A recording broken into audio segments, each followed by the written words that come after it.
In this episode, a record-breaking radio telescope of astronomical proportions. The first telescope is the largest ever built. Space-age engineering that is out of this world. Those sensors can be located to within 1 centimetre in this 500-metre dish. And the innovative pioneers of the past. Believe it or not, these are sound mirrors. Amazingly, all of these complex mechanisms are actually governed by a few simple cards. Who made the impossible possible.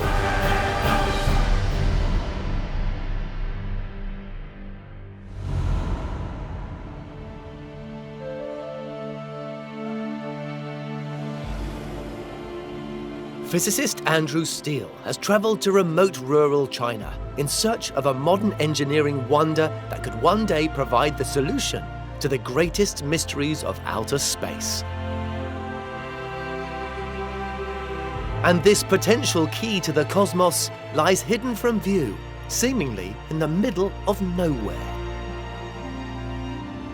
Here, in the Guizhou province in southwest China, tucked into a natural basin, sits one of the world's newest and most advanced space exploration devices.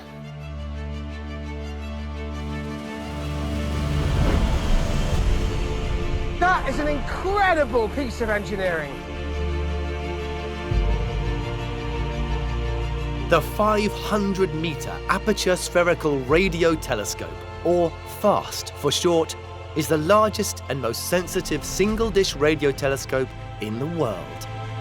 It can pick up radio waves from billions of light years away and will help to unlock the secrets of our universe.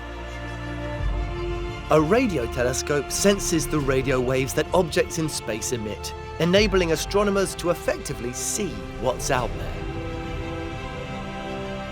And completed in September 2016, this $180 million feat of engineering will probe deeper than any radio telescope has done before.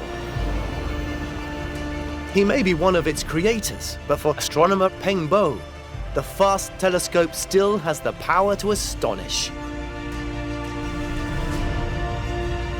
This is the most amazing telescope in the world.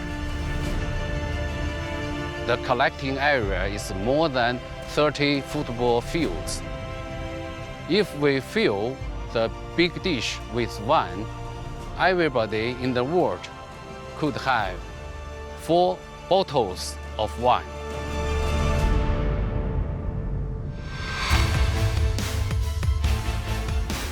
This gigantic 500-metre diameter antenna is constructed of 10,000 steel cables weighing 1,600 tons.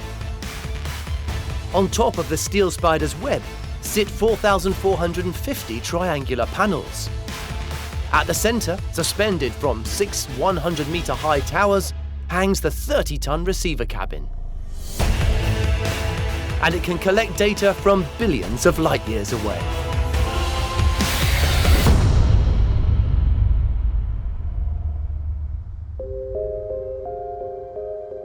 But building a project on this scale is no easy task. When we proposed such a big telescope, there would nobody believe this big dish can be built. The first problem engineers had when constructing this thing is its sheer size. FAST is vast. And to put that into some kind of context, the previous world's largest radio telescope was 300 metres across. This thing is 500 metres. That's over twice the area for collecting those faint radio waves coming down from the sky. So how can FAST engineers build a receiving dish of such epic proportions? It's a challenge that would be impossible without some of history's greatest innovators.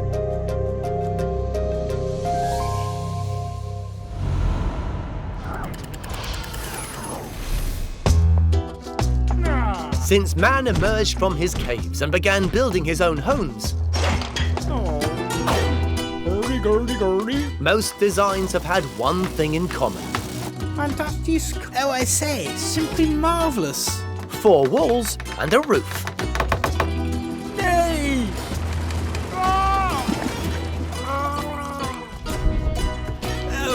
strike.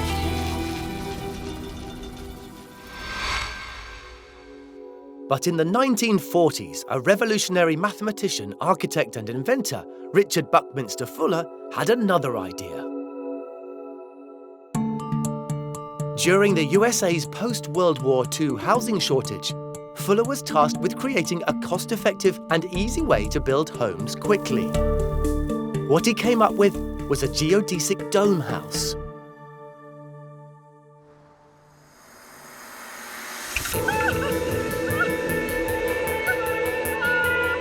In southwest England, science communicator Kate Mulcahy is getting a bird's-eye view of how Fuller's geodesic concept can be scaled up to an extraordinary level. Behind me is an icon in conservation and a feat of modern engineering. These are the biomes, which are part of the Eden project. Now, dangling up here, getting a really good view of them, you can see that while they are dome-shaped enclosures, they're actually covered in a really intricate pattern of hexagons and pentagons with sharp angles and corners. This geometric feat is not just about looking good. It actually has a really important purpose. Constructed in a disused clay pit in the heart of Cornwall, its designers wanted to house a variety of plants from differing climates, including the tropics. Measuring 55 metres high, 100 metres wide and 200 metres long, surrounding an area the size of 34 football pitches, the rainforest biome is actually large enough to house the Tower of London. And this is how Fuller's clever concept makes it all possible. A geodesic dome is a spherical structure which is made of triangular elements that form a network of circles to create the surface of the sphere. Like the biome here, there's a hexagon formed of triangles, and that creates the pattern that makes the surface of the sphere. Fuller's argument for using a half sphere or dome to create a house was part of his more for less philosophy.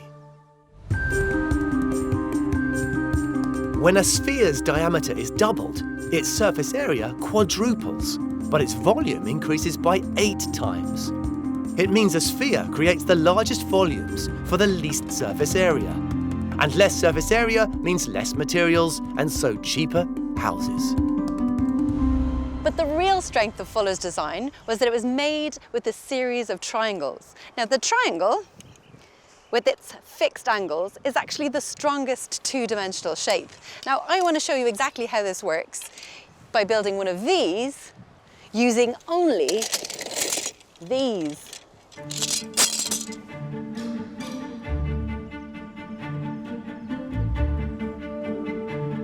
As I'm joining the triangles together, they begin to form the shell of my structure, and the rigidity of each triangle begins to form a tremendous strength.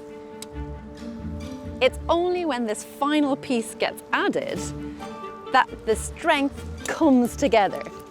Now I have a self-supporting structure, and whatever stress I put on it gets distributed evenly across the whole structure. The beauty of Fuller's geodesic dome design was that the bigger it got, the stronger it became. The only man-made structure to do such a thing. But how strong is it? It's certainly very light, easy to pick up. The only way to actually test this is for me to climb on top. So, yeah, it's very strong. So we see, Fuller's design definitely works, just like the biomes behind me. Oh, amazing. Fuller's domes were so strong they could be made of cheap, lightweight material, be prepared from kit form and assembled easily and quickly. Wow. It's an amazing piece of engineering if you want to build something that's very big, that's very light, and that's very strong.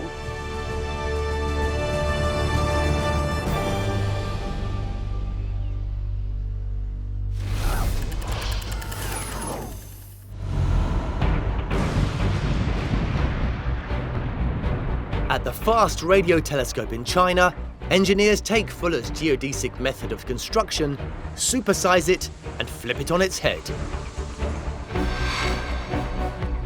to create the world's largest uninterrupted dish. Every time I saw each component built up, I feel very, very excited.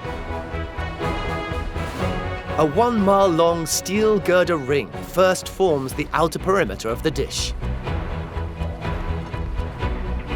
Surrounding that, 6 100-meter high towers rise up to support and suspend a 30-ton feed cabin built to house the essential cutting-edge receiver technology that will capture the all-important radio waves. When we propose such a design for a giant dish, nobody believed it can be done.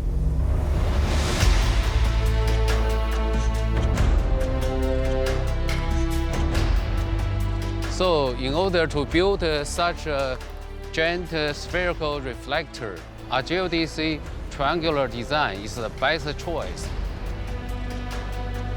The dish has been divided into about 4,450 panels. The panels are supported by an elaborate 10,000-strong steel cable mesh structure weighing 1,600 tons. And after just 5 years of construction, the last 11-meter aluminium triangle panel is lowered into place on the 3rd of July 2016.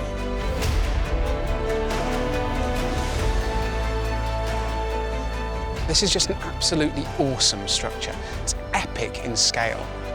Those aluminium panels are perforated to keep them firstly lightweight, secondly to allow the rain through, and finally to allow the light through. That means the plants can grow on the surface underneath and their roots can get down into the soil and provide a bit of support for this truly enormous structure.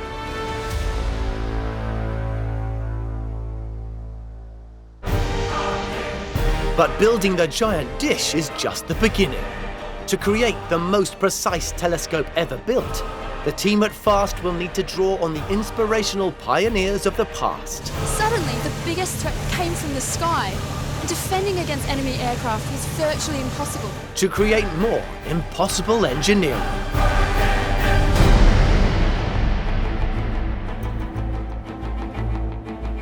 Hidden in the mountains of the Guizhou province of southwest China, an extraordinary structure has just appeared. The 500-meter aperture spherical radio telescope, or FAST for short, is the world's largest radio telescope. And physicist Andrew Steele is getting a privileged view. FAST is massive, and that's ideal for collecting those weak radio signals from billions of light years across the universe. But it also presents engineers with a big problem. FAST is so huge it has to be fixed to the ground. Smaller radio telescopes have a receiver fixed at the centre of the dish to collect reflected radio waves. The dish is rotated to point at the exact place in the sky under observation. But at FAST, that traditional approach is just not possible. As you can see from this rather nifty little scale model, you can't just tilt the whole landscape to point fast at a particular galaxy you might be interested in studying. So, how do you make a telescope the size of FAST point at different places in the sky? For the answer to that seemingly impossible challenge, the team would need to draw on some of history's great innovators.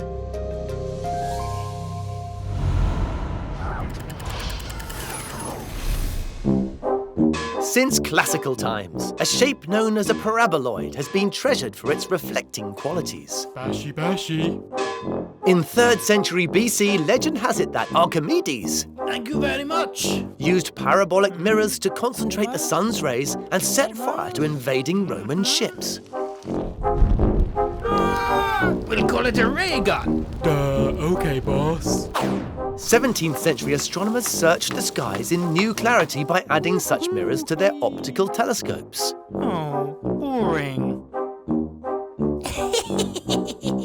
And early lighthouses used them to beam their warnings out to sea. Oi, turn the light on. But it wouldn't be until the first half of the 20th century that engineers would start using parabolic reflectors on a giant scale.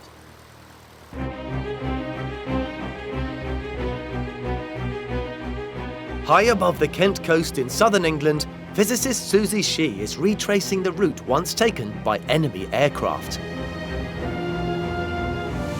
World War I was the first major conflict involving aircraft, and even though it was a new technology, it had a major impact.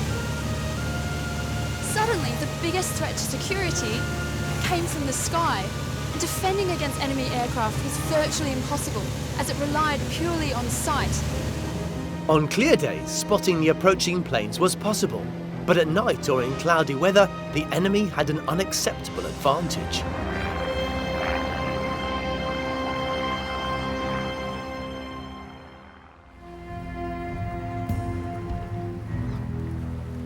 And the solution to that problem is these incredible structures.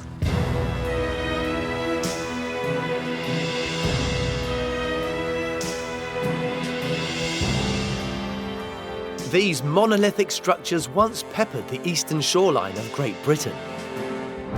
Believe it or not, these are sound mirrors. They were the brainchild of pioneering acoustic physicist William Sansome Tucker and were designed to help defenders hear approaching enemy planes that were many miles away.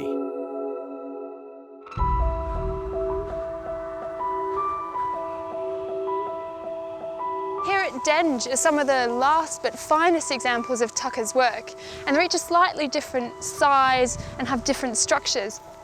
So the smallest one points straight out and it collects sound waves that are slightly lower and slightly nearer. The middle-sized one is pointed further up towards the sky. And then finally over there is a 200-foot wall. These striking structures all have one thing in common. They're all based on a curved surface known as a paraboloid. And when the sound waves come in and bounce off the paraboloid, they're all focused down to one point at the centre called the focal point.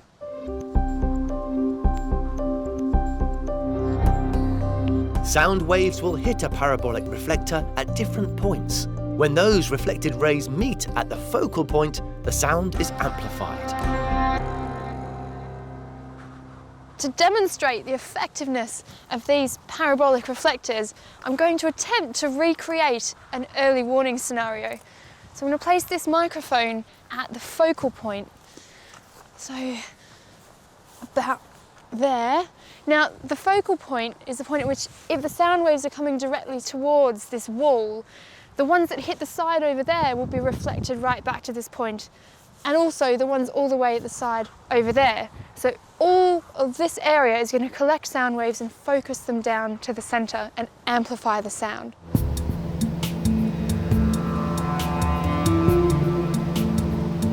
So I've got this set up here with a laptop connected to the microphone at the centre of the parabolic reflector, which is about 100 feet away.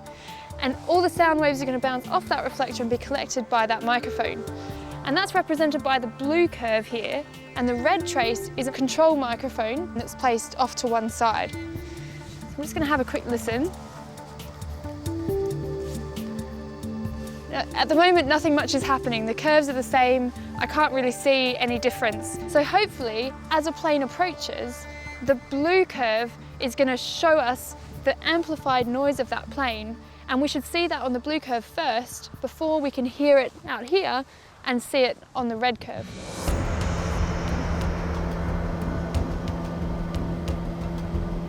So I can start to hear something. You can definitely hear a plane propeller. As the plane approached, listeners on the ground using the sound mirrors would have been able to hear their engines in time to scramble air defences. So I can definitely see that the blue curve is above the red one in this middle region here.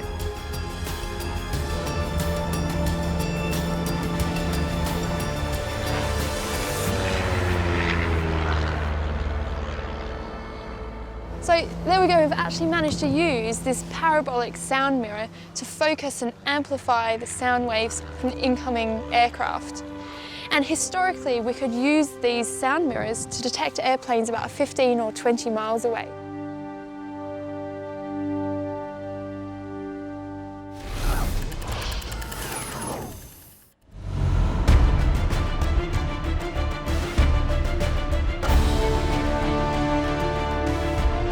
At the FAST radio telescope in China, engineers have taken all that early inspiration and worked out a truly unique way to turn this seemingly static 500-meter diameter dish into a positional paraboloid.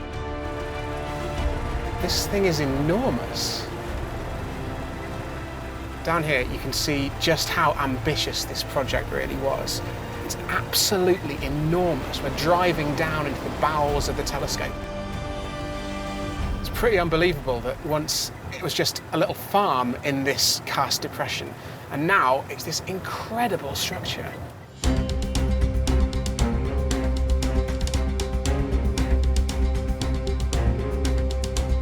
From down here, you can really see what's unique about FAST. It uses these actuators to distort the dish. It's got what's called an active reflector. And these are used to tug this huge surface into the exact right shape to collect radio waves. They use 2,000 of these actuators to pull that dish down into that perfect parabolic shape to get the sharpest possible images of the sky. The system allows astronomers to effectively point paraboloids at whatever area of the sky they want to focus on, making what on the surface looks like a giant static dish a dynamic, moving reflector. That is the sound of this actuator starting up, and believe it or not, it actually is moving very, very slowly, about a millimetre every second. These actuators allow engineers to move 300 metres of the dish out of that 500-metre total, and that gives you a lot of flexibility. It allows you to look at different parts of the sky. So rather than just looking straight up, FAST can actually scan a region 40 degrees either side of that so-called zenith. And this really is an incredibly innovative solution they've come up with here at FAST. But being able to distort the dish into a paraboloid is just one step towards a precise reading of the sky. To achieve this, engineers would once more look to the past. This is awesome. Too much. To create more impossible engineering.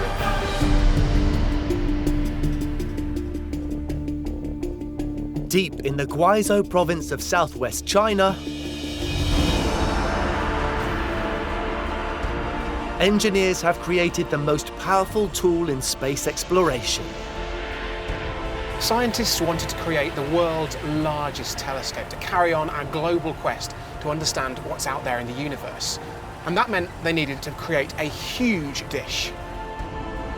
Signals from the universe are extremely weak, and so you need a large collecting area to collect as more signals as possible from the deep space. So that's why you need to build a huge dish. Despite its enormous size, engineers are able to distort the dish surface to create a paraboloid, the perfect shape to collect radio waves. This, however, creates another problem. The receiver needs to be at the center of the paraboloid at all times. This is the sensor cabin, and it's right at the heart of FAST. Once the radio waves have been collected by this giant dish, they're all bounced into here. Now, in order to track a galaxy moving across the sky, you're going to have to keep moving this to keep it in exactly the right spot to look at the object you're interested in. But because this telescope is so huge, they can't just suspend the cabin on a fixed arm. This thing's actually dangling from 6 steel cables attached to support towers all around the perimeter of the dish.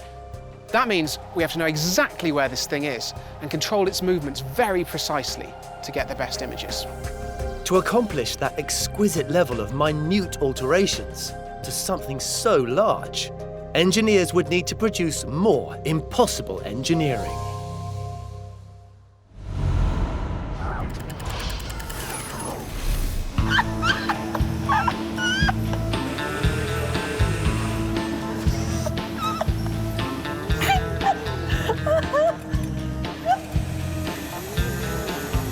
Science communicator Kate Mulcahy is finding out that just as early aircraft were fairly primitive, so were the methods of training. Don't do that. Too far. Invented in the late 1920s by Edwin Link, the son of a New York-based piano and organ manufacturer, I can't breathe. the Link trailer, is considered to be the very first effective flight simulator. This is awesome. Too much. Although it's some way short of a lifelike flying experience. I'm so bad at this. I don't feel any control. What flight simulation really needed was more realism to recreate the true experience of the sensation of flight. And in 1964, American engineer Klaus Capell created such a machine. 6 hydraulic legs working in combination were able to emulate the movement of an aircraft incredibly realistically. His motion platform was the forerunner to modern flight simulators.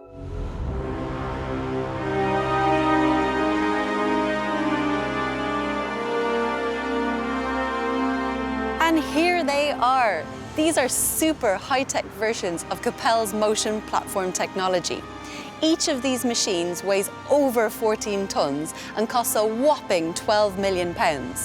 These cutting-edge machines are some of the most advanced flight sims available today. You can see here there are 6 hydraulic jacks or actuators. They're positioned in pairs and move independently from each other. And that allows this motion platform such versatile movement.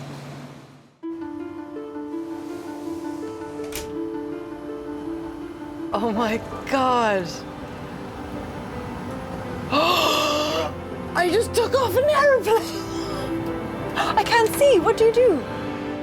The specific arrangement of the hydraulic jacks means that, just like a real plane, the cabin can move in what is known as 6 degrees of freedom. 3 linear movements: surge, or forward and backwards, heave, or up and down, and sway, or left and right. Oh my gosh. And 3 rotations: pitch, roll, and yaw. This is a crash, surely.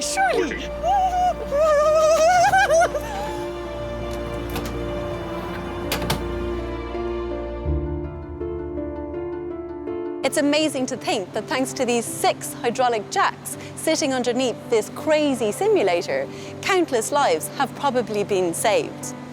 With its dynamic range of movement and its pinpoint accuracy, these motion platforms have opened up a world of possibility across a diverse range of applications.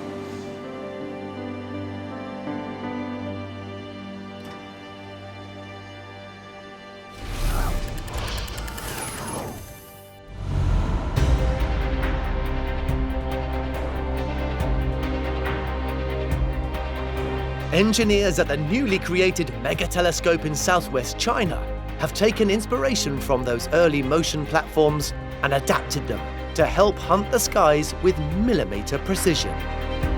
Engineers created this, a lightweight cabin that can be moved anywhere across the surface of the dish, a real innovation. It's 10 meters across, looks like a flying saucer, and it's known as the apple of the eye. Not only does it look like a UFO, it flies like one too. When in operation, the 30-ton cabin, attached by cable to 6 100-meter towers surrounding the dish, is lifted 140 meters into the air.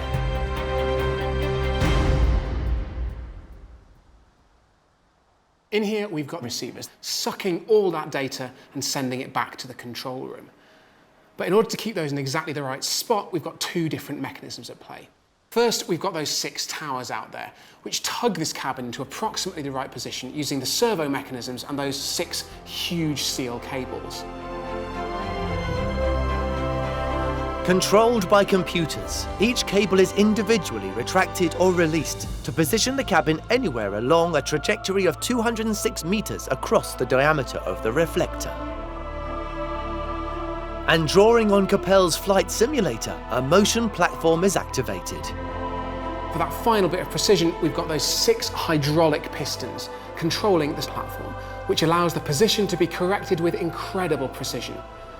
Those sensors can be located to within 1 centimetre in this 500-metre dish. The servo mechanisms controlled by the 6 positioning towers combined with the accuracy the motion platform delivers has allowed the engineers at FAST to create a radio telescope of extraordinary sensitivity.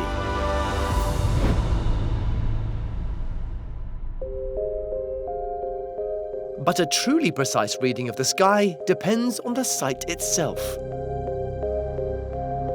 The key point to find a home for a radio telescope is the radio frequency environment, the radio quiet environment.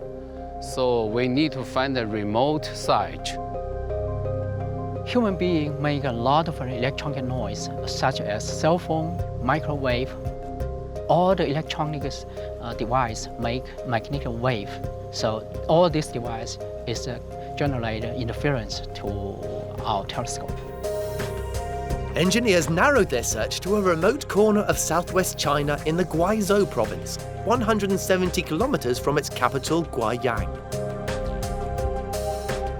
FAST is situated in this naturally occurring karst depression, which are a very common feature of the limestone landscape down here in southern China. It's a long way from nearby towns, which might cause radio interference, which would disturb the very sensitive astronomical observations. But these astronomical observations would not have been possible were it not for the work of an analytical genius from the past.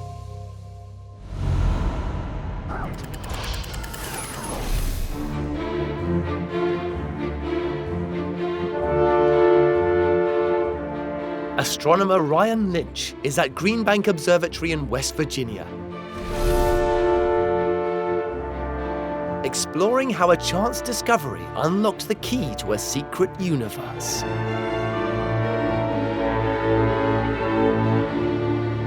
For most of the history of astronomy, everything that we learned about the distant cosmos came from studying optical light, the kind of light that we see with our eyes. But in the 1930s, the dedication of one man changed all of that. Whilst working in the development of radio communication at Bell Laboratories in 1928, young engineer Karl Jansky was given the job of investigating some irritating static that interfered with shortwave communication across the Atlantic. In an attempt to trace it, Jansky built a large antenna. This is an exact replica of the antenna that Jansky built, and it is a work of engineering genius. It's 110 feet wide by 20 feet tall. Now, it doesn't look anything like the curved dishes of the other telescopes that we have on site. I think it looks a little bit more like the wing of an old biplane. But it is an antenna that can detect radio waves from space. Jansky's antenna connected to a radio receiver. The radio signals received by the antenna were amplified and recorded by pen on a moving paper chart. The antenna was mounted on a platform sitting on tires that allowed it to rotate, taking a full 360-degree scan of the sky once every 20 minutes. Jansky built this in a field near where he lived in New Jersey, and as it rotated, the locals gave it the nickname Jansky's merry-go-round. His initial findings revealed a faint but persistent hiss that would rise and fall throughout the course of the day. As he continued to analyze the data that he collected over many months, he realized something truly remarkable. The signal was strongest in the direction of the center of our galaxy. Jansky concluded that what he was actually picking up was radiation from the Milky Way galaxy itself. Jansky had discovered a new corridor to the cosmos. As more precise radio telescopes were developed, groundbreaking discoveries were made, including the greatest of them all, the Big Bang. In 1964, astronomers Arno Penzias and Robert Wilson were able to record the origins of the universe. Although it would take the work of later astronomers to really kickstart the field, Jansky's work offered definitive proof that radio waves could be detected coming from the cosmos.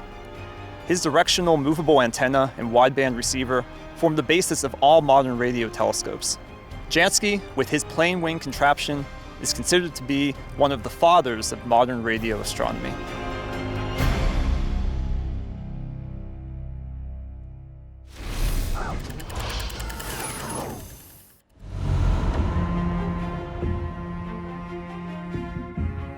Thanks to Jansky's discovery, the team at FAST have created a telescope of extraordinary power, which they hope will one day detect radio waves emitted by extraterrestrial life. But collecting signals from space is useless unless it can be transformed into usable data. This is the supercomputer we are building for FAST. And to do that, the team would need to turn to a truly game-changing innovation from the past. This is actually a computer program. To build more impossible engineering. Built into the Chinese landscape sits the largest and most powerful single-dish radio telescope on the planet.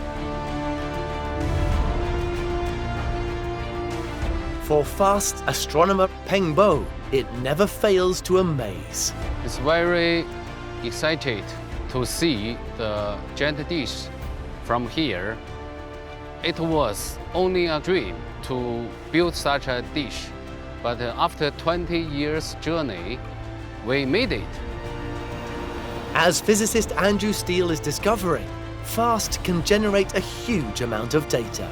And the challenge is to turn those individual radio waves into images. And this is where the action happens. This horn is part of a beam receiver. It slurps up those radio waves and detects how strong they are. There's only one of these here now, but when this thing is finished, there are going to be 19.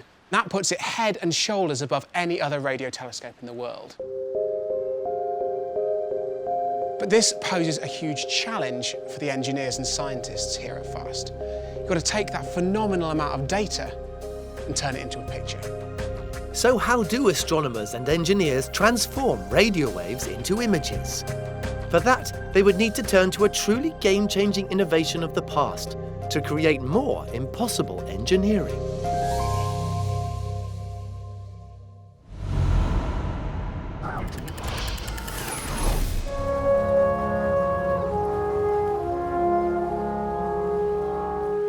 Science communicator Kate Mulcahy has come to an historic silk mill in northern England to uncover the unlikely beginnings of computer programming. In the 18th century, garments made from intricately woven fabrics were the height of fashion all across Europe. Looms work by interweaving two sets of thread. The longitudinal threads are called the warp, and the threads running across are called the weft. Now, producing such detailed designs was no easy task, and producers really struggled to meet demands. In response to the manufacturer's plight, a French weaver called Joseph-Marie Jacquard invented a machine that would keep production on track and completely revolutionize the industry.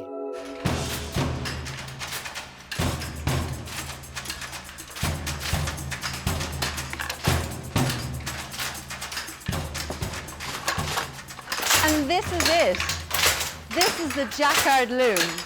Now, Jacquard had achieved something that no other weaver had done before him. He combined the best in weaving technology to make this stunning machine.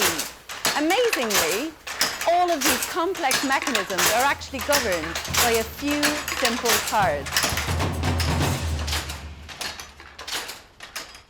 This is a card cutter. Skilled workers would use this to translate complex patterns into a language that the loom could understand.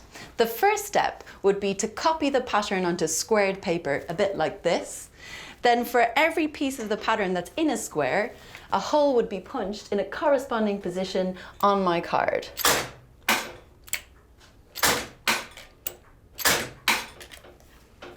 Each punch card represents only one line of weave, which is pretty amazing. The next thing we need to do is to take my card, put it into the loom, and that's when the magic really happens. As the cards enter the head of the machine, they're pressed against rods protruding horizontally from the loom. Each rod controls an individual warp thread. Where there is a hole in the card, the corresponding thread is lifted. In this way, the cards dictated the pattern being woven.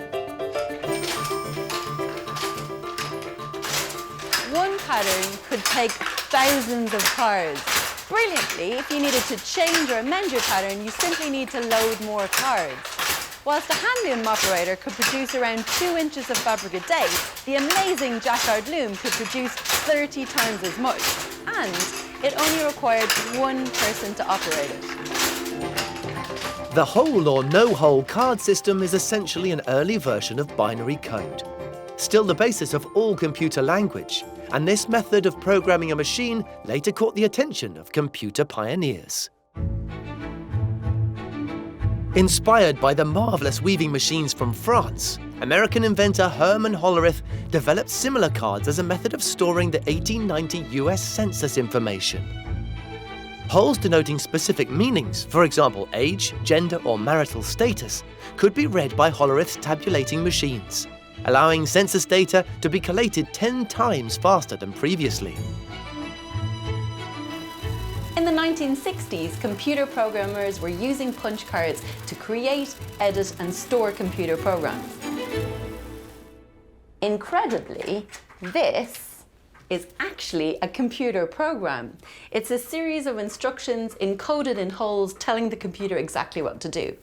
Now, just like the punch cards we looked at earlier, where each card represented a single line of the pattern, here, each card represents one single instruction for the computer. So a computer program could end up being made up of thousands of cards. In the 1980s, punch cards were largely phased out in favour of magnetic tape and discs that were able to store more data.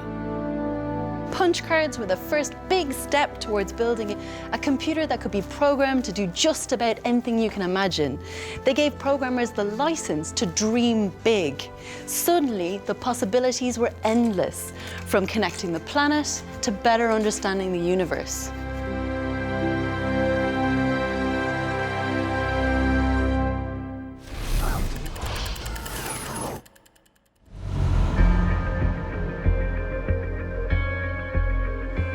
Thanks to the work of Joseph Jacquard and the pioneers of computing, the team at the Fast Radio Telescope in China can use powerful programming to turn radio wave signals into images. Here, this is the supercomputer systems we are building for FAST. Built alongside the radio telescope is Fast Central Control.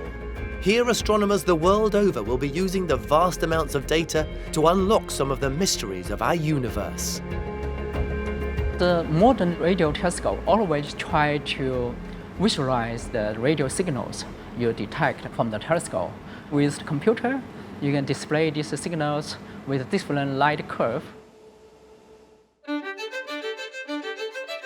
Radio waves travel through space like light, but are invisible to the human eye.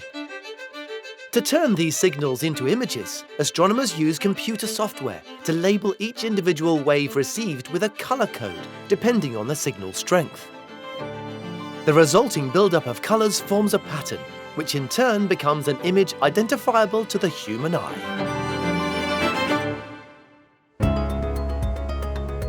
To create those radio images, astronomers at FAST will need to process a lot of data. We expect the FAST can generate 40 terabytes per night. So we need a huge amount of a storage system. So here we have roughly 1.6 petabyte storage. And also we have a high performance computing system to process the data. We can start to try to use telescope to explore a completely new universe that have never been explored before. We are expecting to see lots of the new things. This is very exciting for astronomers, also I think for the human being, because they'll know some new knowledge about the unknown, about the universe.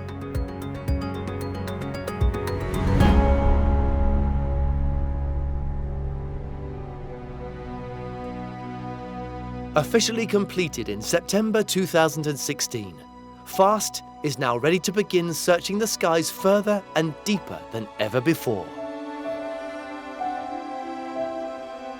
FAST is going to revolutionise radio astronomy and transform the way that we look at the universe. We just didn't know it was possible to build a dish this big, so we didn't know that you could make a machine this accurate and this powerful.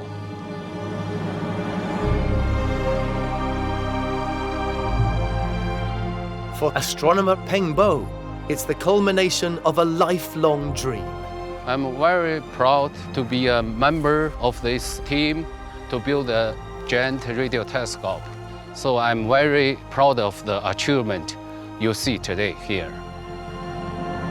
By drawing inspiration from the great pioneers of the past, adapting, supersizing, and developing innovations of their own, the designers, engineers, and workers at the FAST telescope have succeeded in making the impossible possible. FAST is going to allow us to scan more of the sky more quickly than was ever possible before. It's going to give us fresh insight into why the universe looks the way it looks and where it came from. And even more than that, this huge geodesic bowl, buried deep in the rugged South Chinese countryside, is just an engineering marvel.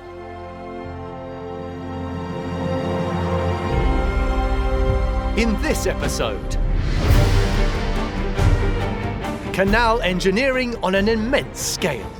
This is one of the biggest projects ever made. It is a big challenge, but that's what we pilots like. We like challenge. Taking engineering to new heights. The gates are enormous. The gates are like an 11-story building. And the pioneering historic innovations. It really is massive. I'm really excited. This is the Basilica Cistern. It feels more like a cathedral than a functional structure. That made the impossible possible.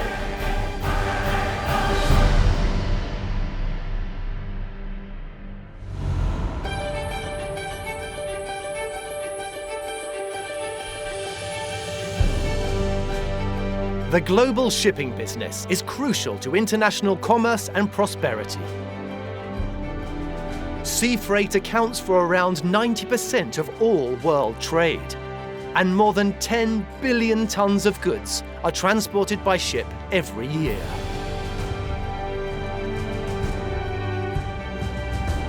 For more than 100 years, the Panama Canal has provided a vital shortcut for shipping between the Pacific and Atlantic Oceans.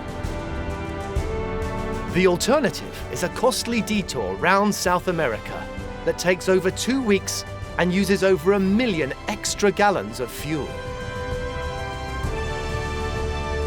But by 2006, engineer Luis Ferreira and his colleagues are facing a giant problem.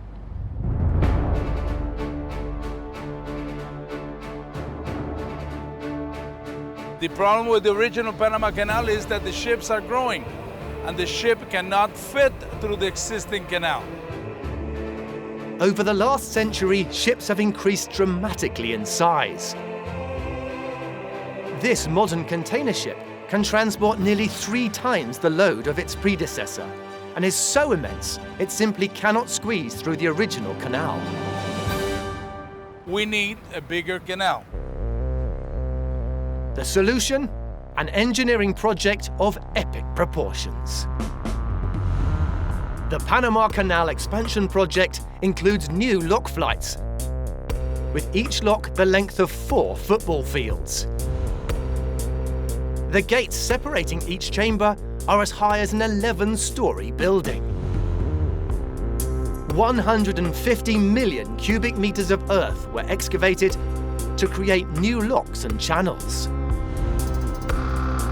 4.4 million cubic meters of concrete were poured, encasing 192,000 tons of structural steel, creating a 77-kilometer-long canal capable of handling some of the largest ships in the world. But building it is no easy feat. We have big challenge here. You have to understand the canal has to go over mountains in order to do this. Today's container ships are so large that the expansion project must stretch beyond the canal itself to include the harbour approaches at either end. As contracts manager Jorge de la Guardia knows, modifying the landscape above and below the water here is a stupendous task. We are looking here at the approach channel. Deepening and widening the channels of navigation presented quite a big engineering challenge because you have very hard rock and there are areas where you just have like a muddy surface. So that was the big challenge that we had. But a supersized canal needs a supersized solution. This is D'Artagnan, one of the world's biggest cutter suction dredgers. And it is faced with one of the hardest problems of the build. At the Pacific end of the canal, tough rock on the seabed stands in the way of the new megaships. We had to prepare the navigational channels for ships that are bigger and are deeper. But D'Artagnan is designed to deal with even the toughest bedrock.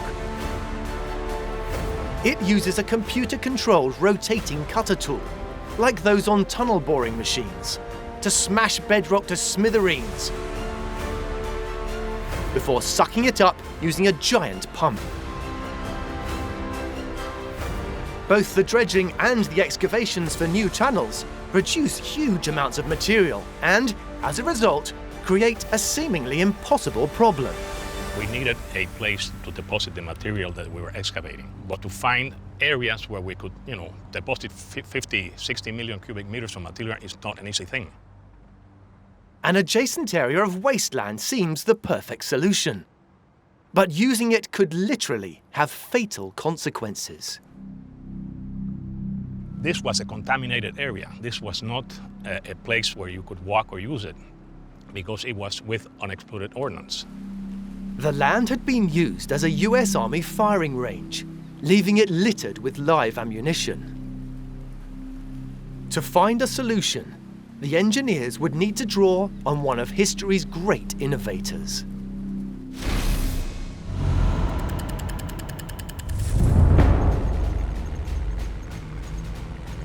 Physicist Andrew Steele is travelling to the south coast of England, which in the 1940s was heavily fortified against a potential Nazi invasion.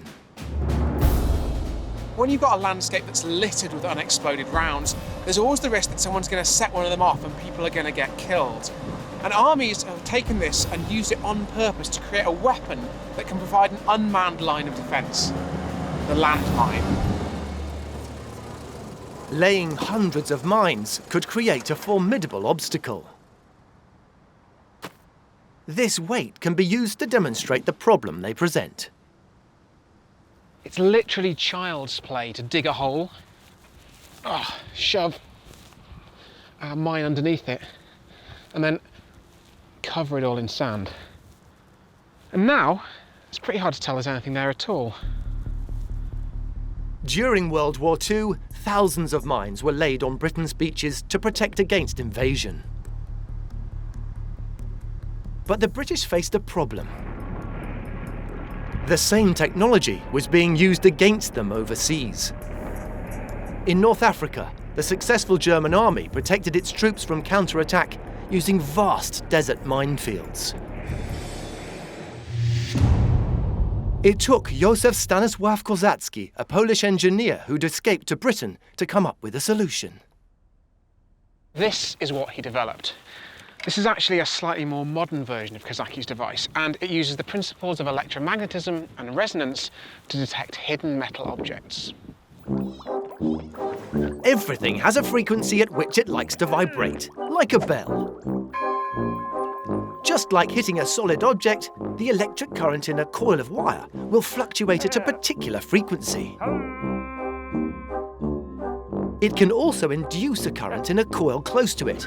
If the coils have the same natural frequency, the current in the second coil will be amplified or resonate, getting louder and louder. What Joseph Kozaki developed was a portable way of using these principles to detect metal. And what we've developed is a slightly simpler version to show you how it works. So what we've got here are our two coils, which we're going to be using obviously to detect the metal. We've also got an amplifier, and so you can hear what's going on, we've got a speaker as well. So let's plug this thing together and see how it works. We've got our two coils here and they're connected to this long section of wire. The first thing we're going to do is stick the output from one of the coils into the input of our amplifier. And the next thing we need to do is connect the output of the amplifier to the input of the other coil. So red into red and blue into blue. And what that means is we've set up the conditions for a feedback circuit. We've got the input of the amplifier being powered by one of the coils, which then goes out again, amplified, and powers the second coil. And that means that if there's enough connection between those two coils, we've got the potential for the same signal to go round and round and round in a loop and get louder and louder. Just like what happens if you take a microphone too close to a set of speakers. The final thing we need to do is connect it into the speaker, and then that will let us hear what it is that's going on in the circuit. So now we're going to go out and have a look for that mine. That low background hum you can hear is because those coils, they're just close enough together that they're almost on the point of feeding back. And all it takes is the presence of a little bit of metal just to increase the coupling between those two coils, and then we'll see if we can find that mine I laid. Oh, there we go. Yeah, I think we've got a bit of metal hiding under the sand here, so let me take off my mine detector. And then, there we go, dead easy. We found that fake mine that we planted earlier. Joseph Kozaki had invented the first practical, portable metal detector. In 1942, Kozaki's mine detector was put into production. And in the autumn of that year, 500 of them were secretly shipped to Allied forces near Cairo. It meant, at the legendary Battle of El Alamein, British engineers were able to clear a path through the German minefields, ultimately leading to a decisive victory for the Allies. And this, the device he invented, was so successful that versions of his detector, first used in World War II, have been used for clearing minefields and detecting unexploded bombs and shells ever since.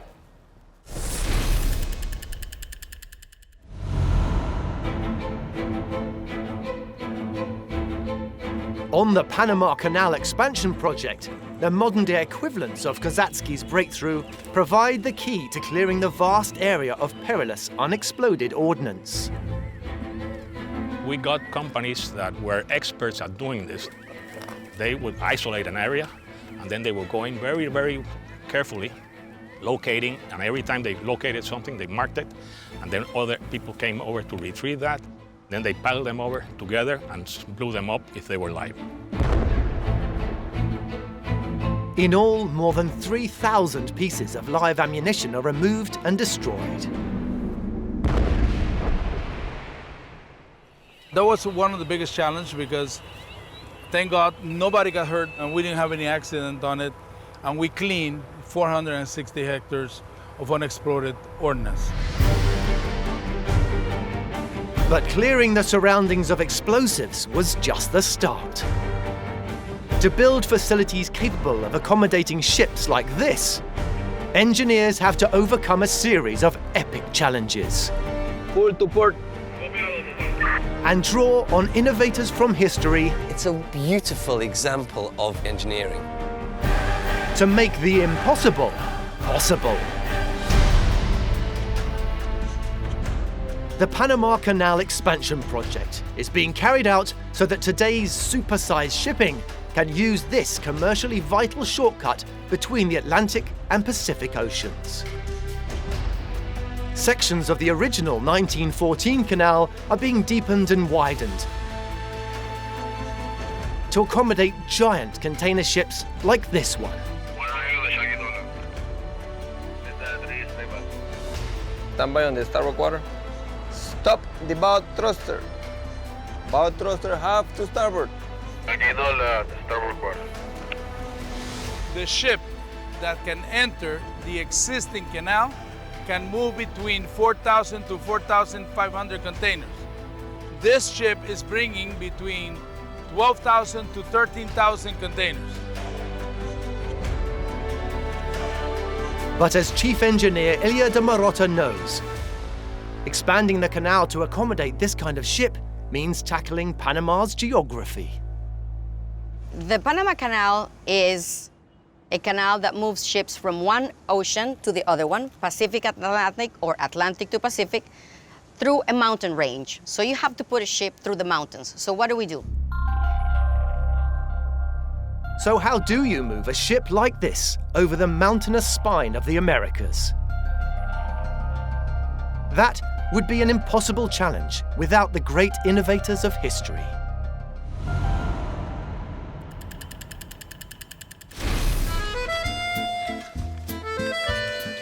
Engineer Dr. Rhys Morgan has come to the Loire Valley in France to examine an innovation that changed water transportation forever.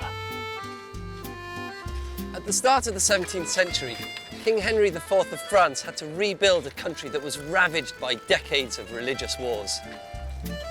Facing widespread food shortages, the king needed a surefire way of moving goods around the country. Transporting goods over land was the obvious solution, but bandits roamed the countryside, and there was a limited amount of materials that you could carry. Worse still was the roads were so poor that your goods could easily be damaged. France's network of rivers, however, offered a viable alternative. The king decided to build a canal to link the Loire and the Seine, connecting the north with the south. But there was a problem.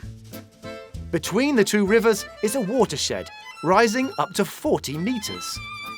31-year-old hydraulics engineer Hugues Cosnier needed to find a way to make boats sail uphill.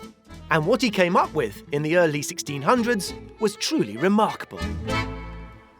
Here in the village of Rognier-le-Sept-Écluse is the most extraordinary example of what Cosnier achieved.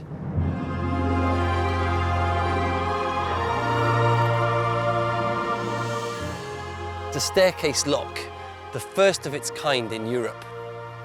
7 interconnected chambers enabled the boats to rise up the steep terrain.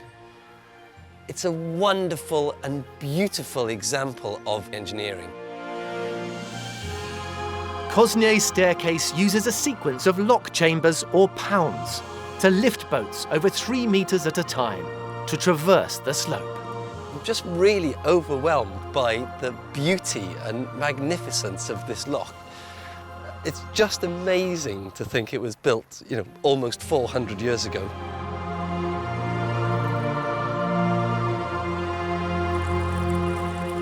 So how did it all work? Well, prior to this, there was a method of doing this called a flash lock, which involved a single step from the lower level to the higher level, but it was very dangerous. As soon as the gate was removed, there would be a torrent of water and the boat had to be pulled up through it. And then the gate closed behind it quickly. You can see the obvious dangers in this, and the boat could get damaged, the goods would be damaged. It was just a terrible way to lift the boat over the terrain. Cosnier's ingenious idea was to introduce a second gate. So that there would be a series of isolated chambers in which the water levels could be equalised and adjusted as appropriate. The boat would come in from the lower level and the gate would be closed behind it, sealing it into the chamber. The next stage was to slowly bring in the water until they will naturally equalise. Now the door could be easily opened without any water flushing through. And the boat could safely travel through. By using a total of 36 pound locks, 12 on one side and 24 on the other, Cosnier conquered the 40-metre watershed and made the entire canal system possible. Imagine thousands of canal barges moving their freight up and down this lock system. must have been such a sight. A truly pioneering feat of engineering.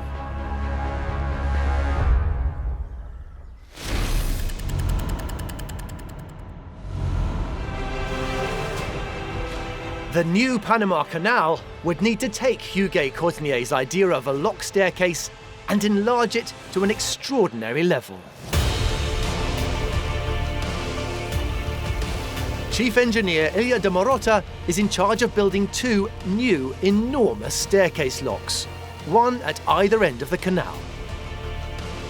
Building the new locks had a lot of great technological challenges. There's a lot of excavation that had to be done. It's a lot of earth moving. And not only was the earth moving, but the geology of the area, because you're going from sea level up to the mountains. So a lot of different types of soils were found. The new locks require more than 20,000 workers, excavating 62 million cubic meters of rock and earth. That's 2.6 million dumper truck loads. They construct a total of 6 giant chambers, requiring 3.4 million cubic meters of concrete. Needless to say, the structures are massive, unique designs. We have 3 chambers. Each raises the vessel 9 meters. So the vessel goes 27 meters high through an artificial lake, and it goes down the same 3 steps on the other side. The epic construction is completed in June 2016. And this newly built colossal container ship is about to put it to the test. It will be the first time ever that this ship has transited the new locks. Prueba sin miedo. Half to port, about Crossrail. The big challenge was to build a canal so we could fit this type of ship. This ship are going into a locks that has 427 meters in length by 55 meters in width. Even though the locks are wider than an Olympic swimming pool is long, there are just centimeters to spare on either side of the hull, giving Chief Canal pilot Mario Chong little room for error. Stop the thruster, hard starboard. Hard to starboard, hard to starboard. It is a big challenge. It's a different type of vessel with more displacement, so you do have to be extremely careful and treat them different than the ships that we are used to at the old locks. Take longer to stop any erratic movement, lateral motion that you don't control properly. You can easily have an accident, run aground, because they're bigger. So it is a big challenge, but that's what we pilots like. We like challenge.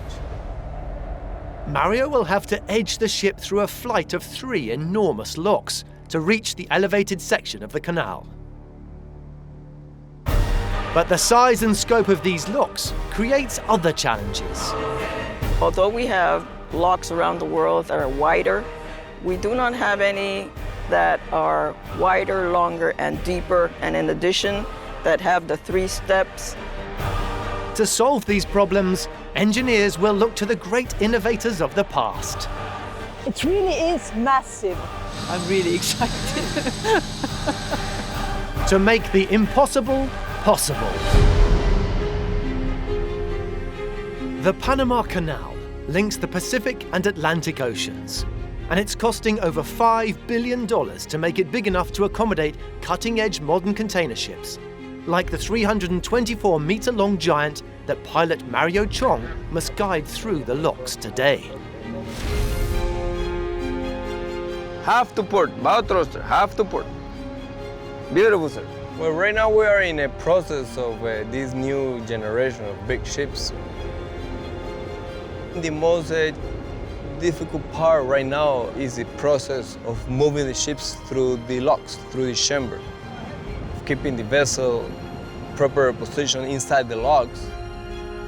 The 2 gigantic staircase locks, one at either end of the canal, are designed to lift the ship 27 meters, the height of an 8-story building, to reach the elevated section of the canal.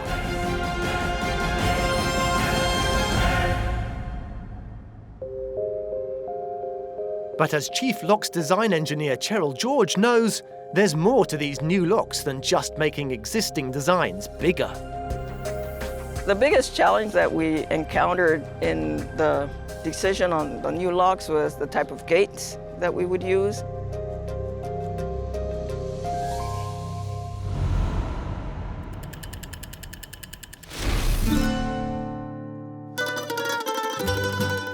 Most locks use miter gates to create the chamber for raising and lowering boats. Up we go. The gates have the advantage that the upstream water pressure squeezes the gates together, minimizing any leaks, as long as you put the gates in the right way round. But once the locks get wider, so do the gates. And eventually they're so big, they take up a huge amount of room, and they get so heavy, they're difficult to support. Which is why engineers have thought about other ways to seal big locks.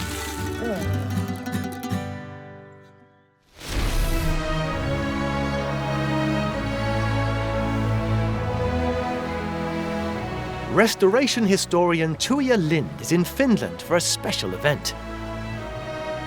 She's come to witness the use of an innovative, watertight gate that only happens twice a year. We are currently off the coast of Helsinki, approaching one of the largest sea fortresses in the world. The sprawling citadel of Suomenlinna is home to one of the oldest operating dry docks in Europe, and today is the only opportunity to get boats in or out before winter.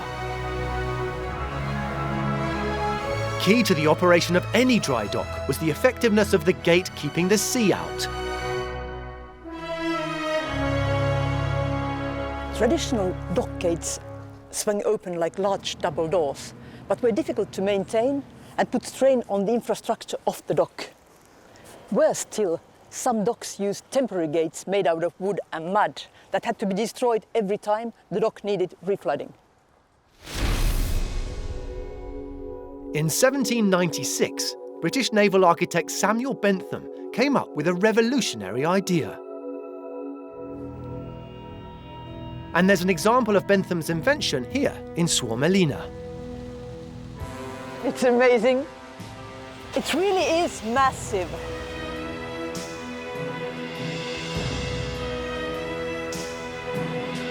Called a ship caisson, it's an ingenious cross between a gate and a boat. And the secret of its success is about to be demonstrated. Today we can see this 200-year-old invention in action. Right now, the caisson gate is full of water, essentially a sunken boat. First, valves are opened, allowing water to flow into the dock. I'm really excited.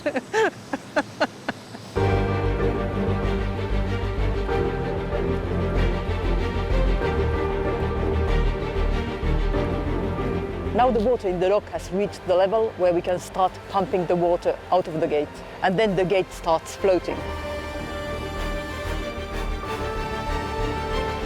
It's not long before the gate becomes buoyant again. Now the gate is floating, and I think we will soon release it and put it on the outer dock.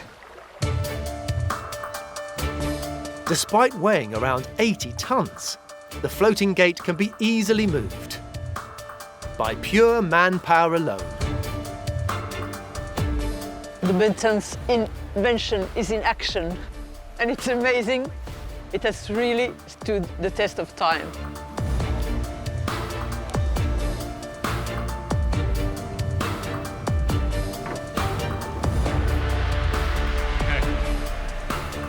With the ship caisson safely out of the way, boats are able to enter or leave the dock as necessary. It's really great.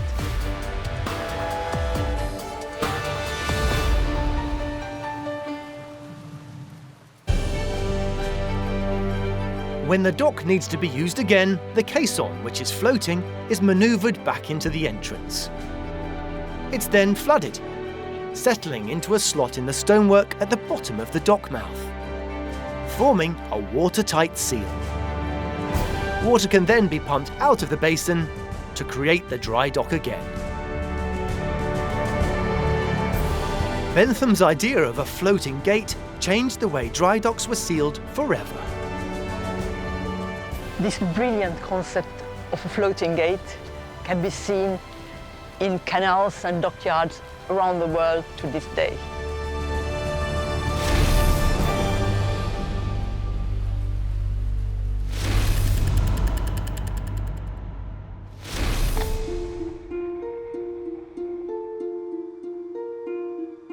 The new locks at the Panama Canal take the concept of the floatable caisson gate and blow it up to stupendous proportions.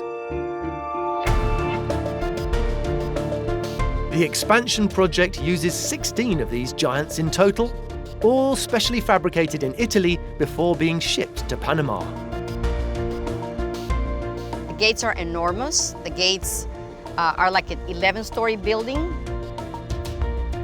The gates all differ slightly in design, depending on which set of locks they're used in. The ones at the lake are about 2,500 tons with all of their machinery, and the sea gates on the Pacific are about 4,400 tons. Unlike Bentham's original caisson, these gates are designed to be rolled in and out of position. An operation that can only be achieved because they float. The gates are supported on an upper and the lower wagon, but the wagons do not take 100% of the weight. The gates actually float, and only about 15% of the weight is actually carried by the wagons. These enormous gates, they're also like a vessel, like a ship.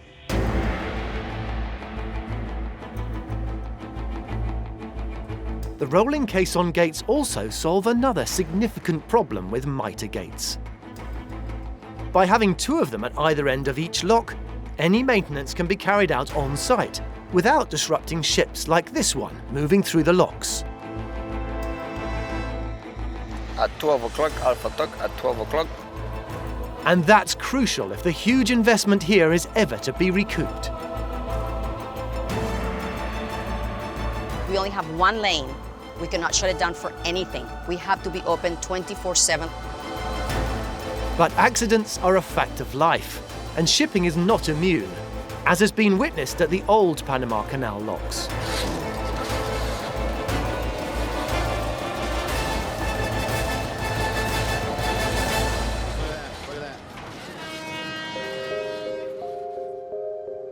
So how do you prevent a 200,000-ton, fully laden cargo ship like this one damaging itself as it edges through? Stop the boat thruster, midships! Midships! Once again, it would be impossible without the innovators of the past.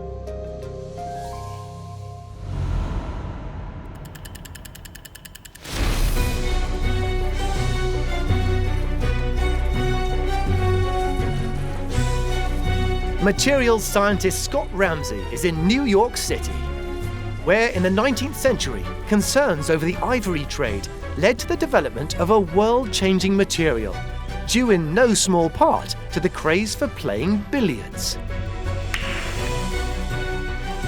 Some of the key players in the ivory trade were the billiard ball manufacturers. Tragically, one elephant tusk, such as this enormous yet accurately sized replica, can only be used to make 4 at most, and more often than not, a measly 2 balls.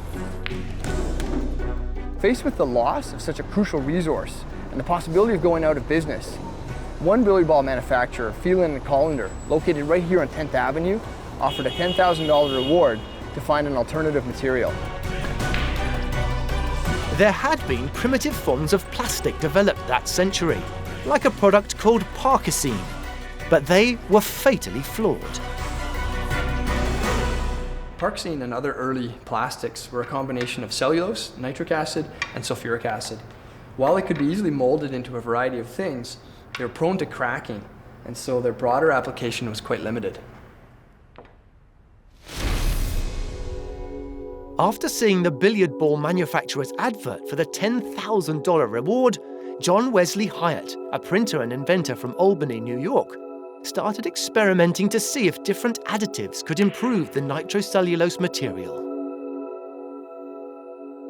Hyatt discovered the importance of one key ingredient, camphor, found in the wood of a laurel tree. If we take this bowl of pasta to represent molecules of nitrocellulose, you can see in their current state they really stick together, and it wouldn't make a very useful plastic.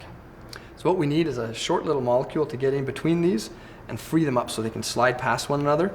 In modern terms, we call that a plasticizer, and in Hyatt's day, that was the camphor. So if we take this olive oil to represent the camphor, Hyatt realized by adding just the right amount, he could free the molecules up and create a moldable plastic.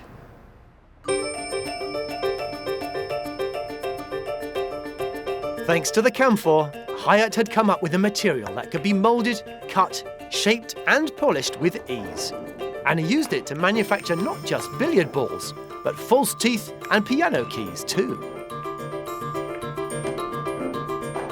Hyatt had created a material that was strong, easy to form, and an ideal replacement for ivory.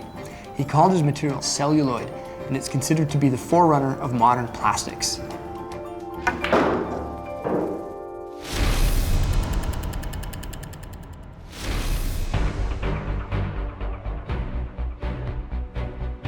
It's a descendant of Hyatt's early plastic that makes it possible for today's colossal cargo ships to squeeze through the new Panama Canal locks. It's important that we have protection for the vessels coming through the locks in the chambers. So we put fendering all over. There's about 6,000 fenders between Atlantic and Pacific to protect the vessel and the locks from hitting each other. The fenders are made out of rubber with a sliding coat on the front. We call it the ultra-high molecular weight material. Ultra-high molecular weight polyethylene is a hard-wearing thermoplastic, which creates very little friction when in contact with another surface. Thruster, slow to port. Stop the thruster. Hard starboard. The way we operate is the vessel goes and leans against the fenders a little bit while the water is going up or down in the chamber. So it's very important that we have that for protection of both the vessel and the lock. It's thanks to pioneers of plastic like John Wesley Hyatt that Chief Pilot Mario Chong can get the enormous vessel safely through the locks. The low-friction thermoplastic coating on the fenders enables the hull to slide along their surface rather than catch, while rubber will absorb the force of any impact.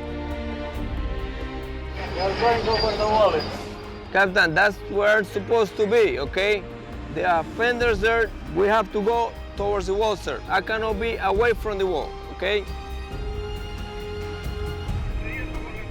Hard starboard. Stop the bow thruster. I try to keep it closer to my side because I can't see what is on the other side. Okay, stop the thruster. Hard starboard. Hard to starboard.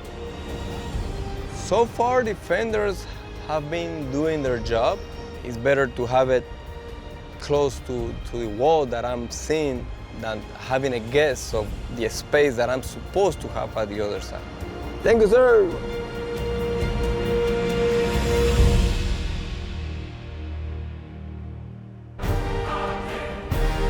So far, the expanded canal has operated trouble-free.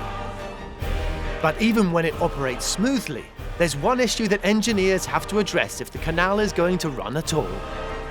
To solve that, they'll have to look to the past. It feels more like a cathedral than a functional structure. To make the impossible possible. The Panama Canal Expansion Project is one of the biggest infrastructure projects ever attempted in Central America. The original channels are now deeper and wider, and gigantic new locks mean giant container ships like this one can use this commercially vital shortcut between the Atlantic and Pacific Oceans.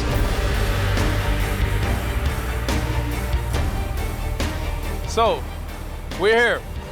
This is one of our ships, and that ship is paying $850,000 just to come through the canal. But operating these enormous new locks has the potential to create a huge environmental headache. One of the main resources for the canal to operate is water, fresh water. No water, no transit of ships. So water is one of our main concerns. The canal relies on a man-made reservoir, Lake Gatun, to keep it running. Push start aboard. Report. Stop the bow thruster. Gates are fully open. Here we go. But the increased demand for water created by the new locks threatens both the canal and the population of Panama. We had to be very careful on how we're going to use this water because, of course, this is bigger chambers, bigger vessels, they will use more water for the transit. The city of Panama and the city of Colón take water from Gatun Lake for drinking water. So it's of paramount importance not only for the transit of the vessels, but also for the water consumption of the cities. Worst case scenario would be we wouldn't be able to put enough big vessels through the new locks. Confronted by a water conservation project of epic proportions, the engineers would once again look to the heroic trailblazers of the past to find a solution.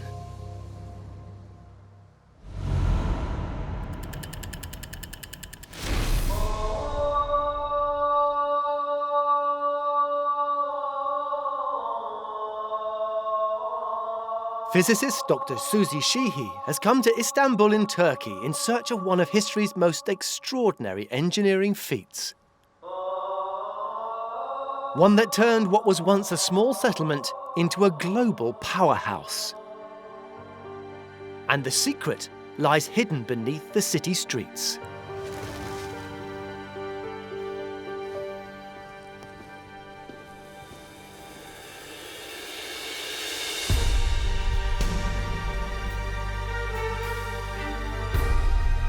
This is the Basilica Cistern, and it's a stunning example of Roman hydraulic engineering. Built in the 6th century, it's the largest remaining of several hundred cisterns, or water-holding tanks, designed to keep water clean and prevent it evaporating during the hot summers. It's amazing to think that this incredible place was built just to hold water.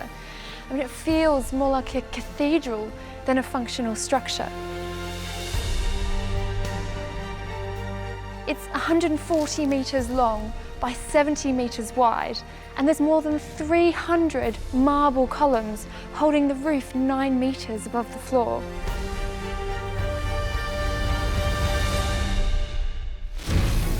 It was Roman Emperor Constantine who inspired this engineering wonder, when he decided to relocate the empire's capital away from Rome following a period of bloody civil war. But the city above here, Byzantium, now Istanbul, needed a water storage system. And the Roman engineers didn't disappoint. The walls are almost 4 metres thick, and they're covered in a waterproof lime plaster. It could hold about 80 million litres of water. And when it was in use, this whole space would have been full. Amazingly, the Basilica Cistern forms the final section of a staggering 250-kilometre-long network of channels that still dominate Istanbul's skyline. They brought fresh water from the hills and forests into the city and turned it into one of the most important centres in the world. Incredibly, the whole system was so well engineered, it needed nothing more than gravity to deliver its precious cargo. The hydraulic engineering that went into building this city is incredible. And without those engineers, this city would never have been the success that it was. And it's unbelievable to think that this beautiful structure was still being used by the Ottoman sultans nearly 1400 years after it was built.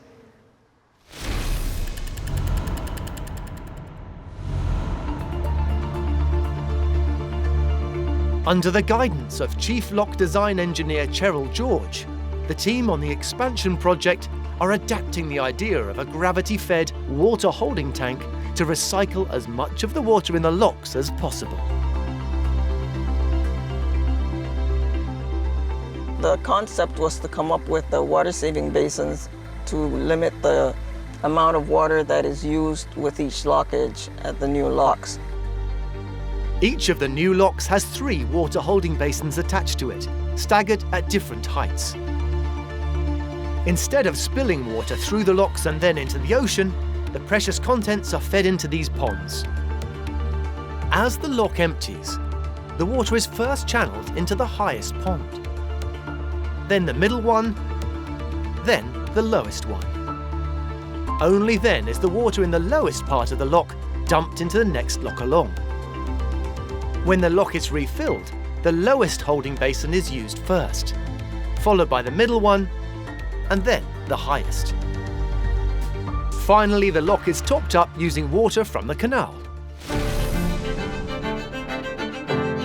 The system, which only needs gravity and a complex valve control setup to operate correctly, is crucial to the viability of the new canal. With this system that we have put into effect on these expanded locks, we're saving 60% of water, and that is a lot of water. And we've done it. It's working without any problem.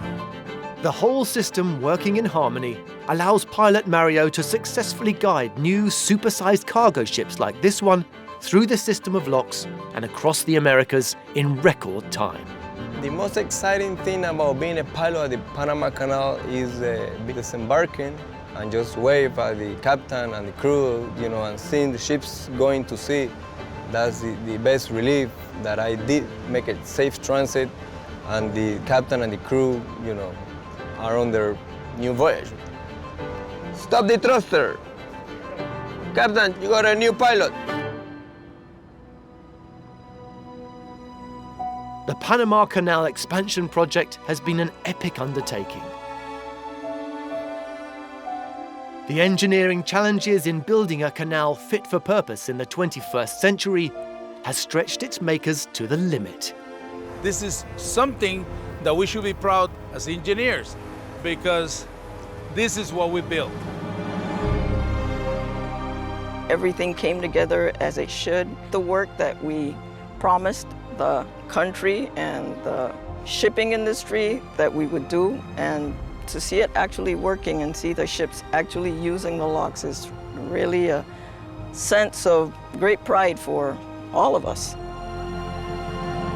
By learning from the great pioneers of the past, adapting, upscaling, and making innovations of their own, the engineers and designers of the Panama Canal expansion project have succeeded in making the impossible possible. It's a dream job. It's a dream job for anybody, but for an engineer, it's like top-notch.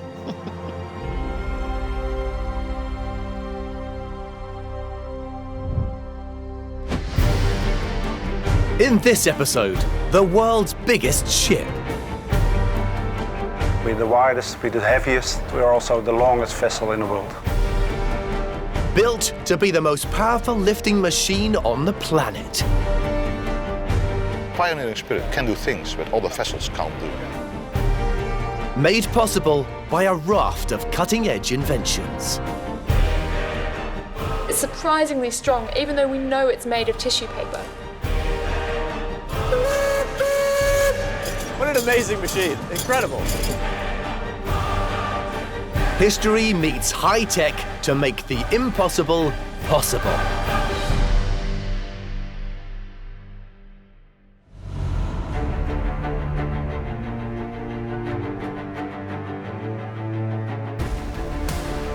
The offshore oil industry is at a critical turning point. Many shallow water oil fields are drying up, and between now and 2050, many hundreds of rigs will be scrapped. In the old days, nobody thought of removing a platform, and the idea was to keep it at sea for years. Nowadays, from an environmental point of view, platforms have to be decommissioned.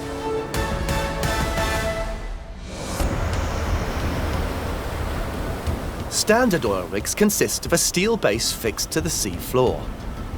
This supports the giant topside, holding the drill rig and the processing plant, which can alone weigh over 40,000 tons. Site coordinator Dan Ackerboom knows dismantling these metal giants is far from easy. The conventional method always was with cranes on a big barge.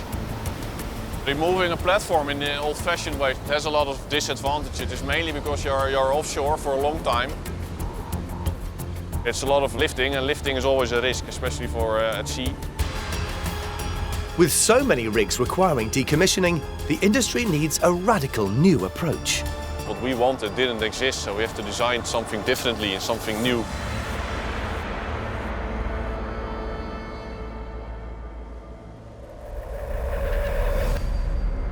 And in August 2016, what offshore construction engineers came up with is the pioneering spirit.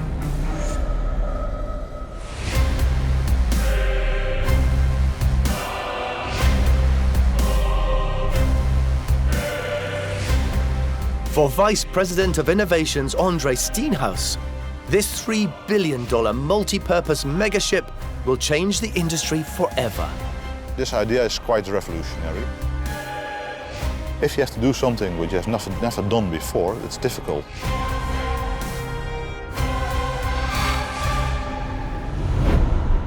Weighing over 900,000 tons at maximum draft, at 124 meters wide and up to 477 meters long with equipment deployed, this steel giant is the biggest vessel on the oceans.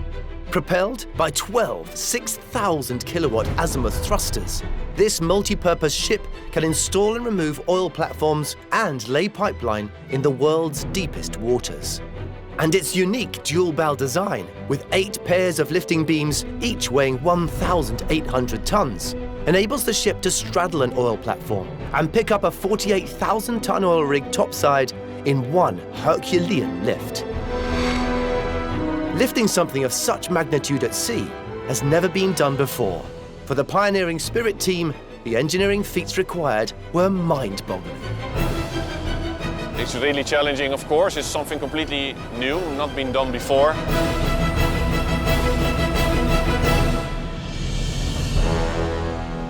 But a giant lifting system requires a giant ship. And building a vessel of such great size and complexity provides an unprecedented construction challenge.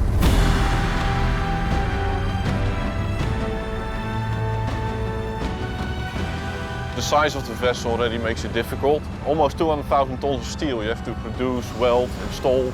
And on top of that, we also have, of course, various complex systems on board, which many yards are not used to. The length, the water displacement, the width, it is a unique ship. It is bigger than all the other things it did before. So how do you build a megaship of such epic proportions that can pluck an oil rig platform from the sea? Engineers at all seas would look to the work of the maritime trailblazers of the past.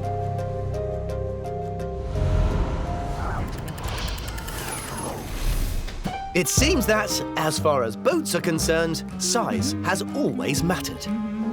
And once man had mastered the basics, he was soon building big. Ptolemy IV of Egypt's warship, the Tessara Contreras, was thought to be the world's largest human-powered vessel.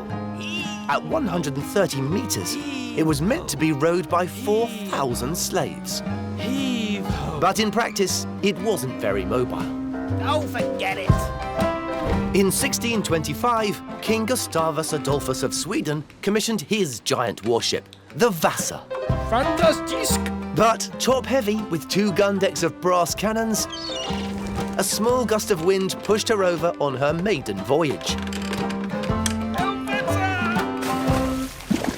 Luckily, some more effective build techniques were on the horizon.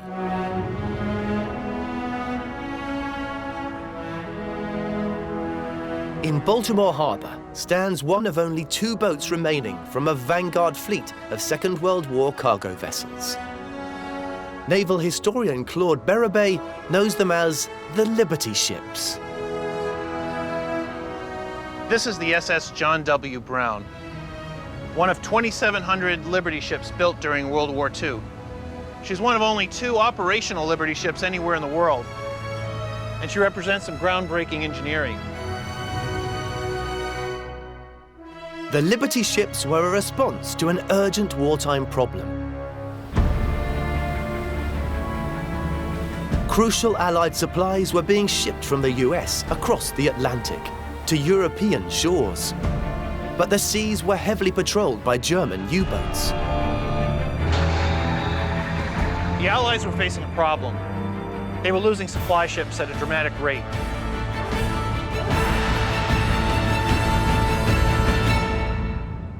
Replacing the lost ships was proving impossible. The traditional build methods far too slow.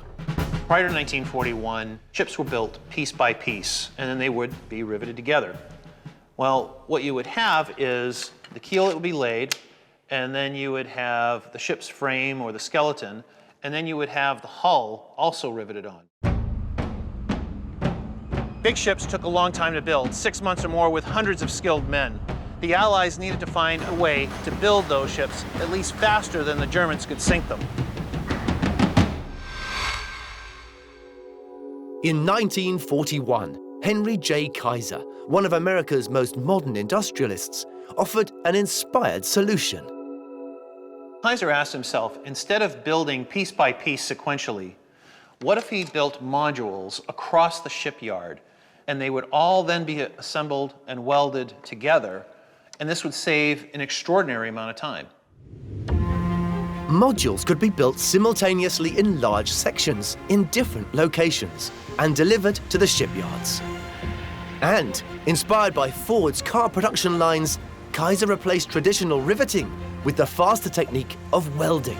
Well, here we have large sections, prefabricated modules that would be assembled, put together, and welded in the shipyard. And you even see what we have here is the house, which contains the bridge and the wardroom, and that would be welded directly to the deck. In 1941, Kaiser's prefab ships went into full production in 18 yards across the US. Overall construction time was cut by around 2/3, with each ship taking an average of 42 days, with one record build of just 4. Kaiser's shipbuilding program proved successful beyond expectation. Many believe that without them, the war would have been lost, earning them the title Liberty Ship. Kaiser's shipbuilding program really changed shipbuilding forever.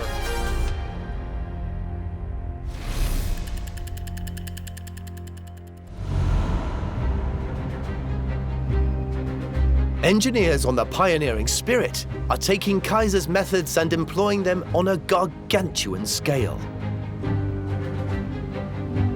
Built using the block method at almost 3 times the size of a Liberty ship, it is prefabrication on an unprecedented scale. A normal ship consists of 60 to 70 big blocks, but this ship almost consists of 1,000 blocks, which were then pre-assembled to pre-erection blocks, and those pre-erection blocks were built or dropped in a dock, and there they were welded together.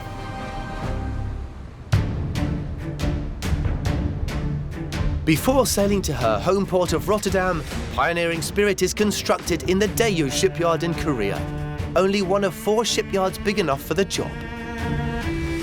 The Korean shipyards are used to building big ships, but this ship was massive.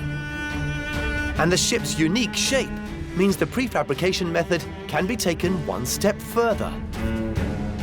You have to consider, we didn't build it as in one dock. We built the portside hull in a dock and a starboard hull in another floating dock. And eventually we brought her together along the quayside. She's a split hull, how we call it, because she's not really a catamaran. We need to have this shape, otherwise you can't move around different kind of sizes of topside and to connect to the topside. Even with prefabricated units, the ship is so huge it takes 4 years to build.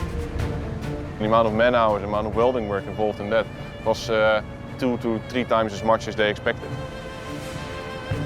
I have seen 8 vessels leave there, and this vessel was not even finished, basically because of the amount of steel involved. It is not really a vessel, that's what I always think. It's a big working island.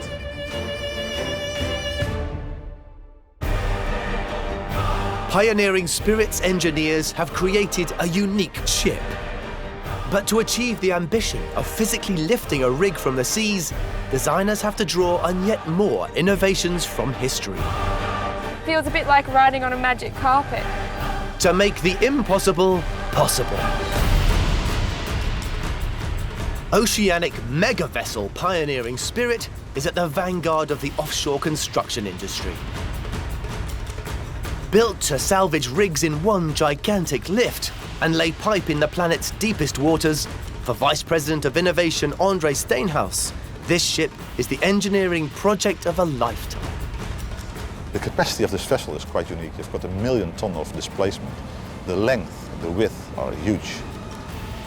This vessel has completely changed how the traditional industry works.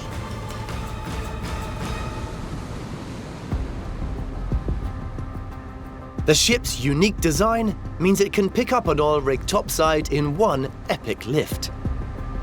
What we do with this concept is that we don't lift a platform from the top, but we actually push it off from the jacket. To begin the platform lift, Pioneering Spirit must first lower cutting torches down each leg of the platform in preparation. Then the ship maneuvers into position. But this is not plain sailing. The dual bows must slide under the topside with room to spare. We need to be able to increase or decrease the draft of this vessel to make sure we could get underneath a platform, which are all at different heights at sea.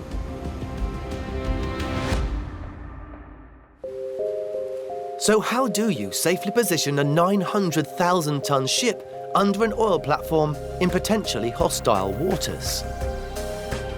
To achieve this, the designers need to draw on the accomplishments of history's great engineering pioneers.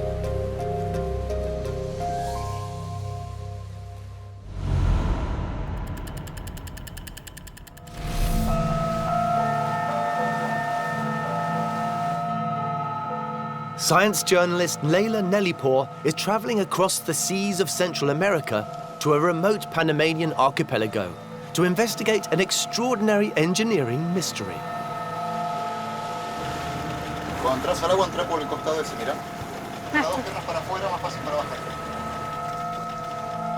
A secret that is only revealed twice a day. So we're on a beach on San Telmo Island. And when the tide is high, there's nothing really to see. But once the tide goes low,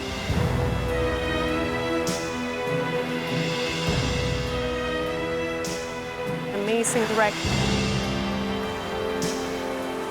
The locals surrounding this island have thought for a long time that it was a wreck from a Japanese submarine from World War II. It wasn't only until about 15 years ago that the archaeologist James Delgado found out the significance of this iron machine.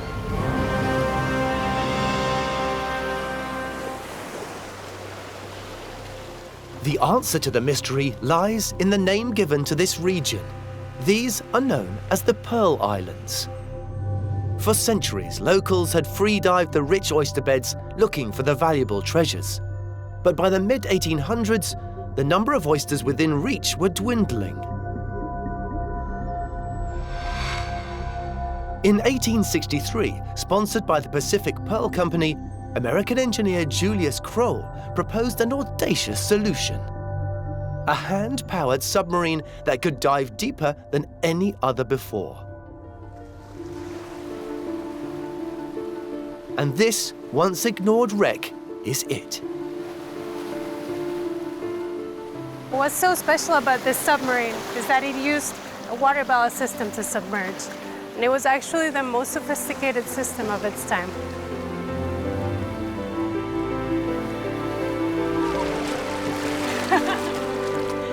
Pressurized with air pumped into it from a ship above, the Explorer pioneered a system of flooding and blowing water ballast tanks, now familiar in all modern submarines. The way the people inside the submarine fetched the pearls is that since the submarine was completely pressurized, it was able to go to the bottom of the ocean, and then it had a hatch at the bottom of the structure that they could just open and the water wouldn't come in. So they could just reach out to the bottom of the sea and fetch all the oysters. The concept of water ballast tanks is deceptively simple. So this is the principle of the submarine explorer. We have a tank here, and as we fill it with water, it will sink to the bottom. So when they wanted to bring the submarine back up to the surface, they used a compressed air tank. And they pumped compressed air into the water tanks to push all the water out. So now I've blown air into the tank full of water. Some of the water has come out, and it has allowed the tank to come back up to the surface. What Julius Kroll did was to take this crude principle and develop it to unheard of levels of sophistication. What was so innovative about this water ballast system is that the submarine actually had the tanks placed in different parts of its structure. So it allowed it to control if it wanted to go down nose first or tail first, and also allowed it to control the trim of the submarine as it was descending. Despite, or perhaps because of its genius, the Explorer developed an unwanted supernatural reputation. Its crews became ill, and many died. Today, we know they suffered decompression sickness, or the bends. But in the 1860s, this condition was little understood, and the divers thought it cursed. Which is why it has lay abandoned here for a century and a half.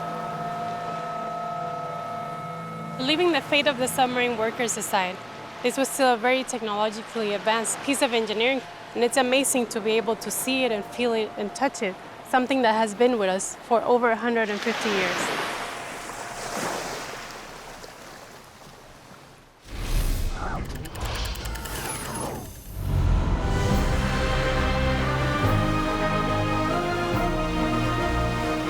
Engineers on mega-vessel pioneering spirit upscale Kroll's innovative use of ballast to a whole new level of sophistication. Captain Fred Recto is at the controls. We got over 87 ballast tanks, of which are 4 quick drop tanks.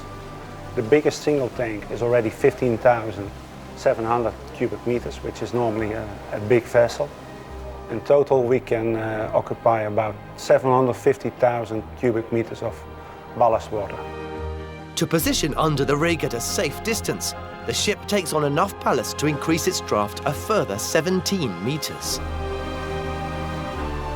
What we don't want is once the yokes or the beams are close to the platform, that they will hit the platform. Once in place, Pioneering Spirit can begin the lift process. First, the ship must connect a series of yokes to the platform. But this poses a dangerous problem. You have to be able to compensate for all the vessel motions when you're moving in the platform. If you don't have that, the collision impact will be enormous and the project will finish. So how can engineers accurately connect to the rig when the ship is constantly moving? The team on Pioneering Spirit would look to the work of the innovators of the past.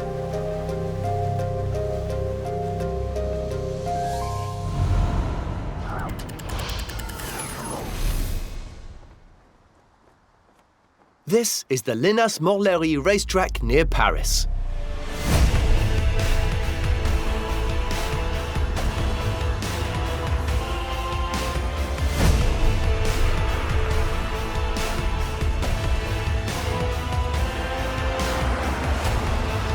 And this car, driven by Suzy Shi, is one of the cleverest ever built. This is the Citroën DS, a true icon of French motoring.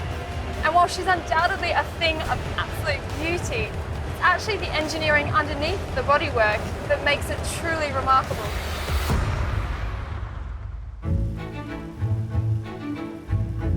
By the 1950s, mass production and new technologies were helping to bring cars to the people. But not necessarily comfort. Here in France, a combination of poor quality roads and the early spring-based suspension systems meant that if you wanted to travel at speed, the ride was going to be pretty uncomfortable. However, there was one young French engineer determined to find a solution. And in 1955, that engineer was Citroën employee Paul Magès. His ingenuity would override conventional suspension engineering once and for all. Now, conventional suspension systems are based on springs, but because a spring always maintains the same stiffness regardless of how much you compress it, there's always a compromise to be made in handling. So if I have a soft spring like this one, it's pretty good at absorbing fast bumps and jolts in the road. But when I'm going around corners, the softness means my handling is a little bit compromised. If I go though, instead, for a stiffer spring like this big one here, it's not very good at absorbing bumps in the road, but it's much better through corners with handling. So essentially there's a catch-22 here. If you want a really comfy ride, your handling is going to be affected. But if handling is your top priority, then it's not going to be a very comfortable experience. Magès took a hugely innovative approach. He got rid of springs altogether. Instead, a sphere is attached to each wheel by a rod and divided by a rubber membrane. The top contains gas, which compresses and absorbs force, and the bottom hydraulic fluid, which transfers it. On impact, the rod pushes into the hydraulic fluid, transferring force to the membrane, compressing the gas above and absorbing the impact. Any excess force is dissipated by pushing the non-compressible hydraulic fluid through a valve. So we're going to put Magès' design to the test by driving the DS on this incredibly bumpy road. Now, for most cars with a conventional suspension system, this road would be horrendous. It would be really bumpy, really shaky. So let's put the DS to the test and see how she goes.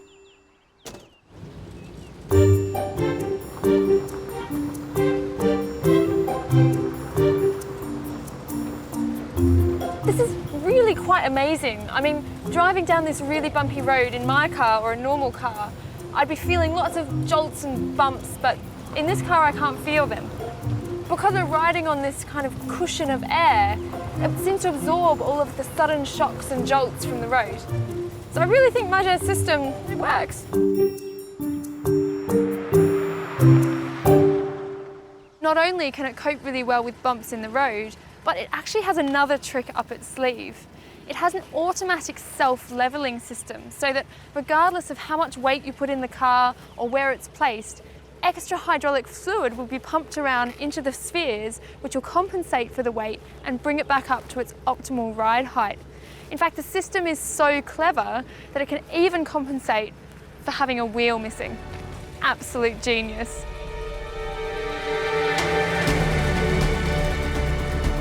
The Citroën DS is considered one of the most influential cars of all time. Its hydro-pneumatic suspension system has been employed on everything from Maseratis and Rolls-Royces through to ambulances.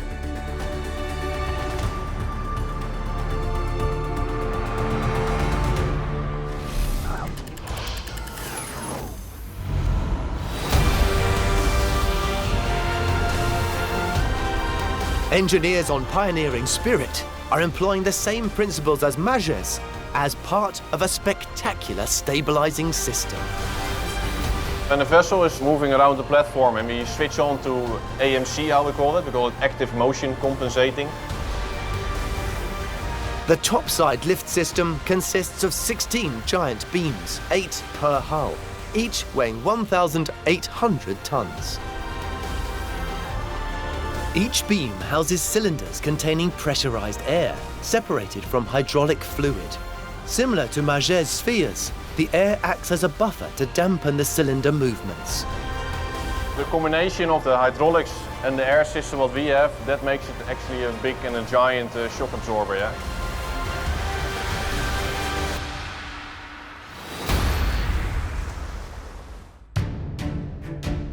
The hydro-pneumatics work to cushion impact of rough seas. In combination with the entire motion compensation technology, it creates a cutting-edge system. All beams can move in all 3 degrees of freedom, so X, Y and Z direction. The key aspect in the whole beam system is all the hydraulics and the pneumatics involved to make sure that the beams can compensate for all the vessel motions due to the waves. We always say that the beams are standing still in the world and the vessel is moving. I haven't seen that before. It's very, very impressive.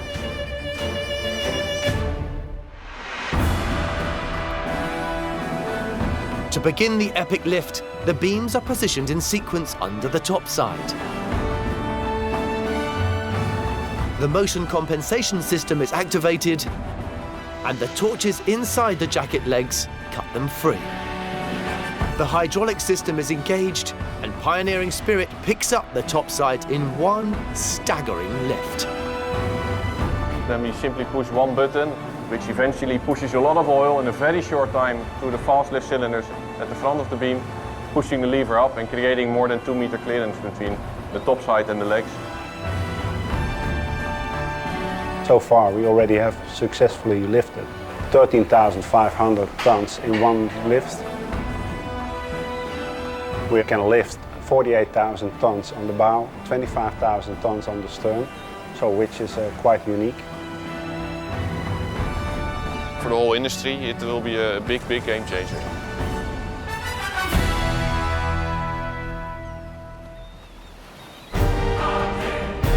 But salvaging giant rigs in one lift is just part of what this groundbreaking ship can do. To conquer further deep ocean missions, Pioneering Spirit needs to draw yet more inspiration from the innovators of the past. And this was it, the Lombard steam log hauler. To make the impossible possible. Pioneering Spirit is the most innovative oil rig salvage vessel on the planet. The length of 5 jumbo jets, this metal-muscled monster can salvage rig platforms in one gargantuan lift. For site coordinator Dan Akkerboon, it never fails to impress. We wanted to create the biggest and the heaviest lifting vessel in the world, meaning we can lift off now almost 48,000 tons.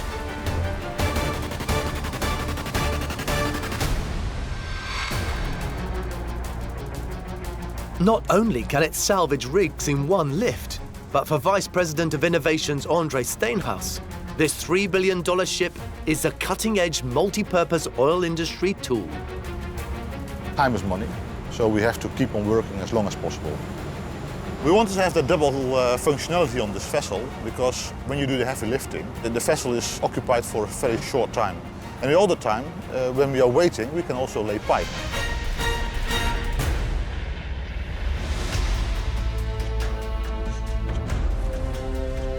Pioneering Spirit is tasked with laying the largest scale oil and gas pipe in some of the deepest waters in the world. But extreme lengths of large pipe can weigh up to 2,000 tons. Unless the pipe is held firmly and fed out with the right tension, it would buckle under its own weight. We have to find another way to explore the deeper findings of oil, and therefore you need to have a vessel which has lots of capacity and possibilities to install pipelines. To lay heavy pipe in deep water, it is difficult.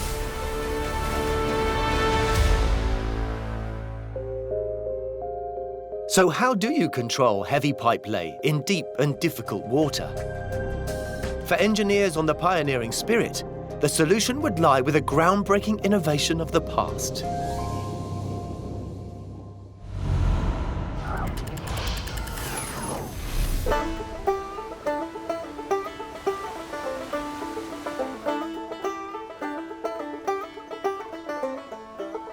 Roughly 90% of Maine is forest, more than any other state in the US.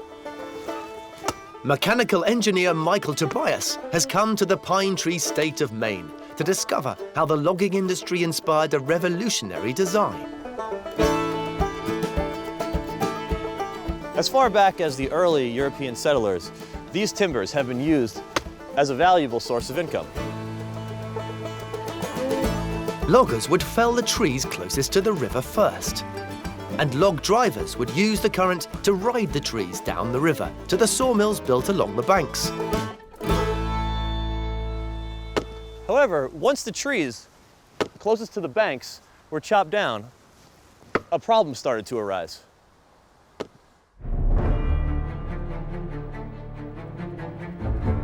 Pulling heavy timber from the deeper forest on traditional carts was impossible, as cart wheels would get bogged down in mud and winter snows. With thousands of acres of forest being rendered untouchable, a solution had to be found, and quickly.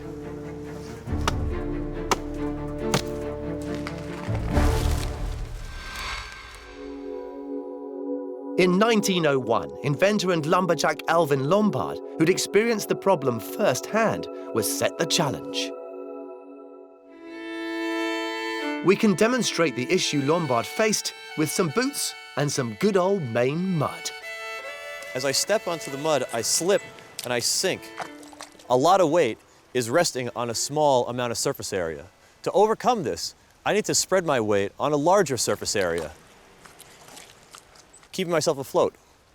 And when I get the piece from behind me and lay it down in front of me, I'm able to continue moving forward with evenly distributed weight. Taking this concept, Lombard came up with a machine that would change the industry and the world forever. And this was it, the Lombard steam log hauler.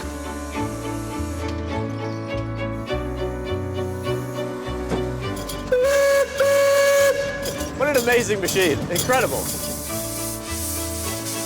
And the secret of its success lies beneath the machine itself.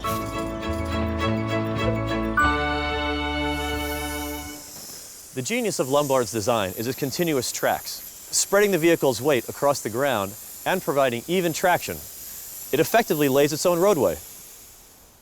No longer having to rely on wheels, the continuous tracks of Lombard's machine made it an instant success.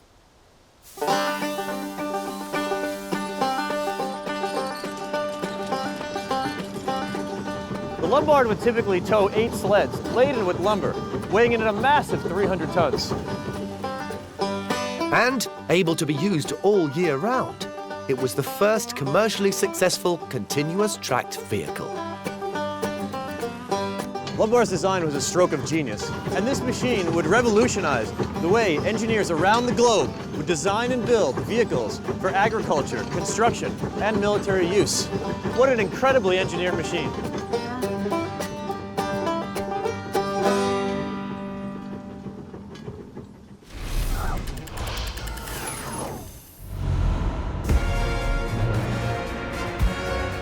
But how does an all-terrain log hauler relate to a giant offshore construction ship? On Pioneering Spirit, 4 gigantic tensioners in the ship's firing line are each fitted with 100 meters of continuous track. Just like Lombard's log hauler, the tracks increase the surface area in contact with the pipe, evenly distributing tension, enabling a controlled delivery to the ocean floor. Here we are at the aft of the production line, and here you can see one of the 4 tensioners which we have from the Pioneering Spirit. One of the tensioners can have a capacity of 500 tons. The pipe is clamped in between tensioner shoes. Shoes can move a little bit, so they've got the optimum position. So they've got the optimum pressure on the pipe, so you don't damage the pipe. These tracks on the pipe hold the pipe continuously on the vessel. The tensioners play a crucial role in the onboard pipe assembly line, where the joints are welded together at different stations. The welding platforms that the guys are standing on are moving along with the pipe during the production of the pipe. Engineers on the ship are able to produce 400 meters of large gauge pipe every hour.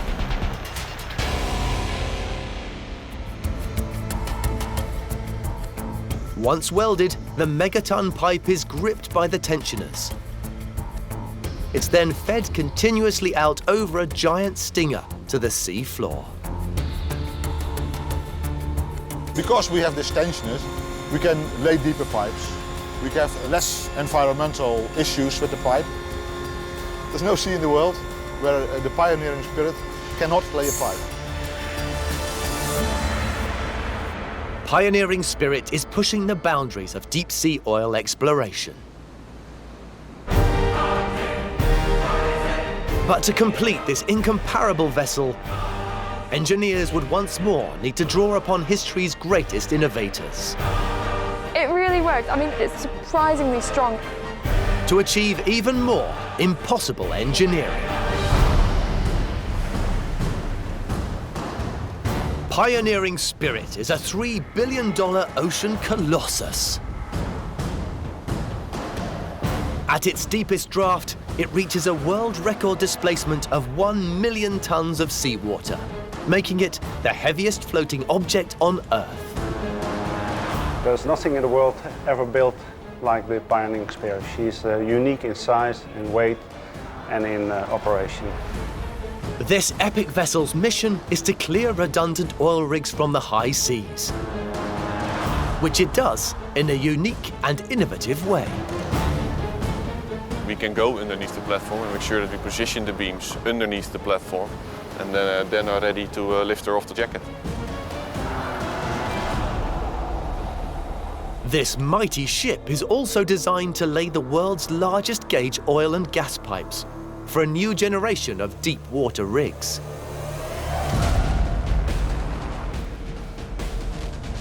But pipe laying can take many months, and the environment is unpredictable.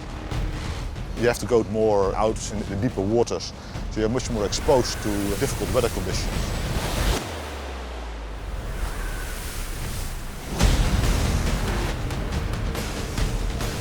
Violent storms in exposed seas pose a threat to even this marine colossus, a site coordinator Dan Akeboom knows only too well. If the weather changes or suddenly big waves come, they have to stop and abandon the whole operation.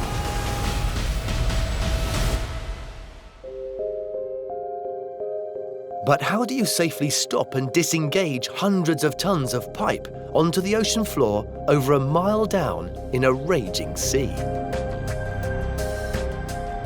To overcome this problem, engineers would need to turn to the innovators of the past.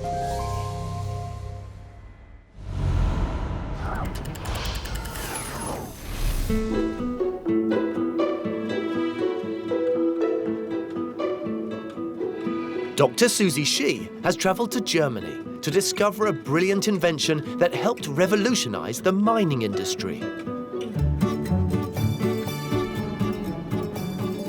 This is the Upper Harz, one of the most historically important mining regions in Germany. Mining has taken place in these hills for centuries. But 19th century mining engineers had a problem. How do you reliably get tons of valuable metal ore out of the mine?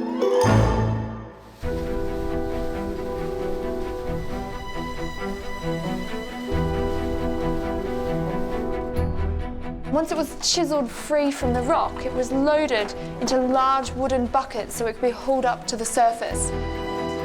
Some of the shafts reach a staggering depth of 800 meters, which was below the sea level, so that ore had a long journey all the way up to the surface. Originally, the buckets were lifted with hemp fibre ropes. But in these damp conditions, the moisture would cause ropes to disintegrate, so instead they used chains. But chains weren't much better in terms of safety, because a single weak link could cause a catastrophic failure with no warning.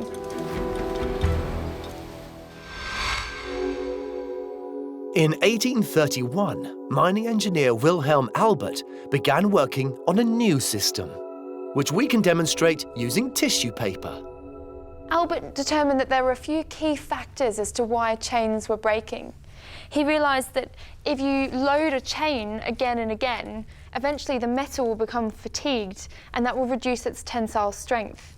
And breaks in the chain are more likely to happen where there's joins and links.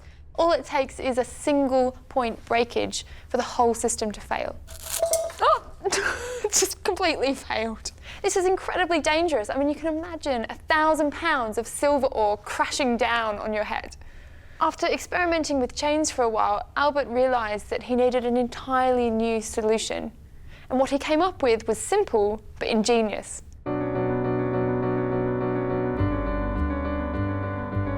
Albert's idea was to take 4 individual strands of wire and then twist them together to form a helix.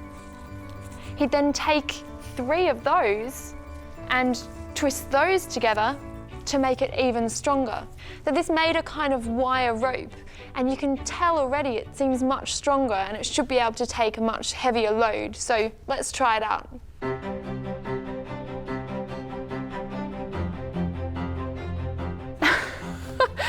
So it really works. I mean, it's lifting a surprising load. It's surprisingly strong, even though it's made of tissue paper.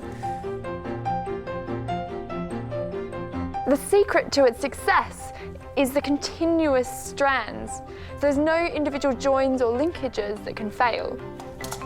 And here I have an original piece of wire rope, and you can see that it's made up of individual strands, just like the demonstration. Albert rope, named after its inventor, was so successful that he soon installed it in mine shafts all across this region. In fact, wire rope caught on all across the globe and not just in mines. You can see versions of it in the modern world, from suspension bridges to cable cars.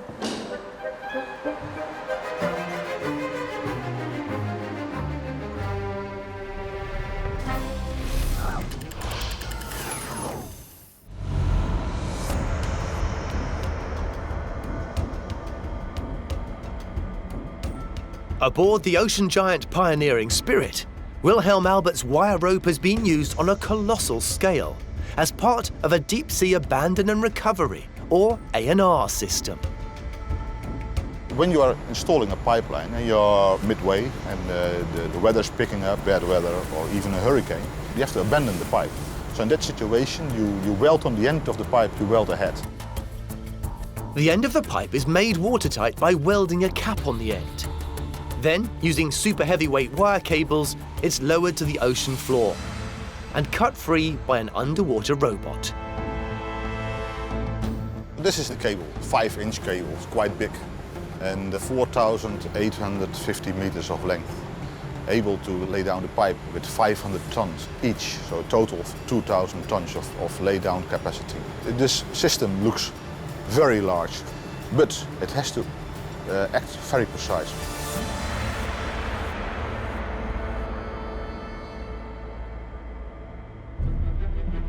To achieve that precision and control, engineers on Pioneering Spirit have created an ambitious system.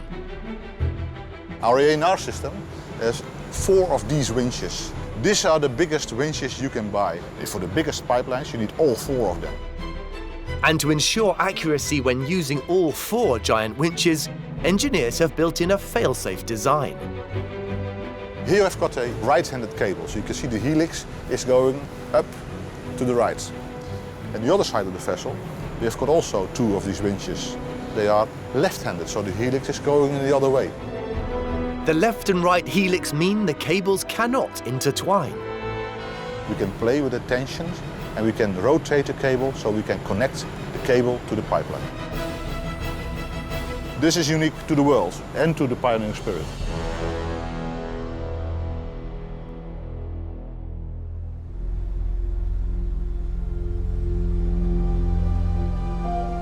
Through design and engineering, Pioneering Spirit has raised the bar for what is possible for the oil industry. We can lift over 48,000 tons. We're twice as big as the second biggest pipe layer in the world, so we create our own jobs. If you're an engineer, this is a dream of everybody, to be involved in this project.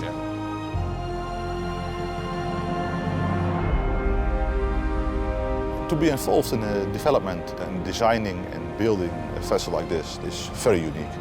You never get a chance to make something which changes the industry. By drawing from the innovators of the past, adapting their ideas and making trailblazing discoveries of their own, the engineers and designers behind Pioneering Spirit have succeeded in making the impossible possible. People ask me, oh, what are you going to do afterwards? And I don't know. I mean, we built the biggest ship in the world, so what's next? I don't know.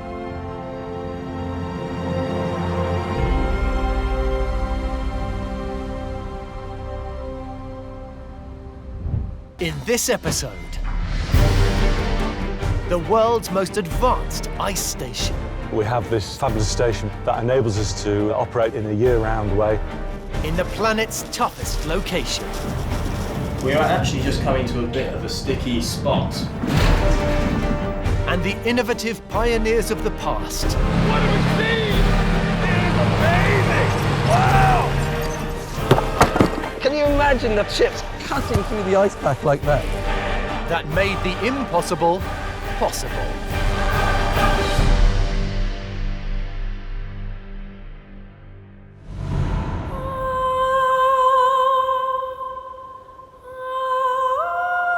Antarctica. The world's largest wilderness. Surrounded by the Southern Ocean, covering 5 million square miles, its massive ice makes up more than half of the planet's fresh water. For 60 years, this unique environment has played host to groundbreaking scientific research carried out by the British Antarctic Survey. But as engineer Chris Martin knows, this is no ordinary workplace. At the end of the day, you are here on your own. It could be minus 50 and blowing about 50 knots as well. Station leader Jessica Walkup is all too aware these brutal conditions can take their toll. We do have to restrict the amount of work people can do outside. Some days to the point where people are not allowed outside at all. Winter storms are some of the most extreme on the planet. You can have a few days of high winds, and the next thing you know, you've got a 5-metre hill of fresh snow. Any station would quickly be buried beneath that. And the floating ice shelf beneath them is anything but stable. It's constantly moving at a speed of up to 2 meters per day. You could have breakages of the ice shelf, meaning that you could be marooned on an iceberg. The area's first survey station, Halley 1, was built in 1956. That and 4 subsequent bases have all succumbed to Antarctica's remorseless conditions. After a few seasons, the weight of snow and ice on top of them actually crushed them and made them unusable. Only a remarkable piece of engineering will remain standing. And the solution is Halley 6. Conceived by Hugh Broughton architects, it may look like the space stations of science fiction, but this is in fact the world's most cutting-edge ice station. If you're off-site and as you are riding back by Skidoo to the modules, they suddenly appear on the horizon and you think, wow, I live there.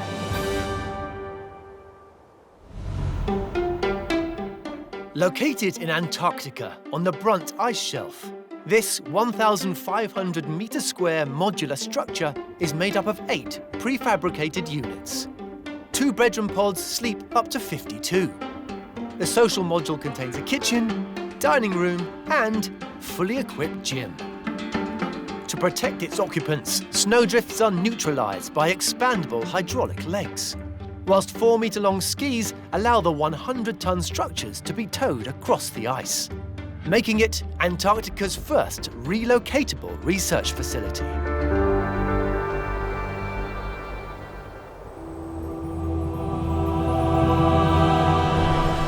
Halley 6 is an extraordinary engineering achievement. But before its designers could even contemplate construction, they faced a seemingly impossible problem. The biggest challenge of being on the Brunt ice shelf is the isolation.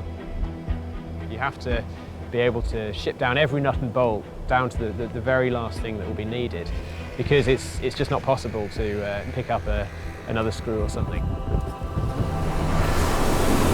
Everything must arrive by sea. A 2-week voyage from Cape Town. The 3,000 nautical miles of ice fields pose a unique challenge for Captain John Harper. Antarctica is a difficult place to get to.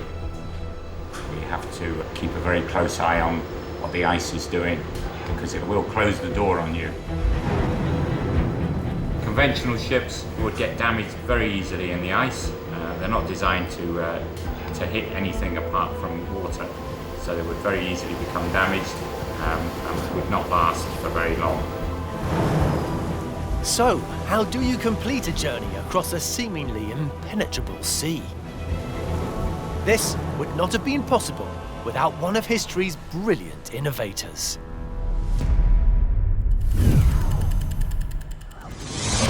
Throughout time, ice has often been about having fun. Ta-da!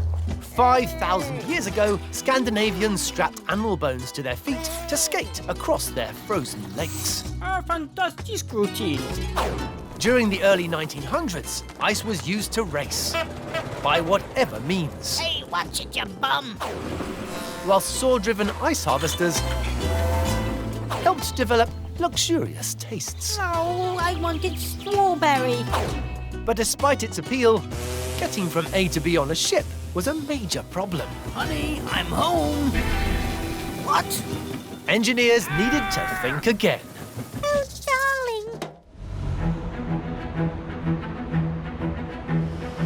darling. Dr. Rhys Morgan is riding the waves in Hamburg, Germany, discovering how a groundbreaking innovation opened up frozen waters to shipping. We're bumping along on the River Elbe in the port of Hamburg, and it's really choppy and wet.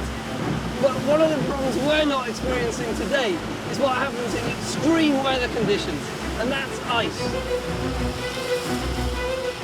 70 miles from the coast, Hamburg's freshwater has historically been susceptible to freezing in winter.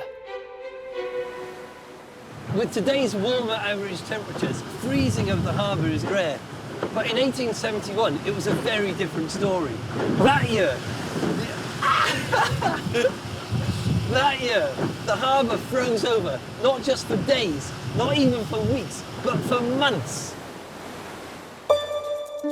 With ships unable to come or go, business came to a complete standstill.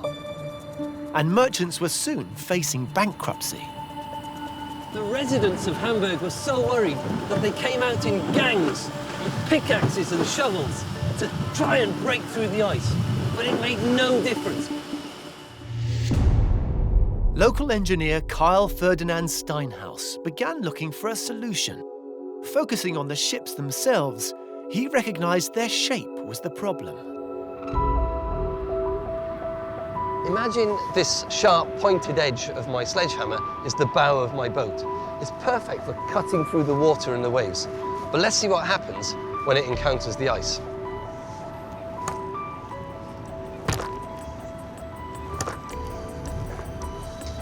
Even though the sledgehammer hit the impact spot, it didn't cleave its way through the ice. And you can imagine, in a frozen river or an ice pack, this could be miles and miles long.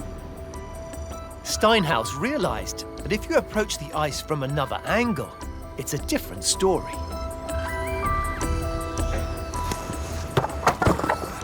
Wow! That was amazing! Instead of the force acting horizontally, trying to cut through, it's now acting vertically and through the thinnest cross-section.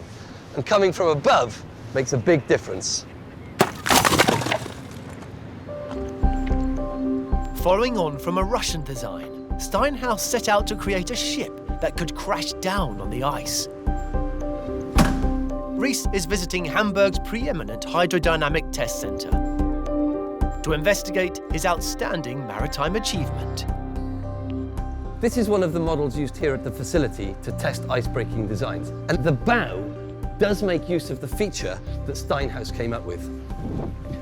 A traditional ship's hull would have a sharp, pointed bow. What Steinhaus did was make a smoother, spoon-shaped bow. The wider, shallow bow allowed a ship to slide up the edge of the ice before gravity forced it down on top. The ship's weight producing a huge shearing force, reducing the ice's resistance. Seeing this trailblazing design in action involves an engineering marvel in itself. To test icebreakers, you need an ice tank, and this is an ice tank. And an air temperature of -20 degrees C freezes the surface of the 70-metre-long tank. The scaled model featuring Steinhouse's spoon-shaped bow is then towed at around 3 knots, simulating the speed of an icebreaker in the ocean. The model's filled with instrumentation so they can see exactly what's happening, how the whole design is breaking up the ice. Scaled up, the ice it is cutting through would be the equivalent of 1 metre thick. In 1871, Steinhouse launched Icebreaker 1.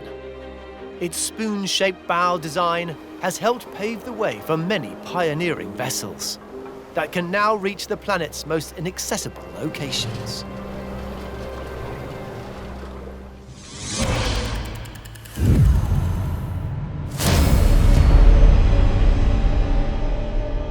To make the seemingly impossible journey to Halley 6 in Antarctica, Captain John Harper and his crew take to the helm of a Steinhouse-inspired engineering colossus, the Ernest Shackleton.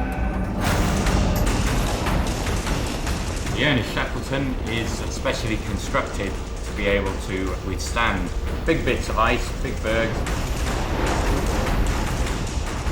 This 80-metre marvel tackles thousands of miles of frozen water in the treacherous Weddell Sea. We are actually just coming to a bit of a sticky spot. We're going to head down there to those pools, but it's going to be a bit of crashing and banging.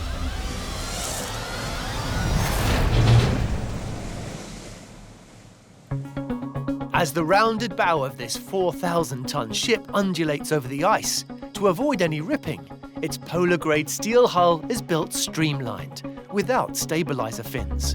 A further reinforced band of steel known as the ice belt runs down its length to avoid crushing from built-up ice. But in these extreme conditions, The bit that we're about to go through is probably 2 to 3 feet thick. power is also key. 2 diesel engines throwing out 7,200 shaft horsepower keep the ice at bay. The secret is to actually just keep the ship moving, and that's why you're continually looking for the right way to go. As the Ernest Shackleton approaches Antarctica, it faces another seemingly impossible problem. In this wilderness of ice, there is no harbour. So how do you moor up? Its solution is to carve its very own customised dock out of the irregular edge of the ice mass, its thrusters turning the bow into a precision sculpting tool. However, reaching Antarctica is just the beginning. To create their incredible research station, Halley 6's team will need to draw on the inspirational pioneers of the past. Oh, those fibres, they're so cool. To create more impossible engineering. Halley 6 is the most advanced research station ever built in the polar regions. Engineered by AECOM, this modular structure is manned by up to 52 scientists and support staff, incorporating a meteorological observatory, 4 laboratories, and an air traffic control facility. But constructing this ambitious project posed many problems.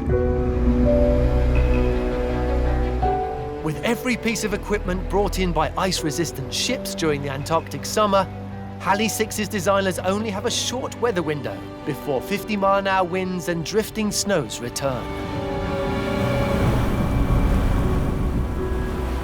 The challenge of building a station in Antarctica is that the seasons here are very short. We're looking at 12 weeks maximum, really, between when you can start getting equipment and people onto site to start building, and then getting them off again 12 weeks later.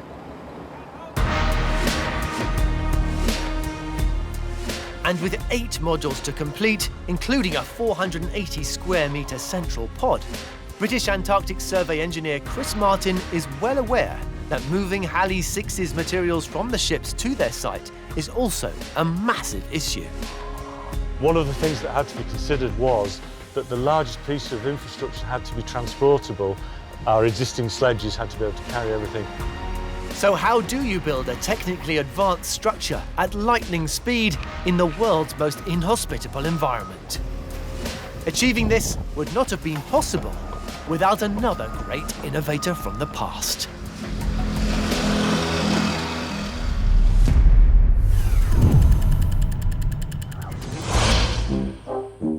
When it comes to building, man has often been in a hurry. Me finished. Nomadic Mongolians erected their yurts in an instant using concertina wood.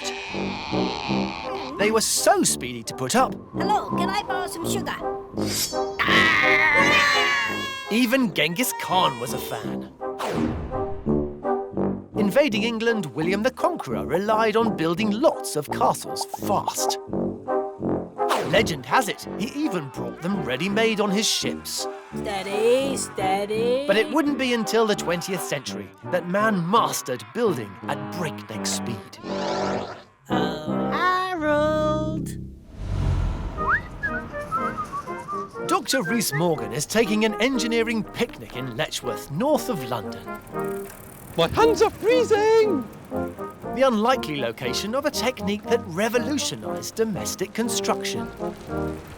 It might look like a sleepy English town with its well-kept gardens and neatly trimmed hedges, but actually, this place was a radical experiment. In 1905, a competition was launched to build a house for just £150. The hope was to build new cheap cottages for low-paid agricultural workers forced into the city by inflated prices. One of the major costs of building houses is time. Traditionally in Britain, houses are built using bricks on a layer-by-layer basis. And the builders have to take time leaving spaces for doors and windows and so on. But the costs associated with this time meant that prices of houses in the country were way beyond the reach of the average farm worker. Solving this crisis meant building a home at an unprecedented pace. This house is revolutionary, not just in its looks. The main part of this house just took 36 hours to build. The design was the brainchild of Liverpool engineer John Brodie, who did away with traditional masonry techniques to build at lightning speed. Instead of building his house brick by brick, Brodie set each of the walls just like you would make the sections of a gingerbread house. These were then transported to site and assembled in double quick time. The roof on. It's looking pretty good. Okay. There you go. They were then pinned together and mortar would fill in the gaps. Well, my piping skills aren't quite as good as Brodie's concrete laying, but they're not bad.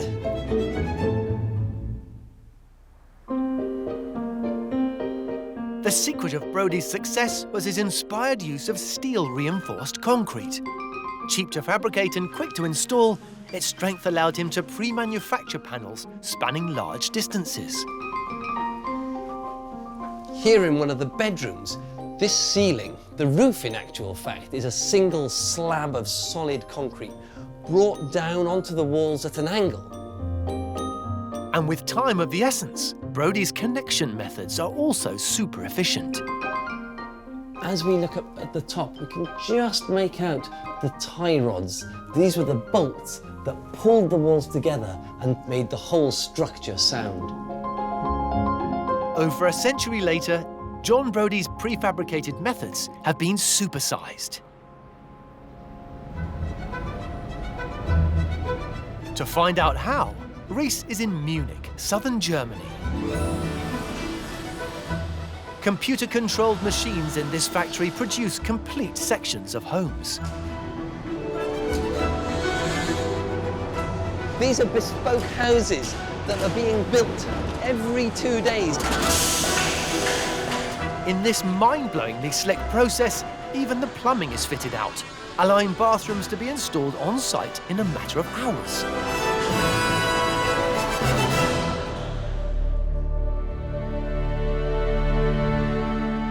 The erection of these flat-packed feats of engineering also defies belief. This house took under a week to build, and actually some of them have taken just under 24 hours. I mean, this is precision engineering. Thanks to engineering pioneers like John Brodie, prefabrication is now used all over the world and enables us to build incredible buildings like this one in the background here in very short timescales and very cost effectively. It's just brilliant.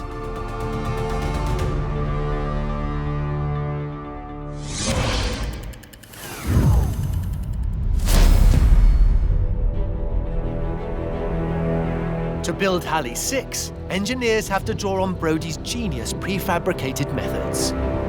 Shipping the entire station to Antarctica involves huge quantities of components. But as British Antarctic Survey's engineer Chris Martin knows, the first stage of construction starts 10,000 miles away. There were trial erections carried out in South Africa to make sure everything went together, because it's quite important to make sure that we have a viable concept before we arrive here. Once tested and shipped, 470 crane lifts unload 9,500 cubic tons of material before they are organised and transported on sledges. It's moving, all we've got to do is stop it now, in the right place, in about that much. Parked up, they form an astonishing 2.5-mile-long line of parts. With just a 3-month weather window, speed of assembly is critical for the Galliford Try construction team.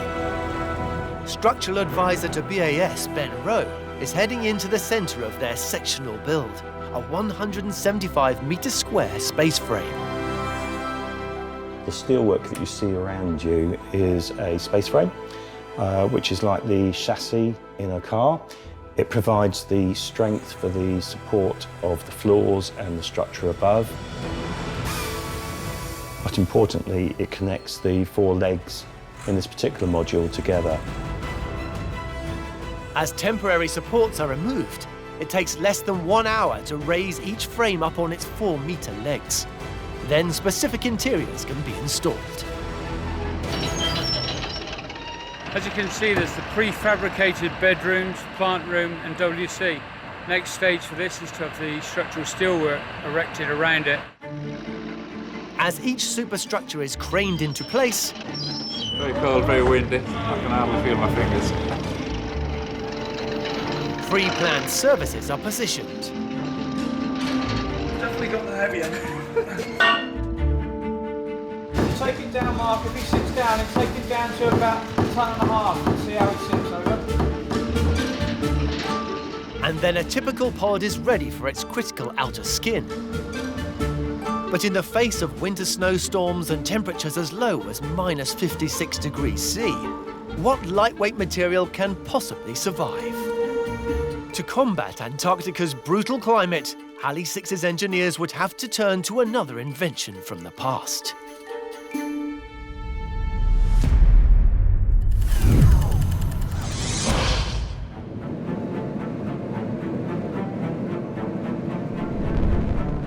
Physicist Andrew Steele is at Sheffield University's Glass Laboratory, tracking down one of history's breakthrough materials that came about quite by chance. Some of the most important and fundamental discoveries have been made completely by accident. But from penicillin to Teflon, they've nonetheless gone on to revolutionise the way that we live our lives. In 1932, there was just such a discovery. In Illinois, America, under the guidance of engineer Russell Gaines Slater, researcher Dale Kleist had been applying molten glass through a spray gun, testing its suitability as an adhesive. But he didn't quite get the results that he expected, and we're going to try and reproduce that experiment today. So this metal sheet represents the nozzles in Kleist's gun. That's the molten glass, and we're going to catch the results in this bucket of cold water. Oh.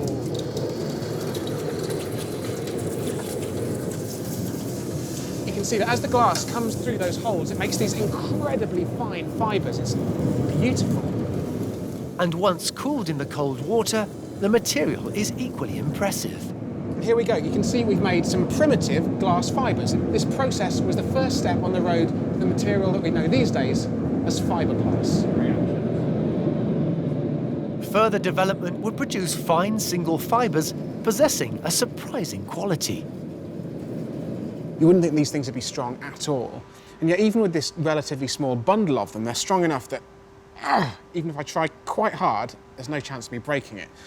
Now, that then evolved into something that looked a little bit more like this. This is kind of a material woven out of those glass fibres.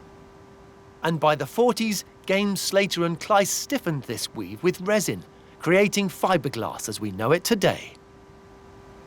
It's a material that's incredibly strong under tension, and that's what we're going to test today. So this is our test rig. These two huge jaws, they're going to pull at that fiberglass you've got stuck in the middle there, and they can apply up to 30 tons of force to start the test. You can see on here the graph of the force increasing as we go through the experiment.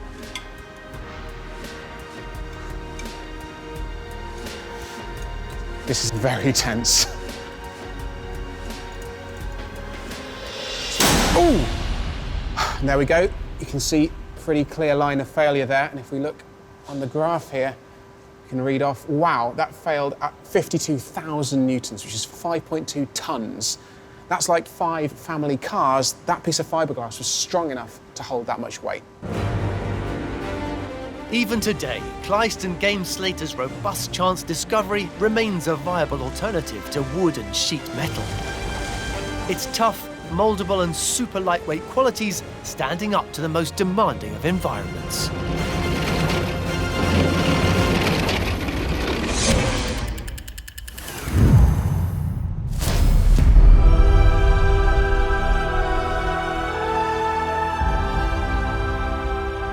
To tackle the world's most inhospitable climate, engineers take Games Slater and Kleiss's brilliant methods to a whole new level, to envelop Antarctica's Halley 6. These panels are made of special low-temperature composites with a foam-filled liner. They're massively proof against the environment that we live in here.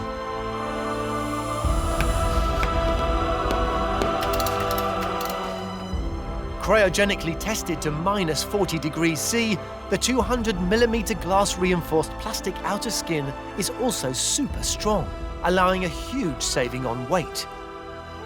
The glass-reinforced plastic keeps the construction very lightweight and therefore minimises the load onto the legs, which is obviously important on ice as your foundations. With the largest panel measuring 35 square metres. Last panel, on it goes, button up, hopefully everything will line up, but probably not. Cladding of the 8 modules is achieved in just 1 week.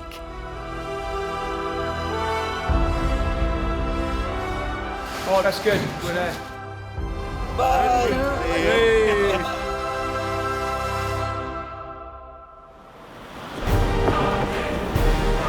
Creating a life-sustaining environment in Antarctica is a huge achievement.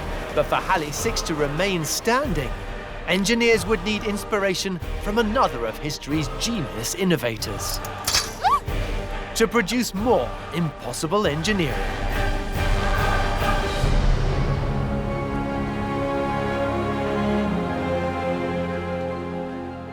In 2012, engineers completed one of the world's most pioneering modular structures. Halley 6 defies Antarctica's brutal climate, allowing scientists to carry out crucial research and survive in total isolation. We have this fabulous station that enables us to operate in a year-round way. The station can support life throughout an incredibly harsh winter, but is also providing a home. An entirely self-sufficient structure. 2 energy modules contain water and sewage treatment plants.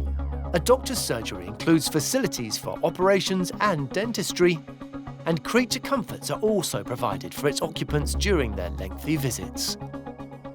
most places of work are not also where you're living, socialising, eating. It's got to not only be a functional but also a really comfortable building. It's a very well insulated station. It has very good control systems in it which allow us to track temperatures, make sure that we're not overheating or underheating, and we can observe the whole station from a computer terminal inside. Halley 6's structure sustains life in temperatures below -50 degrees C. But if this engineering phenomenon is to reach its 20-year lifespan, it must deal with another force of nature. So we get so much snow falling every year here. Anything that's left here just gets buried very rapidly. Halley 6's 5 predecessors have been engulfed by these relentless conditions, becoming part of the ice shelf itself. So how can engineers rise above this seemingly impossible problem? Achieving this would require another of history's genius innovations.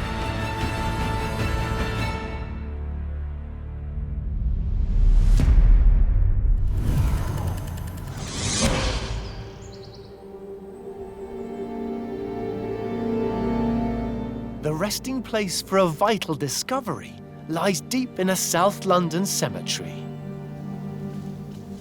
Scientist Susie Shee is on the trail. 15 feet below me is a unique piece of engineering history, but it's in a setting that's not for the faint-hearted.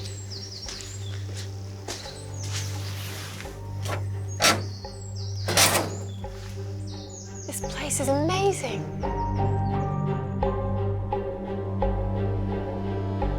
Never have guessed this was down here.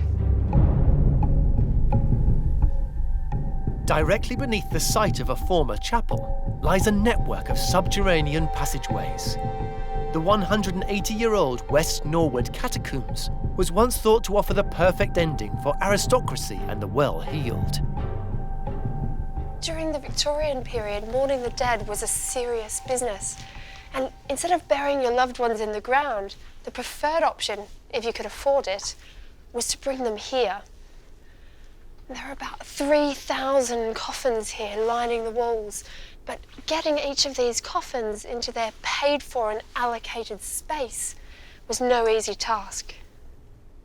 To contain potentially deadly bacteria produced by the deceased, the coffins had to be made completely airtight by a weighty inner layer.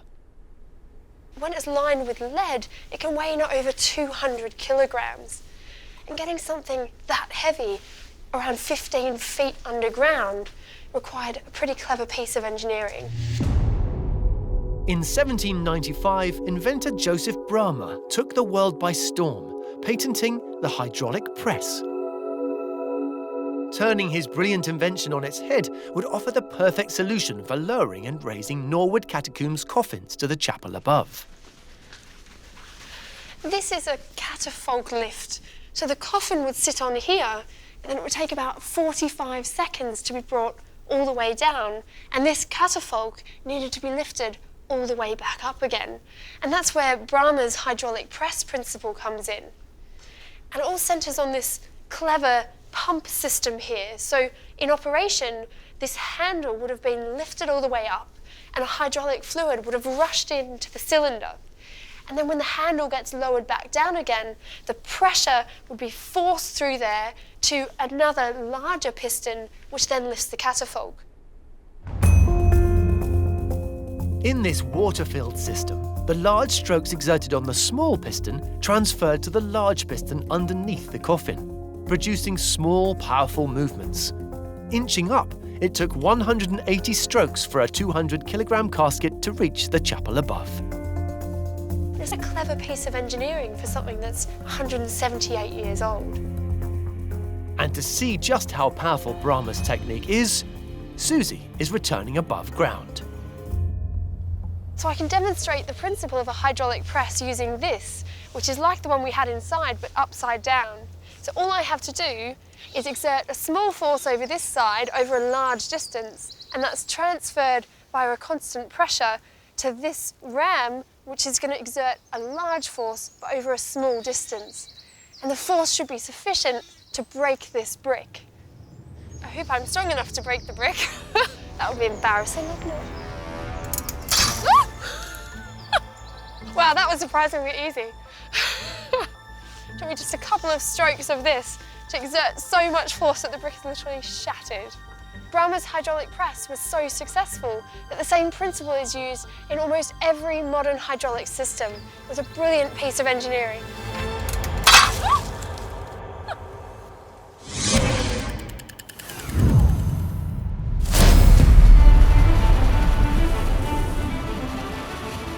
Faced with extreme drifting snow, British Antarctic Survey engineer Chris Martin can draw on Bramah's hydraulic genius to keep the 1,000-ton Halley 6 above ground. We have this fabulous station which is supported on 34 computer-controlled hydraulic legs.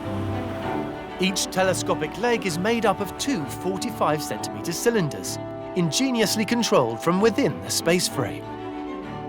We have this blue hydraulic ram, and that allows the two cylinders to move apart, and in doing so allows the building's legs to be raised. Every year when the winter storms are due, the 8 modules go through a metamorphosis. Extending leg 1. We simply start at one end of the platform and we lift up each leg individually and we pack snow underneath it. Each lift raises the leg 1.5 metres to the superstructure's collar. Once the entire 200-metre long station reaches its backfilled level, Halley 6 can then be lifted once more, ensuring it doesn't get consumed by rising winter snow. We can actually check inclination, we can spot movement, and we can advise the guys on the ground if anything needs to be done to accommodate movement in the snow.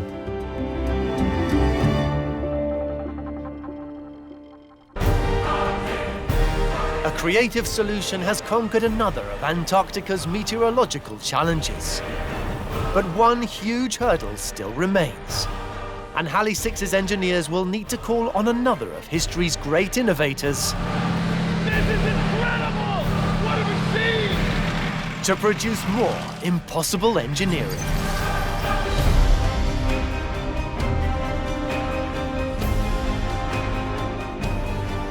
Situated thousands of miles from civilization, Halley 6 Research Station withstands the planet's most extreme conditions, allowing the British Antarctic Survey to carry out vital research. We've been collecting data in this area for over 60 years, so we need to be able to house the scientists in safety and comfort. However, Halley 6 faces another devastating force of nature. Its location, the Brunt ice shelf, is constantly moving and therefore unpredictable. The stresses in the ice shelf have opened up a crevasse that we call Chasm 1. This Chasm 1 has started to grow in the direction of our Halley 6 research station. If we leave the station where it is at the moment, then it might mean that Halley 6 will be on an iceberg. To avoid floating off into the Southern Ocean, Halley 6 must relocate. But how do you move a 1,000-ton, 200-metre-long engineering giant? Achieving this would have been impossible without another of history's innovations.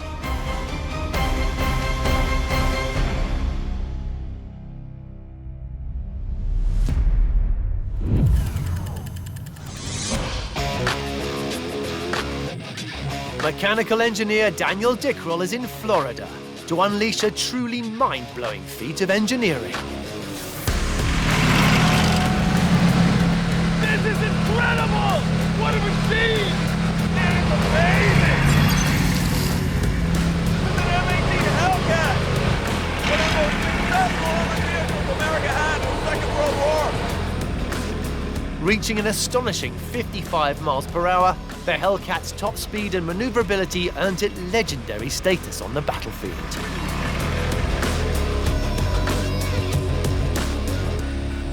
It's driven by a 16-liter gasoline-powered radial engine, putting out 450 horsepower. Now, the secret to the Hellcat's success is not that horsepower itself, it's how that horsepower gets from the engine to those tracks.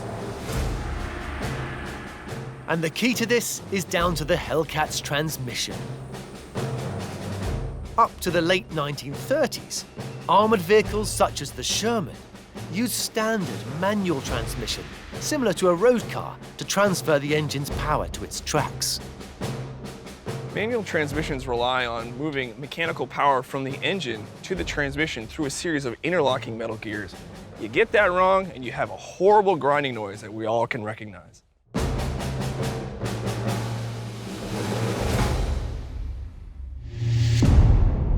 But in 1939, a team at General Motors, including young engineer Oliver Kelly, developed a more efficient solution for road cars. Unlike manual transmission, the Hydromatic transferred an engine's power automatically through a fluid via two fan-like components in a sealed unit. And it works like this. We have two fans. One we're going to call the impeller, one we're going to call the turbine. The impeller is connected to the engine side. So what that means is we always have our impeller side moving. The second fan, representing the turbine that drives a vehicle's wheels, has no power source, taking its energy directly from the impeller's flow. It's not moving, right? So let's say I want to pull away, I take my foot off the brake. We notice the turbine slowly begins to turn. During World War II, Kelly applied his expertise to armoured vehicles, but soon recognised the transmission power delay would make the Hellcat's standing start a gigantic struggle. Slow start was going to be a problem. When you're trying to move a large tank on a battlefield, it could be potentially fatal. So Kelly's team complemented their auto transmission with another piece of engineering to create a torque converter. Fitted in the Hellcat, toothed stators are positioned in the middle of the fluid coupling, redirecting the oil flow from the impeller, increasing torque and allowing the turbine driving the wheels to get to speed almost instantaneously, creating an explosive standing start. And you can see just what a difference it makes when we run the Hellcat against one of the most successful vehicles of World War II, the Jeep. Daniel is recreating a challenge that they actually used during the 1940s, one that is almost impossible to believe, a race between an 18-ton Hellcat and the nippy lightweight 4x4. First up in this battle of transmissions, the manually operated Jeep is timed from a standing start over 100 meters. Go!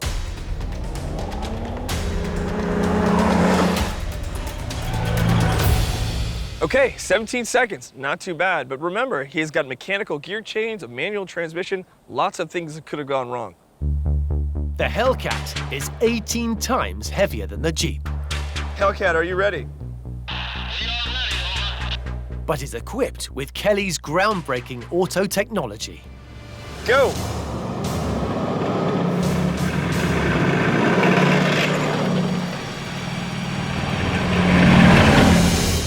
Wow, that was incredible. 15.9. The Hellcat actually is faster than a standing start.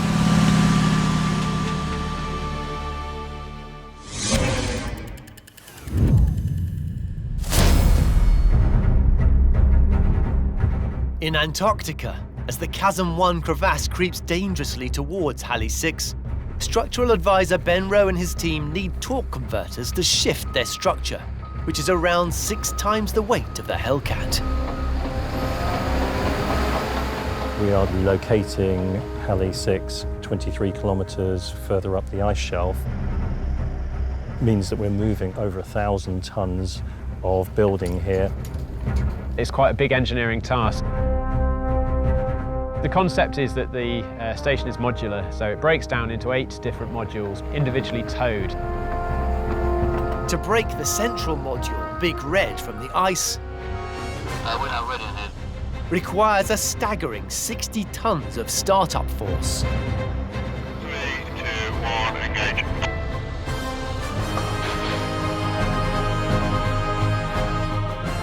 A fleet of bulldozers and tractors equipped with torque converters generating 1,000 horsepower take on this mammoth task.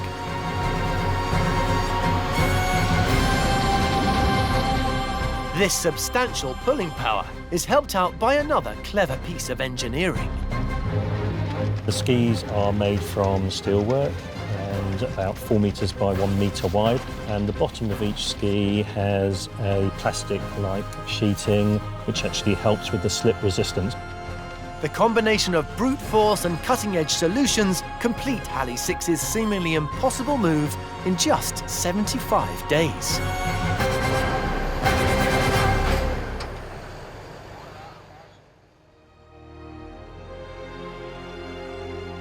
This inconceivable structural masterpiece was created in 4 years. Brilliant design and engineering continue to keep the world's most inhospitable conditions at bay. On a day like this, the guys who've just come down to face the next winter's challenges will be wondering what they've let themselves in for. However, we have these very clever modules at Halley 6. By learning from the pioneers of the past, adapting, and making innovations of their own, engineers have set a new benchmark. They have succeeded in making the impossible possible. I think the Halley that we have now is incredibly impressive.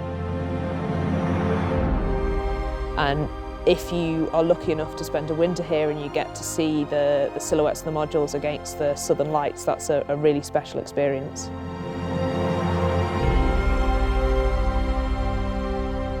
In this episode, an incredible rail network driven through London's historic heart. The new Crossrail trains will carry 200 million passengers in and out of London every year. It's very exciting. Pushing urban construction to its limits. These machines allow you to pump 60 tonnes an hour. It's quite an art to see. And the innovative pioneers of the past. It's amazing that they were able to build this bridge in this torrent.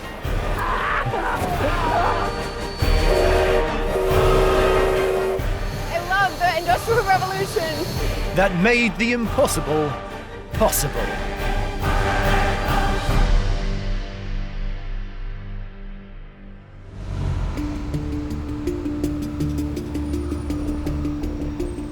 London, one of the world's most populated and densely built megacities. This mighty metropolis covers an area of nearly 1,600 square kilometres. But now home to almost 9 million people, with a further 31 million visitors each year, this cosmopolitan capital is grinding to a halt.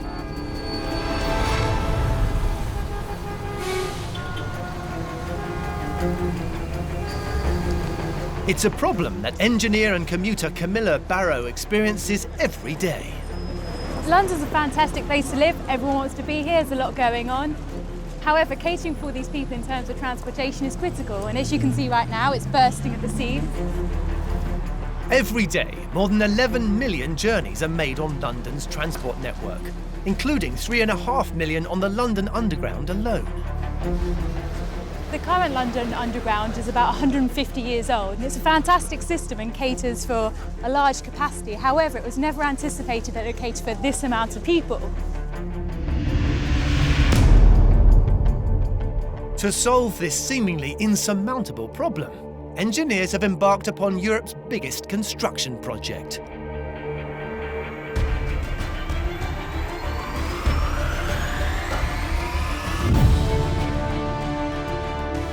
"10,000 workers spread across 40 different construction sites are creating a brand new rail network straight through the capital's heart.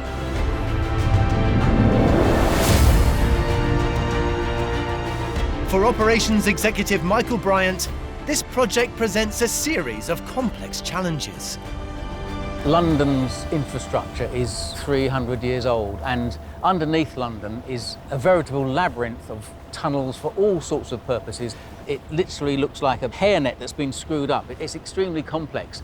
Lots of the buildings now, particularly the large buildings like the Shard, have piles that go down 20, 30, or even 40 metres down into the chalk level. So it really is like threading a needle.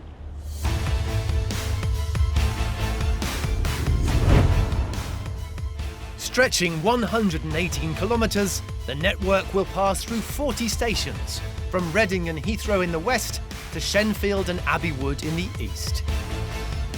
Featuring an astonishing 42 kilometres of freshly dug tunnels, intricately woven through the existing underground rail system and deep building foundations of this complex subterranean world.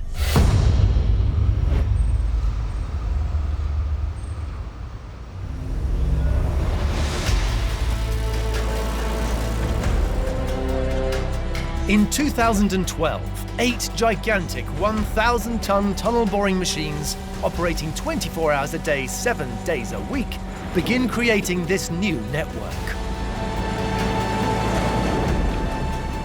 Right now, Crossrail is a mega project. It's very complex. It's costing approximately £15 billion. It's probably the type of challenge that a civil engineer would dream of through most of his or her career. And not only do these engineers need to find room for 42 kilometres of new tunnels, but also create space to accommodate 10 brand new stations. The most vital of all will serve one of the world's leading financial districts, Canary Wharf.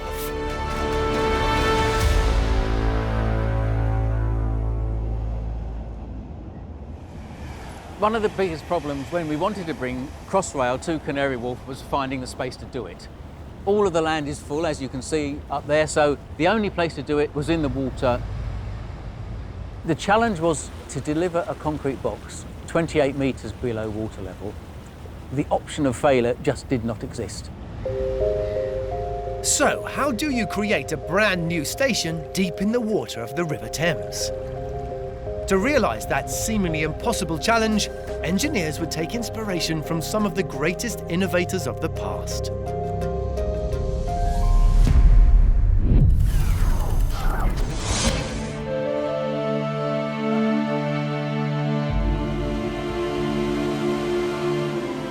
Travelling along Rome's River Tiber, Professor Rees-Morgan is in search of an ancient structure that has withstood the power of nature for millennia. Oh, wow. It's amazing that they were able to build this bridge thousands of years ago in this torrent. Oh! Oh! Constructed in 62 BC, the Pons Fabriciusa is the oldest Roman bridge still standing. Oh, wow, that was fantastic. I'm totally soaked. That's a real strong current there. The foundations must be extraordinary to deal with that river. Thousands of floods, earthquakes, countless wars, and millions of horses, carriages, and people have all put pressure on the foundations of this bridge. But still, it endures. It was commissioned by Lucius Fabriciusa, the curator of roads, after the previous wooden bridge had burnt down. The very core of the bridge, the foundation in the centre, is where the clever bit happened almost 2,000 years ago. Unable to simply stop the river and drain the water out so they had a dry environment to build on, the Roman engineers had to come up with a revolutionary method of building while the water was in full flow. What they designed was ingenious. It's known as a cofferdam. The cofferdam first required a ring of timber piles that were bound together, driven into the riverbed. A second larger diameter pile of posts was then added to encircle the first. The gaps between the piles would be filled with clay to waterproof the central enclosure. So they had to pack the clay all around really densely, and then when they were happy, they would remove the water from inside the inner ring. Look at that. It's really working. And now I'm down to the riverbed. When all the water was removed from the inner ring, the builders could start working on the foundations. I'm going to use this stick is the central pier, and there you go. Fantastic. Once the foundations were built and the pier could be put in place, the cofferdam could be removed and the rest of the bridge could be built around it. And there we are, Roman engineering at its best. The ingenious use of a cofferdam at the Pons Fabriciusa means this 62-metre bridge still stands as a testament to Roman innovation. When it came to building solid structures in the water, Roman engineers really did make the impossible possible.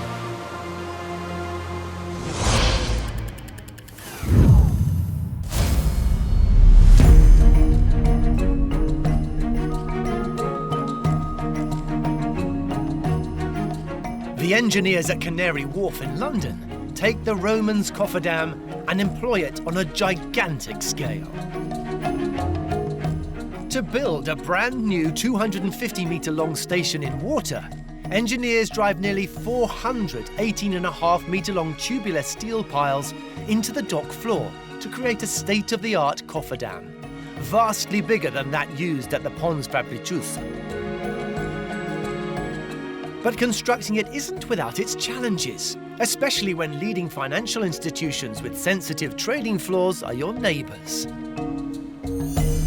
The traditional method of creating a cofferdam is actually to hammer steel members into the ground. And as you can imagine, that makes a lot of noise, a lot of vibration, creates a lot of dust, major disruption. So we had to come up with something that was better. The answer to their problem is a brand new technique of silent piling. Instead of hammering the piles, a state-of-the-art Japanese machine called a gaiken is used. Weighted to the dock bed and using powerful hydraulics, it silently twists and pushes the first 3 piles into the ground. It then crawls across and secures itself to those piles, using them as anchors, before pushing in the next one. This process is repeated until the cofferdam wall is complete. We went for the first 3 years of the project without a single complaint from any of the neighbours. Once the cofferdam walls are in place, engineers can begin the mammoth task of removing the water. Over the next 5 weeks, we progressively took out 98 million cubic metres of water from the cofferdam, and that's equivalent to 40 Olympic swimming pools. 300,000 tonnes of material are then excavated, until finally engineers reach a solid foundation, 18 metres below, from which to begin construction.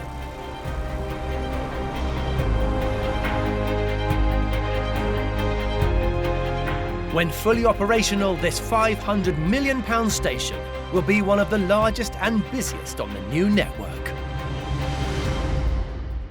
So we have 4 floors below water, a floor at water level that we call promenade, and then there's 2 floors above and a roof garden. At maximum capacity, 24 trains an hour will carry a staggering 68,000 passengers a day across the network, quicker than ever before. To deliver this station ahead of time and within budget is a monumental achievement, and we're helping London take the next step forward.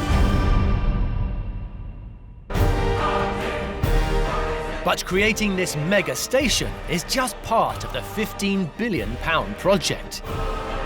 To complete the network, engineers will need the innovative trailblazers of the past. For centuries, Dieppe had significant maritime importance. French explorers have left here to travel the globe. To help create more impossible engineering.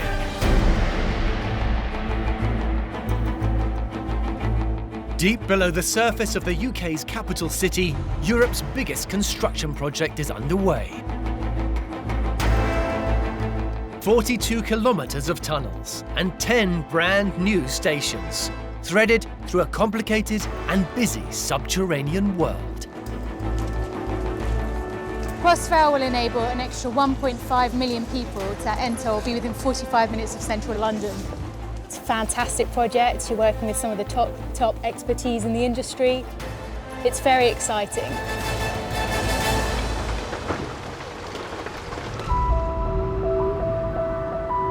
But creating a colossal new railway above and below one of the planet's most densely packed cities throws up significant engineering challenges. The most obvious issues with building a project as large as Crossrail within central London is working around this massive infrastructure that's already in place. We've got people living here, people working here. So we aim to really minimise the amount of disruption to the people, the noise, vibrations. Carving out this labyrinth 40 metres underground requires 8 £10 million supersized tunnel boring machines, each 23 feet in diameter and as long as 14 London double-decker buses. For project manager Jules Boyd, making sure London's infrastructure and residents remain unimpacted by these enormous excavations are top priorities. One of the constraints on the Crossrail operation, which is a massive operation, is to virtually pass by unnoticed to our neighbours. This is Finsbury Circus, a little oasis within the City of London. The buildings around us are old, they're sensitive, some of them are listed. When the tunnels are dug, problems can occur as the surrounding earth resettles, causing cavities or settlement troughs to appear. If the settlement trough increases, a building's foundations could shift, causing structural damage. This is a real historical centre of London, and it has to be protected. So how can engineers keep these ancient buildings safe? It's a challenge that would require some inspiration from the great innovators of the past.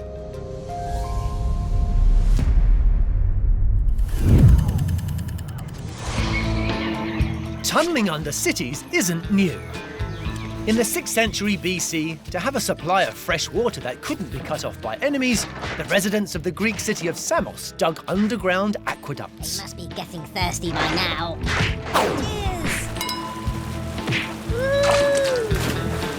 The soft volcanic rock beneath Naples meant huge networks could be dug for businesses, churches, and even a theatre, where Emperor Nero is said to have performed.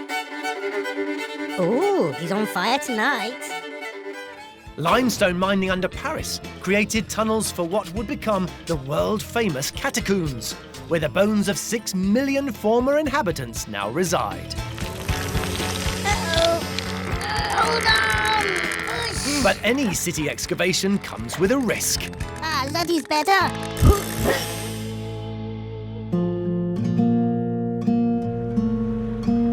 Farewell and adieu to you, all Spanish ladies.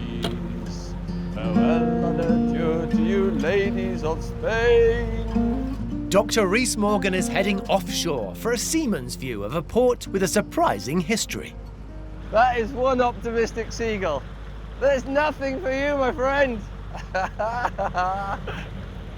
Behind me, on this lovely winter morning, is Dieppe Harbour on the northern coast of France.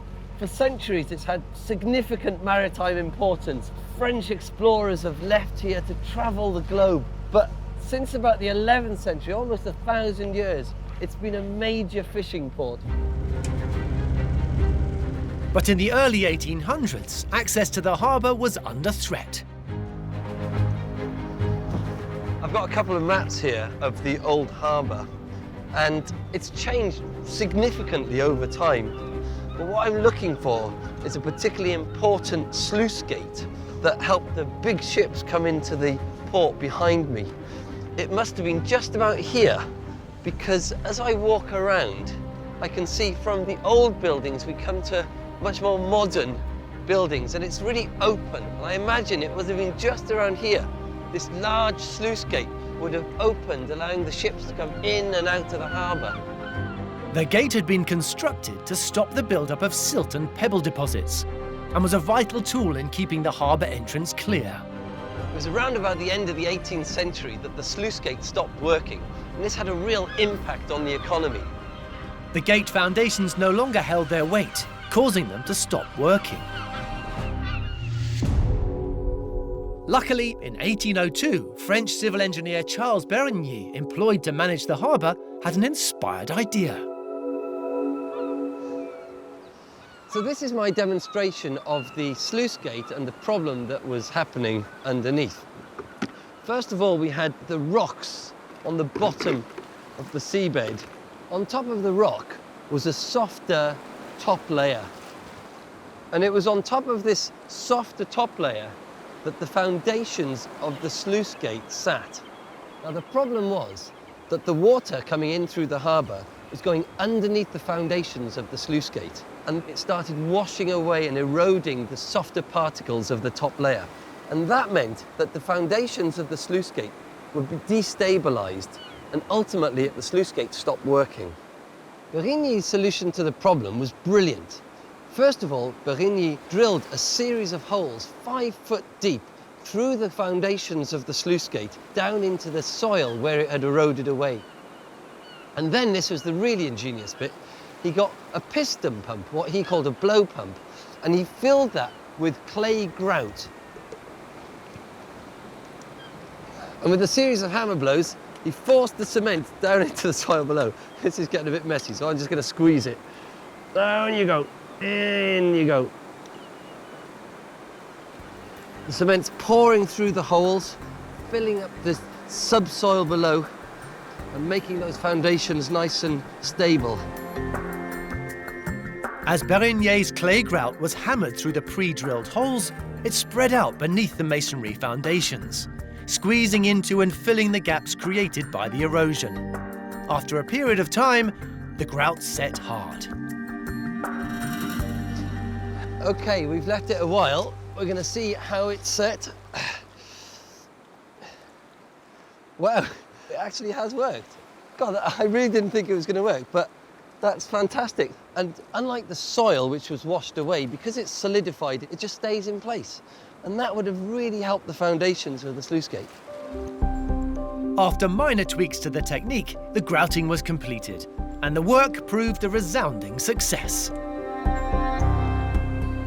This was the very first example from Charles Berigny of injection grouting, and it's used in civil engineering projects all over the world today. Fantastic.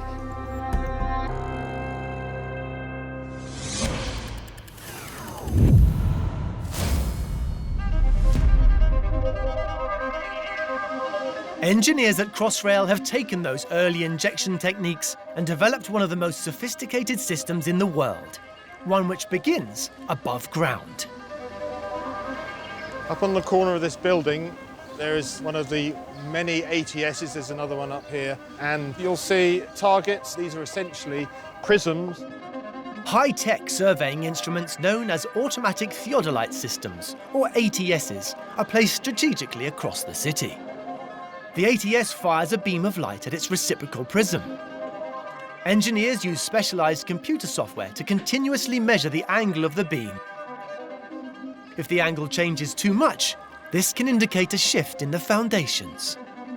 If any of these points starts moving, then the grouting program can be tuned to actually compensate for any settlement.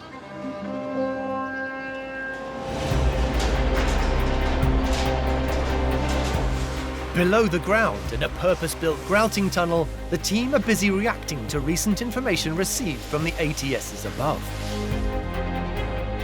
At 3-meter intervals along the length of the grouting tunnel are a series of injection pipes that fan out above the construction work and below the delicate buildings.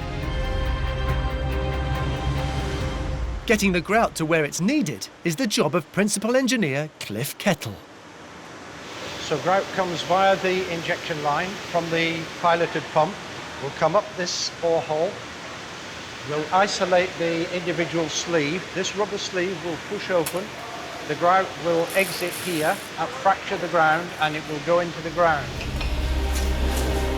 As the injection rods are pushed into position, up to 25 litres of grout at a time are forced out through the rod and into the fissures of the ground, ultimately levelling the foundations and lifting the building back into place.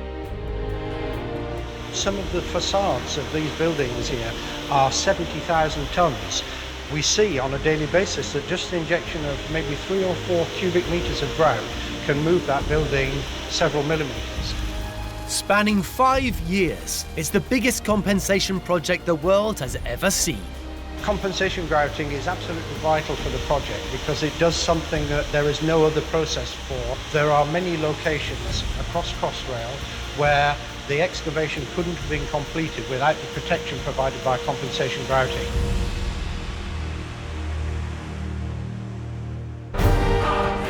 Excavating tunnels safely is one thing. Converting them into a high-tech rail network provides a greater challenge, for which engineers would need to draw on innovations of the past. What incredible feats of engineering! To produce more impossible engineering. In London, engineers are achieving the seemingly impossible.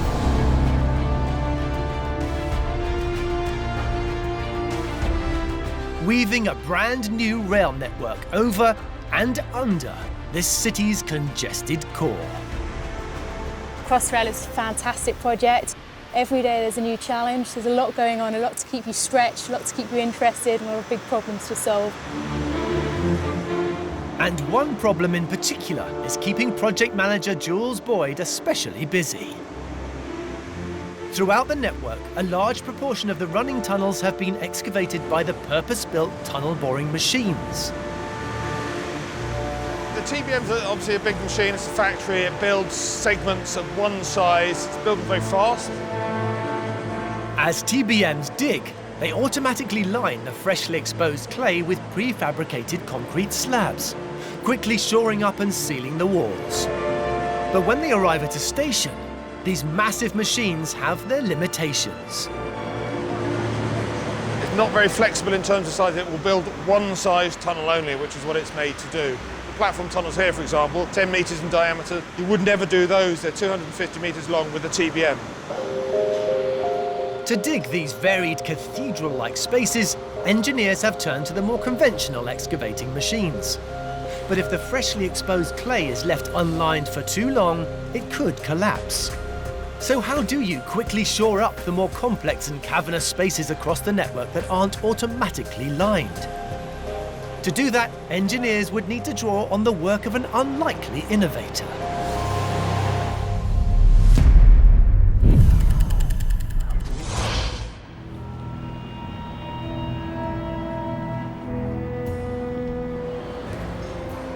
At the famed Natural History Field Museum in Chicago, science administrator Mark Alvey is discovering how one man's passion for preservation helped create a revolutionary engineering tool.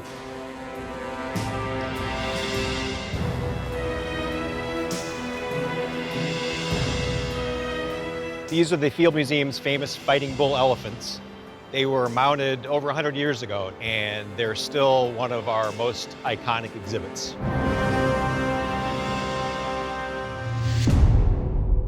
Created by explorer and so-called father of modern taxidermy Carl Akeley, they mark a milestone in natural history display. Carl Akeley was the museum's chief taxidermist from 1896 to 1909, and he experimented with various sculpting techniques involving clay and plaster. His techniques were really revolutionary. Not only did Akeley want to display the animals in lifelike detail, but their surrounding environment too. And the techniques that he used in creating artificial rocks, like the ones you see here, eventually led to an innovation that would really have a huge impact on the engineering world. It was during his search for lifelike perfection that Akeley came up with a new way of covering fake rocks with plaster of Paris. So here we have a small rock that you might see used in a zoo enclosure. You can see that if we were to try to paint it by hand, it would be very tiring and end up with very uneven results. Now if I use my gun here, you can see you get a much more even consistency. It goes on faster. You can cover your surface much more quickly. Then housed in a different building, the museum's director asked if Akeley could make something on a bigger scale to fix the museum's crumbling walls. Akeley loved a challenge, so he set about creating a new plastering machine. Initial attempts to shoot out hydrated plaster under pressure and over distance clogged the hose. Then, Akeley came up with a game-changing solution. he devised a way of shooting dry plaster through one hose that would meet a jet of water under great pressure in another, mixing at the nozzle. Akeley had created the world's first cement gun, and he went on to plaster the exterior of the museum. The cement gun was soon modified, improved, and adapted for all kinds of industry and to create animal enclosures in zoos. What Akeley achieved would be a template for all modern cement guns across the world, emphatically transforming the construction industry. It's been used for anything from bespoke architecture to pool lining and even cliff stabilization. Carl Akeley was a real pioneer.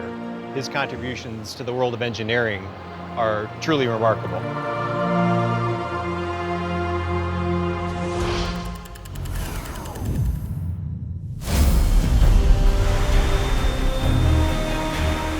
At Crossrail, a pre-mixed wet concrete known as shotcrete is pumped through a specially adapted, super-sized, automated version of Akeley's machine. At the nozzle end, high-pressure air is used to accelerate the mix towards its target. The mixer truck will bring in the concrete to this shotcrete robot here, which is basically a pump and a manipulator so that the nozzle man, who is this chap here, can place the shotcrete in exactly the right place. Historically, people used to spray by hand. These machines allow you to pump up to maybe 60 tons an hour. The technique involves rapidly spraying the freshly excavated ground with a sophisticated, fast-curing mix of shotcrete to stabilize it and form the permanent tunnel lining. This is the shotcrete, which is essentially a concrete mix with small aggregate. It's got these things which are like small high-tensile steel fibres. They're like reinforcing bar, effectively, on a micro scale. I've worked on quite a lot of tunnels. This is exciting. There's a lot going on. You're always up against pressure for program, pressures against cost, and we're changing the culture for one that is infinitely more safe than it has been historically.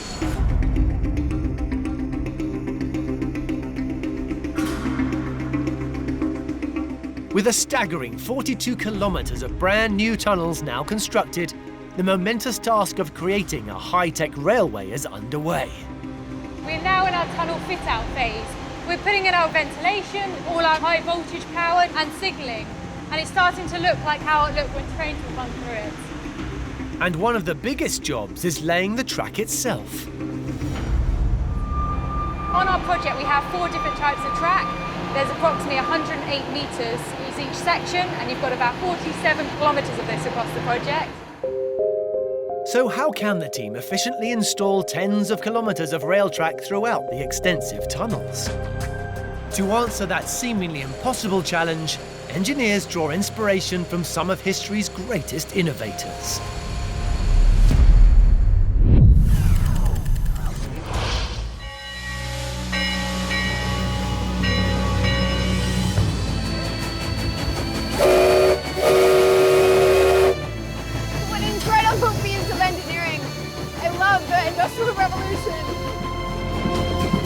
Architectural historian Jen Mason-Garb is in California, discovering the secrets behind one of the USA's most audacious construction projects.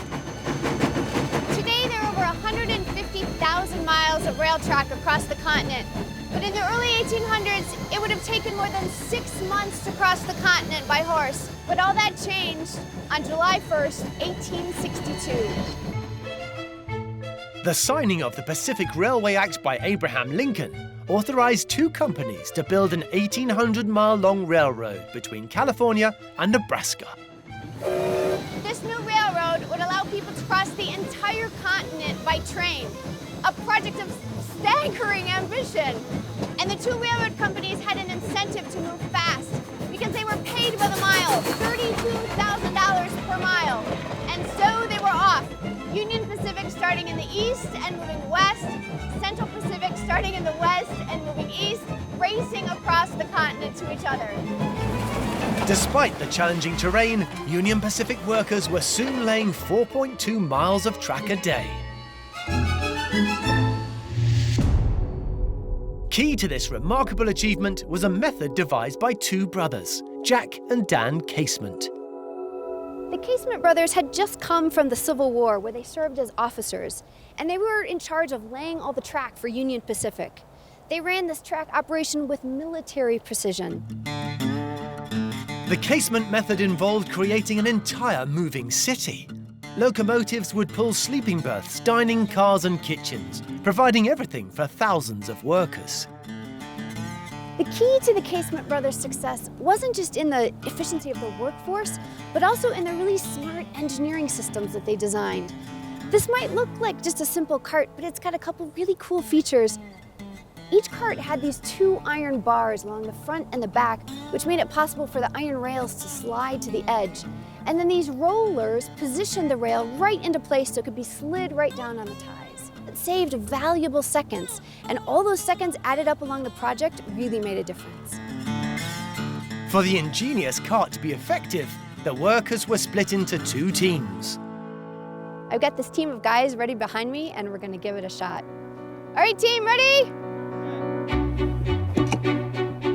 The first team would use a horse and wagon to deliver their sleepers to the front of the line, laying them in place with a pair of tongs.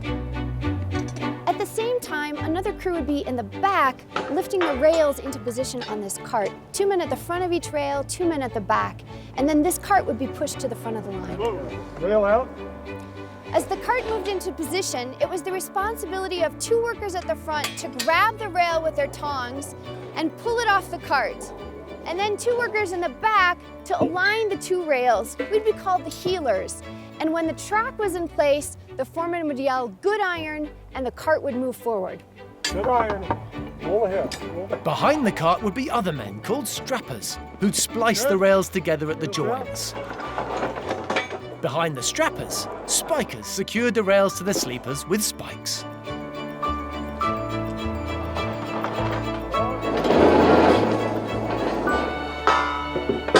Good. Once the rails had all been laid, this empty cart would be pushed to the end of the line and tipped up on its side so that a new car could come behind with all new fresh rails. All right, are we ready? 1, 2, 3. Hearing of its success, Central Pacific also adopted the technique, and work on the new line raced ahead. The casement method revolutionized track laying, and by the 10th of May 1869, just 5 years after work had started, the 2 construction crews met, and a golden spike was planted to mark the completion of the Transcontinental Railway, one of the world's greatest engineering achievements.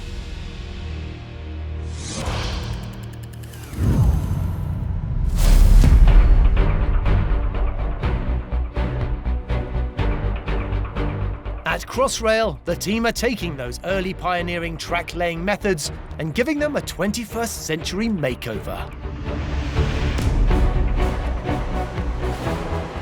Behind me is the multi-purpose gantry, and really, MPG is a real-life transformer.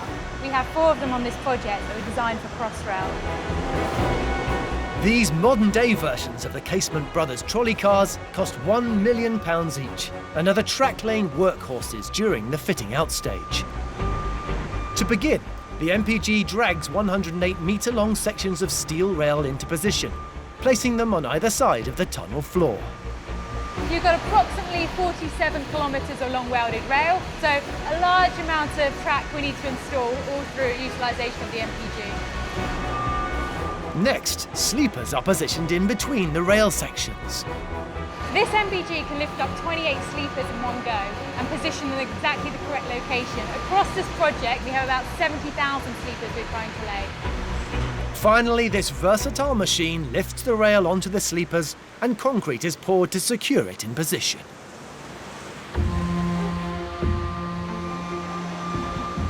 The MPGs are very versatile. They can go up and down, and they can move in and out. As you can see here, you've got one wheel up on the platform, one on the upstand. They enable us to work around this challenging environment.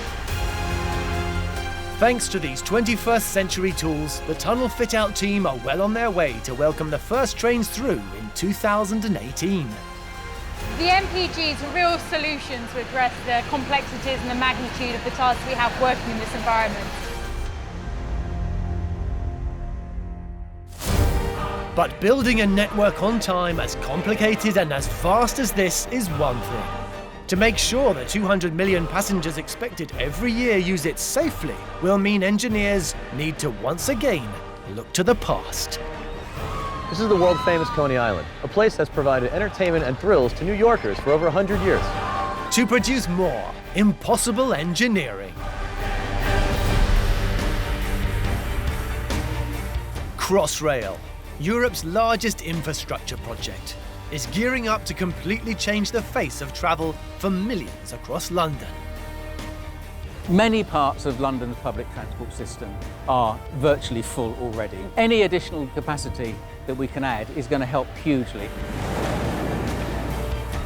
This £15 billion network is in the final stages of construction. The new Crossrail trains will carry 200 million passengers in and out of London every year.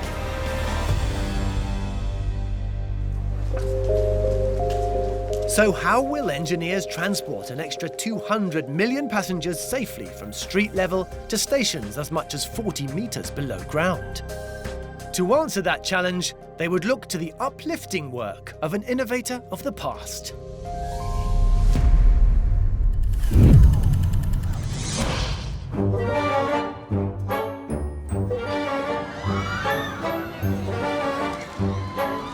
Mechanical engineer Michael Tobias has come to a thrill-seeker's paradise in Brooklyn, New York, in search of the unlikely origins of an everyday piece of engineering. This is the world-famous Coney Island, a place that's provided entertainment and thrills to New Yorkers for over 100 years. Up until the 1930s, this iconic attraction was the largest in the US, with 3 parks competing to build the most daring and cutting-edge rides. Incredible. The rides that were showcased here were truly remarkable pieces of engineering, made by ingenious inventors of their day. But there's one in particular that was more than just a funfair thrill. In 1891, American inventor Jesse Wilfred Reno, keen to attract the attention of the New York railway companies, came up with a publicity stunt to demonstrate his new ride. Reno's invention was a prototype of the world's first working escalator. It may not sound exciting for today's thrill seekers, but back then it caused a sensation. Named the inclined elevator, Reno's ascending movable walkway is reputed to have carried 75,000 people in just the first few weeks. Reno's design is a sloped walkway, very similar to how a conveyor belt works. There's 2 gears at the top and the bottom, a motor on the top, pulling the walkway up, down, and over again. With its steep incline of 25 degrees and a 7-foot rise, Reno attached strips of wood or cleats to the treads to provide traction. And most ingenious of all, at the end of the ascent, the cleats disappeared through a reciprocal set of cone-like prongs that safely lifted the passengers' feet off the disappearing treads, enabling continuous motion. Reno's plan worked, and as a result of this publicity stunt, his invention was soon installed in New York's transport system.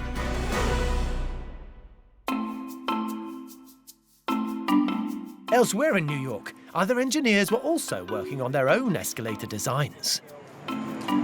It was here, at Macy's flagship store, where Elijah Otis, inventor of the elevator, installed one of his earliest escalators. Instead of Reno's steady incline design, Otis's plans incorporated steps. By combining them with Reno's cleat and cone design, the escalator made for a smooth ride and safe exit. Installed in 1927, these are thought to be the world's last remaining wooden step escalators anywhere in the world.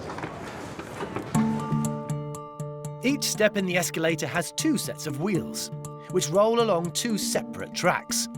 The upper set are pulled by the rotating chains, while the other sets simply follow behind. The tracks are spaced apart so that each step will always remain level. At the top and bottom of the escalator, the tracks level off to a horizontal position, flattening the stairway. The steps were central to Otis's design, while the cleats on the surface of the steps and the comb plate they disappear into were central to Reno's design. These escalators stand as a testament to the engineering brilliance of the men involved and form the blueprint for all modern escalators.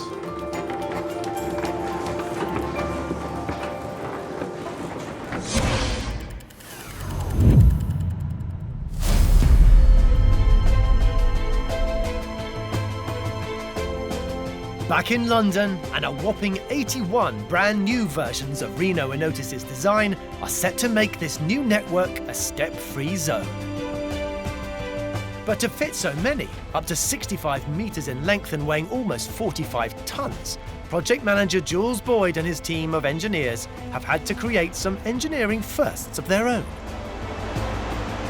Here you can see this is the escalator that all of the passengers that will use Whitechapel Station will come down this. It's actually very steep, as you can see. Hanging from the rails embedded into the tunnel roof, an especially adapted machine was used to excavate this vast cavern. But instead of digging from the top down in the usual way, limited access above ground meant the spider-like machine clawed its way upwards. This is quite unique. This is the first escalator where the tunnel was done uphill. I'm not aware of that ever being done anywhere in this country before. By cleverly adapting equipment to suit their unique situation, the machine could beat the effects of gravity. It's very difficult to do because everything is at 30 degrees. Now, as you can see, it's very awkward to do anything on there because everything rolls away. From there to there, vertically, is about 11 metres, so everything access is very, very difficult. So it's quite an art to see. Thanks to the dedication of those building them, the 2,500 metres of new escalators will play a pivotal role in delivering the passengers to the platforms below.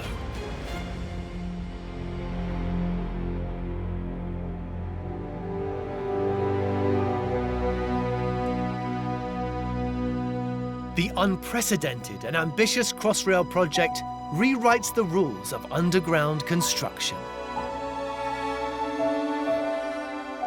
When you look at it now, it's amazing to think that in a couple of years' time, this will be open, the Elizabeth line will be up and running and operational. With over 100 million working hours already completed, the success of the largest construction project in Europe stands as testament to the inspirational innovations of the past and the ingenuity of those building it today. To see the whole process from start to finish has just been remarkable. I mean, I'm getting towards the end of my career. I doubt I'll do another one of these, but you never know. On the brink of completion, the enormously complex and groundbreaking Crossrail remains on track and has succeeded in making the impossible possible. If you think of all the thousands of people that worked on this project, the billions of pounds that are spent constructing it, the challenges we've managed to overcome, I think it'll be a fantastic achievement. It's a real feat for the UK rail industry.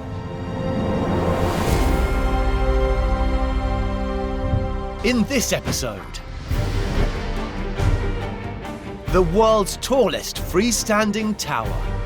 It's a striking landmark, the world #1 tower. Taking structural design to new heights. The number of the steel was about 37,000 in total. And the innovative pioneers of the past. This is unbelievable. This rocket is just so big. When I try to wiggle it side to side, I really can't. That made the impossible possible.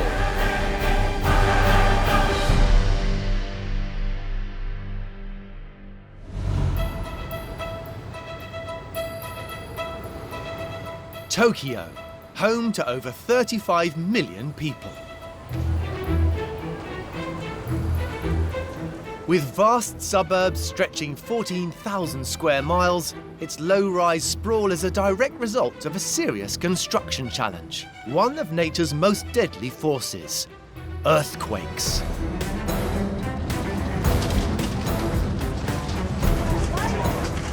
But as space in the city runs out, engineers are, for the first time, being forced to look up. This evolving skyline poses a new problem, one that, having lived and worked here, high-rise architect David Malott is well aware of.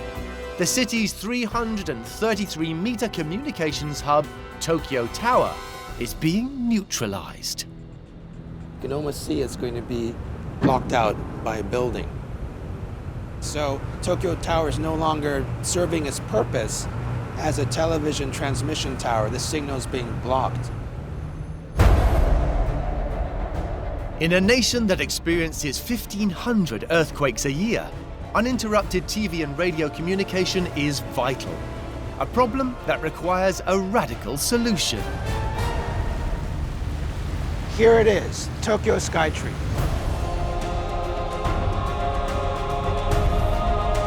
The Tokyo Skytree is the world's tallest freestanding tower, and a project the like of which has never been attempted before in Japan.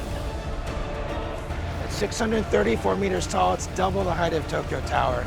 It's got the most advanced engineering and technology we have available today. This is the solution for Tokyo's connectivity. Completed in 2012.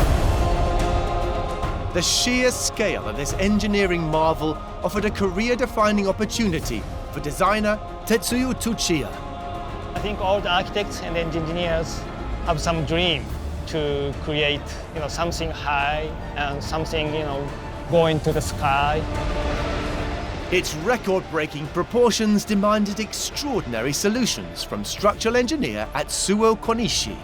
This is the first time to design the 600-meter high-rise towers in Japan. We have to solve the many problems.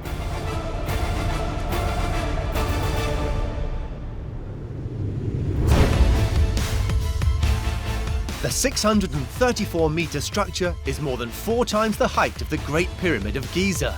Its spine is a 375-meter hollow concrete core, cloaked in a 37,000-piece steel frame, which morphs from a triangle to a circle. It has 2 observation decks. The tallest at 450 meters is one of the highest in the world, and is topped by the state-of-the-art antenna tower, capable of transmitting 100 kilometers away.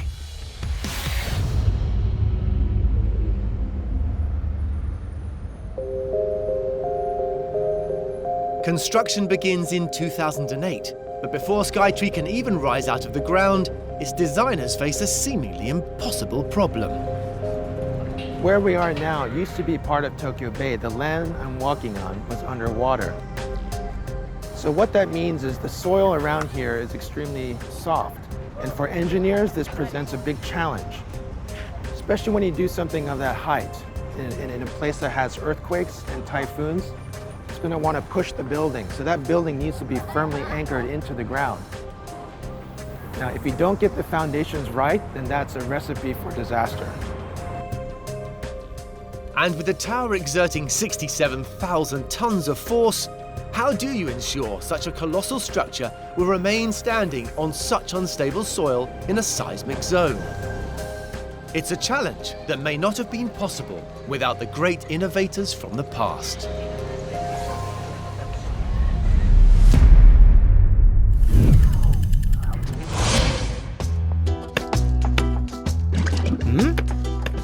It might be far from perfect, but soft ground has never put off history's builders. Oh, forget it. Ole! In fact, some of the world's most famous cities Nazdarovia. have been built on swamps and marshes. Bravo. Oi, I'm getting wet. In New Orleans, the ground is so soggy they famously had to build their cemeteries above ground. Ah, that's better. And Berlin is crisscrossed by a constantly changing 40-mile network of pink pipes used to pump the ground free of water. Ah, wunderbar.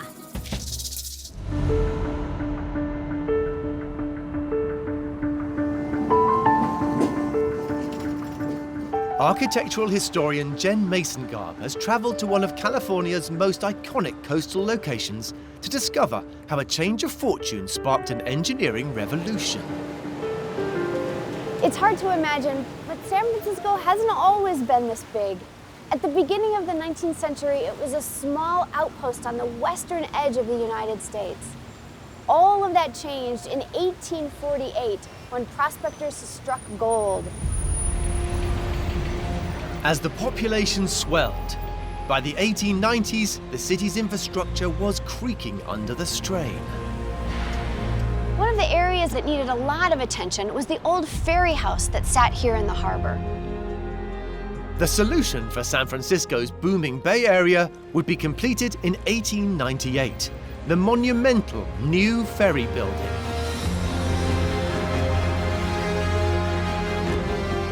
Wow, what a great building. It's got that great tower and all these bays lined up along the water. It's so much bigger than its original predecessor. It weighs about 150 million pounds, which translates to about 75,000 tons. But building this structure was an unprecedented challenge. The massive weight, including the 75-meter tower, sits on 55 meters of bay mud, which, being in a seismic zone, creates near impossible building conditions. So those tasked with designing a new ferry building really had to think about innovative solutions in order for the building to be successful. Supporting architect Arthur Page Brown's grand design was down to engineer Howard Holmes. He proposed a huge concrete slab set on piles driven into the ground. But traditional methods simply wouldn't be enough. I've got some wet sand, which is the same kind of sand that's here underneath the ocean. And this wooden plank is to help us see that concrete mat that the entire building is sitting on. And these nails are those wooden piles that are driven down to the sand. In a typical building, you might use only as many piles as you would need to support the building. So let's see if that works. I can put quite a bit of load on this, but we're in a seismic zone. You can see that I can turn this sideways pretty easily. So wiggle, wiggle, wiggle. To survive earthquakes, Brown's ferry building would need something special. So here's my new demonstration with lots of piles. If I take this last one, hammer this guy in, and try it again, let's see what happens this time.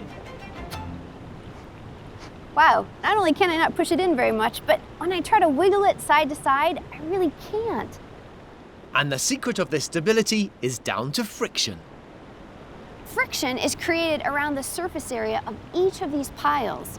And more piles equals more surface area. And because it's much more stable like this, any earthquake load, all of those forces are just going to be absorbed by all the piles, making the rest of the building much more secure.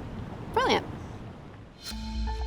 Over 5,000 wooden piles were driven deep into San Francisco's semi-fluid sandy mud, each cluster supporting just one of the structure's 111 concrete piers.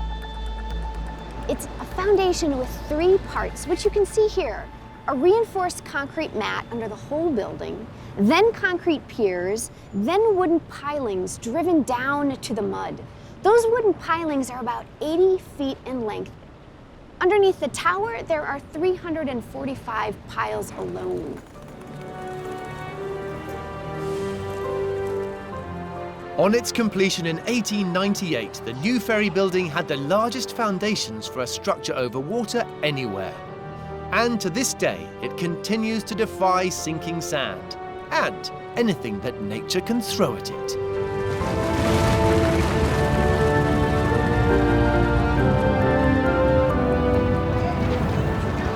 This design has withstood the earthquakes of 1906 and 1989, both of which caused massive damage throughout San Francisco.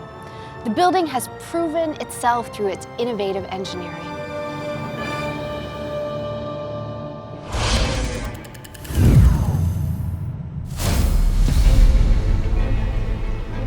At the 634-meter Tokyo Skytree, engineers take Howard Holmes' method into the 21st century. 131 concrete piles are driven into the soft ground to stabilize it. But the building's record-breaking height adds a further problem. When the big forces apply to the tower, like a typhoon or big earthquake, the entire tower acts like a giant lever and put enormous force on its base, pushing up one side and pulling up the other. To overcome this, Skytree needs a unique system. Its 67,000 tons of force is exerted onto a tripod-shaped base. Right now I'm standing at one of the feet of the tripod structure.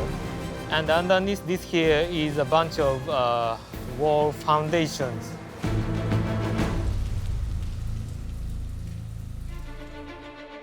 "50 meters below the surface, 3 clusters of 1.2 meter thick walls use friction with the surrounding soil to increase horizontal rigidity. Connecting each cluster are 3 50-meter wall piles, with added knuckles acting as spikes, further increasing friction. Combined with the column piles, the tower's foundations act as a tree's roots, stabilizing the superstructure in the most extreme of conditions. It has a huge surface area, and the friction between the wall and the ground soil acts as an anchor. And constructing it, a huge amount of it was enormous work. This is a very special foundation system, exclusively used for the Tokyo Skytree. But to complete the world's tallest freestanding tower, engineers face more challenges and have to turn to another of history's great innovations. It's a brilliantly simple solution and sparked a renaissance in skyscraper construction. To produce more impossible engineering.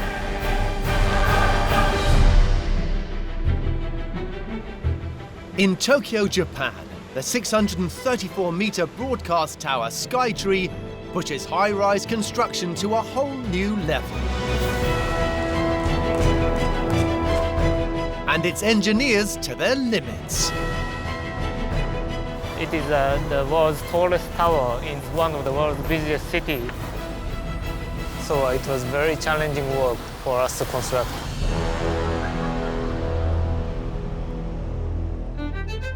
More than 6 times higher than London's Big Ben and twice the height of its predecessor, the Tokyo Tower, Skytree changes the face of Japan's capital.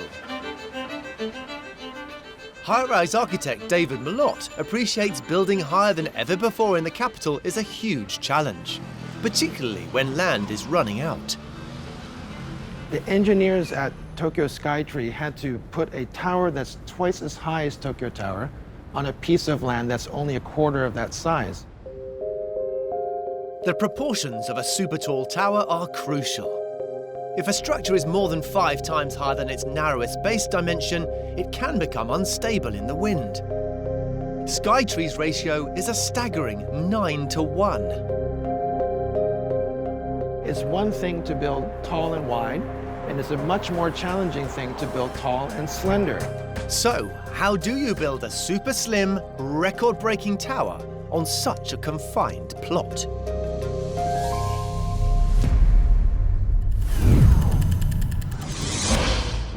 Engineers have always been able to build short and fat.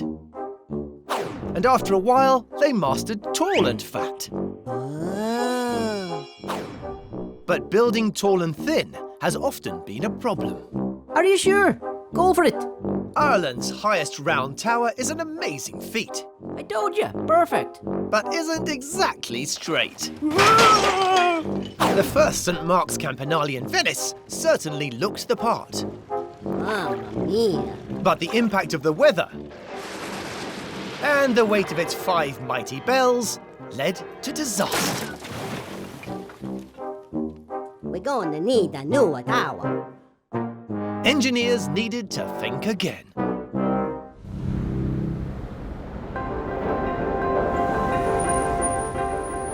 During the 1920s, Chicago became synonymous with skyscrapers.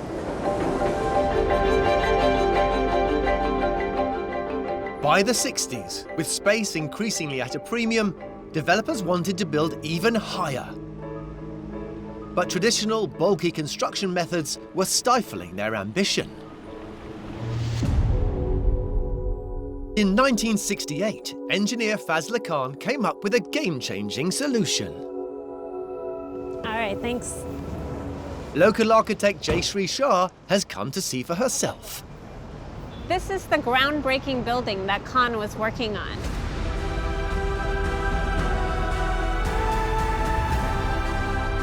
The 344-meter Hancock Center was the first of Chicago's towers to reach 100 floors. Despite its impressive height, it sits on a footprint 27% smaller than the city's second tallest skyscraper from that time, the Chase Tower.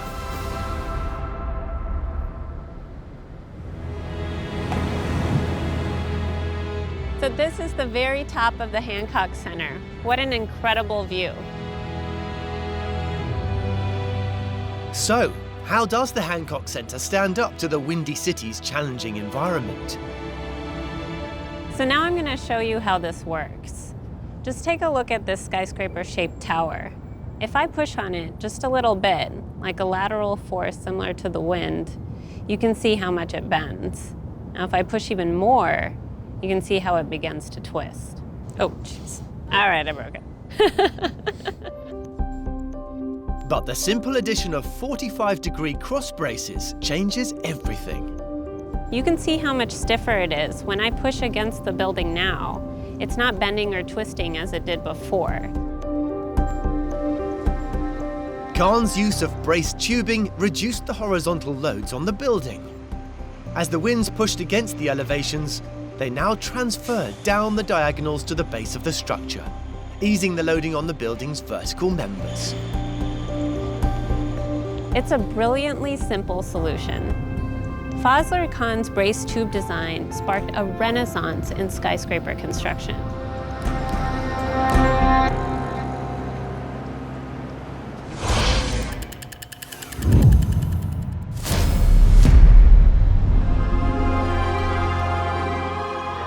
Engineers at Tokyo's Skytree have drawn on Fazla Khan's genius bracing, creating a record-breaking super slim structure that dwarfs all around it. Steel bracing structure is very important to stabilize this tall and thin structure. In an area renowned for typhoons, building a tower almost double the height of the Hancock Center on a footprint 51% smaller is a mind-blowing feat. Engineer Hiroshi Takagi is standing in the stunning solution. The number of the steel was about 37,000 in total. As you can see, the piece of the steel is huge, and the biggest one is 2.3 meters in diameter.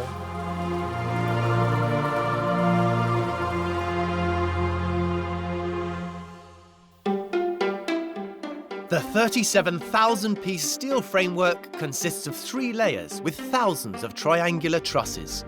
Immensely strong, it can resist wind gusts approaching 250 miles per hour.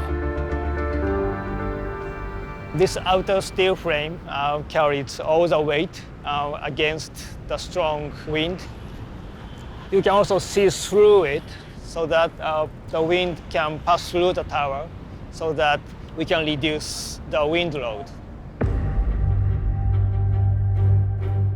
In building the world's tallest freestanding tower, its engineers have achieved proportions that many thought were impossible. If you look at the Eiffel Tower, the height is about 320 meters. The stance is 120 meters. So it's almost like, 1, 2, 3. But this one, the height is 9 times taller than the width of this tower.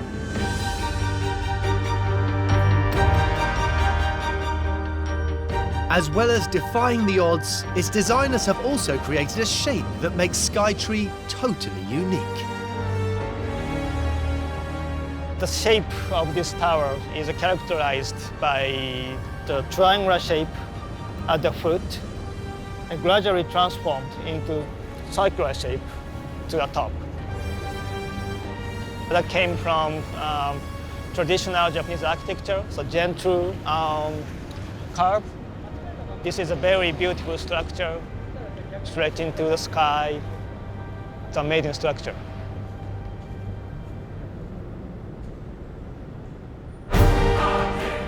But to complete this engineering marvel, Skytree's team face another huge challenge and will have to turn to a truly innovative solution from the past.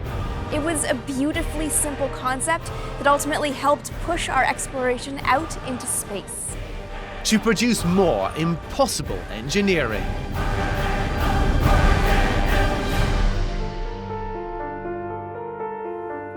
In Tokyo, architect Tetsuya Tsuchiya, engineer Hiroshi Takagi, and a huge construction team are transforming the city skyline.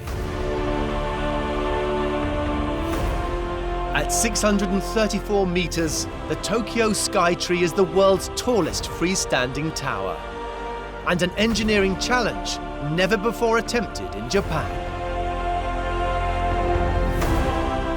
People can see this tower, and also we can see the city.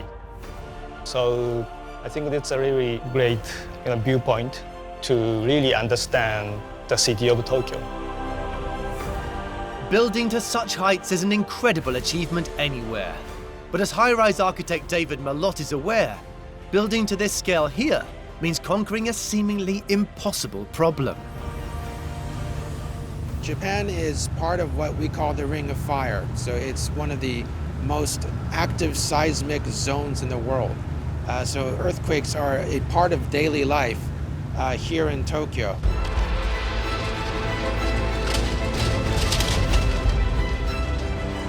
This is a very tough condition for the high-rise building in Japan. It's a very big challenge for us to control the swaying and the movement of this tower. So the engineers of Skytree were tasked to build not only the world's tallest television tower, they had to put it in what is probably the world's most dangerous location.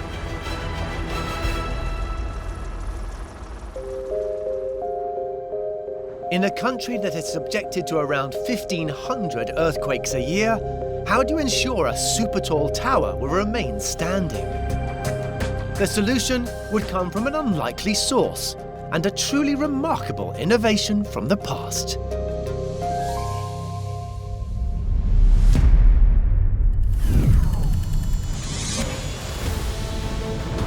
Launch commit, liftoff. We have liftoff. Space historian Amy Shearer Title is in Florida, at the home of one of history's most awe-inspiring projects, where everything is extreme. From one of the world's largest vehicle assembly buildings, This is unbelievable. This is really incredible. to rockets of unprecedented power. This rocket is just so big. It's so great. From the 60s, Kennedy Space Center was the launch pad for NASA's epic Apollo space missions. This is really amazing to be standing here. This is launch pad 39B. This is where the Apollo 10 crew launched and went all the way to the moon to orbit before coming home.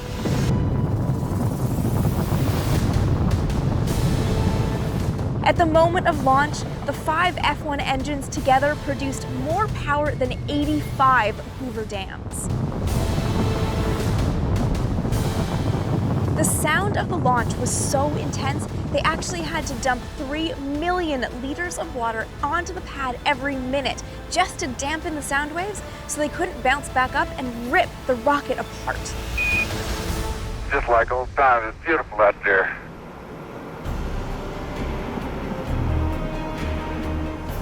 Achieving such an explosive liftoff called for a lot of energy. Almost 2 million liters of rocket propellant was needed to get the 110-meter rocket off the ground. Delivering all that fuel to the rocket required umbilicals, masses of cords and wires running all the way up the service structure. Attached to the rocket by spring-loaded swing arms, it was essential the umbilicals remained in place until the very last second, before an electrical discharge jerked them and the swing arms back towards the launch tower.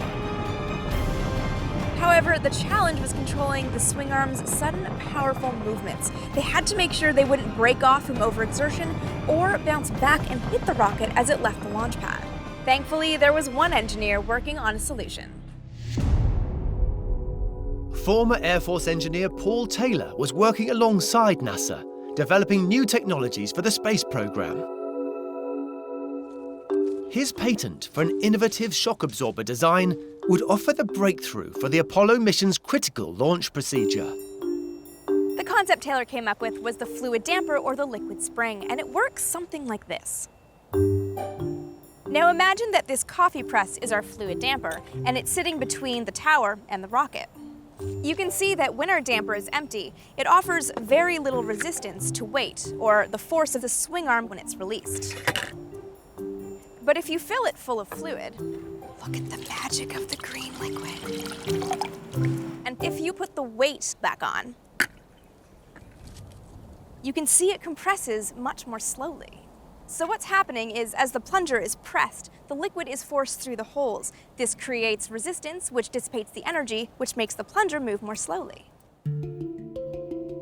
During a launch, as the umbilical-laden swing arm springs back, the attached fluid dampers are compressed and the fluid inside forced through holes in the piston, creating friction, slowing the arm to 0 speed at the end of travel and minimizing risk of damage to the tower or rocket. In 1969, Taylor's ingenious system proved its worth, as Apollo 10 safely launched on its pioneering mission to orbit the moon, making its mark in space travel history. We are go for a mission to the moon at this time. We have ignition sequence start. All engines running. Launch commit. Liftoff. His hydraulic innovation has stood the test of time and is still in use today, protecting sensitive equipment during launches to the International Space Station. It was a beautifully simple concept that ultimately helped push our exploration out into space.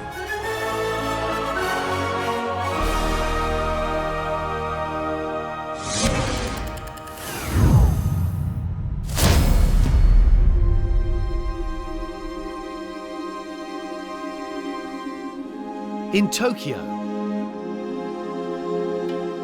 Skytree engineer Atsuo Konishi and his team face a potentially devastating natural phenomenon. In Tokyo area, the big earthquake occurred. That is a challenge for us to design such a high-rise structure. Their solution to controlling the shake of the tower is centered around the earthquake-proof ancient Japanese pagoda. Its tiered wooden structure traditionally stabilized by a shimbashira, a flexible quake-dampening central pole.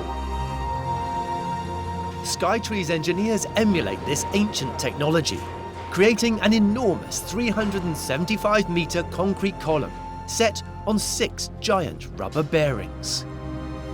Now we are here at the bottom of the core column.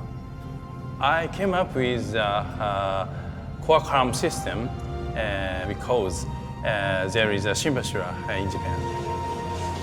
And sandwiched between this mass and the tower's steel structure lies the Apollo-inspired fluid dampers. The upper half of the core column is connected with oil damper to the steel structure. Situated between 125 and 375 meters, the series of fluid dampers control the movement of the freestanding 10,000-ton concrete core and the steel exoskeleton throughout a seismic event. During the earthquake, the core column designed to shake just a little bit slower compared with steel towers. That condition is the reason why the core column system reduced the vibration of the Tokyo Skytree. The different vibration cycles of the central column and the steel frame can counteract the vibration of the entire tower. If the oil damper isn't installed, the core column will collide the steel structure. The core column will collapse.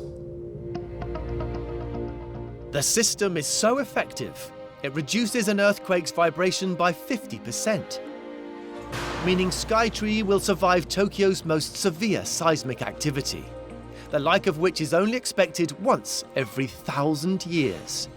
The vibration control system is a unique system for Tokyo Skytree. This is the first one in the world. But as well as standing firm during a magnitude 7 quake, this state-of-the-art communications hub also has to continue to transmit. And to do this, the vibration of the 140-meter antenna tower has to be controlled with pinpoint accuracy. The swaying of the antenna has a really bad effect if you really want to enjoy the TV show. The movement of broadcasting tower is allowed only a few centimeters, so we have to control the swaying. The solution is a secondary vibration system, an almighty piece of engineering perched at the pinnacle of the tower. To control the swaying and the movement, we have tuned mass damper buried at the top on the antennas. The tuned mass damper contains a 40-ton concrete block, which moves like a pendulum. During an earthquake, there is a time lag between the vibration of the tower itself and the movement of this concrete mass, cancelling out the vibration of the main structure, resulting in a super stable antenna system that can transmit in Tokyo's most extreme seismic activity. Without this system, our broadcasting cannot continue after the big earthquake. Brilliant engineering has tamed one of nature's most devastating forces. But to complete this mammoth super tower, its designers face more challenges and have to draw on another great innovation from the past to produce more impossible engineering.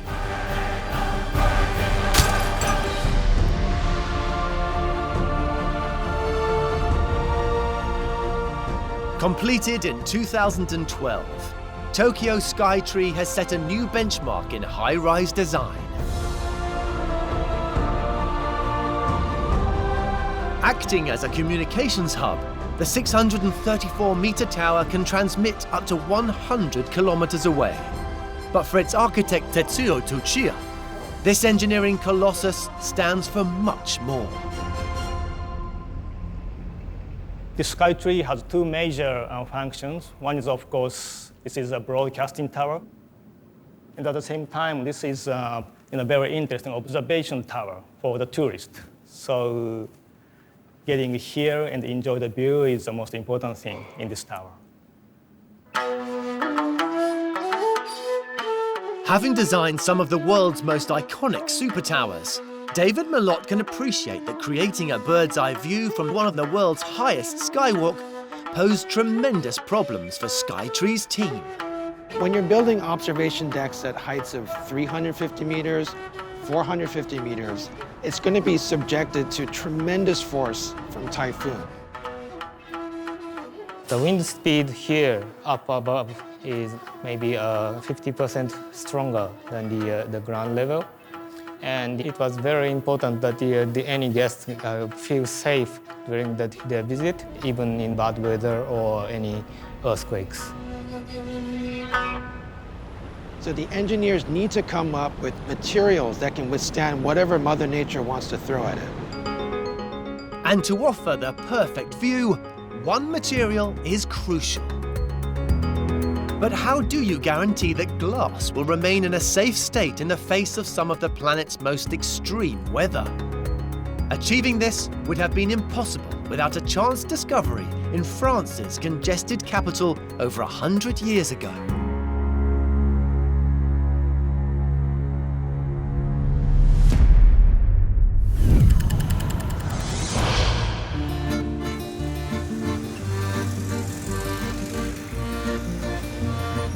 Scientist Susie Shi is in Paris to discover how the city's notoriously bad traffic inspired a discovery that would transform safety in the modern world.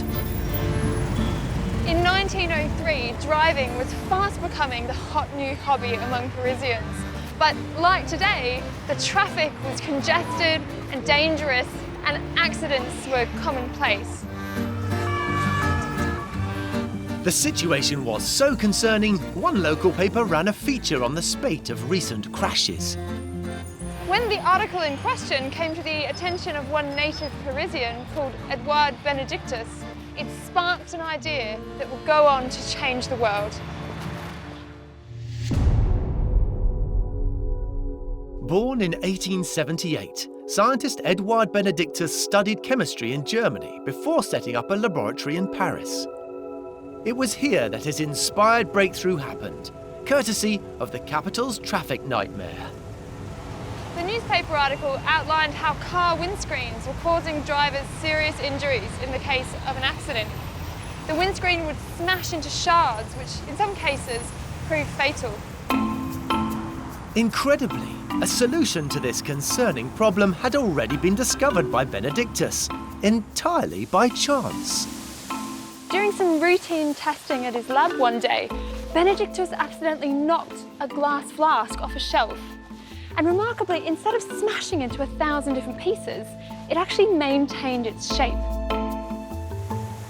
Examining the shattered flask that had mysteriously remained in one piece, Benedictus observed remnants of a liquid plastic within the vessel and concluded that its thin coating had held the broken glass together.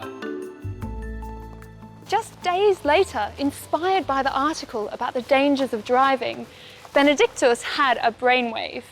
He realised that this plastic-coated glass had the potential to save lives.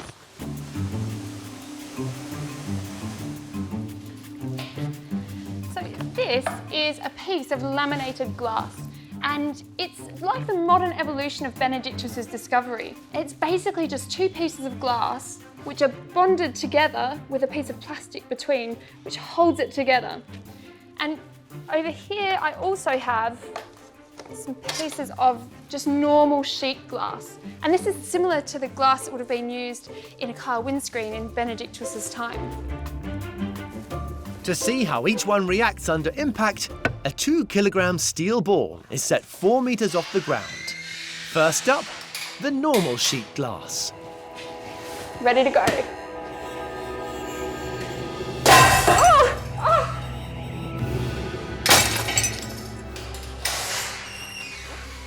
Oh, wow, okay. So this piece of glass is really smashed. You can imagine how dangerous one of those sharp shards of glass would be if it came flying at your face during a car accident. So instead, let's try a piece of laminated glass and see what happens. All right, place my laminated glass now. But this time, I'm going to raise it up higher. To prove the strength of the safety glass, this time the drop height is raised to 6 meters.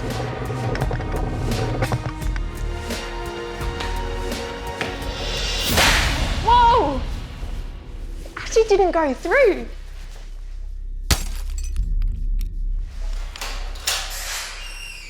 Oh, wow. Okay, so my steel ball managed to form a beautiful spiderweb pattern on here.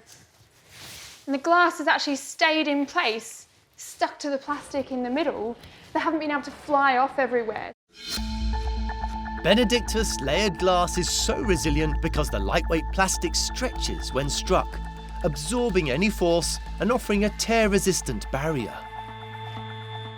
So it's a pretty simple invention, but it's made the roads a much safer place.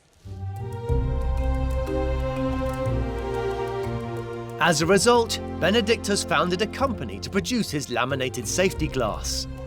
By 1927, it was so successful, the firm was taken over by Saint-Gobain, one of the giants of the glass industry.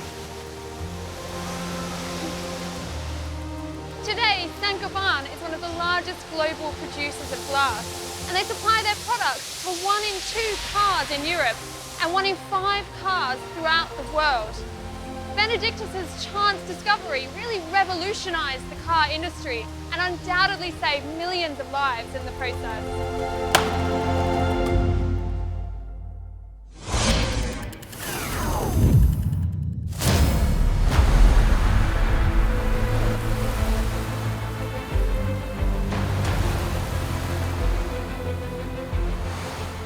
Engineers at Tokyo's Skytree take Benedictus's ingenious glass to tackle Tokyo's typhoons. This is a very tall tower, so the wind is very strong here. If you look at the building down there, the wind pressure here is almost double. With two 360-degree observatories and one of the highest skywalks in the world incorporating a glazed floor, each of Skytree's 1,027 panels of glass have to be super strong. We are in the 450-meter level. Today we are in the cloud. And these are the glass panels. Installed from the inside and integrated into steel curtain wall framing, this state-of-the-art laminated glass can withstand winds in excess of a mind-blowing 100 meters per second. These glass panels are with the 2 layers of double-strength glass pane.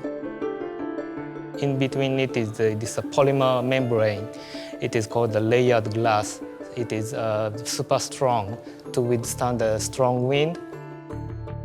Even if the most powerful typhoon came, this system is very safe. Tokyo Skytree Temple Galleria.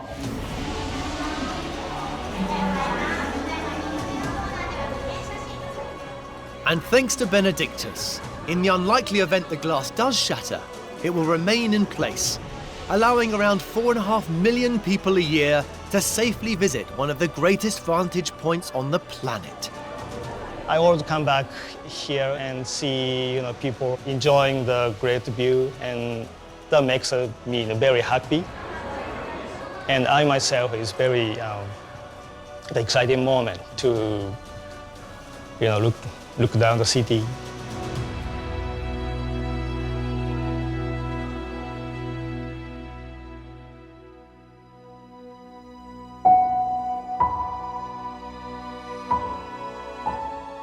Conceived in 2006, this audacious architectural marvel was constructed in under 4 years, the result of brilliant planning and testing by thousands of engineers. This is the first time for Japanese to design such a high tower. It is very proud for me to work on this project.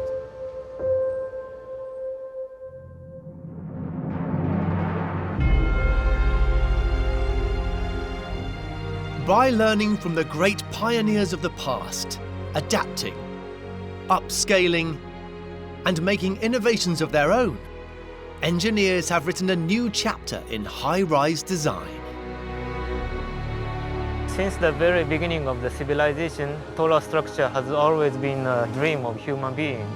So constructing a world's tallest tower is one of the most exciting and challenging jobs that any engineers can engage.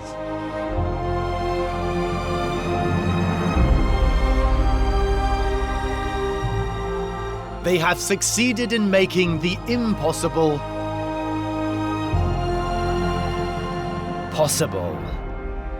Tokyo Skytree is a striking landmark.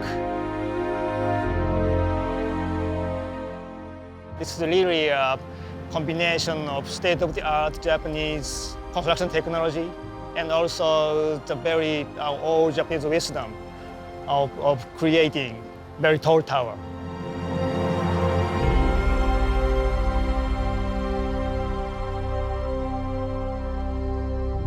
In this episode, the largest structure ever built in space. The engineering that's gone into the International Space Station, it is phenomenal, and it's a huge privilege to be part of that. Engineering that's out of this world. To get to see this amazing invention fly to the International Space Station is the most incredible thing I could possibly hope for. And the pioneering historic innovations. Oh my God, it's actually flying!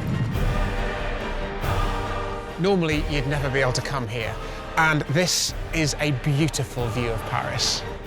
That made the impossible possible.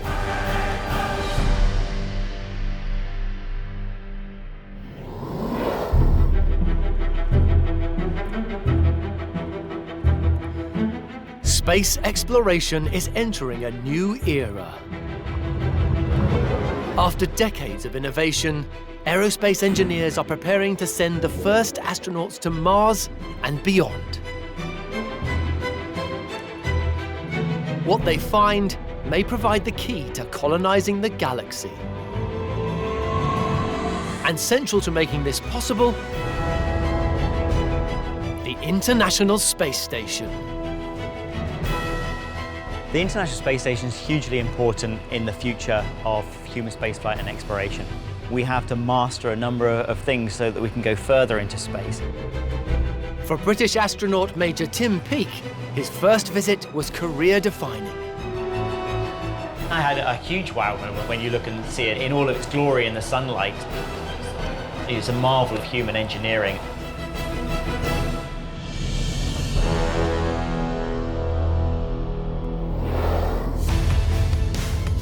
Orbiting the planet every 90 minutes, this $100 billion cosmic laboratory is the largest man-made object in space.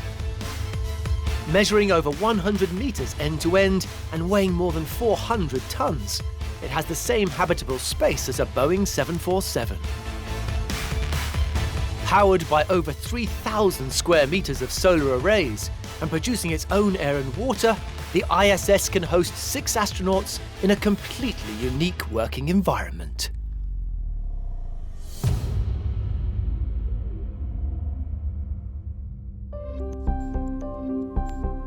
And the work that's carried out here has never been more crucial. We're conducting research into how humans and robots interact. This is going to be very important moving forward for lunar missions and for our Martian missions. So 5 plants from the top.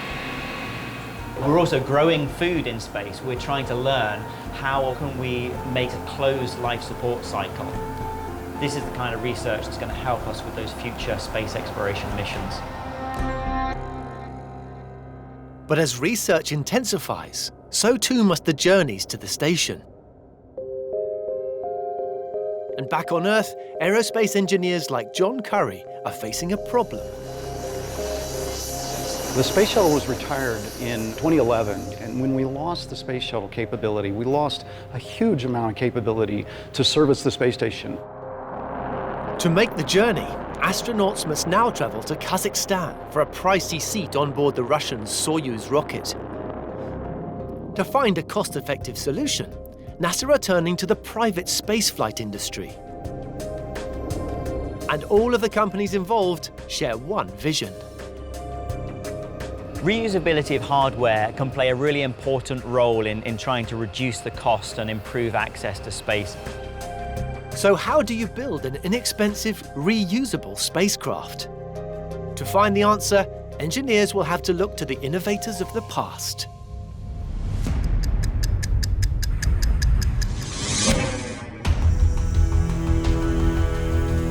Space historian Amy Shearer Teitel has come to Edwards Air Force Base, deep in California's Mojave Desert, to discover a piece of engineering that seemingly defies the laws of physics. Oh, wow. Okay, this is awesome. Nicknamed the Flying Bathtub, the M2F1 was a prototype plane built in 1963 to overcome a particular problem. If you look at it, it doesn't look like it should be able to fly, but in reality, it actually pioneered a whole new way of flying. The engineering behind this thing is actually pretty genius. This unusual aircraft was the brainchild of American engineer Dale Reed. Because of the high cost of disposable capsules, NASA was looking for a reusable vehicle that could land on a runway. The problem was, the wings of traditional craft couldn't stand the heat of re-entry. So engineers had to completely rip up the aerodynamics handbook and start again. The shape of a conventional wing is what gives an aircraft its lift. As air flows over the curved top, it speeds up, creating an area of low pressure, whilst airflow underneath remains constant. This pressure difference between the two airflows produces lift. Reed's design got rid of the wings altogether and relied on the turbulent airflow underneath the body to generate lift. And in April 1963, his prototype lifting body design was ready for testing. Now, because the M2F1 didn't have any motor, he had to find an alternate power source. And so he asked his friend Walter Whitey Whiteside, who was a hot rod enthusiast, to get him one of these. A Pontiac Catalina. The plan was to tow the lifting body behind the car to see if it would actually generate lift. So even though the vehicle itself doesn't have wings, Reed hoped that because the body is shaped like a wing, it would fly under the same principles. But success was far from certain, and that's what we're going to test right now, towing our model behind a car to see if it will really fly. On the morning of the test, the M2F1 was towed across a dry lake bed with pilot Milton Thompson at the controls. All right, we're rolling, and it's rolling, and that's exciting.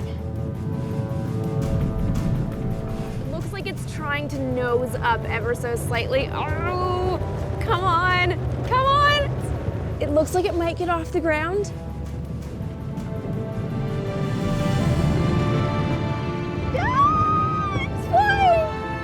Oh my God, it's actually flying!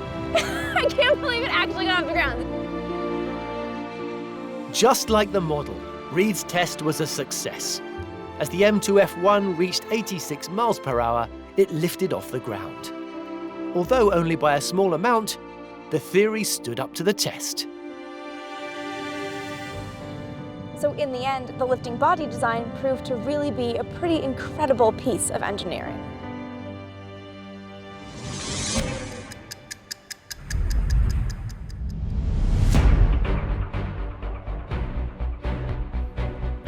John Curry and his team at the Sierra Nevada Corporation in Colorado are taking Reed's concept to the next level.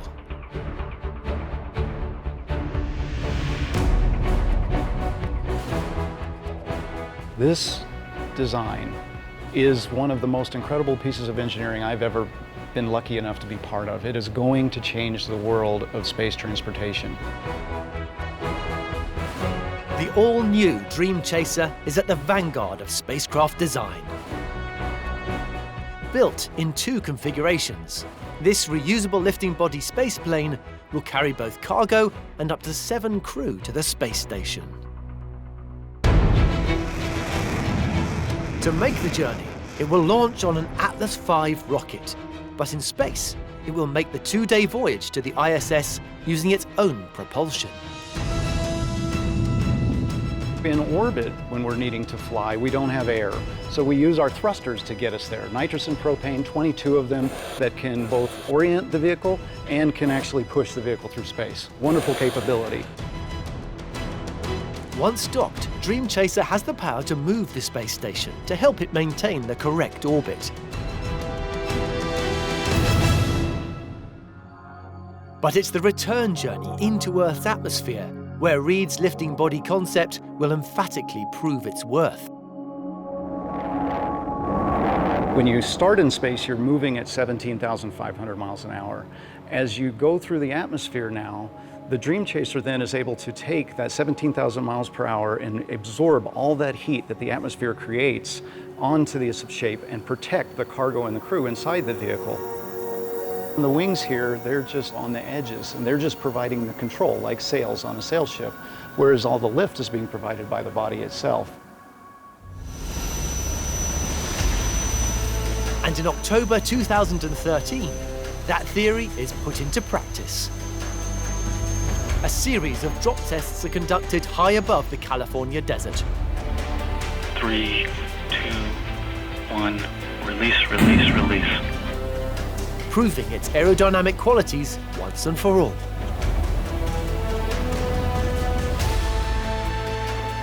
When it returns from its first mission in 2020, this new spaceplane will touch down using a unique nose skid landing system. The great thing about the lifting body design is it does so well at the high altitudes and then also does well at the low altitudes, such that we can touch down at about 200 miles an hour and then roll out to a wheel stop on any conventional runway.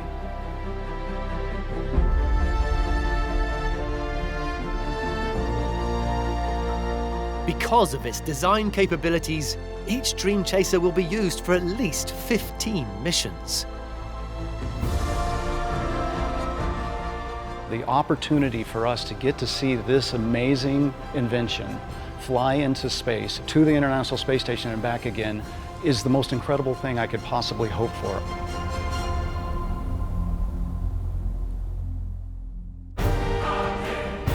But to ensure regular, cost-effective missions, NASA need more than one type of spacecraft.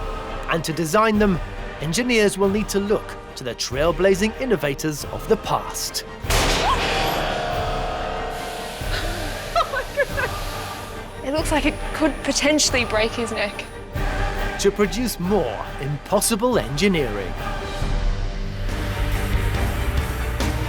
The International Space Station travels in low Earth orbit 400 kilometers above the planet.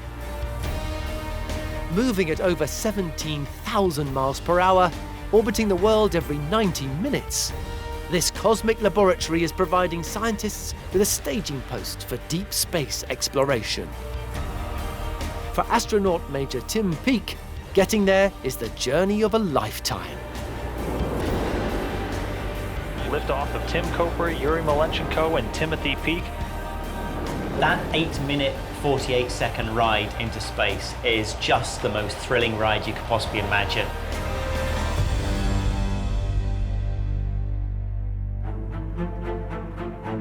With demand for travel to the station ever increasing, developing a fleet of reusable spacecraft is essential. And aircraft manufacturer Boeing is rising to the challenge. This is going to be incredibly difficult. So not only do we have to design a vehicle that can take the loads experienced on launch, the high temperatures on orbit, the high temperatures in re-entry, and the impacts on landing, we're going to have to refurbish it, turn it around, recertify it, and then fly it all over again. Aerospace engineer Melanie Weber is part of the team designing the company's first reusable space capsule.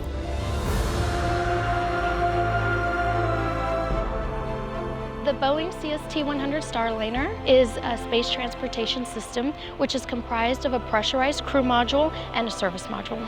Underpinned by decades of NASA research, the Starliner has one incredible design change. Unlike all previous capsules that have landed in the water, it will be the first US crew module to land on solid ground.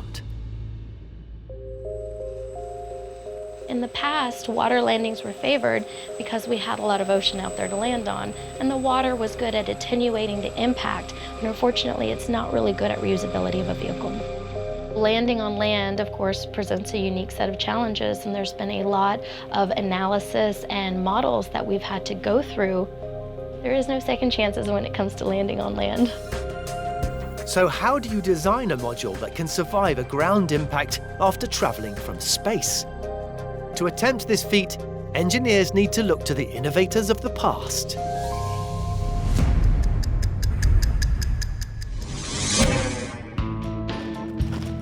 Once upon a time, crashing wasn't really a problem, as everything moved so slowly. Oh, terribly sorry, old chap. Not at all, old bean. But as transport became faster, Yeehaw! accidents became more dangerous. Consign it! However, it wasn't until the invention of the motor car Hey, girls! that safety was taken seriously. And in 1959, Swedish inventor Nils Bohlin released the patent for the three-point safety belt that we know today.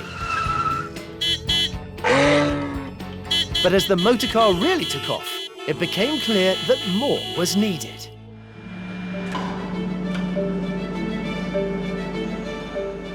At the Thatcham Vehicle Test Centre in the south of England, physicist Susie Shee is investigating how the need for car safety inspired some smart engineering. We're about to run a test simulating a frontal impact as if this rig was being hit from the front, exerting a force of 16 Gs on our dummy friend here. Unlike historical methods of crash testing, instead of moving towards an object, when activated, the pneumatically powered sled will fire the car backwards, replicating the forces of a head-on impact at 31 miles per hour in just 125 milliseconds.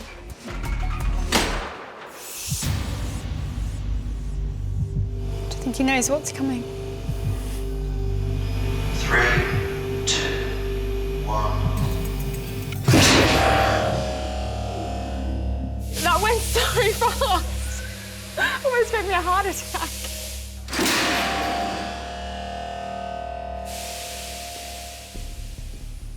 Playing the footage back in slow motion reveals the true force of the collision. So I can see him sliding forwards really violently towards the dash. It's quite disturbing. Oh, his head's come all the way down, craning his neck. Okay, that looks painful. It looks like it could potentially break his neck.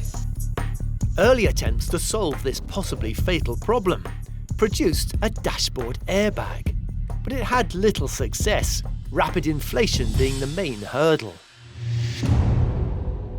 But in 1968, explosives expert Alan Breed found a solution.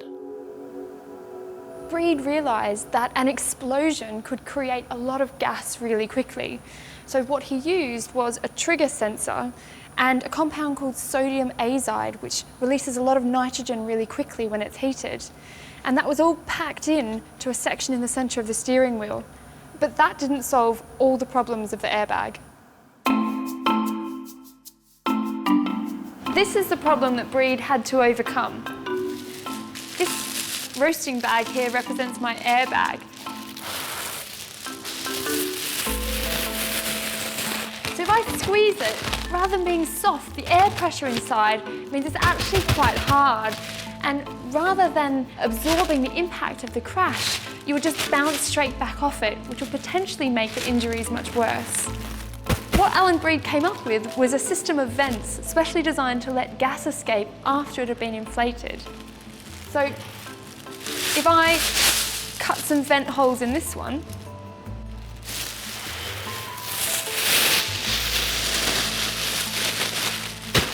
this time the bag deflates slowly, cushioning the blow and absorbing the impact.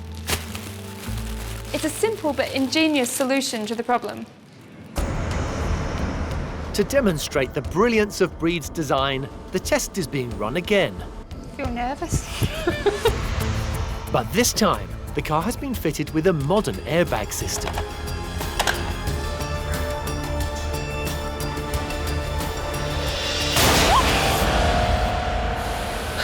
Oh my goodness! So the bag's definitely gone off. Actually, let's see if we can find the vents around here. Yeah, so here's the vents that actually let the gas out again. And in slow motion, the genius of Breed's concept is even clearer. Just there, just before he hit the bag, it was actually already deflating because the vents in the side are designed to release just the right amount of gas and then start deflating so that as he hits it, the deflation is absorbing the impact of the crash. It's estimated this incredible innovation has so far saved the lives of over 40,000 people in the USA alone.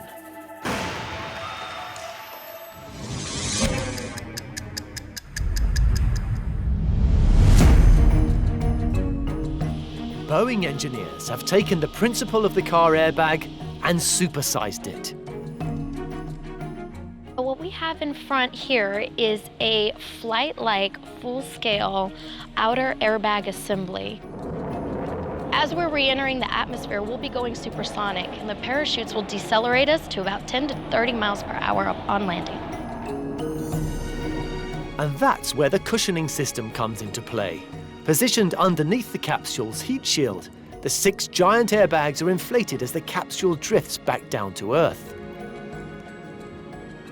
They are filled using a series of high-pressurized gas bottles that are flowed into the airbag assemblies through a series of manifolds and valves. And just like Breed's car airbag innovation, ensuring the vent size is correct is crucial to a safe landing. As we land, the airbags will cushion the vehicle and vents will open up to allow the gas in the airbags to escape. That's important because if they didn't escape, these bags would be rigid and you could actually bounce off upon landing. Although it may seem like an abrupt landing, the system cushions the capsule so well, each Starliner will be able to make the 400-kilometer journey to the ISS up to 10 times. In my opinion, the airbag inflation system is one of the most unique engineering marvels to come out of spaceflight.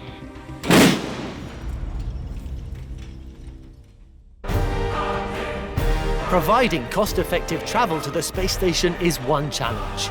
Maintaining its structure once there is quite another, which requires more help from history's innovators.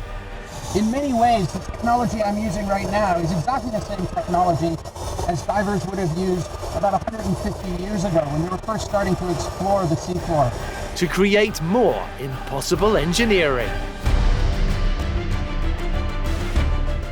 The International Space Station, the largest cosmic laboratory ever built and a hotbed of cutting-edge research. The work on board the space station is really focused on doing as much science as possible. In any 6-month period, we will conduct about 250 to 300 experiments on board the space station. Orbiting the Earth for almost 2 decades, this monumental piece of space hardware is the proving ground for all future space technology.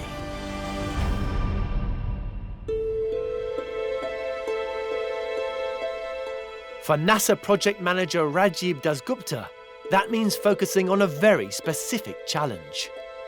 Eventually, when we go to Moon or the Mars, we will need long-duration habitats for the astronauts to live. Habitation modules, like those on ISS, are 8x4 meter high-grade aluminium delivered via the space shuttle.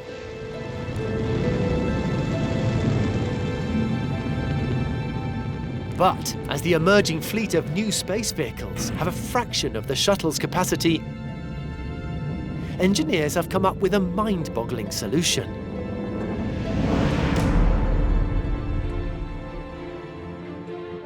Expandable modules. What you see is a full-scale mock-up of the Bigelow expandable TVD module. The main advantage of an expandable module is to provide a permanent habitation system, but could be launched at fraction of its final volume. Right now, this module is on the International Space Station. Packed for launch, this module measures just 2.4 meters in diameter. But once inflated, its internal habitable volume is 16 cubic meters. Composed of 2 metal bulkheads and multiple layers of fabric, including Kevlar-like material, which is used in bulletproof vests, it's designed to withstand both internal pressure and survive the extremes of space. When you put air in there, it'll expand and expand and expand, but it won't burst. That exactly happens because the Kevlar-like structural restraint is present, because it's taking the loads that resists the action to burst.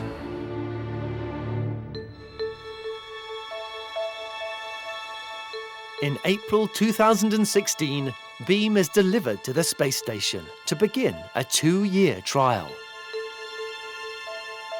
After berthing, it's inflated by using air from inside the station. Once it's reached full length, 8 tanks are then opened inside the module, filling it to its final pressure. For astronaut Major Tim Peake, it was a moment to remember. The expanding process was very interesting to see.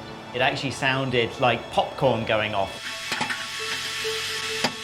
As slowly the air pressure expanded the module, breaking the small straps that were keeping it compacted. Whilst on trial, astronauts will collect data and monitor beam's performance. Expandables can really revolutionize deep space habitats. It seems strange that fabrics will offer the structural capability as a metal module, but in fact they do. And the Kevlar or Kevlar-like restraint materials, they actually offer higher strength than aluminum on an equal weight basis. So because of that, the structural integrity of these expandable modules are extremely good.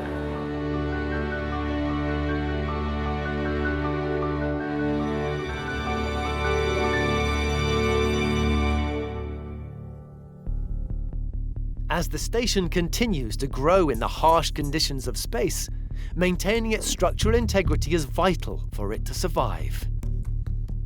When you think about how the space station started and the demanding, harsh environment of the vacuum, the thermal extremes, the radiation, the micrometeorites, it's a truly remarkable feat of engineering. As remarkable as it is, the extreme environment poses a constant threat. There's plenty of evidence of the space station being struck by space debris. You can see chips in the window, for example, in the cupola window. One of them has a significant chip in it caused by space debris. With the chip made by an object no bigger than a fleck of paint, ISS is vulnerable to damage from the smallest particles. And to carry out repairs, astronauts must perform regular spacewalks. It's not a place people were meant to be. It takes hardware to be in space. To enter an environment so completely alien to human life requires some extremely complex engineering. Aerospace engineer Rob Boyle is well aware of the challenges. The spacesuit has to allow you to locomote around the spacecraft. It has to provide pressure. It has to keep you thermally comfortable. And it has to allow you to communicate with your other crew members. So every subsystem you think of in a normal spacecraft exists in a spacesuit. One of the most complex problems is how to provide astronauts with enough oxygen over a long period outside the station. You need an enormous amount of air to do a 6-hour spacewalk with straight tankage. So since oxygen is such a critical resource in space, we want to use it as efficiently as possible. So with oxygen in limited supply, how can engineers provide life support for astronauts on a 6 to 8 hour spacewalk? To find an answer, they call upon yet another great innovator from the past.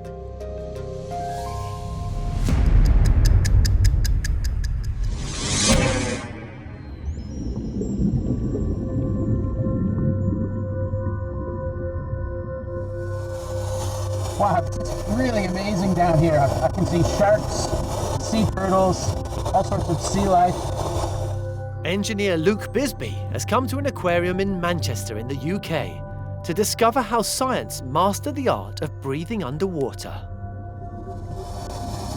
In many ways, the technology I'm using right now is exactly the same technology as divers would have used about 150 years ago when they were first starting to explore the seafloor. My air is being supplied through this tube at the side of my helmet. And the weight of this apparatus that's sitting on my shoulders is actually pushing me down onto the seafloor. Now, of course, there are limitations to this system. With the tube attached to my helmet, I can only go so far. And in this well-lit open tank, it's no problem. But in a confined space, it could be really problematic. The tube could get caught or snagged on something and could even break, and obviously that would spell disaster. But in 1878, pioneering dive engineer Henry Fluess, who'd experienced these problems firsthand, came up with an ingenious solution. Drawing on his knowledge of chemistry and physiology, he built a device which had the potential to revolutionize breathing underwater. When we breathe, we convert oxygen into carbon dioxide. But not all of the oxygen that we breathe in is converted. In fact, about 75% of that oxygen remains in the air that we exhale. Now, Flus's idea was to recycle our breath, filtering out the carbon dioxide and topping up the oxygen. The basic principle of his design can be seen on this Flus-inspired breathing apparatus, once used by firefighters. When they exhale, the gas would pass through this tube and down into the scrubber bag here. And this is where the carbon dioxide is removed. The gas would then pass up through this valve where the oxygen levels are topped up using this tank of oxygen that's on my back. And the air then passes into this chamber where it mixes before then passing back up to the mouthpiece to give the makeup air for the diver. And this is called a rebreather. And it allows divers to safely use all of the oxygen in the air rather than just a small proportion of it. Flus tried to interest the Royal Navy in his rebreather, but with little success. However, he would soon get the opportunity to prove its brilliance on the biggest engineering project of the day. Now, this is a place that very few people get to see firsthand. I'm inside the Severn Tunnel underneath the Severn River. And this was a project of astronomical proportions when it was first conceived. Begun in 1873, this rail tunnel, more than 4 miles long, was designed to connect England and Wales. But soon, disaster struck when workers on the Welsh side hit an underground spring, flooding the works completely. A series of watertight doors have been installed to isolate any serious leaks, but in the rush to escape the flood, the workers didn't manage to get them shut. Engineers couldn't begin pumping out the water without closing the doors. Using a traditional surface-fed breathing system, one of the project's professional divers, Alexander Lambert, managed to get within 30 meters before his air hose snagged. Desperate for a solution, Flus and his experimental system were summoned. Using Flus's rebreather was incredibly dangerous. It was largely untried, and Lambert had no idea how long he'd been under or how much oxygen he had remaining. Lambert had to make the journey twice before he was successful, and spent a total of almost 3 hours underwater. Today, the Great Spring is safely sealed behind the tunnel walls, but back then, Lambert had to force shut a heavy metal door in order for it to be contained. With the tunnel secure, it could be pumped out and the work completed. One portable piece of engineering had made a record-breaking piece of engineering possible. For 100 years, this remained the longest underwater tunnel anywhere in the world. And this incredible engineering achievement couldn't have been possible without Henry Flus and his amazing rebreather.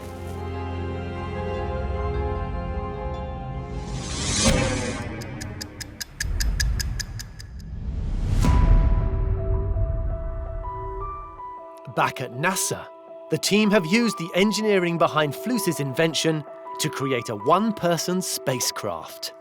This is the NASA EMU, or Extravehicular Mobility Unit. It's what astronauts use on the International Space Station when they do a spacewalk. The NASA spacesuit has life support backpack, that's on the back. It has a helmet. The helmet has various visors and various sunscreens to allow use in all environments, dark or bright.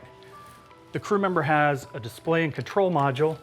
Here, this is where the crew member interfaces with the spacesuit. Like Flus's rebreather, the primary life support system worn on the back provides breathable air. A centrifugal fan draws exhaled breath into the unit. Carbon dioxide is filtered, humidity is removed, before more oxygen is added and fed back into the helmet. In all, a supplement of only 1.2 pounds of oxygen is needed for an 8-hour spacewalk. The oxygen tankage, as far as efficiency in this suit, is very state-of-the-art. You can't build a smaller oxygen system that would provide what we need. It's an incredible piece of engineering. And once inside, the EMU provides the perfect barrier between man and space. The spacesuit's not the most comfortable thing to wear. You have to put the legs on first, and then you kind of have to get into the upper torso. It's a bit like a caving expedition. You have to go underneath it, both arms up, and then your arms come out. The most important thing, though, are the gloves. You've got to try and get as much dexterity in your fingers so that you can do the important work outside. To put that into perspective, we have 2 sizes of boot, but there are 47 sizes of glove. And that's how important they are. Also crucial to maintaining dexterity is working at low pressure inside the suit. Before each spacewalk, astronauts must breathe pure oxygen for several hours, ridding their bodies of nitrogen that alters at low pressure. Once conditioned, they're ready to depressurize and go outside. It feels very good to be part of the future of ISS and the future of spacewalks and the future of NASA. When you look at the advanced spacesuit teams, they come to us for state-of-the-art. They say, what are you guys doing and how can we adapt that to go back to the moon, to go to Mars, go wherever they want to go? It's fantastic to be part of it.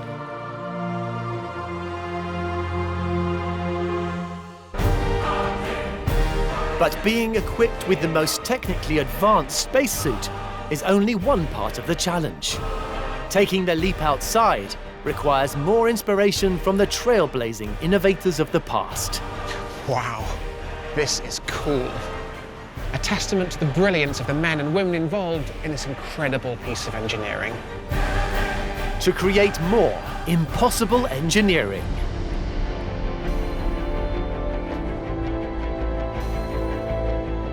Constructed over 13 years, across 40 missions, the ISS is the largest man-made object in space.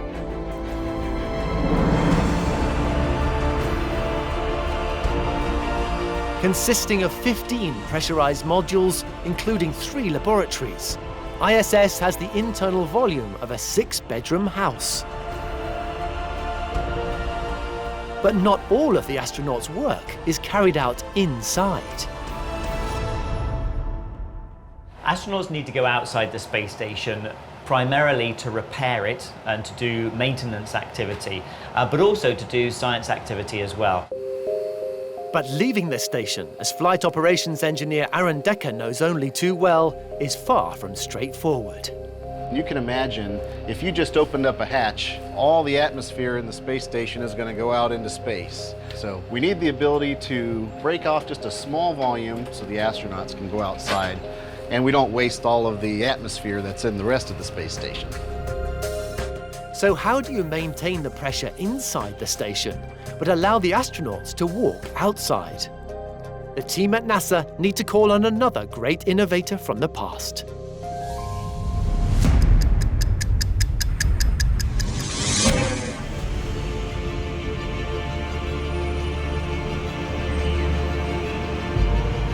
This is amazing. Physicist Andrew Steele has come to the top of the Eiffel Tower to discover the engineering secret behind this iconic marvel. Wow, this is cool. Normally, you'd never be able to come here, and this is a beautiful view of Paris. Built by renowned French engineer Gustave Eiffel and standing over 300 meters tall, the Eiffel Tower is one of the most well-known structures in the world. But actually, although this is a great view of Paris, it's not what's up here that we're interested in looking at.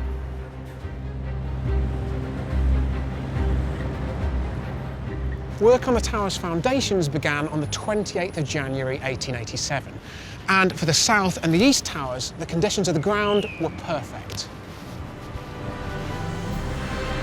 Compact clay and gravel provided solid support, but the ground under the north and west towers nearest the River Seine was far from ideal.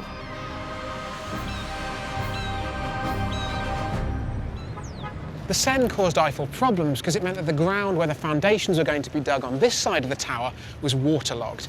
If Eiffel's tower was going to get built, they'd need to find a way to dig through that waterlogged soil to the solid bedrock beneath. To prevent water flooding his excavations, Eiffel turned to celebrated French mining engineer Jacques Triget. Working from earlier patents, Triget had designed a cunning pressurized tube system that stopped groundwater flooding a working mine shaft. So imagine that this tank represents that waterlogged ground. Obviously we can see it's not really working out very well here for our little worker Claude. So what we need is this thing, which represents Triget's tube. And just pop that into the water there. It's got a little hole in the bottom which you can poke through, but you can see so far, not much use, he's still very much under the water. So what we need to do is increase the pressure inside that bottle and force the water out. And I'm just going to do that by blowing.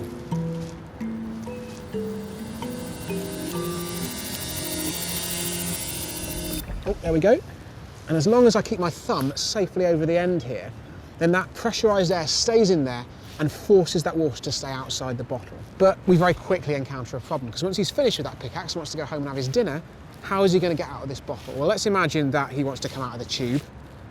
Then we open it up. Oh no, poor little guy. The water level just comes back up to where it was, and I think he's drowned. So obviously what we need is some kind of mechanism that can allow him to leave that chamber without changing the pressure. That thing was called a pressure box, and these days we'd call it an airlock. To leave the working chamber, the central chamber was pressurised to the same atmosphere. Workers then entered the central chamber, which was gradually depressurised to normal atmosphere. They could then open a second door leading outside. To enter, the process was simply reversed. Triget's revolutionary metal boxes, or pneumatic caissons, worked at the Eiffel Tower with great success. When they eventually hit the bedrock, about 22 metres down, they poured quick-drying cement into the holes and topped it off with limestone and layers of cut stone.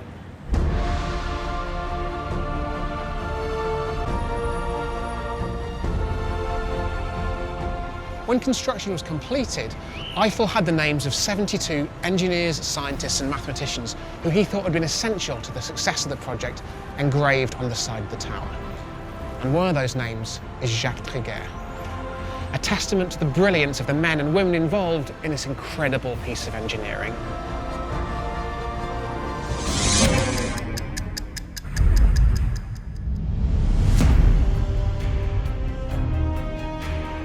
At the Johnson Space Center in Houston, NASA engineers have given Triget's airlocks a 21st century makeover. This is the joint airlock module on the International Space Station. This module gives us the ability to go out and do a spacewalk. Measuring over 5 meters long and 4 meters wide, the airlock is the astronaut's doorway into the vacuum of space. So in here, we're looking at the equipment lock.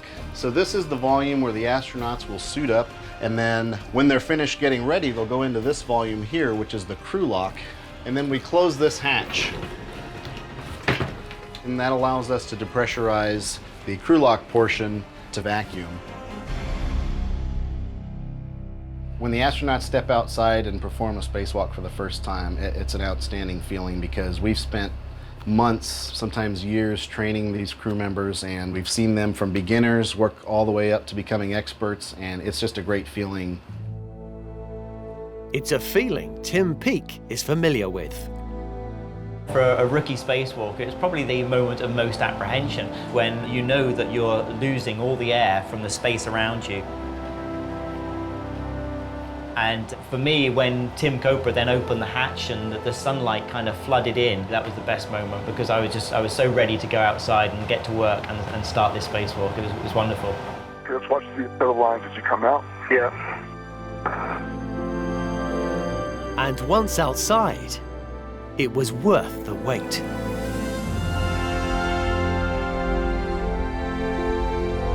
All right, gentlemen, looking great. Glad to see you both out there together on the tip of the world. Spectacular. Every spacewalker gets a few minutes just to adapt to that new environment at the beginning of a spacewalk. All face each other's look clear. Great news, thanks, Tim. For me, that was a wonderful opportunity just to look down at planet Earth, and that was just wonderful to be able to see that.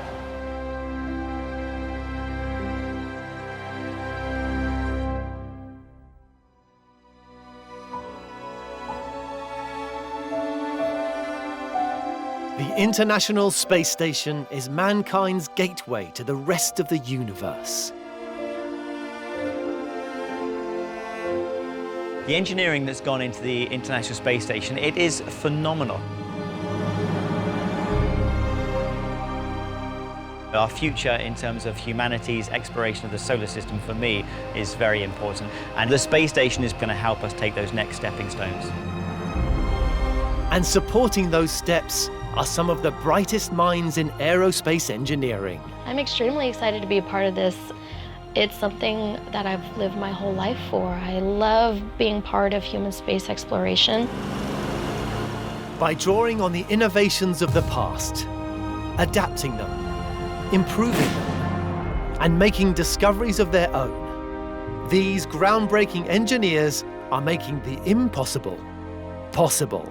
Whilst on the ground there can be differences between the nations involved, it seems that in space we have a great example of how we all work together towards a common goal. And it's a huge privilege to be part of that.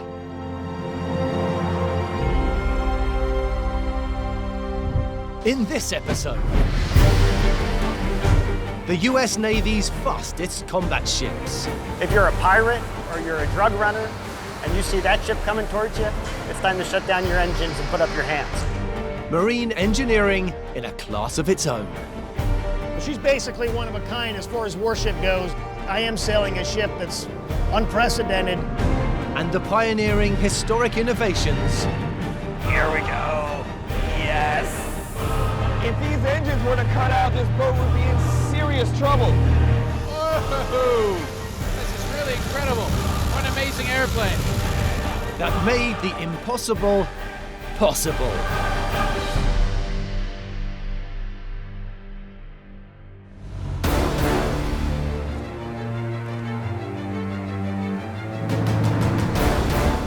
The US Navy is the largest sea force on the planet. Throughout its 242-year history, its ships have carried out operations in the deep blue waters of the world's oceans. Now, the assignments are evolving. The world is changing, and so too must our Navy to adapt to it. Gone are the days of open water Blue Navy battles. Many of the places where we need to be as a Navy are in coastal regions.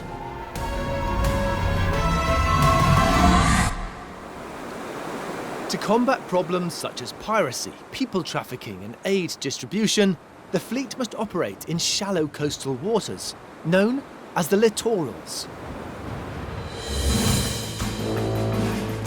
And as shipbuilding program manager Captain Tom Anderson knows, this requires a particular kind of vessel. To operate effectively in the littorals, we need a high-speed ship, and it's got to be adaptable. It's got to be capable of doing multiple missions. That's our challenge. A challenge that Chief Engineer Lieutenant Damon Gilbert is also familiar with. The ideal ship for this environment would be a ship that's light, a ship that has a very shallow draft, and a ship that can handle itself and move very quickly. The solution: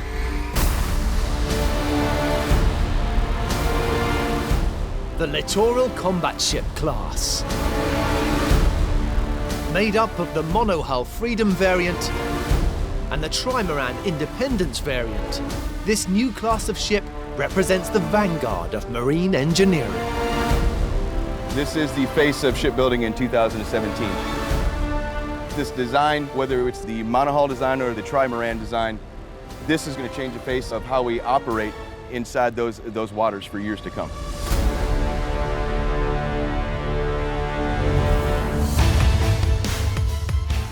Built for speed, both the Freedom variant's semi-planing hull and the Independence variant's Trimaran design create ultra-hydrodynamic efficiency.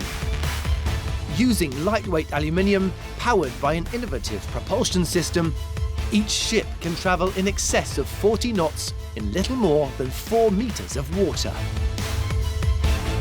Designed to be reconfigured for multiple missions and deploy smaller boats, a vast helicopter pad extends the crew's reach.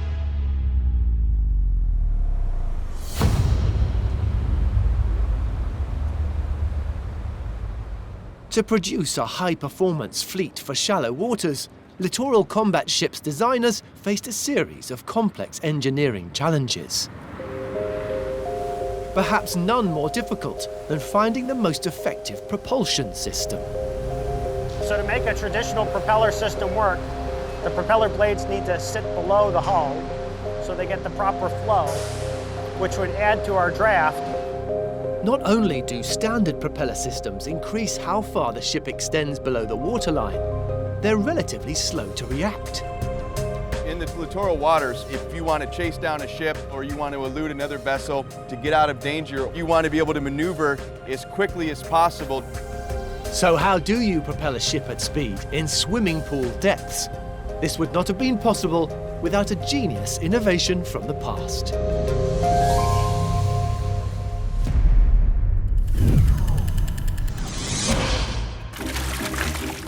Humans have always needed to navigate the world's shallow waterways. First off, we used arm power to paddle. Effective, but tiring. Out the way. The Vikings added a sail to conquer the coastlines. All well and good. Huh? As long as there was wind. Oh, for Odin's sake. With its small draft, the paddle steamer seemed to be the answer. Well, I do declare, Vikings. But they weren't without their problems. Oh, my. In the 1940s, the introduction of airboats brought high-speed travel to the Everglades. Whee! Oh, no. Luckily, a better system was round the corner. Show off.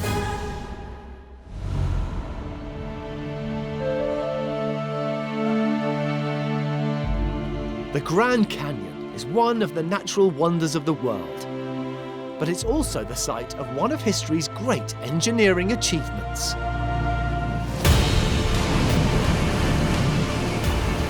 Woo! Here we go.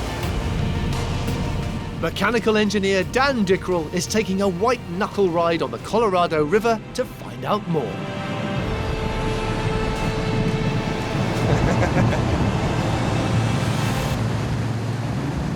Oh, this is brilliant.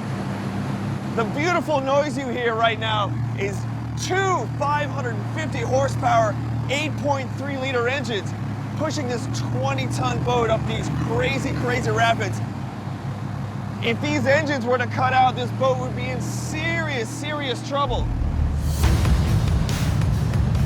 But the secret to driving against the flow of these powerful rapids isn't down to the mighty engines, but a special propulsion system. Getting to places where others can't in extremely shallow water was born out of the imagination of someone's childhood desire was to challenge the rapids and go where no one else could. To do this, New Zealand-born inventor William Hamilton needed to overcome the limitations of standard motorboats. So the problem with conventional boats is that as the boat moves through the water, traditionally it's powered by a screwed propeller. Now Hamilton had a problem with this because the waters he wanted to go on were too shallow. Huge rocks would effectively wreck the screwed propeller. Hamilton's solution was to do away with the propeller altogether. In 1954, he commissioned a plywood boat, attaching a centrifugal pump to its engine, creating a unique water-driven jet propulsion system. How the Hamilton jet motor functions is, around the middle of the boat, there's an intake that brings water in from whatever body of water the vessel is navigating. Hamilton uses an impeller that's spinning very fast to greatly accelerate the stream of water. That water is highly turbulent and twisty, and so the Hamilton passes the water through a series of stator vanes, creating a uniform but high velocity jet, creating the massive thrust, allowing this boat to travel at such high speed. The powerful jet of water coming from the stern propelled the boat forward with equal velocity.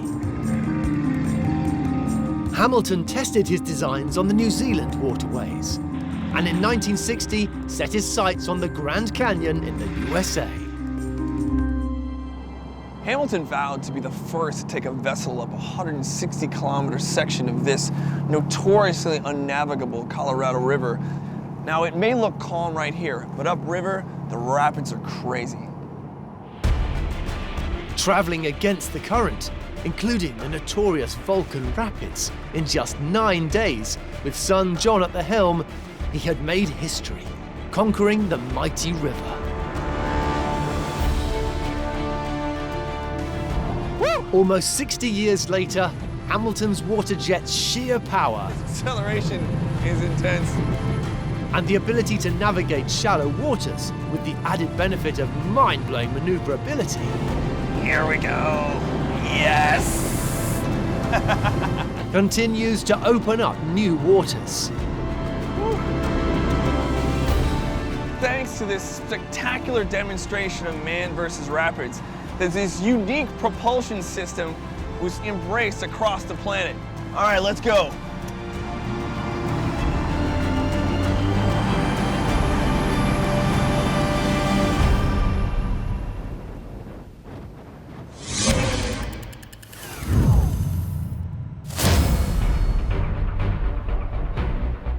LCS engineers on both the monohull and trimaran variant have taken Hamilton's water jet innovation and used it to create a propulsion system of unparalleled performance.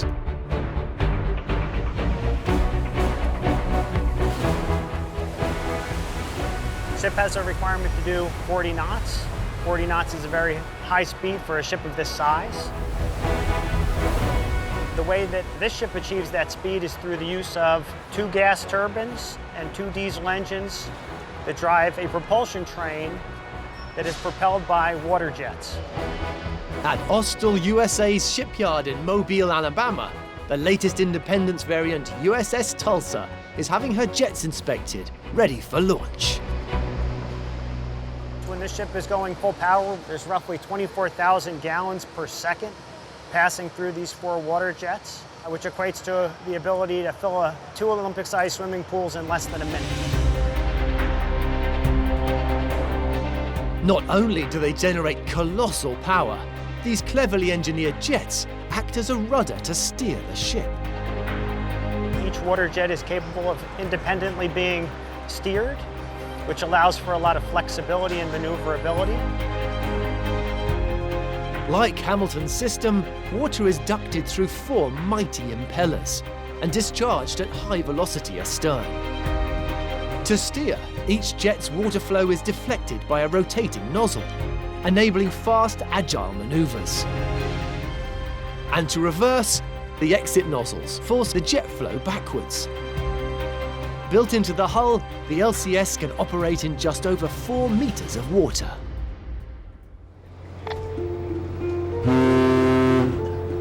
300 yards turn. Next course 309. As sister ship, the USS Montgomery patrols the Californian coast, Commander Mark Stefanik is making the most of the ship's assets. The water jet system allows me to turn and maneuver the ship with much more fidelity and a great deal more responsiveness than a traditional ship. So by creating opposite forces on either side of the ship, I can actually turn the ship almost on its own axis. I can twist the ship in a perfect circle because of the amount of control I have through the water jets. Behind the ship, the 100,000 horsepower propulsion system forms an impressive wake.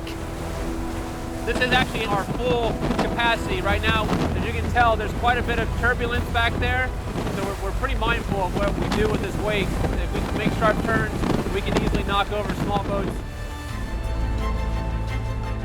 The vessel's ability to stop is equally impressive. When I pull the ship to stern and go from full speed to 0, it's a very, very smooth transition. The entire ship just basically will stop in the water within less than a minute. By using water jet propulsion at 29 horsepower per ton, compared to an aircraft carrier's 3 horsepower per ton, the Littoral combat ships are the most efficient in the Navy. The ship's incredible capabilities aren't lost on the USS Montgomery's crew. When it comes to the maneuverability of the ship, it's unlike any other ship out there. It's basically like driving a jet ski. This ship could actually maneuver sideways. It could pivot itself by standing still. That's something totally different from any other warship out there.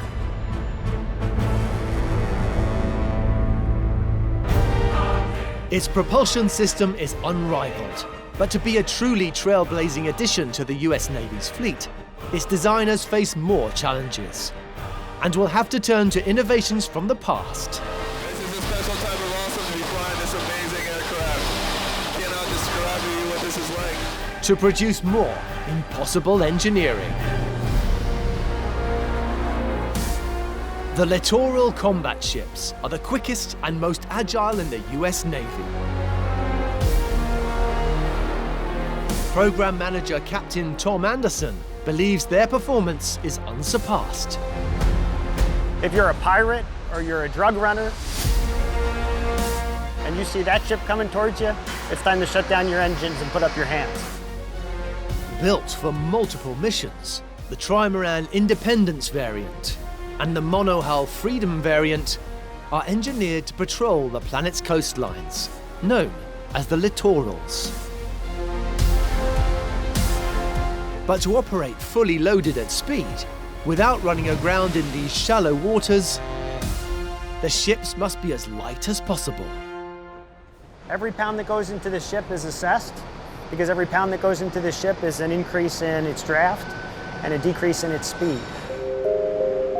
For Lieutenant Damon Gilbert, USS Freedom's chief engineer, solving this problem is crucial. The difficulty we find with the older ship designs is the steel hull with the steel superstructure makes the ship incredibly heavy. The less weight we have going into the littorals equals a smaller draft. Smaller draft equals a longer sustainability inside those littorals without worrying about running aground, without worrying about getting into situations that we can't come back out of. So, how do you build a lightweight combat ship without compromising on strength or size? To find a solution, littoral combat ship designers need inspiration from another genius innovator of the past.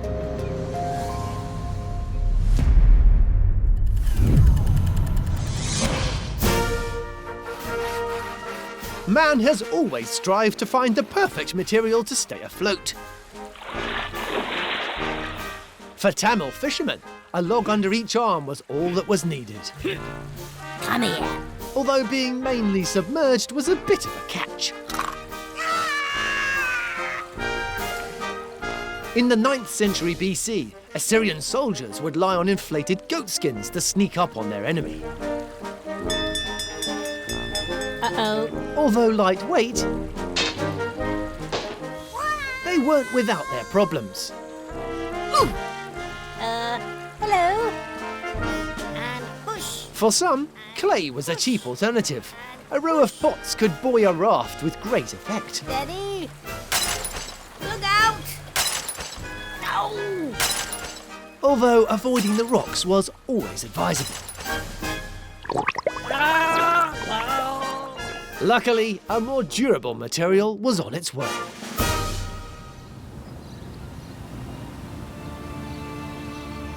Engineer Dan Dickrell is in Tulsa, Oklahoma, unveiling a game-changing marvel that sparked an aviation revolution.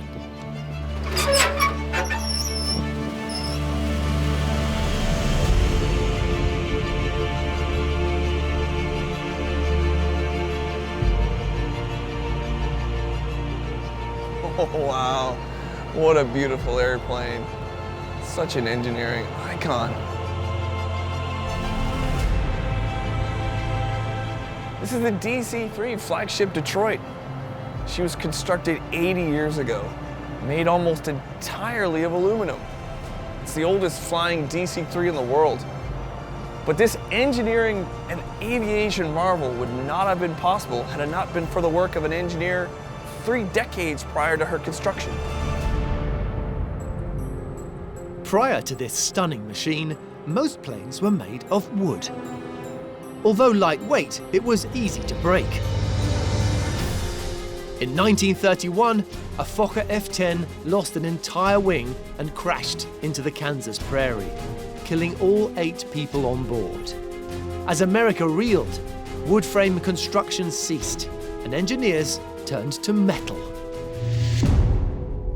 But it wasn't until 1906, when German metallurgist Alfred Wilm made a chance discovery, that metal planes became a real possibility. The problem with constructing airplanes out of metal is, while metal is stronger than wood, it's also much heavier. Now, with metals, different metals also have different weights between them. Here we have aluminum, and here we have steel. For the same size, steel weighs about 3 times as much. Because of aluminum's relative lightweight, it seems like the ideal material to construct aircraft from. The problem was 100 years ago, it just wasn't strong enough. In the late 19th century, mass-produced aluminium was relatively weak. Alfred Wilm began experimenting with its chemical makeup to find a solution. He introduced different metals, manganese, magnesium, and copper, in different ratios to create an alloy. He heated it to high temperatures and then quenched it. He repeated this process over and over again. But unfortunately, the aluminum was still very bendable. Wilm gave up, but on his return to the lab a few days later, something extraordinary had happened. The aluminum had age-hardened. It was much, much stronger. The aluminium's soft crystals had been altered by the introduction of the metals. Over time, new, minute crystals had grown within each one of the aluminium crystals, reinforcing its structure. Wilm called this new material duralumin. It was very strong and quite literally changed the face of aviation. The new alloy became known as the winged metal. 80 years after its construction, this iconic all-aluminium DC-3 is taking to the skies once more.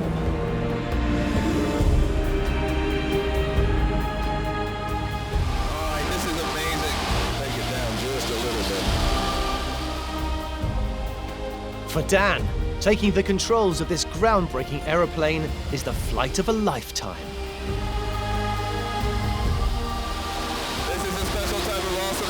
This amazing aircraft. Cannot describe to you what this is like. I'm flying the world's oldest DC-3. First launched in 1935, the lightweight DC-3s were the world's first commercially successful passenger planes. Using Wilm's alloying recipe, the aluminum in this DC-3 has an amazing strength-to-weight ratio. It's lightweight and aerodynamically efficient. With this new generation of safe and efficient aircraft, by 1939, more than 90% of America's passengers were flying on all-aluminium DC-2s and DC-3s. Today, 80 years after the launch of this aircraft, aluminum is the standard material in the aerospace industry.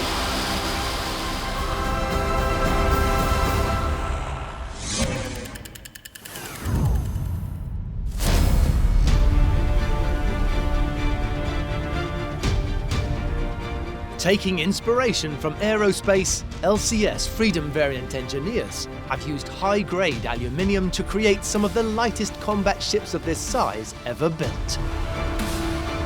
One of the design elements that was put into this particular design of LCS was a bimetallic hull, meaning the actual hull itself is steel, where the superstructure, or what we like to call sometimes the house where people live and where all the facilities are, is actually comprised of aluminum, thus saving literally tons of weight, which has a direct effect on the draft.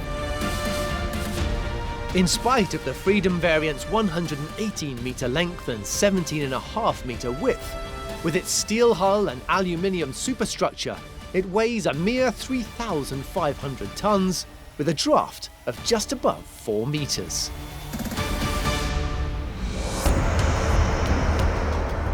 Engineers on the Independence variant, however, have gone one step further. So the L in LCS doesn't stand for little. We're building a sizable ship here. As you can see, as you take a look at the stern of the ship, this ship is the largest all-aluminum vessel operating on the seas today. Constructing these trimaran megaships in Austell, USA's Alabama shipyard At 127 meters long and a colossal 31 meters wide, every kilo counts. Aluminum has great strength to weight ratio. It's a third of the density of steel. And for the volume of ship we're building here, aluminum structure was the only way for us to meet our speed, range, and draft requirements. So as we take a look inside the ship, you get a feel for the structural members and the construction, including the external sheathing, is all aluminum. And taking Alfred Wilm's approach, adjusting the recipe, their marine-grade aluminium has one remarkable quality. Aluminum alloys that we use in construction of this ship have good corrosive properties, which means, unlike other Navy ships where exposed steel needs to be painted, this ship is not painted above the waterline. That saves us money, and it also reduces the weight of the ship. And that huge weight reduction means the Independence variant's draft has been dramatically reduced to just over 4 meters. Normally, we would have about twice the draft that this ship has. And that enables us to go into waters and visit ports that traditionally our Navy ships have not been able to get into. It's a pretty incredible feat of engineering in order to get a ship this size to have a draft of only 14 feet but still be able to maintain maneuverability in deeper waters.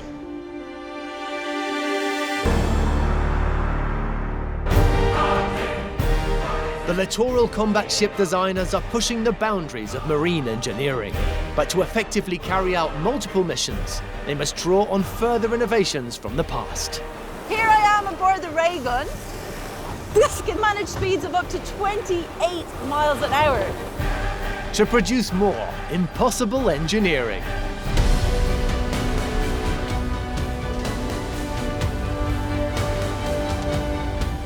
The US Navy's cutting-edge littoral combat ships are taking marine engineering to new heights.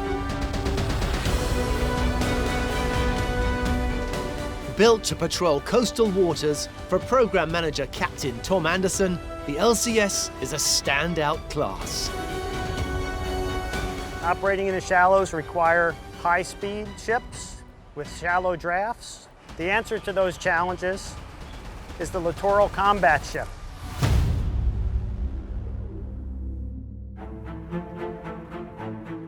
Made up of the monohulled Freedom variant and the trimaran Independence variant, the LCS's power-to-weight ratio is more than double that of a typical destroyer. But as USS Independence Commander Douglas Mayer knows, 21st century challenges require these ships to offer more than speed. Ships today have to do several different missions well. The environment that we live in today is forever changing. It's very important for a ship to have the ability to adapt quickly to the changing threats.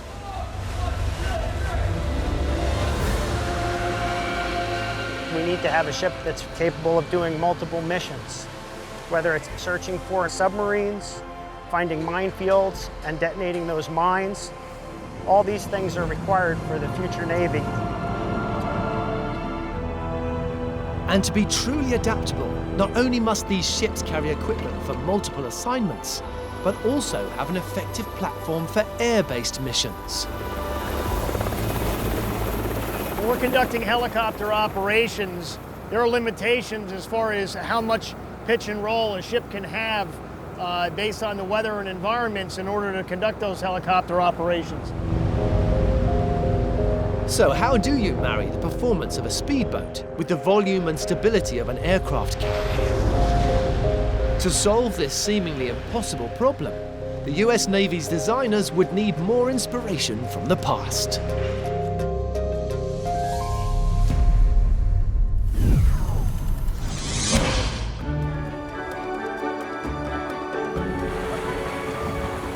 Off the south coast of England, science communicator Kate Mulcahy is discovering the origins of some of the fastest, most stable sailing vessels ever built. Here I am aboard the ray gun. This is a 24-foot boat that can still manage speeds of up to 28 miles an hour. And the reason for that is its incredible design. It has not one, but 3 hulls that are designed to cut through the water to provide minimum resistance. While this class of boat is one of the fastest in the world, up until the 1940s, it didn't exist in the racing world.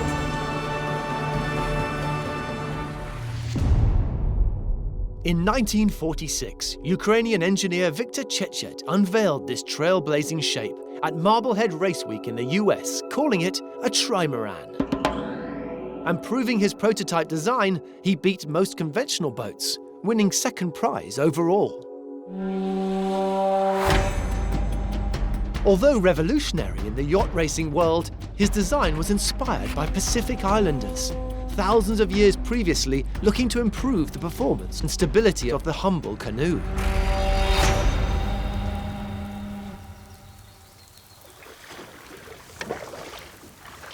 Unfortunately, we're not here in the Pacific. I'm actually in a very rainy creek in Cornwall. But nonetheless, you can still see why this design has endured for so many years. It's thin and long, which means it moves easily through the water. Also, it doesn't have a keel, so it sits quite high in the water. That means it's perfect for exploring shallow, narrow waterways like we see here. Despite all of this, the design does have some problems. Firstly, it can only go as fast as I or anyone can paddle in it, which means its speed is limited. Secondly, as you can see, it's not very stable. So imagine this out on the open water contending against waves. So if I was to try and get it, if I try and, I don't even think it would be possible without it capsizing. So not ideal. Islanders' canoes performed well in calm coastal waters, but island hopping in the open ocean was practically impossible. A new design was needed. And what they came up with was this.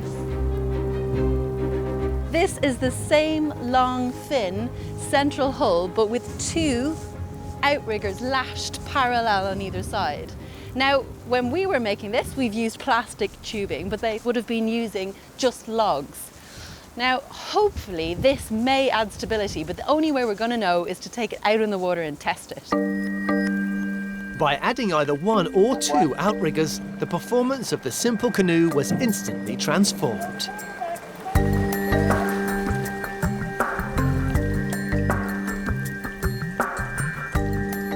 So you can see this boat is much more stable. It's practically impossible to capsize it. The addition of the outriggers has increased the stability and also increased the buoyancy. That means that it sits higher up in the water and means it's easier to explore the shallow. And finally, allowed me to add a sail, so no more paddling for me.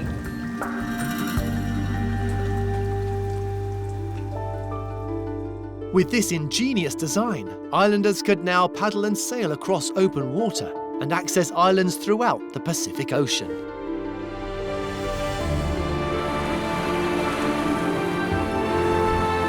And decades later, Chechet's modernized trimaran is still inspiring some of the most successful yachts on the planet. Improving on the ideas of the islanders, Chechet used the wide, stable base to create a greater spread of sail. He also streamlined the light, buoyant hulls so they cut through the water and created minimal drag. All of this is what makes the trimaran, it's one of the fastest class of sailing boat in the world today.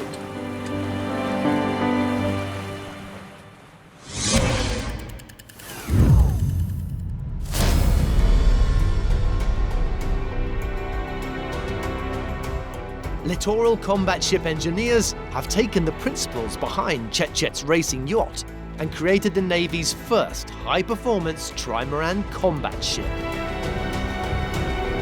At Austell, USA's shipyard in Alabama, the USS Tulsa is receiving its finishing touches. You can see I have very fine-tuned bow designed to pierce waves. As we go further back, you see the hull widen. And just here to the right, you can see the outrigger. And again, just like those canoes, with the outriggers, which give us that added stability, we get high speed.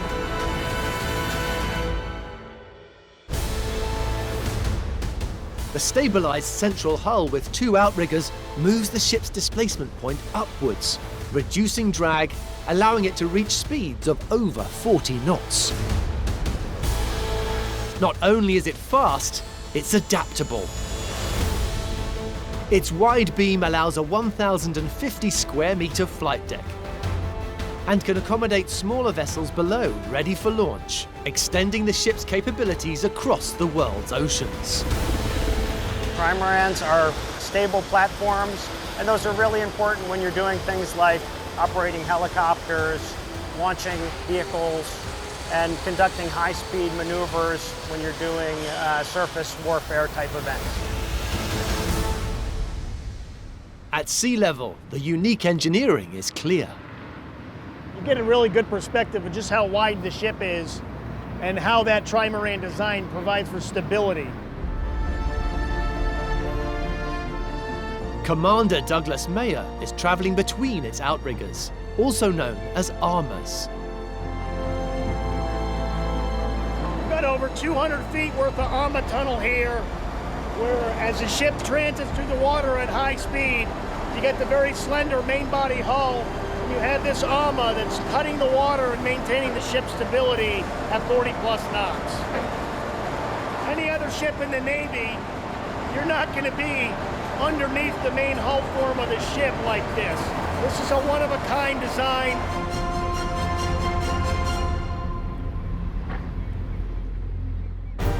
Pioneering engineering has produced a truly adaptable craft. But patrolling the world's coastal waters requires another genius innovation from the past. Whoa! The RAF needed a way of knowing if an attack was imminent so they could get their own fighters into the air.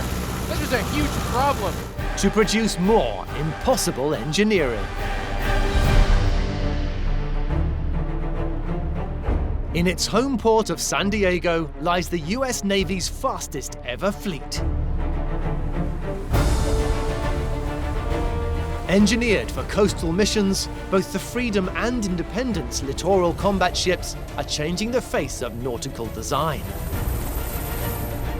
The littoral combat ships are at the cutting edge of naval technology that allow us to operate at high speeds in shallow waters with stability unmatched by any other naval ship of this size.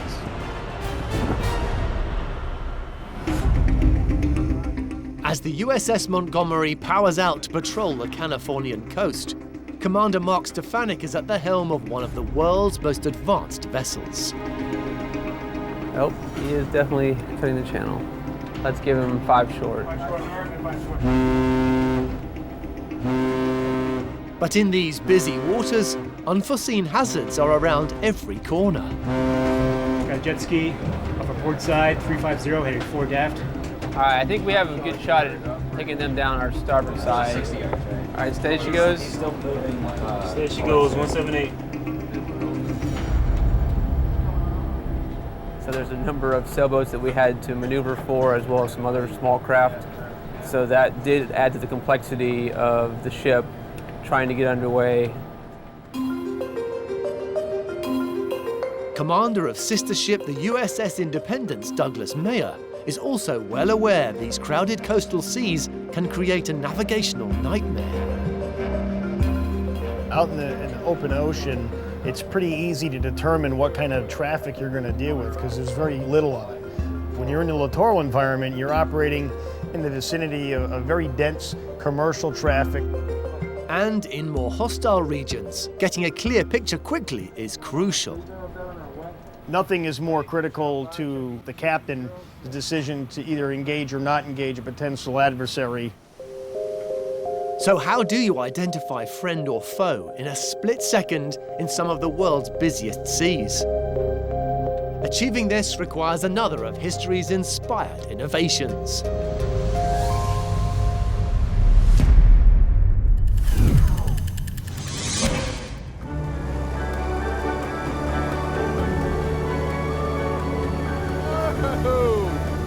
Engineer Luke Bisbee is high above the British coastline, in an iconic biplane, the Tiger Moth, discovering the secrets behind an ingenious piece of wartime engineering. This is really incredible. What an amazing view. What an amazing airplane. In the mid-1930s, around the time that this aircraft was being used to train RAF pilots, the skies around the south coast of Britain were actually a fairly empty place. But with another war looming on the horizon, the Air Ministry was facing a serious problem. Long-range Zeppelin bombers had terrorized London during the First World War, and the nation's air defenses had struggled to cope with the German attack. Since that time, aircraft engineering had advanced greatly, and they could now fly higher and faster, and this meant they were outside the range of anti-aircraft fire. To stand any chance of successfully defending the country, the RAF needed a way of knowing if an attack was imminent so they could get their own fighters into the air. This was a huge problem. Finding a solution required some ingenious thinking. The solution would come from Scottish physicist Robert Watson Watt. Working as a meteorologist during the First World War, Watt had detected the signals emitted from lightning by bouncing radio waves off storm formations. And in 1935, with another war looking increasingly likely, he theorized that rather than bouncing radio waves off of thunderstorms, he could use them to detect incoming aircraft. He named his invention radio detection and ranging, eventually shortened to radar, and it dramatically changed the outcome of the Second World War.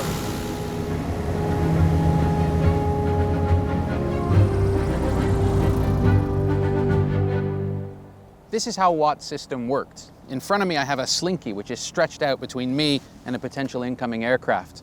And to work out the position of that incoming aircraft, a radio wave will be sent out into the sky, and I can simulate that by shaking this slinky. So you can see that when I send out a radio wave and it hits the aircraft, it gets reflected back. And this is precisely the principle that Watt was relying on. I send out a series of radio waves, it hits potential incoming aircraft, the signal gets reflected back to me, and I can detect the aircraft's presence. Because we know that radio waves travel at the speed of light, by working out the time difference between the time that a signal is sent out and the time that it comes back, I can determine how far away an aircraft is. And this was something that had never been done before.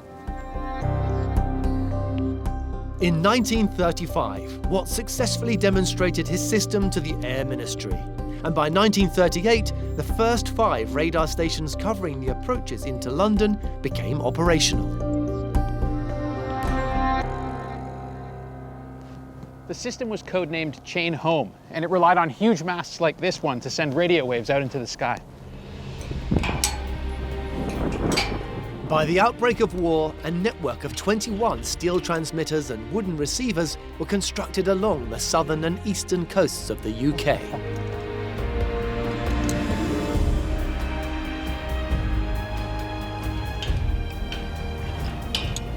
All right. Oh, that is a pretty amazing view. The Chain Home system was the first application of a radar air defense system anywhere in the world, and it gave the British a vital edge over the Germans. It was so powerful, it could detect a German formation over 150 miles away. And in 1939, the Chain Home Low system was added, which allowed observers to detect not only distance, but also height. And this is a really incredible piece of engineering.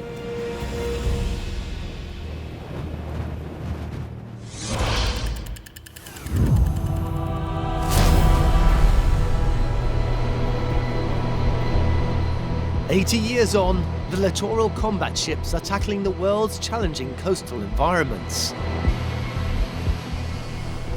Captain's on the bridge. Carry on. And crews aboard the Independence variant have the next generation of Watt's engineering genius at their disposal. The Sea Giraffe radar.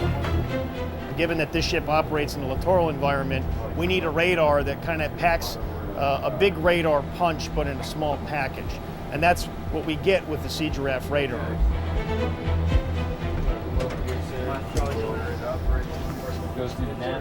In congested, potentially hostile waters, this state-of-the-art system is the key to keeping the multi-million-dollar USS Independence safe.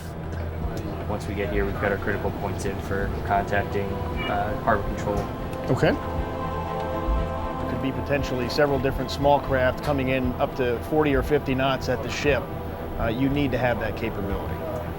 Where there's a lot of ambiguity between the good guys, the bad guys, and the in-betweens.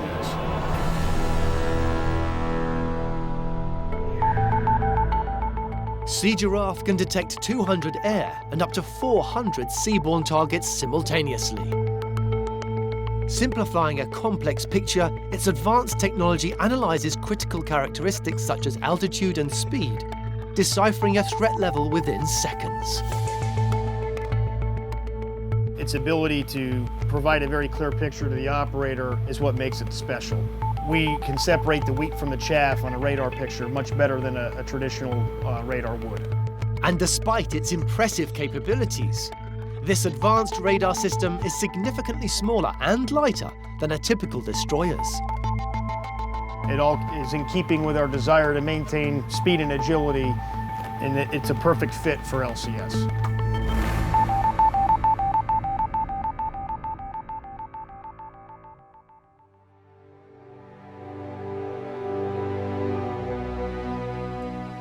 The Littoral combat ship fleet navigates parts of the planet the US Navy once thought impossible. I feel like we're doing something that we haven't done before. I truly think that this is pushing the boundaries. And its inspired engineering will continue to open up new horizons. The opportunity going forward is limitless with what we can do with these ships. I'm just so extremely excited for the crew that's going to get the opportunity to sail in this ship and take her around the world. By learning from the pioneers of the past. Yes! Upscaling and developing innovations of their own, engineers have written a new chapter in nautical design and made the impossible possible. She's basically one of a kind as far as warship goes. I am sailing a ship that's unprecedented. You can't find another ship in naval history that's able to achieve similar features as a Littoral combat ship. In this episode, one of the world's most cutting-edge factories. Behind me is one of the largest hydraulic stamping presses in North America. It's actually 7 stories high. A high-tech mission to build an alternate future. It's an absolutely brilliant piece of engineering, and suddenly, science fiction isn't tomorrow, it is today. And the pioneering historic innovations. At its height, they could assemble a galley per day here, which is truly incredible. This beautiful machine, it's one of the world's first electric cars. Brilliant engineering. That made the impossible possible.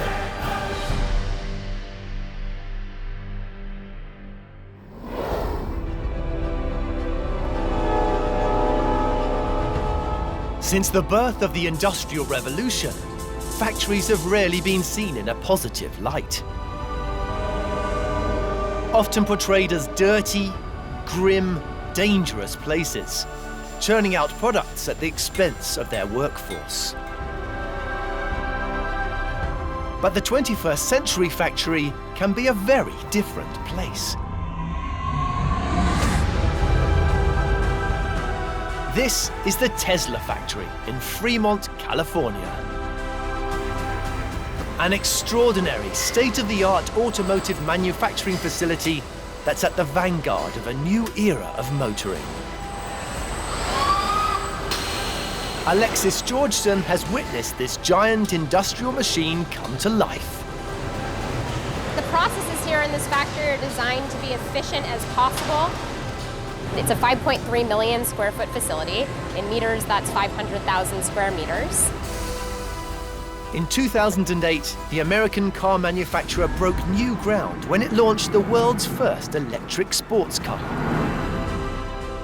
But while its car designs might be revolutionary, the company's mission to change the motoring landscape and bring electric cars to the masses presents a different kind of engineering test, one on a much greater scale. That's one of the biggest challenges ahead, as our CEO Elon Musk has said, is really building the machine that makes the machine. And that machine fired up for the first time in 2012.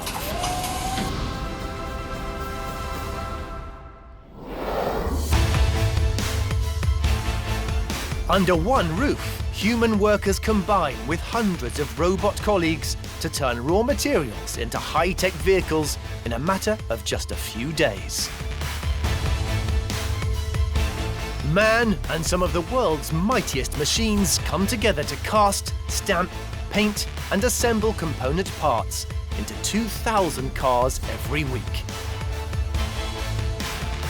before they are put through their pieces on the factory's dedicated test track.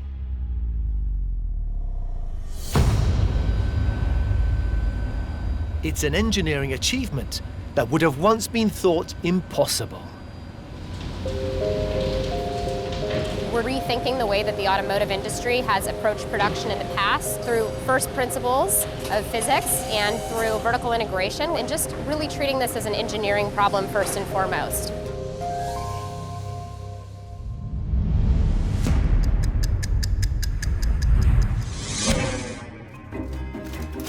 Once upon a time, there was no such thing as mass production.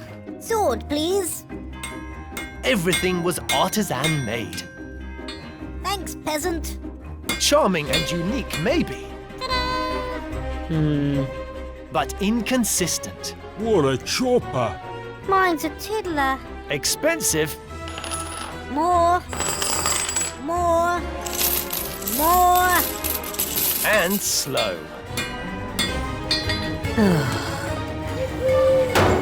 It was far from the ideal way to produce things en masse. What's this? Gah! But a change was on the horizon.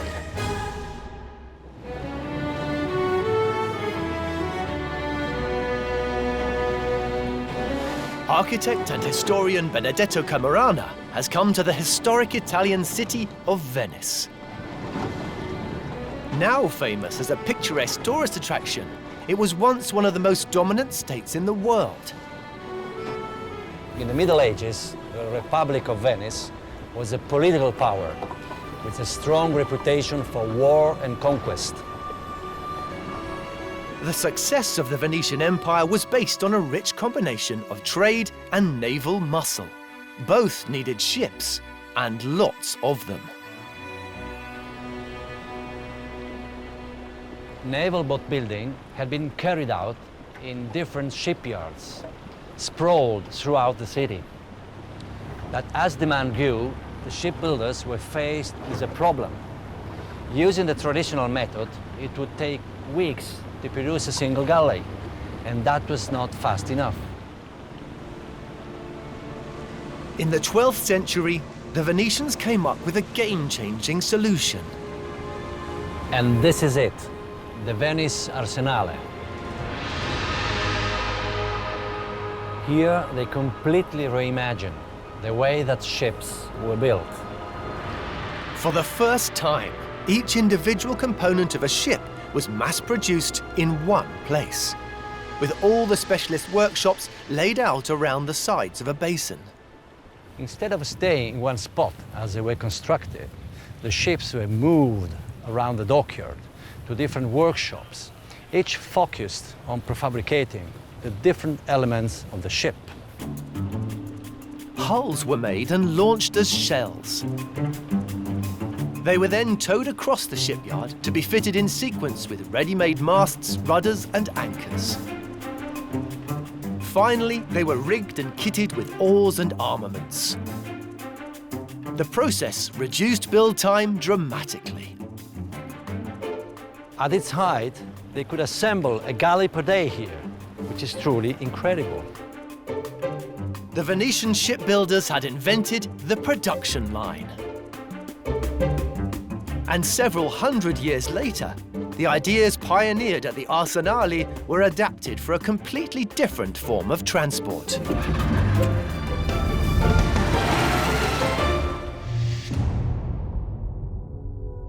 In 1916, engineer Giacomo Mattetrucco was asked to design a bespoke factory in Turin for car company Fiat. What he came up with was truly remarkable. The Lingotto. When it was completed in 1923, this was the largest car factory in the world. 500 meters long, 5 stories high, Mattetrucco's brainchild eclipsed all its predecessors in terms of size and innovation. For the first time, all elements of a building were designed to work in harmony. Specialist workshops were placed strategically on each floor, producing parts that would be fitted to the vehicles as they progressed through the factory. Raw materials would arrive by rail to the ground floor of the building. Here, they would be fashioned into car components. On the second floor, the engines and bodies of the car were made. 1 story up, gearboxes and steering were added. The 4th floor specialized in brakes and upholstery. And on the 5th floor, finishing touches were made. Finally, the completed cars would emerge on the roof, the most iconic feature of the building. All the cars coming off the Lingotto production line were brought here, a purpose-built rooftop test track. For nearly 60 years, this phenomenal test track, high above the Turin skyline, would have been witness to the birth of hundreds of thousands of cars. It's amazing to think that the car I'm driving now was taken for its first spin up here on the 21st of October, 1936. The Lingotto factory produced its last car in 1979, having operated successfully for over 50 years. But its legacy lives on.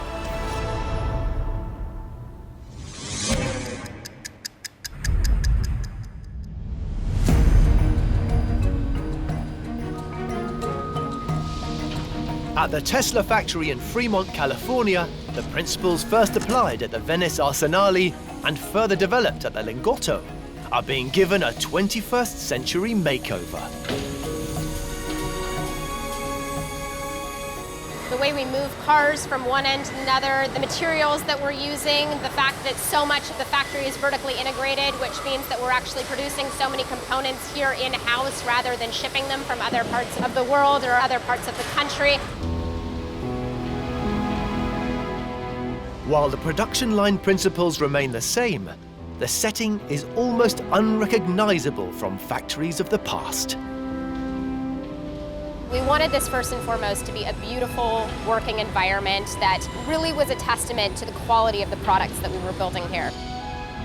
So we came in, we repainted the entire space, we put sunlights in the roof, we wanted a lot of natural light and a place where workers could come and be proud of the craftsmanship and the space where they were creating these products.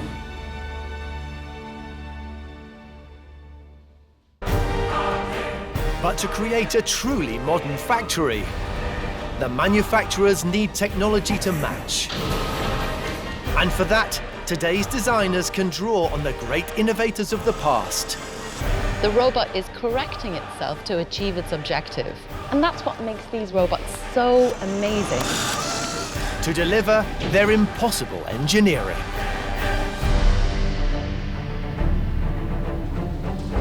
Engineers at the Tesla electric car company are in the process of creating one of the most advanced production lines on the planet.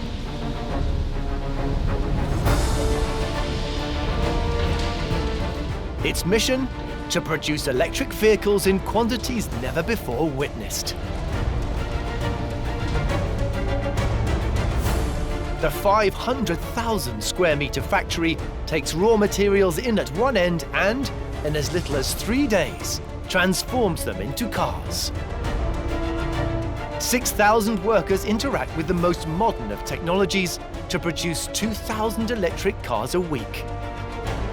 All of which are then put through their paces on the dedicated test track.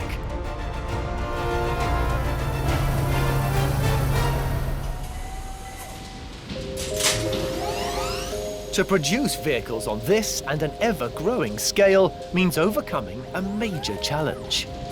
How do we streamline this? How do we ramp production? How do we keep the costs down? And how do we make this manufacturing process as efficient as possible?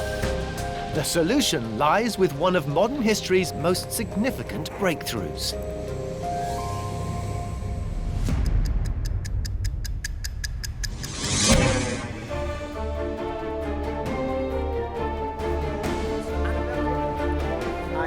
It's a beautiful knot you're doing right there.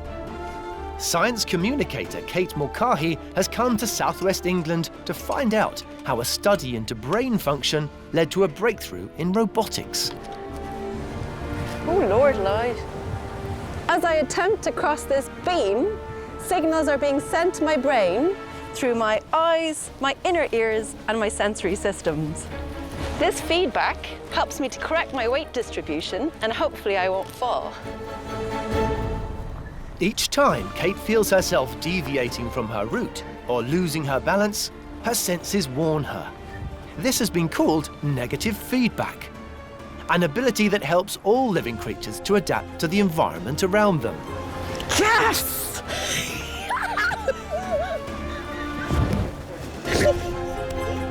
It's a sophisticated process that engineers and scientists attempted to build into early self-governing machines. And by the mid-20th century, a new approach called cybernetics seemed to have cracked it. At the vanguard of this new science was American-born neuroscientist William Gray Walter. In 1948, in Bristol, England, he built a revolutionary machine to test his ideas. And here it is. This is the replica of the machine developed by Walter in 1948. Each machine contains 2 valves, 2 relays, 2 motors, and 2 sensors, one for light and one for movement. So essentially, it's a 2-cell nervous system, which when you think about it, compared to the billions of nerve cells that are in our brain, isn't that many, but it still did something really amazing. Gray Walter called his device the tortoise, not just because of its looks, but also because of the lessons it taught us. The tortoises are designed to sense the light and move towards it. So, you can see it heading towards the light bulb right now. The tortoise is using a photoelectric cell to detect the light. That's the sensor you can see on top of it moving back and forth. When it registers the light, it stops the steering and moves towards it. Because there are different light sources in the room, the tortoise is regularly stopping to check its position before adjusting its direction to get closer to the brightest light. So that's negative feedback. Just like when I was balancing on the beam and adjusting myself, the robot is correcting itself to achieve its objective. Now, if we put obstacles in its way, things get really interesting.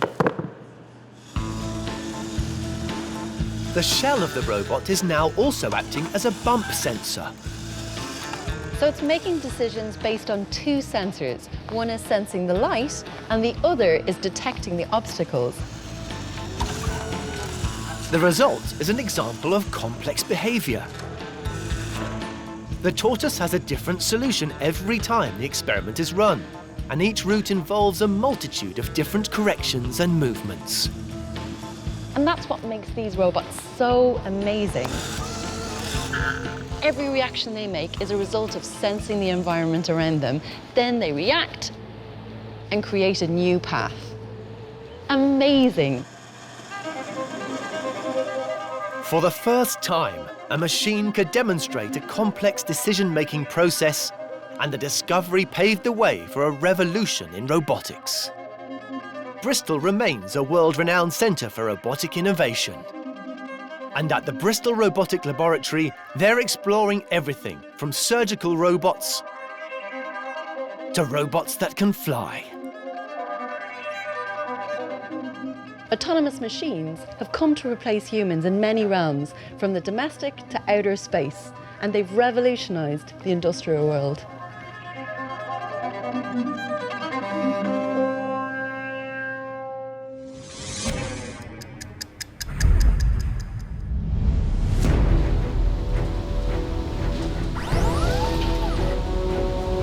At the Tesla factory in California, they're integrating robots and workers to a much greater degree than the factories of the past, making it one of the most automated facilities on Earth.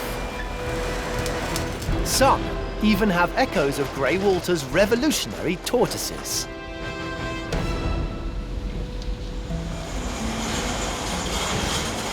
We've solved a tough logistics problem in the factory too with the use of robots. So our cars actually move around several sections of the process of production on these little smart carts.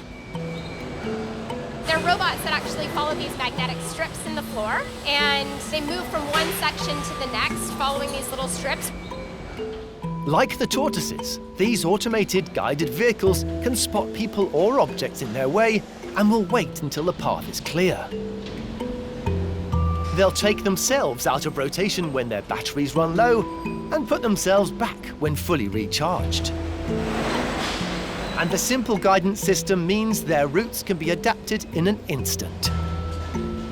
We can easily pick up these magnetic strips. We have the flexibility to change the lines and to change the direction that the cars are going very seamlessly.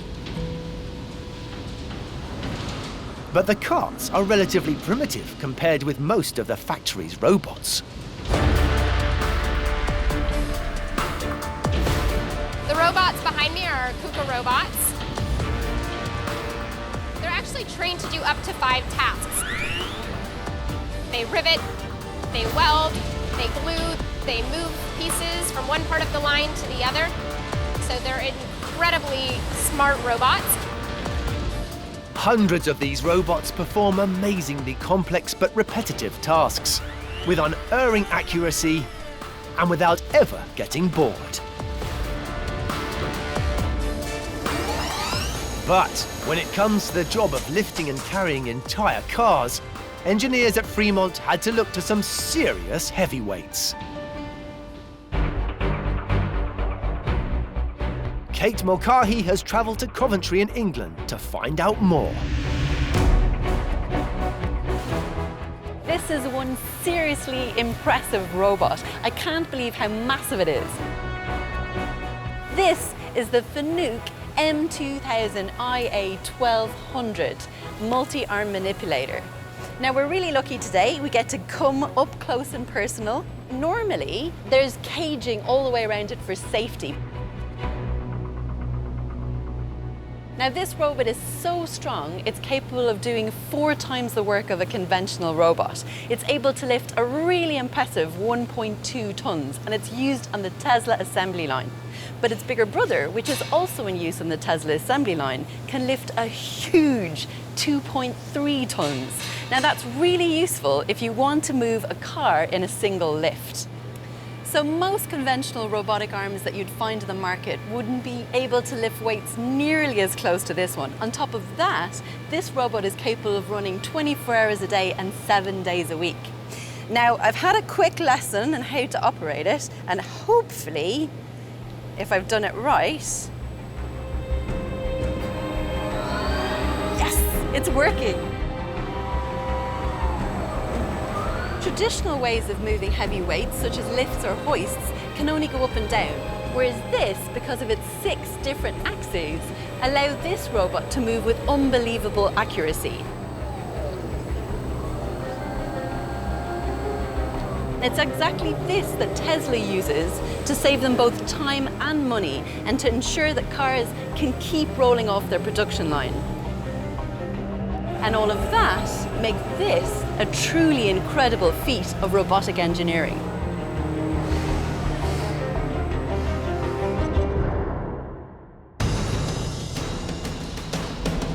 And in California, 12 of these heavyweights provide the mechanical muscle to keep the factory production line going. named after Marvel characters, the likes of Wolverine and Iceman, lift up to 2,000 cars a week without breaking a sweat.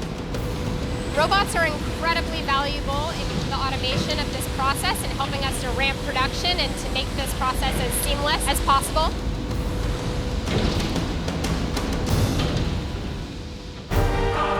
But robots aren't the only remarkable machines required for a 21st century car factory. Its engineers will need to look to history's most innovative pioneers. It was an amazing jump in engineering, and his methods were picked up by Henry Ford and other pioneers of the automotive industry. Oh, that's great. So it's actually pulling the paint all around onto the back. To create yet more impossible engineering.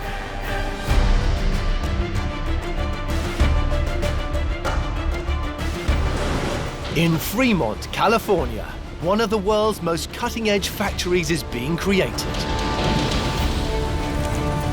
to satisfy a 21st century challenge. All of this is an effort to build as many electric vehicles and get them on the roads as quick and seamless as possible. The state-of-the-art Tesla factory is capable of building electric cars in the kind of quantities once reserved for petrol vehicles. Currently, over 2,000 each week, and it's still growing.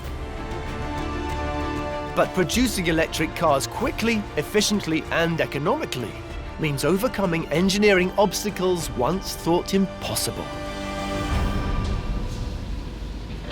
The way that other manufacturers have built electric vehicles in the past was to basically gut internal combustion engine vehicles and put battery packs wherever they would fit. But we built the car from the ground up. And what will eventually become a car arrives on the site in the most basic of formats. Behind me are giant coils of aluminum. This is the start of production for these vehicles. It's the raw material that comes through this end of the factory. There are 20,000 pounds of aluminum coils. Traditionally, most motor cars have been produced from steel. But electric vehicles face a unique challenge. The batteries that drive the electric motors are heavy. That's why the manufacturers have chosen an alternative raw material. One that's more familiar in the aerospace industry. Aluminum is incredibly lightweight, very durable, and safe. We've really designed these cars from the ground up to maximize safety and efficiency, and aluminum helps us do that. But how can you turn sheet aluminium into car body parts quickly and accurately enough to make production cost-effective? It would be an impossible problem without one of history's most successful innovators.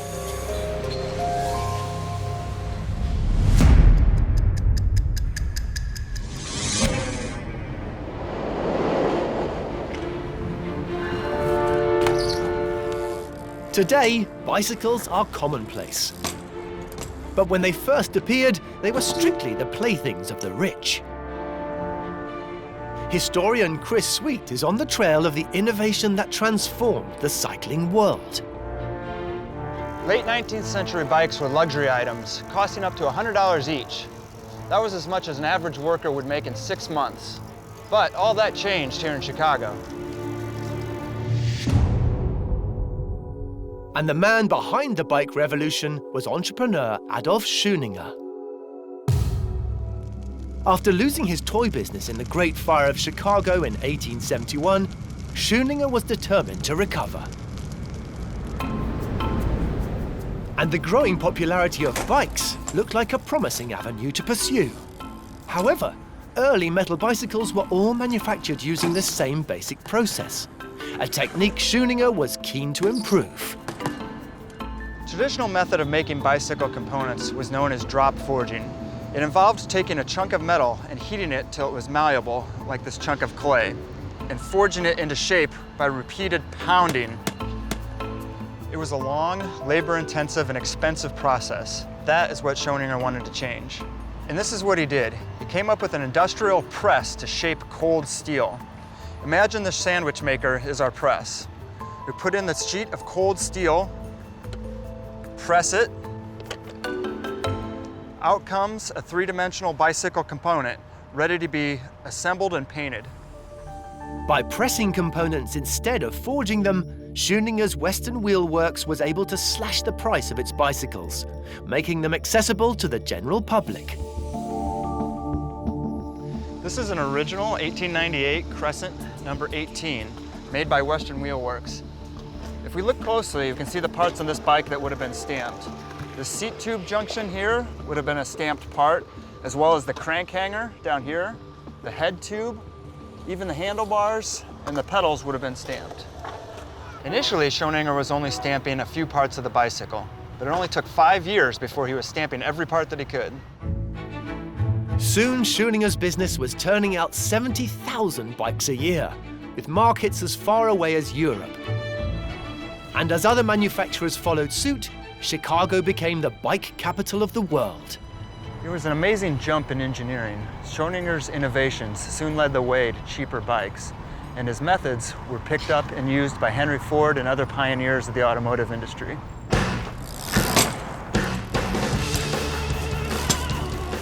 He really was an amazing engineer, and the mass stamping of parts revolutionized manufacturing in America and around the world.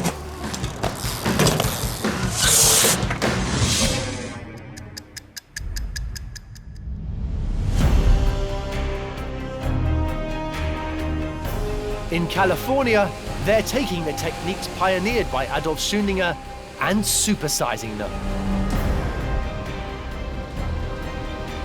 This is one of the largest hydraulic stamping presses in North America. It's actually 7 stories high.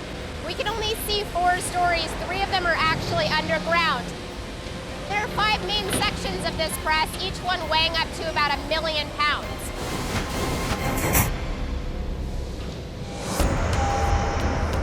The giant stamping press uses a variety of heads to turn the flat sheets of aluminium into all manner of ultra-lightweight car body parts.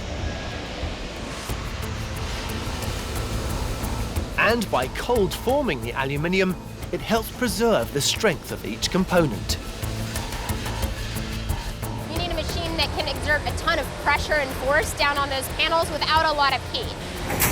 That's what this hydraulic press is capable of doing.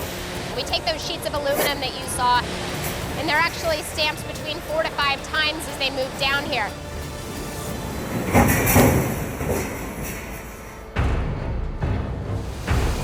The press is capable of exerting 8,000 tons of pressure per square inch, the equivalent of having 3,000 cars on your thumbnail. Each one of these sections exert 4,500 pounds of force as they come down on those pieces.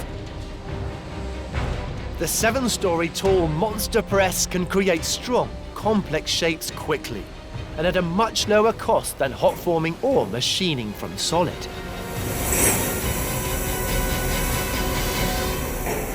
This is an incredibly important machine to us to help stamp the individual parts for Model S and Model X. They're electric vehicles, and they're already very heavy cars because battery packs weigh a lot. So it was important that the other parts of the vehicle be as lightweight as possible for efficiency. The aluminum panels make the range and the safety very, very possible in these cars. These fresh-pressed panels also need to be painted. And while the army of robots can help, this ultra-modern process would be simply impossible without a blast from the past.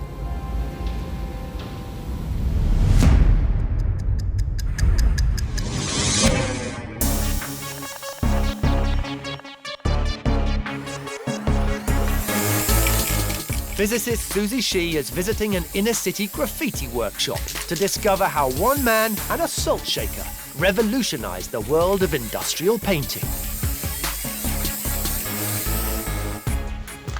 Spray painting is a brilliant way to cover a surface area with an even coat of paint. But as any graffiti artist can tell you, it's pretty messy and inexact. As the paint particles are released from the pressurized canister, they have a tendency to go everywhere, all over your hands and the floor. And that leads to a lot of wasted and scattered paint, which is both costly and inefficient.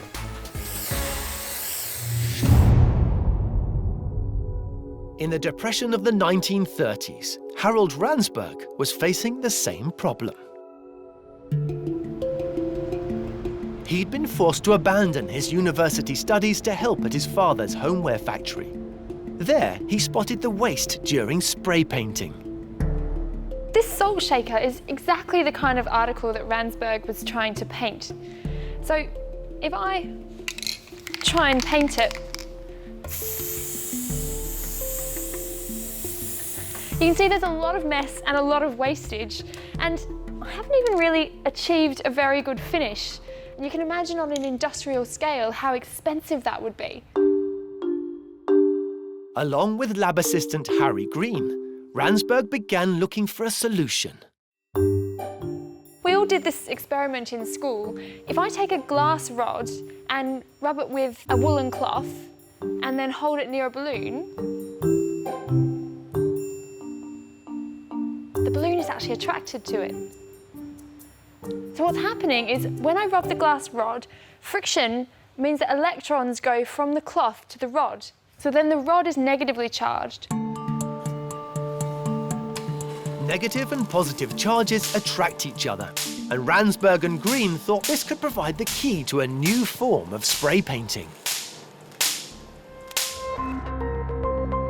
In the spring of 1938, Ransberg spent all the money he had, $35, to buy a high-voltage transformer usually used for hospital X-ray machines. I'm going to use a Van de Graaff generator instead, but the principle is more or less the same. The generator uses a moving belt to build up charge in a hollow metal globe. Like Ransberg's transformer, it produces high voltages but at a low current. So if I connect this up, that will give a positive charge to the shaker, and then the paint, which is still neutral, is going to become attracted to it, just like the balloon was attracted to the charged rod. At least that's the theory. All right, so if I just ground the paint tin, switch it on. Let's see. Oh, that's great. So it's actually coating all around the sides. It's actually pulling the paint all around onto the back. It's got a really good coverage, and actually I think there's a lot less paint wasted as well. Ransberg's invention was a great success, and after further refinements, his patented painting process took off globally. You might not realise it, but electrostatic painting is used to decorate all kinds of everyday objects, from shop fronts to railings, lampposts to bicycles. We are surrounded by the fruits of Harold Ransberg's innovative approach to painting.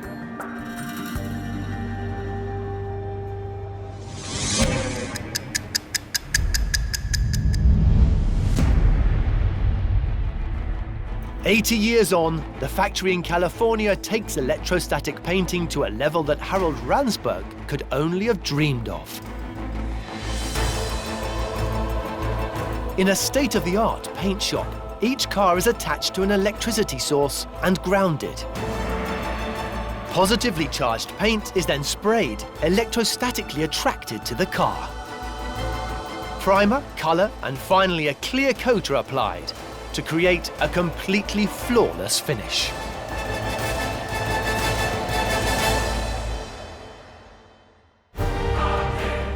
But mass-producing electric cars effectively and efficiently isn't the only challenge the factory faces. It must also produce a product that the petrol-headed public actually want to adopt. Turning history into high-tech. 20 miles an hour. I'd say that's about as fast as I'd like to go. To create even more impossible engineering.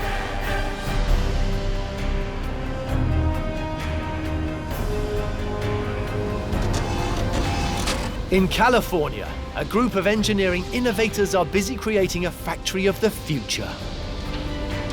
Attempting to turn a more than century-old industry on its head. They're using advanced technology to turn the electric car from niche item to everyday mass-market product.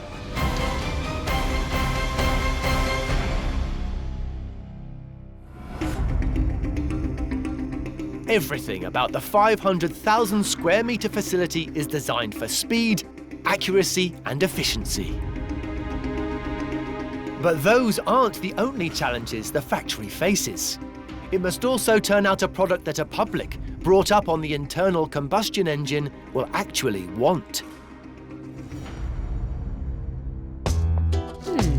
It was 1908 when Henry Ford had a bright idea. Bringing the internal combustion engine to the masses. The newfangled technology changed the world. Demand for gasoline went through the roof. I'm rich. Cities swelled, new sprawling suburbs within reach of the workplace. Hi, honey, I'm home. Life became centered around the internal combustion engine. And people could go faster and further than ever before. But surprisingly, once upon a time, man's love affair with the combustion engine had a rival.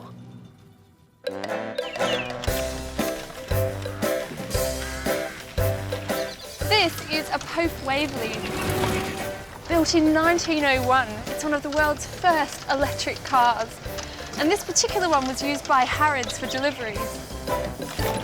Physicist Susie Shee is taking a ride on an original piece of vintage engineering that once competed for the title of King of the Road. It's a little known fact that at the turn of the century, about a third of all cars were electric powered.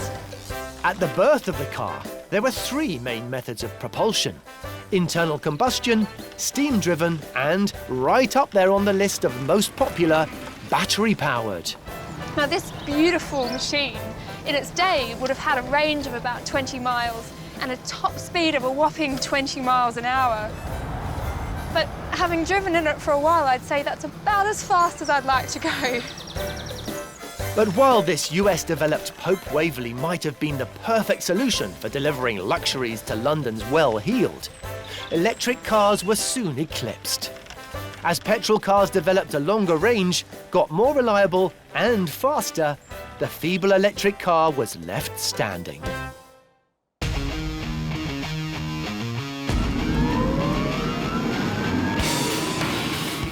The designers and engineers at Tesla feel they've found the key to overcoming what's held back the electric car for so long. Motoring journalist Alex Roy is taking the Model S out for a test drive. Earlier generations of electric vehicles didn't have the benefit of batteries with decent power density. It is the first time that you have an electric vehicle that's a genuine sports car. The Model S, you can do this.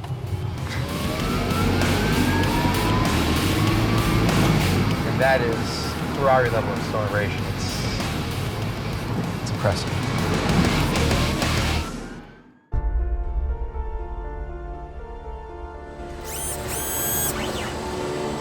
At the heart of the design is the powerful electric motor. And it couldn't be more different from a traditional internal combustion engine. Compared to a standard gasoline engine, which has hundreds of moving parts, the Model S and Model X motor has only one moving piece: the rotor.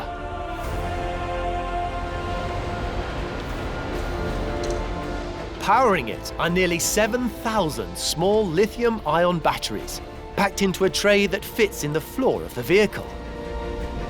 And to produce them, Tesla is doing something extraordinary.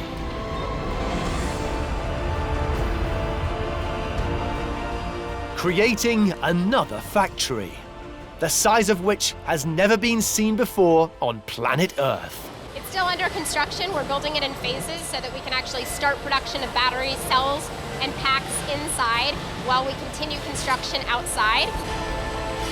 That factory will, once complete, be the largest building in the world by footprint.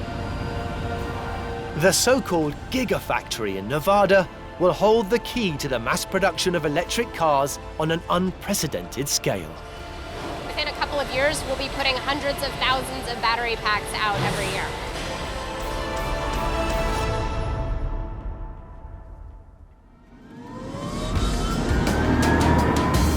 batteries, combined with radical design, mean electric cars can now match their petrol counterparts for range. Regenerative braking is a technology that grew out of racing.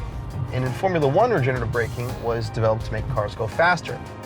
In a Tesla, that extends the car's range. And it's one of the reasons the Tesla has a range of 300 miles as opposed to earlier generation electric cars, which are restricted to 250, 200, even 150. Anyone who's ever ridden a bicycle will realize the amount of power that's wasted when you brake. All that kinetic energy from your forward motion is thrown away as it converts to heat in your friction brakes. Just how much is painfully obvious when you have to pedal yourself back up to speed.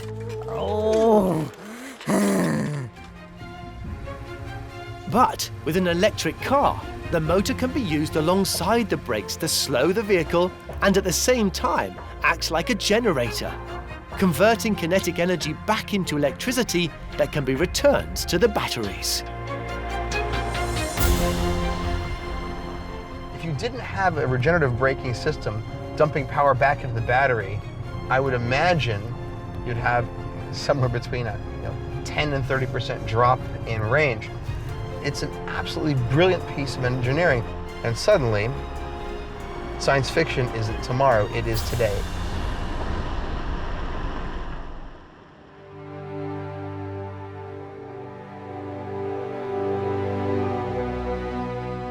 These trailblazing examples of engineering would not be possible without the giant machine that builds them. An extraordinary engineering process in its own right that begins with coils of aluminium sheet and ends just a few days later on the test track.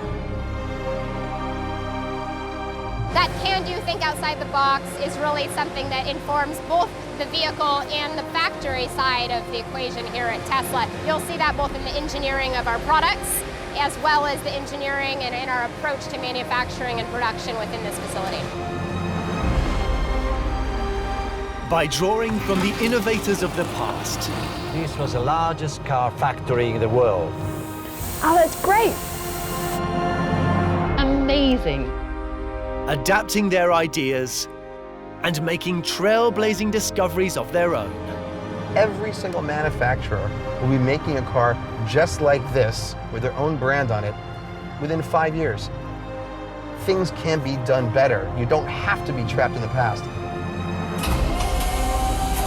The planners, designers, and engineers behind this futuristic factory are succeeding in making the impossible possible. Being in this factory certainly is something that I think every employee can agree is something they're incredibly proud of. In this episode, the world's largest aircraft. Engineers have taken some of the best elements from helicopters, aircraft, and of course airships, and wrapped them together in something that could be a complete game changer. Taking engineering to new heights. What we're hoping to show with this aircraft is that we can move to a whole nother level of performance for aviation. And the pioneering historic innovations. Woohoo! This is so cool! I love it! Wow! Oh, that just snapped really, really suddenly. That made the impossible possible.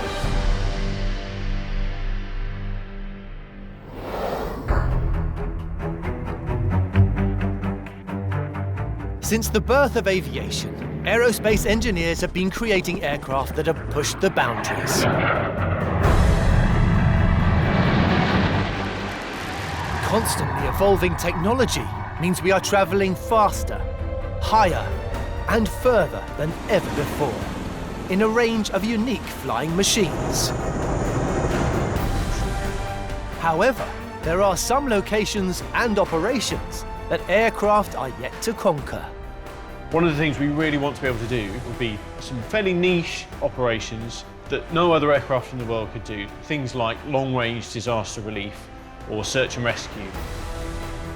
For test pilot Simon Davies, carrying out these operations in the world's most remote regions requires something new. An aircraft that can fly for days and land anywhere. For those sort of operations, you want something that behaves a bit like a helicopter, that can land, take off, offload cargo or refuel without any fixed infrastructure. You want something that's like a helicopter, but that can go further.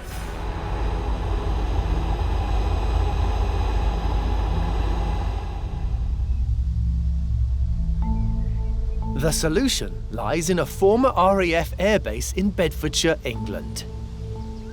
Engineering journalist Justin Cunningham is on the scene, where history is meeting high tech in the form of a new breed of aircraft.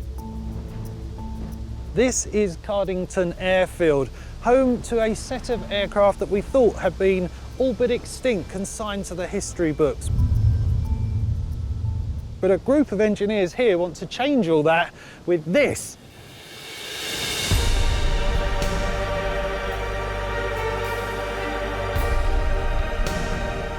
The Airlander 10.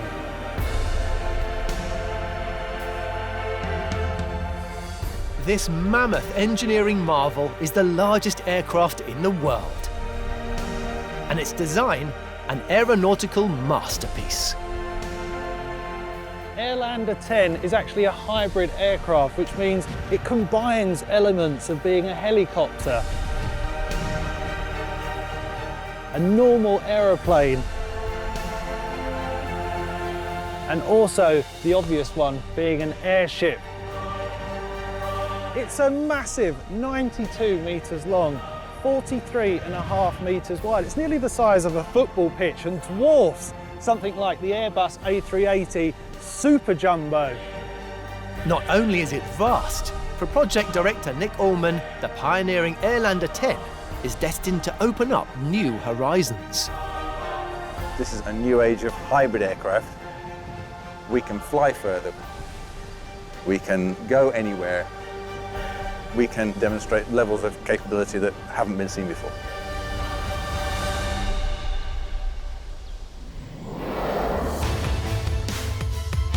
Using fixed-wing, helicopter and lighter-than-air technology, Airlander 10 dwarfs everything in the skies. Its 38,000 cubic metre frameless material hull with hypersensitive pressure control means this hybrid aircraft can stay airborne fully crewed for 5 days. 4 fixed and rotational turbocharged diesel engines propel and manoeuvre the craft in any direction. Plus, a cargo hold beneath the hull has capacity for a 10-ton payload, and its inflatable skids allow it to land anywhere, even water.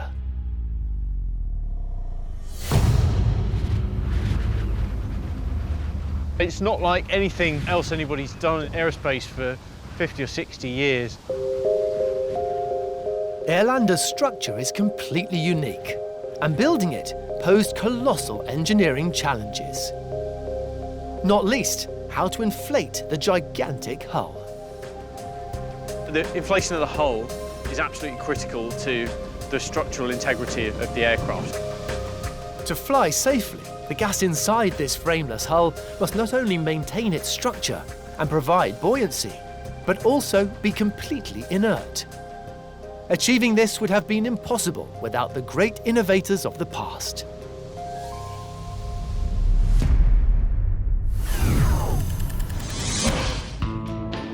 In 1670, Father Francesco Lana di Terzi came up with an invention that rightly deserved the title of airship. But his dream never became a reality. Oh. In 18th century France, the Montgolfier brothers noticed how their washing billowed when drying over a fire. Ooh. And in 1793, they launched the first man-made flight with living passengers.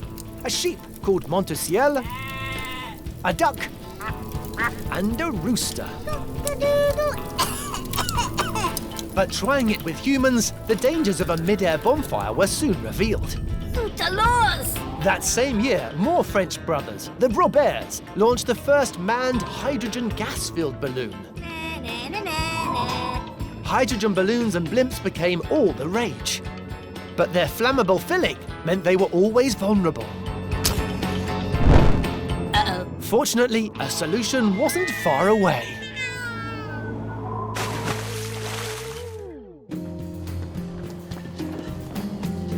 Mechanical engineer Dan Littoral is in Kansas to find out how a discovery here on America's Great Plains would change airship safety forever. The problem with early airships is they were filled with hydrogen. Here I have some hydrogen. What I'm going to do is introduce this hydrogen gas into a solution of soapy water. As the gas comes out, we create bubbles. These bubbles will be filled with hydrogen. Now, if I free these bubbles from its container, we see, they float away, which is great for airships. Let's create some more bubbles and repeat this process. Except this time, we're going to introduce a source of flame. And let's watch what happens. Here we go. Woo! All right. Hydrogen is very flammable. Fire and hydrogen simply don't mix, making it a less than ideal gas for airships. However, a tiny Kansas town unwittingly held a solution. This is Dexter. With a population of less than 300 people, you'd be forgiven to think that not much happens around here. But in 1903, something big was happening. A discovery was made that locals thought would transform Dexter from an unassuming outpost to a booming center of industry. The 19th century had seen a boom in the use of flammable gas for lighting, heating, and cooking. And speculative drilling had hit a source of gas that was spewing out millions of cubic feet of the stuff each day. The townsfolk smelled a potential fortune. The people of Dexter, they were planning to celebrate the discovery with an elaborate lighting of the well ceremony. The thought was a pillar of flame would rise up and light the sky for miles around. But when the time came to ignite the well, the gas just wouldn't burn. Repeated attempts all failed, and the story of the curious gas that refused to ignite spread across the state. And samples soon landed on the desks of chemistry professors Hamilton P. Cady and David McFarland. Their follow-up research at the University of Kansas would lead to an astonishing discovery. They concluded that the mystery gas was about 2% helium, a substance which had been thought to only exist on the sun. Not only that, in fact, further research concluded that helium here on Earth, underneath the Great Plains, existed in almost unlimited quantities. Despite its abundance, engineers struggled to find a use for it, and it was left on the shelf. However, during World War I, helium came to the attention of the United States government. They were looking to replace the hydrogen used in their airships, and the new gas needed just one essential quality.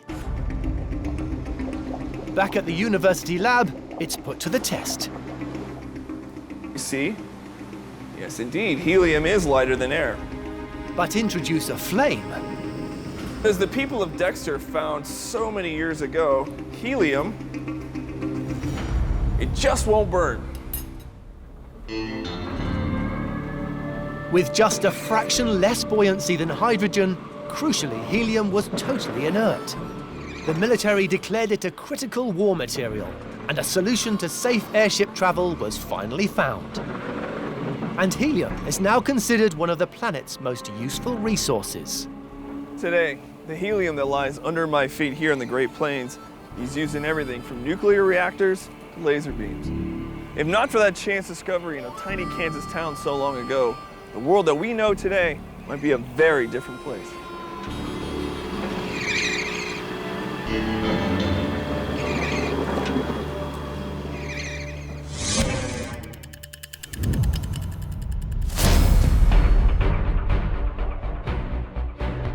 In Bedfordshire, England, engineers are using this century-old Kansas discovery to great effect. To inflate the world's biggest aircraft. The Airlander has 38,000 cubic meters of helium inside, and that's enough to provide a lot of the necessary lift to get it airborne. But inside that envelope, there's actually no rigid structure. The rigidity comes from the pressure of that gas. But even though Airlander is filled with a lighter-than-air gas, this modern-day airship comes with a design twist. Despite being filled with helium, it's not actually lighter than air like a lot of legacy airships might be. Its net weight is around a ton, something like the size of a small car. And the reason they have done that is they get this maneuverability and stability that you just wouldn't get otherwise. And it also means they only need to provide about a ton of thrust to get this thing airborne. Whilst the helium maintains the aircraft's shape and creates buoyancy, drawing on fixed-wing aircraft designs, its unique elliptical hull acts as an aerofoil, creating 40% of Airlander's lift. So because you're combining that helium, that buoyancy, and the fact it's shaped like an aerofoil, you're getting these hybrid effects. And what that means is you've got a hugely efficient air vehicle. In August 2016, Airlander 10 took to the skies for the first time.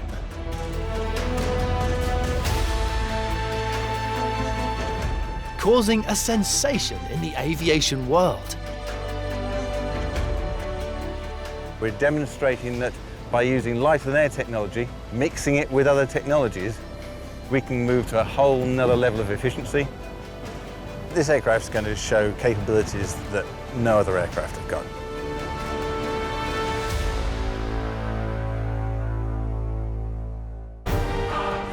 Airlander 10 is pushing the boundaries of aeronautical technology. But if this aircraft is to join the greats of aviation history, its engineers face many more challenges.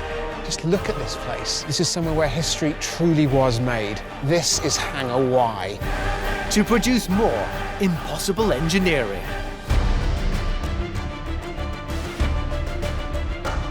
Hybrid airship Airlander 10 is the world's largest aircraft.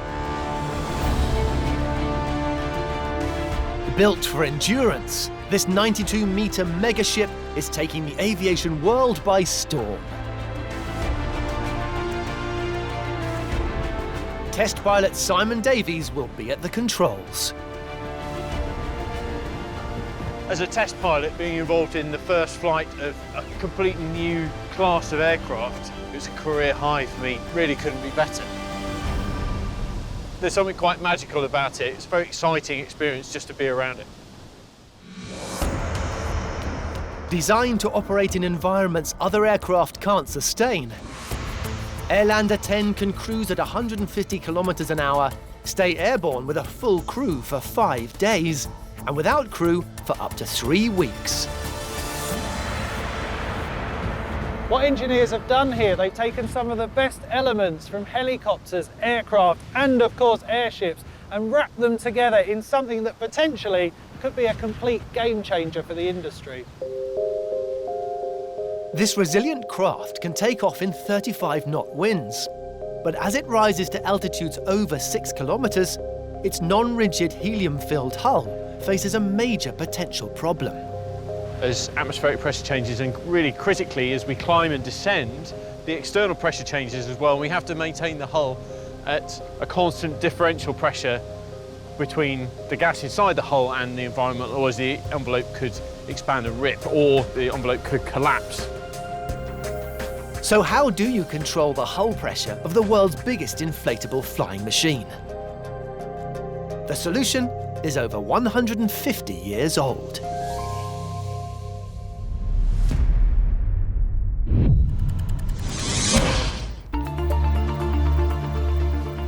Physicist Andrew Steele is in France in search of a hidden location that was the site of a major historical breakthrough in aeronautical engineering. In the 1870s, audacious French engineers Arthur Krebs and Charles Renard set themselves a challenge to create the first fully controllable airship. We're here in the Meudon forest just outside Paris, and it's amongst these trees that we can find the home of Renard and Krebs's great invention. And here it is. This is Hangar Y.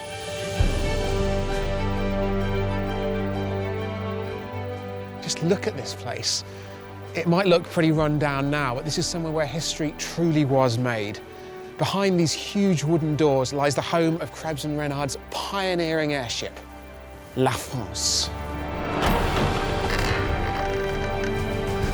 Wow. Completed in 1879, Hangar Y was tailor-made to accommodate the state-of-the-art 50-metre-long airship they called La France. The giant prototype airship was kitted out with the latest in aeronautical technology. But there was one innovation invented decades previously that was as yet untested. It was called a ballonnet. So imagine that this is our airship. We've got an external bag, and then inside, this blue balloon represents a ballonnet. Now, at the moment, there's no gas inside this airship, and that means, obviously, it's heavier than air, and so it just sinks. So if you want to make this thing take off, what you've got to do is fill it with some lighter than air gas. And I've got a tank of helium just here. There we go.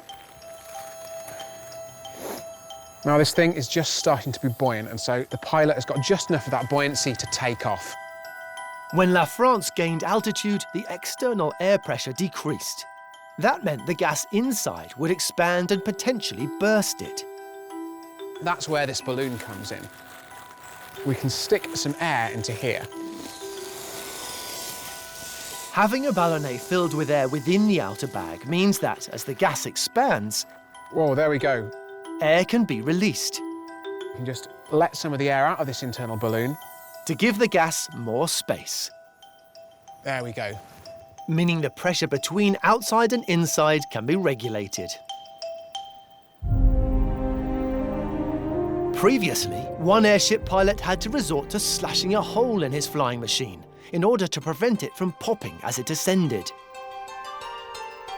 But in 1884, the experimental ballonnet system meant La France could exit Hangar Y and successfully take to the air over Paris for what is now considered the first fully controlled free flight.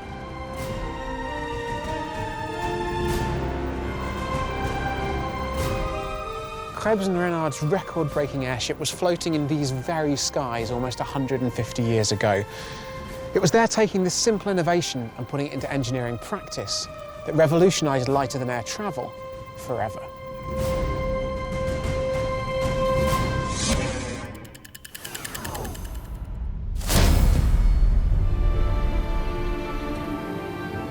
In Bedfordshire, England, Airlander 10's engineers have taken Krebs and Renard's ballonnet system and supersized it. To give you some idea of the scale of them, they start in line with the scene that you can see just running up and down the hull. And the forward ballonnets go all the way back to the forward propulsor. And typically on the ground, they're 8 meters high, so it's like probably 2/3 of the height of the aircraft. So they're absolutely cavernous. Concealed within hull compartments, Airlander has 4 giant air-filled ballonnets. As it takes off, a sophisticated venting system forces air out, allowing the helium to expand, maintaining a constant pressure between the inside and outside of the hull. We have a fixed amount of helium. As we climb and descend, that helium expands and contracts, and we account for that expansion and contraction by the large air ballonnets. And this happens automatically. We're underneath the forward right ballonnet, and this is the valve associated with that ballonnet. So as we climb, these valves will open under spring pressure and let some of the air out to maintain the hull at constant pressure. If I pull on the valve, you can hear some of the air rushing out.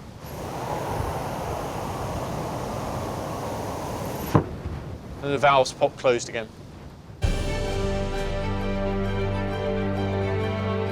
When descending, the ballonnets are increased in size as the helium compresses. Over here, one of the key devices is a fan, which we use to pump air into the ballonets as the aircraft descends. So you can just hear in the background the fan running now. It's pumping quite a high volume of air into the ballonets just to top up pressure. By evolving the ballonet technology from the past, Airlander 10 can stay airborne for an unprecedented 5 days with a crew and potentially up to 3 weeks unmanned.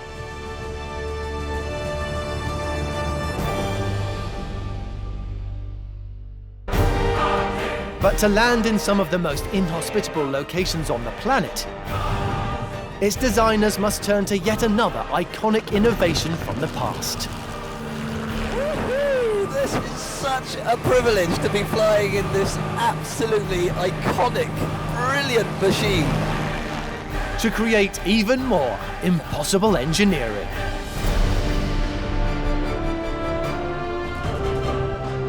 For many, airships were a thing of the past. But engineers in Bedfordshire, England are dispelling that myth. With Airlander 10, the world's largest aircraft. Project Director Nick Allman is at the heart of this aeronautical enterprise. What we're hoping to show with this aircraft is that by adding some different technologies together, we can move to a whole nother level of performance for aviation.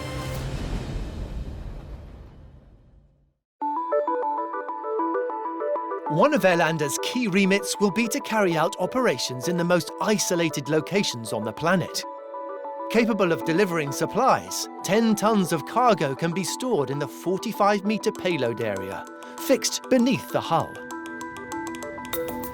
But landing this cargo in these environments is another matter, creating a huge challenge for test pilot Simon Davies.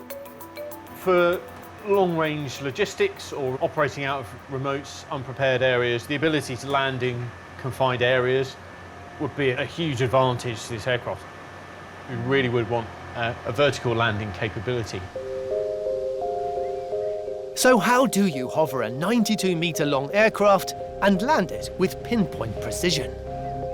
It's a task that would have been impossible without more great engineers from the past.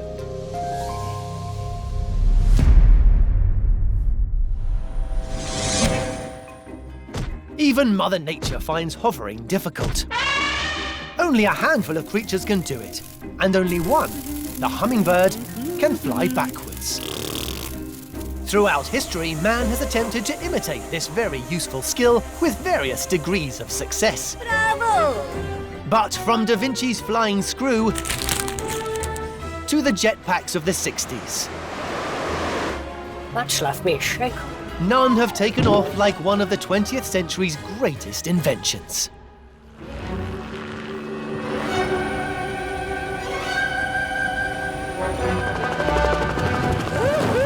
This is so cool! I love it! Wow! This is such a privilege to be flying in this absolutely iconic, brilliant machine. Dr. Rhys Morgan is soaring high above the British countryside in a helicopter that changed the aviation world, the Bell 47. This particular model of the Bell 47 is actually 47 years old, but it doesn't really differ that much from the original model that was designed back in 1945. This helicopter marked a milestone in popular aviation, but it owes a great deal to a pioneering engineer who just a few years earlier made a game-changing design breakthrough. Born in the Ukraine, Igor Sikorsky had been experimenting with the rotary wing concept since 1909. It was a complex aerodynamic challenge that continued to foil both him and his peers. Helicopters fly by having blades that rotate at really fast speeds around a single axis, and that creates lift. But early helicopters suffered from really bad stability and control issues. And that's because as the blades are rotating at such high speeds, they're generating huge amounts of torque or turning force. So as the blades spin one way, the fuselage wants to spin the opposite direction. And that makes it really uncomfortable and very, very difficult to control. Engineers experimented with different rotor configurations with mixed success. It would be Sikorsky who took the best innovations on offer and combined them to make the world's first viable helicopter. What Sikorsky did was have a single main rotor with a tail boom supporting a smaller anti-torque rotor, which counteracted the fuselage's natural tendency to rotate in the other direction. As the main rotor spins in one direction, the smaller tail rotor spins in the opposite direction, producing a counteracting force to stabilize the fuselage. It really transformed these flying machines. This combination of technologies demonstrated in Sikorsky's VS-300A created a blueprint for all further rotary-winged craft to come. Sikorsky's breakthrough made the helicopter more than just an engineering flight of fancy. For the first time, it was stable, practical, and truly maneuverable. But it was Sikorsky's main competitor, Larry Bell, that took this concept and planted it in the public imagination. Designed by Larry Bell's engineer Arthur M. Young, the Bell helicopter was the first to be certified by the Civil Aviation authorities. It was Larry Bell's vision to create a flying car for the masses. They've been used in all sorts of ways, from crop spraying to delivering mail. Thanks to its ability to land on a sixpence and hover into areas that just were not previously possible, the Bell 47 transformed how people thought about air travel. And its full bubble cockpit design would define the shape of helicopters for years to come. Does that sound about right? Ah, look at that. It's doing hands-free.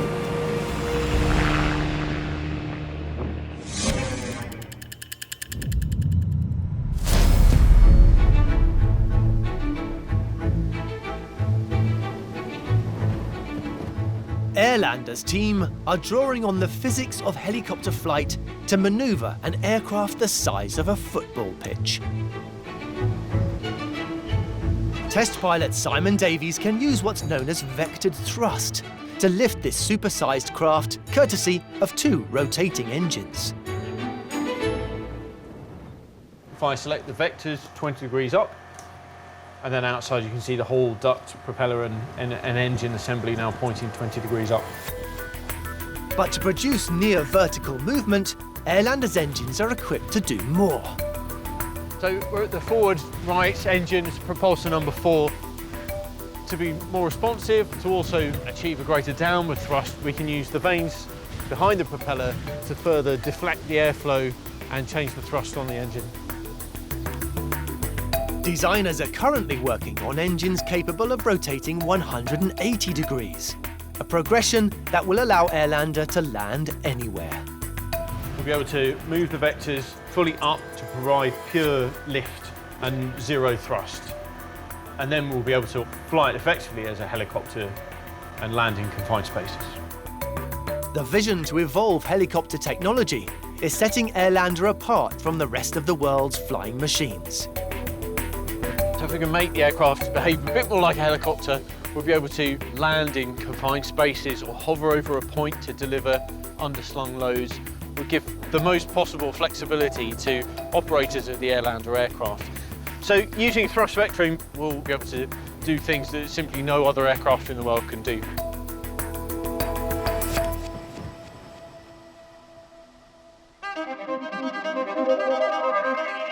Airlander's capabilities will allow it to navigate and land in hostile territory with extreme environmental conditions.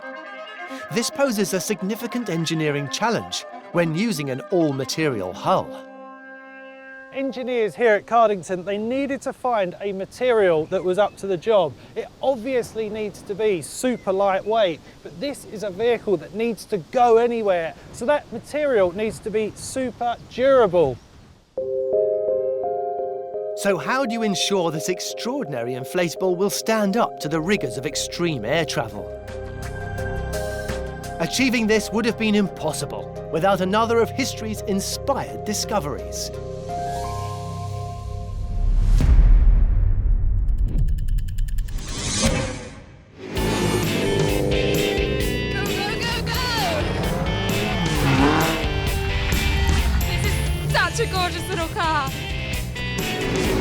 Physicist Susie Shee is investigating a brilliant innovation. Woo! Yeah! From the swinging 60s. Saving weight in a vehicle can make a huge difference in terms of performance and efficiency. And in the mid-1960s, around the time this gorgeous car was winning races, scientists in the USA came up with a way of doing just that. Woo-hoo-hoo!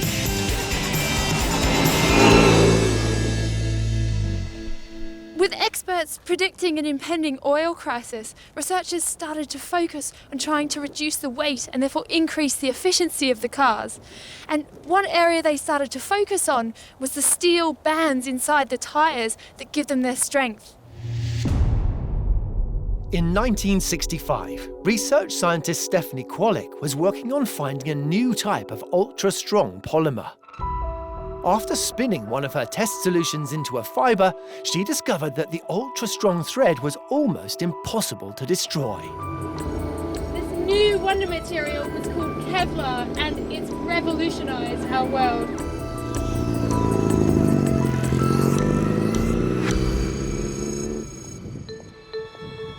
To investigate its qualities, we've come to a laboratory where they push experimental materials to their breaking point.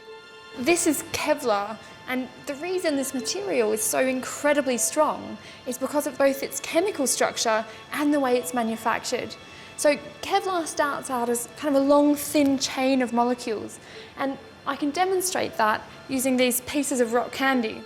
Each stick of rock candy represents a single strand of molecules, not overly strong on its own. But if I want to make it stronger, what I can do is I can gather up all the different strands and then bond them together. In a process known as wet spinning, the individual molecule strands are aligned. They extend and form straight parallel chains. In this configuration, the strands form hydrogen bonds which act like glue. Now they're all stuck together and bonded together. So that's the theory. Let's see how it works in reality. To put this to the test, a strand of Kevlar is pitted against a strand of steel, which is of equal size, but 10 times the weight. This tensile testing machine can pull the samples apart with a maximum force of 5 tons. All right, so I've got my steel all set up and ready to go, and I've got a high-speed camera watching it so we can see exactly what happens when it breaks.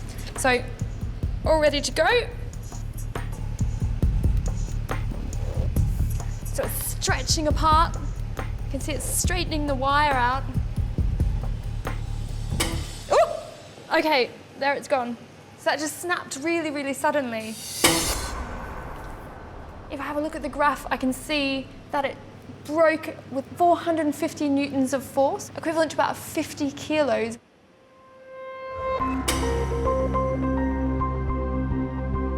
Let's try the Kevlar. So it looks quite different from the steel.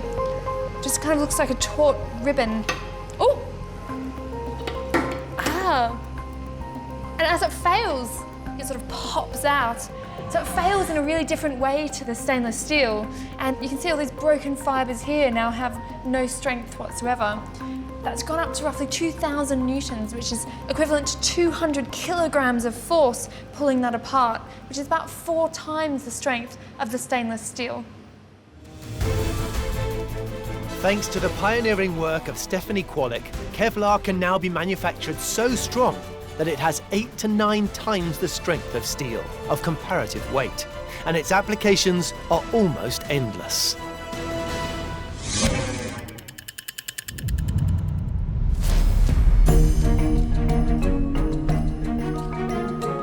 To build the world's largest aircraft, engineers have used 7,000 square meters of high-tech material, enough to cloak the White House in Washington.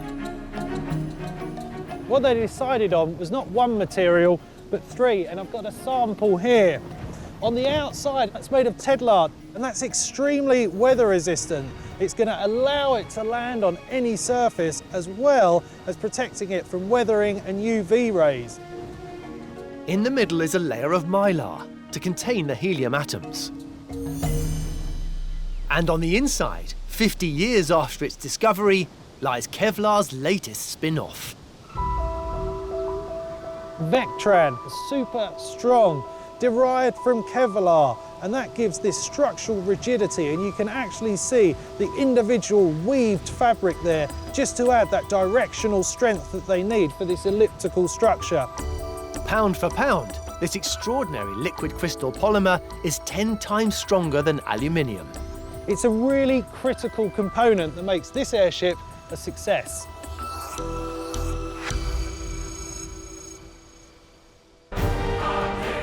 Airlander's innovations are making endurance flight a possibility.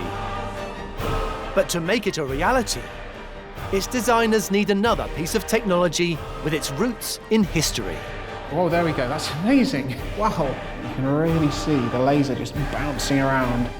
To produce more impossible engineering. In 2016, engineers in Bedfordshire, England, launched an extraordinary addition to the skies. The hybrid airship Airlander 10 is the largest aircraft in the world and designed to fly for up to 5 days continuously with a full crew and potentially 3 weeks in unmanned mode. In a drive for greater and greater efficiency in aerospace, we can move to a whole nother level of efficiency. And that's primarily what we're trying to do here.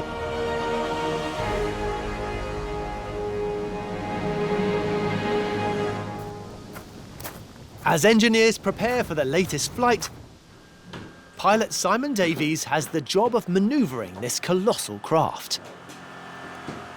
As a pilot, it's absolutely vital that you have complete trust in your flight controls, and they're going to give you the same repeatable results every single time. With the steerable propulsors at Airlander's rear, connecting them to the joystick is an engineering conundrum. It's nearly 80 metres from the flight deck where we are now to the back of the aircraft. So we need reliable signalling and we need to save weight wherever possible. Every gram that you can save really counts. Electrical signalling cable is too heavy and prone to interference. So how do you provide a fail-safe signal between the flight controls and the flight mechanism? Achieving this would have been impossible without some inspired engineering from the past.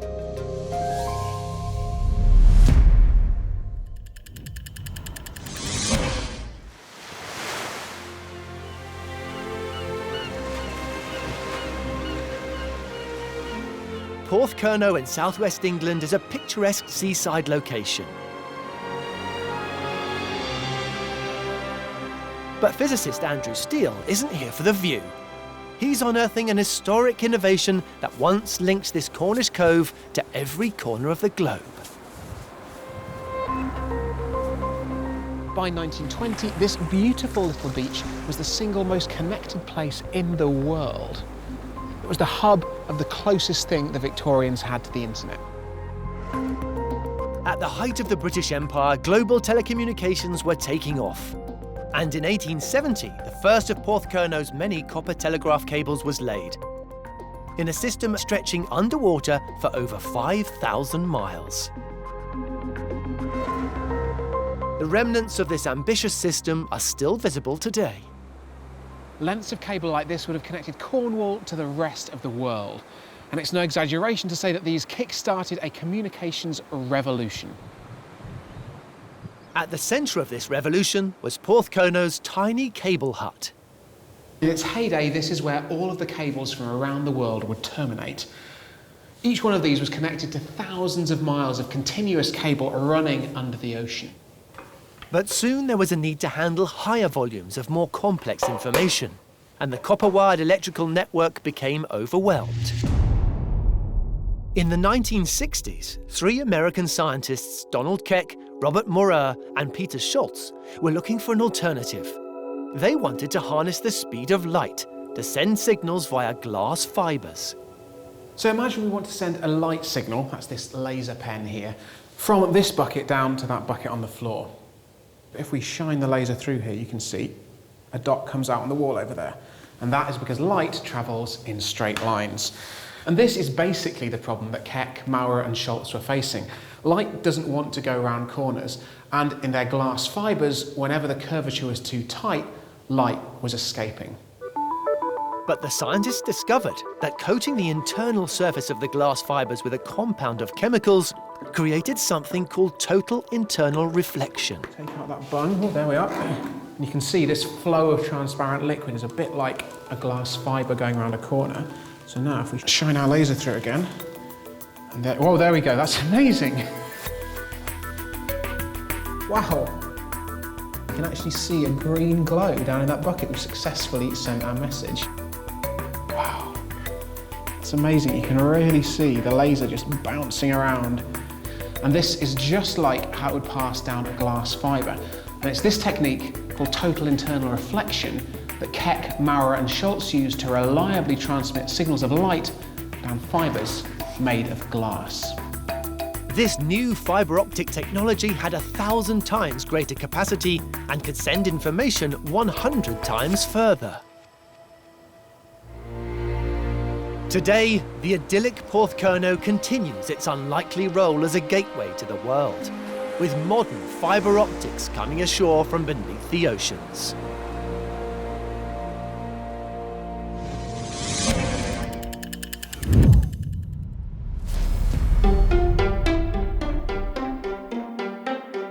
More than 50 years after its creation, fibre optics is governing the controls of the Airlander 10 airship, with a state-of-the-art flight system known as fly-by-light. So when I move the stick, the signalling is, to all intents and purposes, instantaneous. There's a box that digitises the signal and measures the deflection of the stick, and that signal is then sent around 6 completely independent paths. So if we have a break in a wire, we can carry on operating the aircraft safely. To connect the central flight deck to every corner of Airlander's gigantic hull takes over 7 kilometres of surface-mounted fibre optics. This is the gland that contains the fibre optic cables. It's not buried behind panels, it's outside, it's accessible, it's lightweight, it's robust to the elements, and it just gives us confidence that our systems will operate reliably and repeatably every time. As the signals fly along these fibre optics, on reaching the actuators and control surfaces, they are converted into power, driving the control mechanisms in an instant. The scale of the aircraft, the complexity of the flight control systems, the fibre optic cables, gives us reliability and robustness in operation. It's a great solution for this aircraft.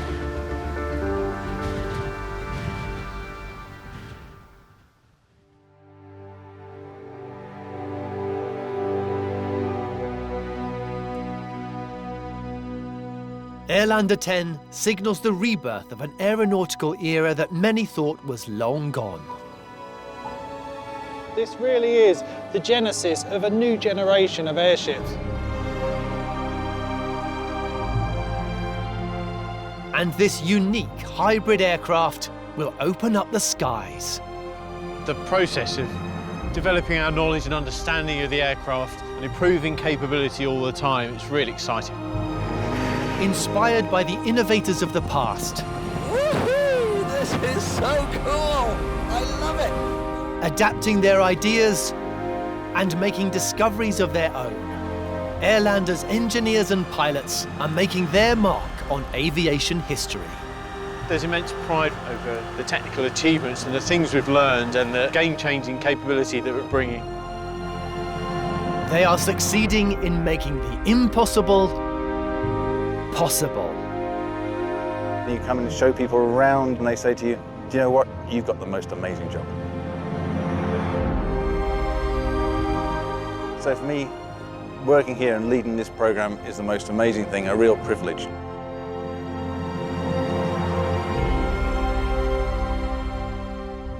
In this episode, the world's tallest roller coaster. Looking back down on this ride from above, this is definitely something special. Engineering that packs a punch. Oh my God! The sensation of a launch, this is something akin to jet fighter stuff we're talking about. and the pioneering historic innovations. This is one of the last remaining rides of its type in existence anywhere in the world. These are U.S. Navy F-18s. You can feel the power. What an experience. That made the impossible possible.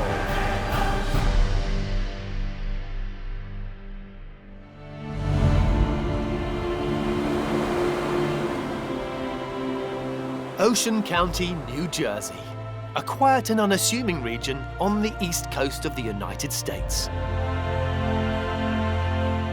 But just inland, in the apparently peaceful countryside, sits an engineering colossus. This is King Dakar, the tallest roller coaster in the world, and the fastest in the USA.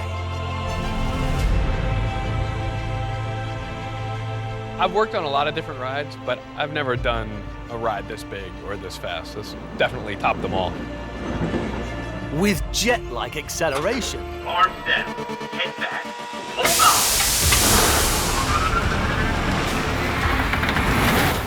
on. And twice as high as the Statue of Liberty at 456 feet.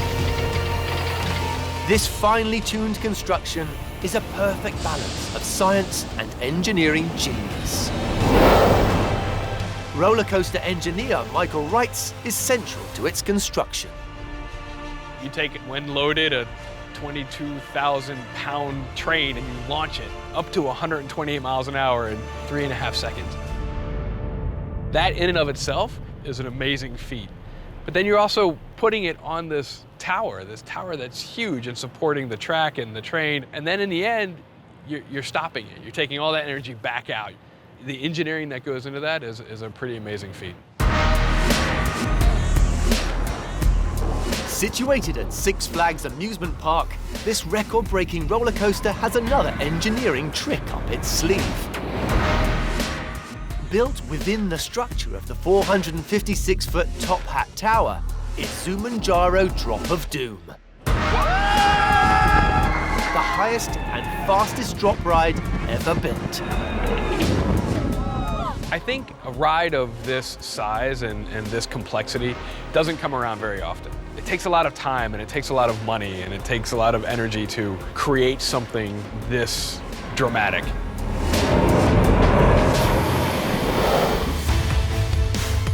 Opened in 2005, this 950-meter adrenaline-fueled ride has pushed roller coaster design to its limits. A 12,500 peak horsepower launch system fires trains from 0 to 128 miles per hour in just 3.5 seconds. After scaling the 456-foot tower, riders plunge into a 3/4 spiral, crest a second hill, completing the ride in just under a minute. And daring engineering has incorporated Zumanjaro, a 415-foot, 90 miles per hour, so-called Drop of Doom. With each rise and fall, twist and turn, the rider experiences a mixture of acceleration or gravitational forces, which form the foundation of the ride experience. But to design and build a ride of this nature means pushing engineering to match the limits of human endurance. We're always looking for ways to top something that's been done before. We want to have the steepest drop, or the most inversions, or the tallest, or the fastest. But it's hard to innovate. I mean, physics are physics, and you know, you can only do so much to the human body. So how do you push the boundaries and build the highest and one of the fastest rides in the world? This would not have been possible without the work of daring innovators of the past.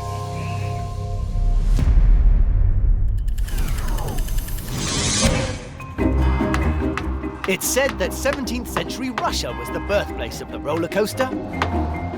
Giant ice slides were constructed to amuse the likes of Catherine the Great. Woohoo! But they relied on the weather. We are not amused. Oi, that's my line. In 1828 in Pennsylvania, a gravity railway was built to bring coal down from the mountains. Yee-haw! It proved so much fun that tourists were soon paying to use it too. Scream if you want to go faster. But while it took half an hour to ride down the mountain, it took 4 hours for mules to pull the carriage back to the start. Board now. Fortunately, one man realized the mountains didn't have to be real.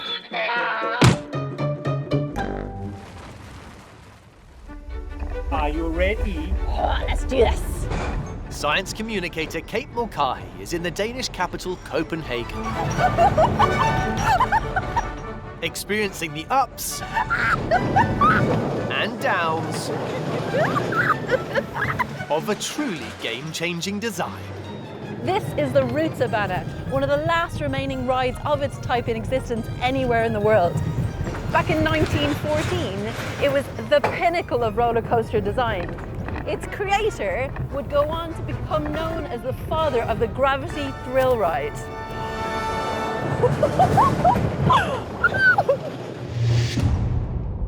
American inventor Lamarcus Thompson was inspired by the gravity rides of the Pennsylvanian Coal Railway. Opening his own version at Coney Island, New York, it was an instant success. But to stay ahead of the game, Thompson needed a new concept. And in 1887, introduced the Scenic Railway, a purpose-built ride that incorporated artificial scenery. We're behind the scenes. We're so lucky we're actually walking on the track. Now this is one of Thompson's original designs and is a huge leap forward from the Coney Island ride. Thompson's American ride had purely taken passengers in a straight line. But his unprecedented Copenhagen creation takes a 625-meter figure-of-8 route, allowing passengers to get on and off at the same point. And his newfangled construction had another surprise innovation. There's an electric motor that operates a chain lift that raises the passengers to the top of the 26-meter high hill you can see here behind me. Once at the top, the laws of physics take over. As the cars roll down, gravity creates acceleration and kinetic energy, until the next hill forms potential energy. This pattern then repeats as the free-flowing roller coaster motion takes hold. The Rutschbahn can reach speeds of up to 36 miles an hour. Now, because this ride relies on gravity alone, there's a brake person behind me. So if we get too fast, the brake person manually slows us down. Without that, there's a chance that the carriages might lift off the track.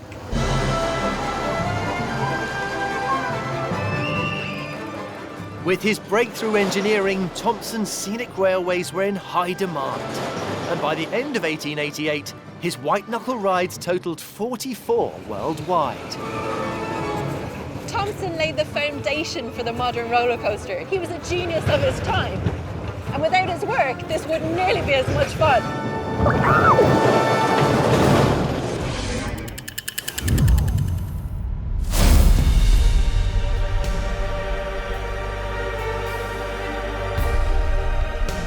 Back in New Jersey, design engineers have taken the basic principle of Thompson's gravity railway and supersized it, creating a record-breaking ride.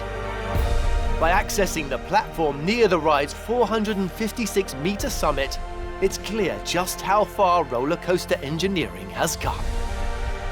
I'm not sure if we started with the idea of building the tallest ride in the world or if we started with building the fastest ride in the world. But essentially, those two things have the ability to go hand in hand.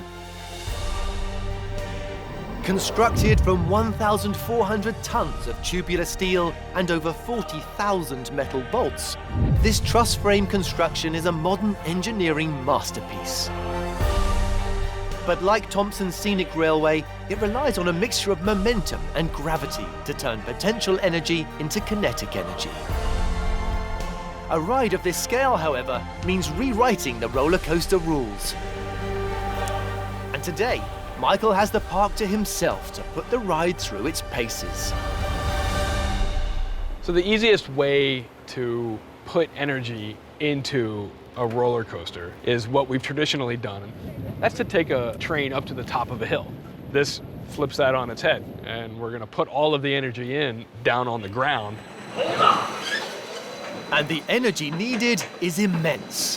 When the train launches, it's unlike any other coaster. Being pushed into the launch position, that amount of energy, I mean, from 0 to 120 miles per hour in 3.5 seconds, it's so intense, you're stuck to the seat, you can't move. I mean, you probably have never felt anything like it.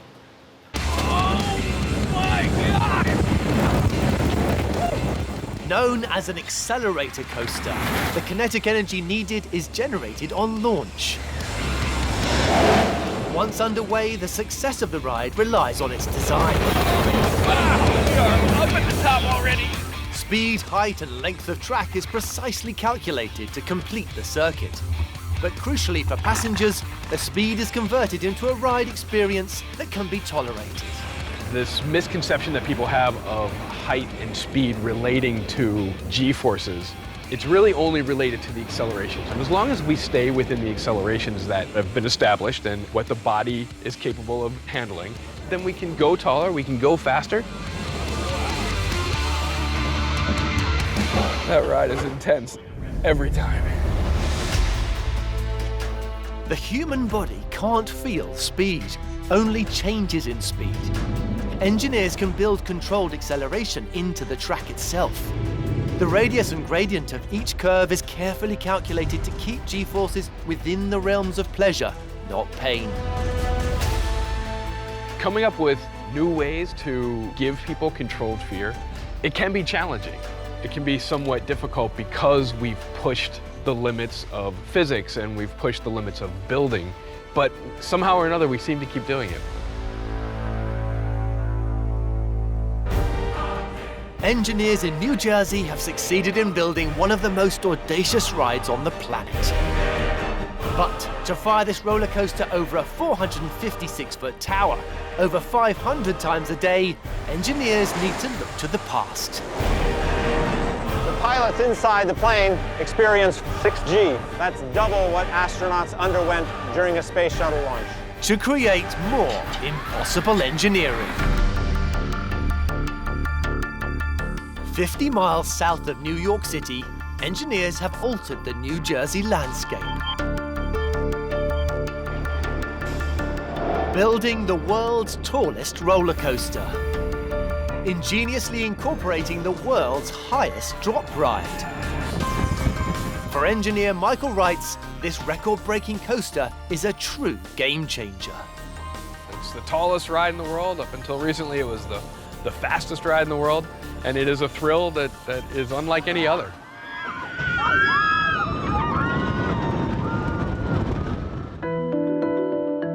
In this 500-acre park, King Dakar stands head and shoulders above the rest. But what truly makes it a standout ride is its start.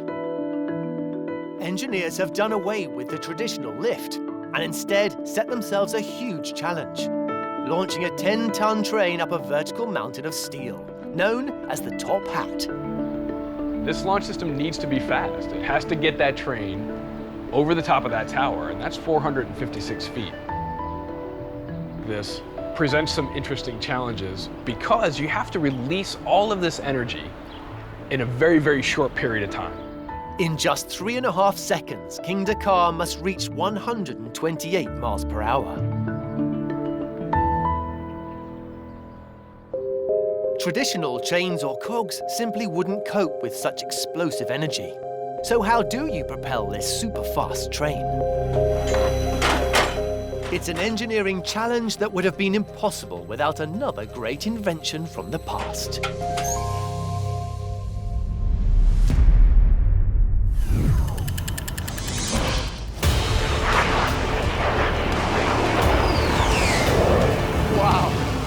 Engineer Andrew Smith is at the Patuxent Naval Air Station in Maryland, discovering an inspired breakthrough that transformed military aviation and holds the key to launching King Dakar.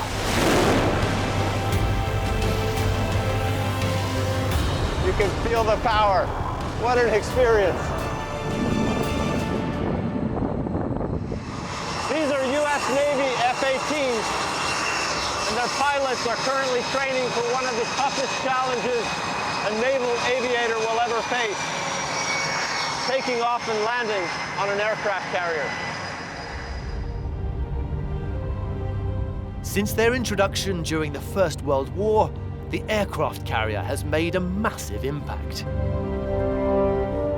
Huge flight decks allowed aircraft to take off and land unaided, opening up the skies. By the Second World War, a growing demand for these nautical giants had created a problem. Producing large, expensive aircraft carriers in the numbers required just would not be possible. Finding a way then to put flight decks on smaller ships was the solution. But with a shorter deck to launch from, engineers would need to find a way to get up to takeoff speed faster over a shorter distance. To find a solution, engineers would draw on a 2,500-year-old Chinese invention. This is a crossbow. What makes it such a game-changing piece of engineering is its ability to store energy and release it on demand. So I pull back the string, lock it, and then we're going to load the arrow. All the energy is stored in the string and in the bow, and when I pull the trigger, the energy will be released. Whoa, not bad. Naval engineers look to harness this explosive release to downsize their aircraft carriers.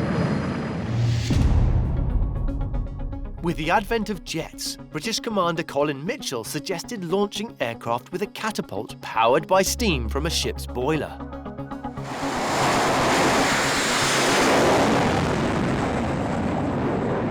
The secret of the steam catapult lies beneath the runway.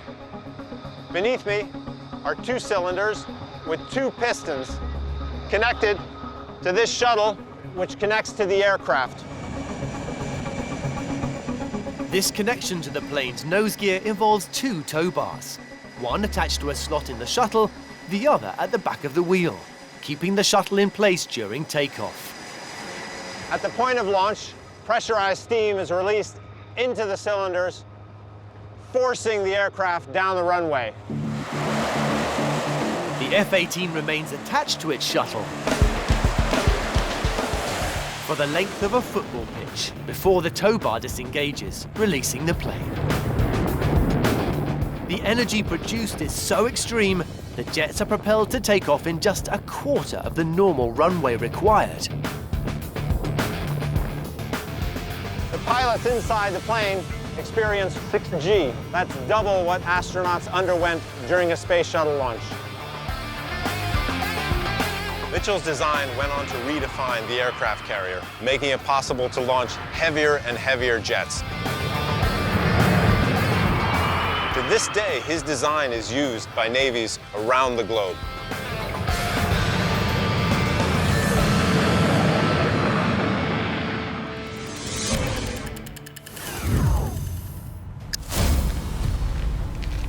In New Jersey, engineer Michael Wrights and his team are taking the catapult launch concept to fire off one of the world's fastest roller coasters.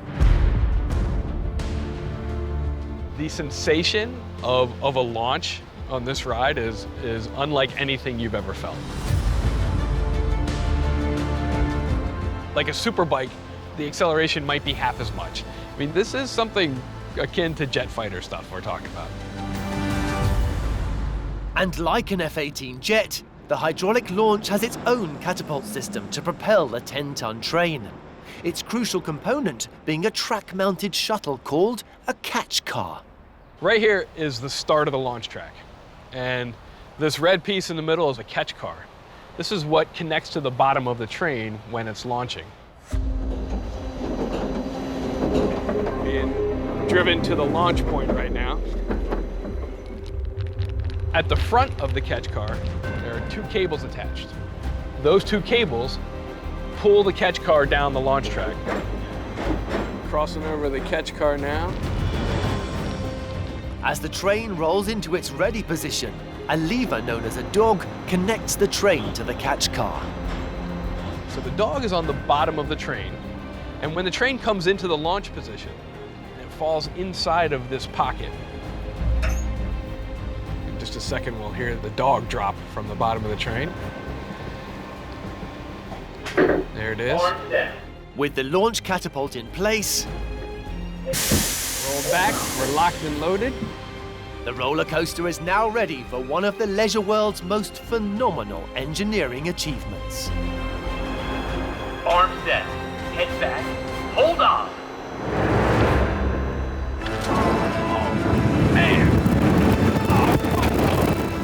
With the catch car disengaging at 600 meters, pure momentum propels Michael up a 90-degree vertical track. Staring at the ground. Oh, man.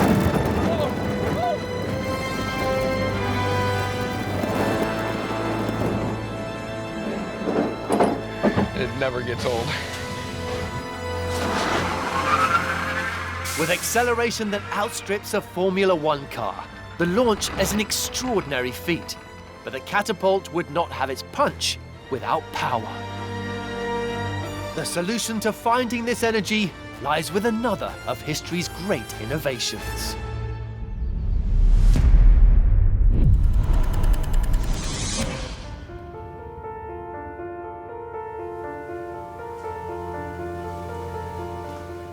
Physicist Andrew Steele is in the English port of Grimsby, the birthplace of an energy storage system now exploited throughout the world.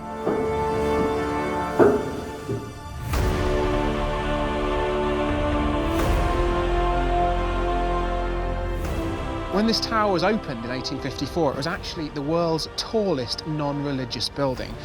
And even today, it stands high above everything else here in Grimsby Docks. But this tower's massive scale also stands for a huge engineering breakthrough.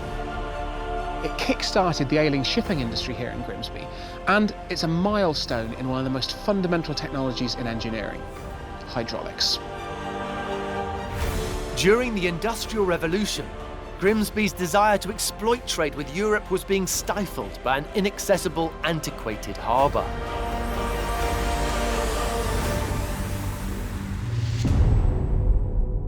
As regeneration took hold, engineer William Armstrong was called in.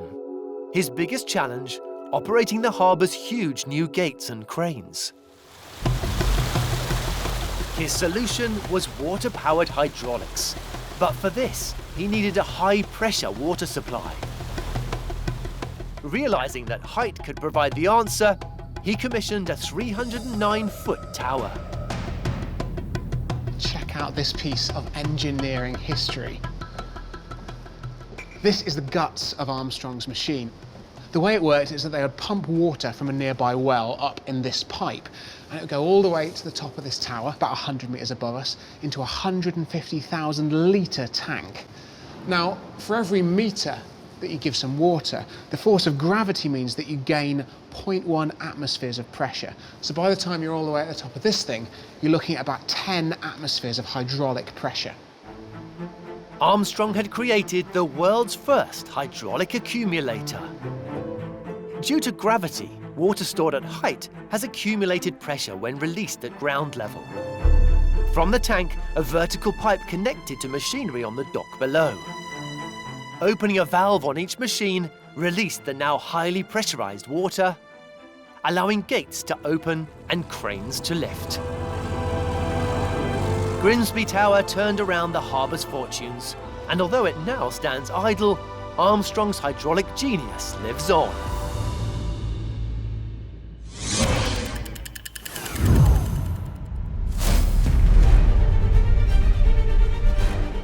Over 150 years later, in New Jersey, engineers are harnessing hydraulics to rocket riders up the world's tallest roller coaster, King Dakar.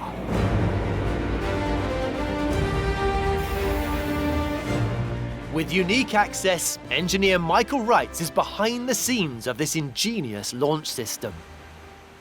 Nobody really gets to see this amazing piece of machinery back here. This really is the heart of Kingda Ka. This is what enables us to launch that train.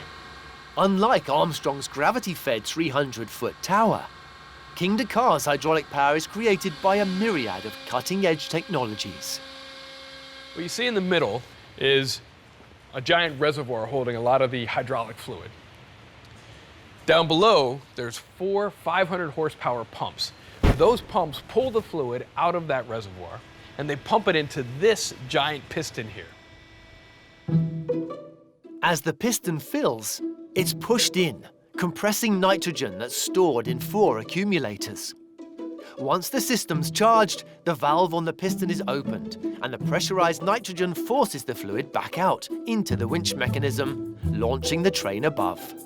It happened so quickly, these accumulators are charged with the nitrogen to about 4,000 psi. For comparison, your car tire only takes about 40 psi. When we launch a train, no one's allowed to be inside this hydraulic room. It is a sight to see. It's like a thunderous roar in here.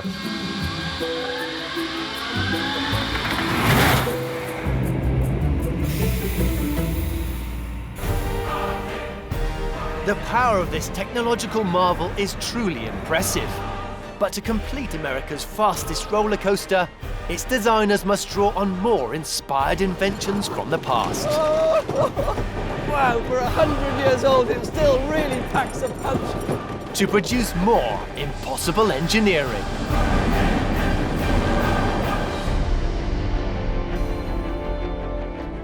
In Jackson, New Jersey, engineers are pushing the boundaries of physics by creating one of the fastest and highest roller coasters on the planet. And combining it with the tallest and fastest drop ride ever built. Engineer Michael Wright was at the forefront of this audacious project. They're fast, they're furious, they're probably one of the most intense rides you're ever going to get on. Built over just 14 months using 1,400 tons of steel, the 456 feet tall mega ride Kingda Ka towers above everything in its vicinity and can be seen from as far as 20 miles away. A masterstroke in construction.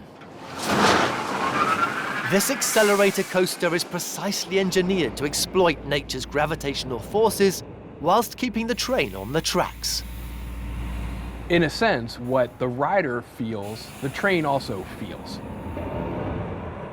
So that means that as you're at the bottom of the tower and you head into that curve, if it's sticking me in the seat, it's sticking the train to the track. When it twists, there's some lateral forces that would happen with the train, and guide wheels will help control that on the track. On launch, the rider experiences linear G-force, being pushed back into the seat, and sudden climbs and turns, positive G-force, seemingly increasing weight.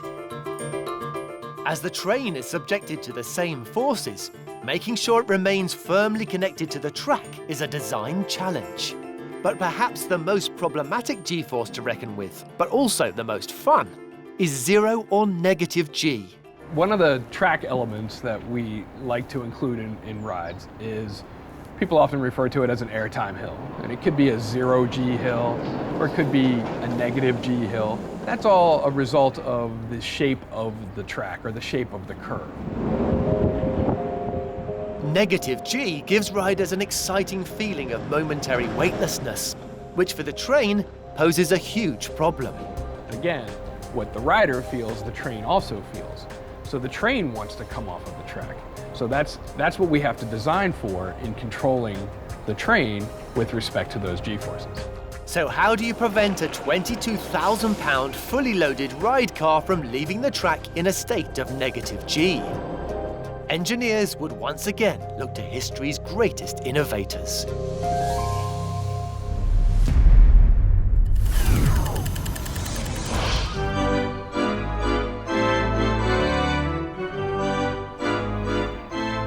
Dr. Rhys Morgan has come to the seaside town of Blackpool, England, to experience an historic piece of roller coaster engineering. This is the Pleasure Beach, the UK's first enclosed seaside amusement park. It's been here for over 100 years, and in that time it's provided adrenaline-fueled fun for millions of people.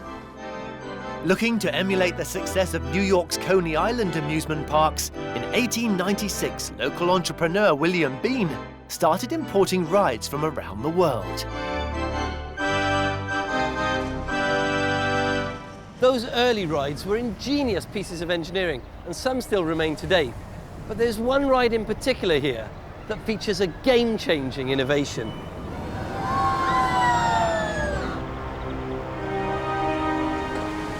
Hey, here we go.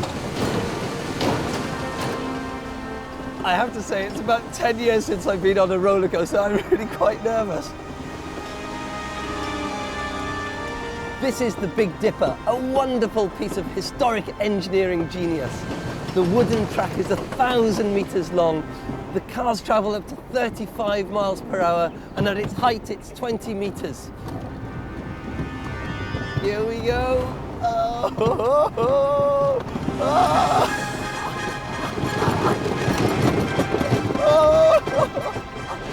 Oh my gosh!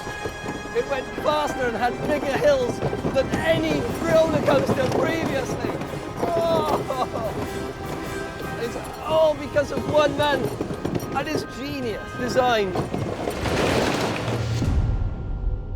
John Miller was an American designer and entrepreneur who patented over 100 key roller coaster innovations.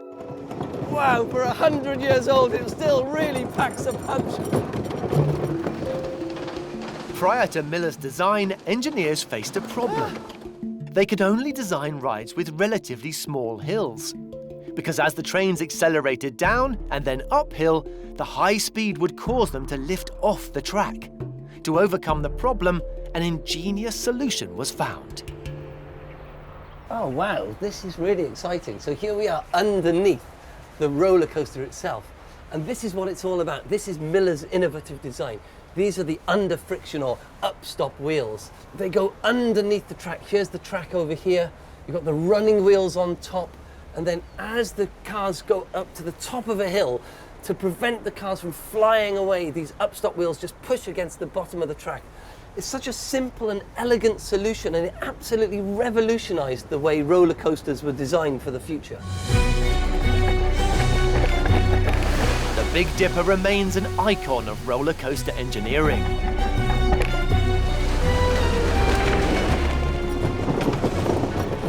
When you get to the top of the hill, you want to take off, but it's thanks to the up-stop wheels that you're not flying into the air. Oh. Up-stop wheels allowed engineers to build bigger and faster, and they're still used on every roller coaster design today. Oh my God! Get me off this thing!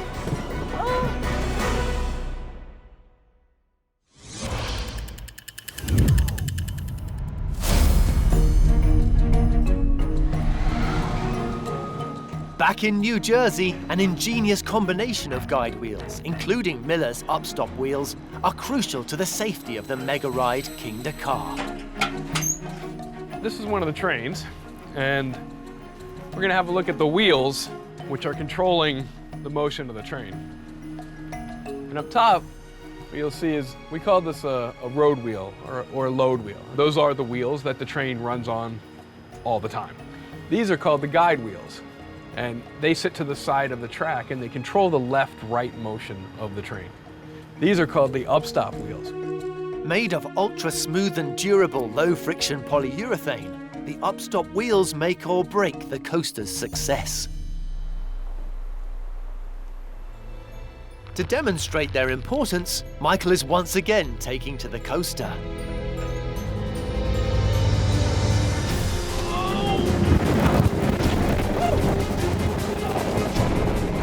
After summiting the 456-foot tower, the train plunges vertically back down, generating enough kinetic energy to climb the ride's feature airtime, or zero-G hill, known as Camel's Back.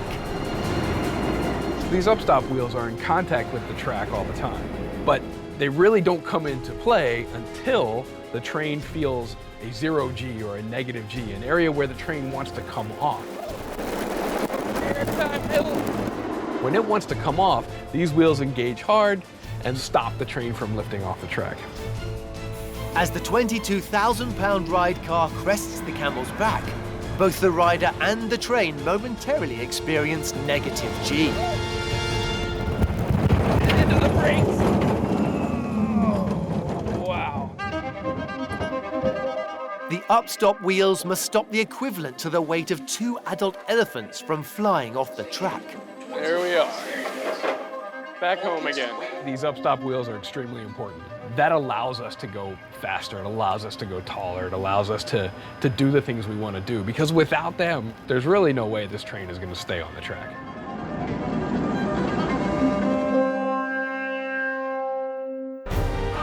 The team in New Jersey are setting a new benchmark in extreme ride design. But to ensure each 128-mile-per-hour adrenaline-fueled journey comes safely to an end, engineers will have to look to the past.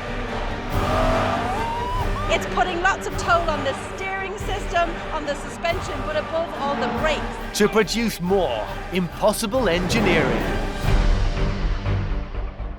Engineers in New Jersey have changed the face of roller coaster design and created King Dakar, the fastest ride in North America.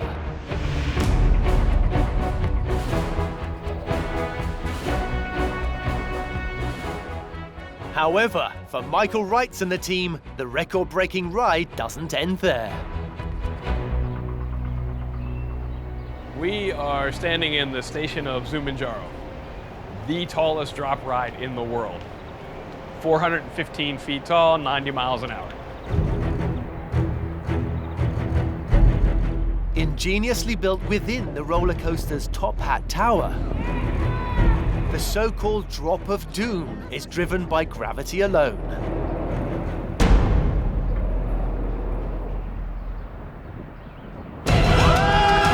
But with each 10 seconds, 90 miles per hour ride, for its designers, there's no doubting their #1 priority. Anytime we design a ride, hands down, the most important thing to us is safety. And that means it has to stop. And it has to stop reliably, and it has to stop every single time. Achieving this was a colossal engineering challenge. You've got a fully loaded gondola. You're trying to stop thousands of pounds in a relatively short distance. With the ride in constant use, a braking system susceptible to wear and tear is not an option. So how can Michael be sure the drop of doom will safely stop before it hits the ground? It's a problem that would need another genius solution from the past.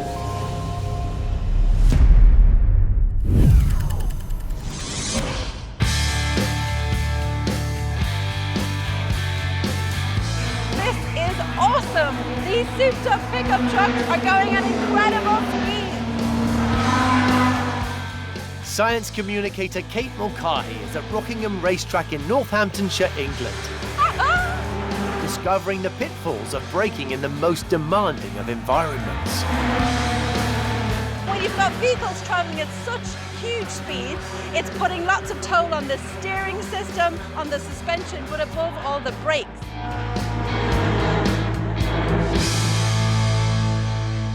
Vehicle braking systems have traditionally relied on friction, no matter how extreme the conditions. As Kate is finding out firsthand.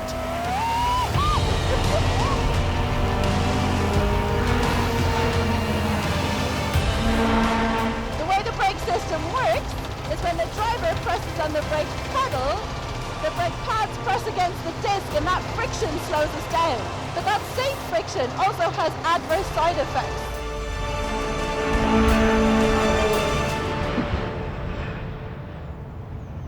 Awesome! That was awesome! What we're looking at here is the braking pad, which at the moment is in pretty good condition. But if the pad is repeatedly subjected to high levels of friction, it's a different story. Eventually this friction will wear down the brake pad, and if you let it get way too far, you can end up with this kind of erosion here, which can be actually quite dangerous.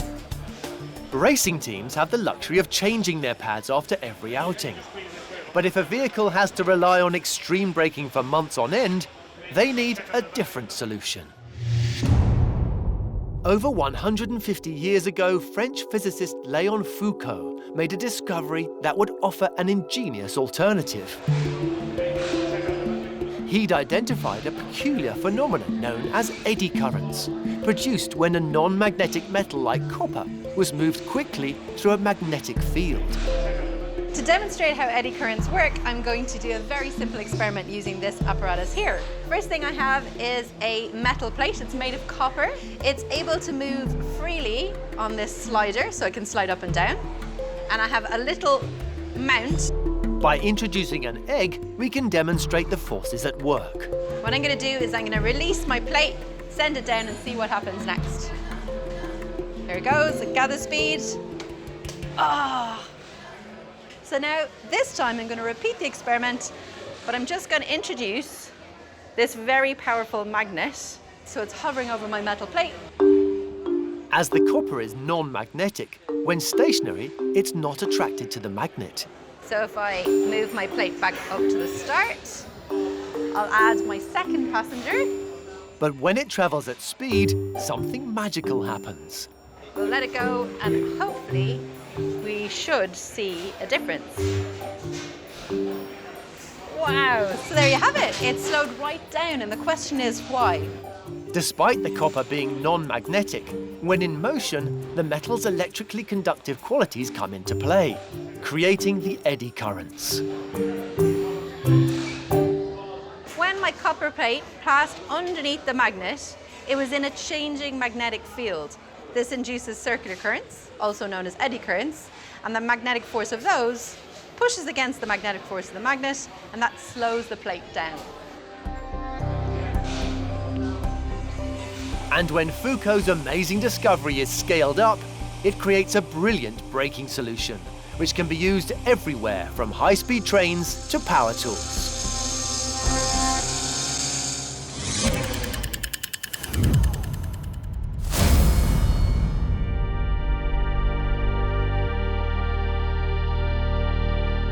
Back in New Jersey, Michael Wright is putting his faith in eddy current technology to bring the world's tallest drop ride to a stop. Oh boy, we are just about at the top. What an amazing view. Oh my God, here we go. Oh, the anticipation. Oh boy, oh, whoa, where are the brakes? Oh. Man, every time, that drop is so intense. Whew. It's a speed of about 90 miles per hour on that drop. That's a lot of energy. And to remove that energy, you have the braking, which starts about 150 feet off the ground. Zumanjaro's track is fitted with a series of electrically conductive aluminium fins. As a gondola reaches them, magnets on its rear interact with the fins to create the crucial eddy currents to slow it down. It's a brilliant solution, as the effectiveness of the system only improves with speed, as demonstrated by Michael on solid ground. What you have is two sets of magnets here, and in between the magnets, there's a gap. If I take this aluminum fin and I put it inside of this gap, I can feel a little bit of resistance. It's not too hard. But as soon as I try to put any kind of speed on that fin and move it quickly, it becomes nearly impossible to do. It's super hard. I could get a workout doing that. So slowing down a 90-mile-per-hour gondola is no problem. And these innovative contactless brakes can do it time and time again, day in, day out, for months on end. They are frictionless, they don't require much maintenance, and most importantly, they're on all the time. They're fail-safe. I would say that eddy current brakes kind of changed the game in amusement rides because they're like a perfect solution. The beauty of magnetism.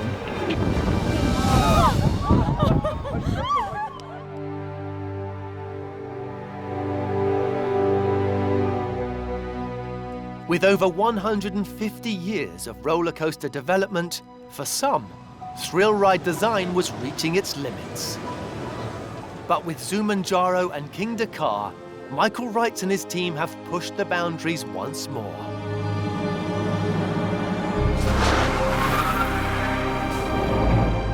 This is definitely something special. Knowing that it was the tallest and the fastest and that I was part of that, it's cool. And seeing people come off it for the very first time, that just makes you happy. By drawing from the pioneers of the past, adapting their ideas, and making discoveries of their own, engineers have taken roller coasters to a whole new level, making the impossible Where are the brakes? possible.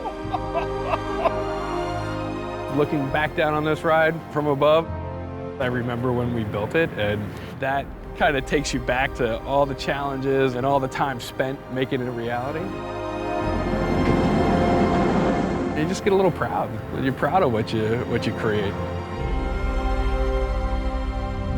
In this episode, the world's deepest production and drilling platform. What we do is like the space program in the other direction. Pushing engineering frontiers further than ever before. These machines can easily work at 10,000 foot depths or greater. And the groundbreaking innovators of the past. What once was the wall has now become the floor. So the intumescent paint now is charring due to a chemical reaction that made the impossible possible.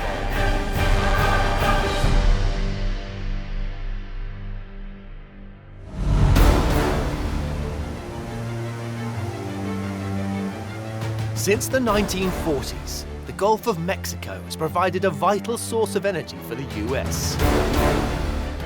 Almost 2 million barrels of liquid fuel are produced there a day, and almost half of the country's entire petroleum refining capacity is on the Gulf Coast. The importance of oil and gas in the world economy is paramount. I mean, energy makes the world go round. You know, ever since the invention of fire, that's what's driven our civilization and our economies forward. You know, we're going to transition to whatever the fuels of the future are. In the meantime, oil and gas is a bridge to those new technologies and keeps us moving forward as a human race.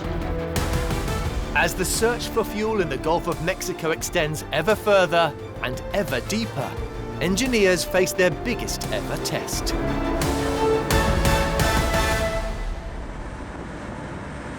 The challenge of accessing deep water reserves gets harder and harder. We're exhausting the supply or access to the easy barrels, and with every new discovery and development, it gets more challenging and it gets deeper. That's what causes us to push the frontiers of technology. 300 kilometers from shore, at the vanguard of that engineering innovation, is the Perdido.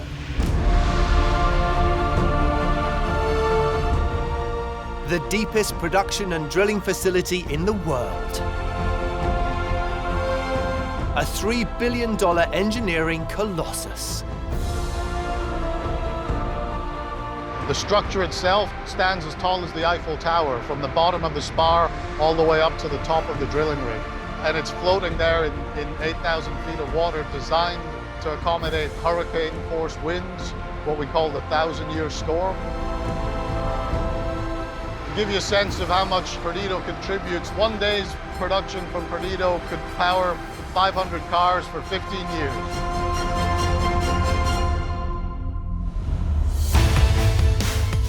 At 55,000 tons, the world's largest floating production and drilling structure is anchored to the seabed by 9 3-kilometer-long steel and polyester mooring lines, where oil and gas from 35 newly discovered wells, some as far as 11 kilometers away from the platform, is pumped to the surface. A 170-meter long, 36-meter diameter floating spar provides the base for the 3 decks where the oil and gas are processed. There's space for 2 helicopters, a restaurant, fitness room and cabins to house the crew of 150 plus that live and work on the record-breaking platform for 14 days at a time.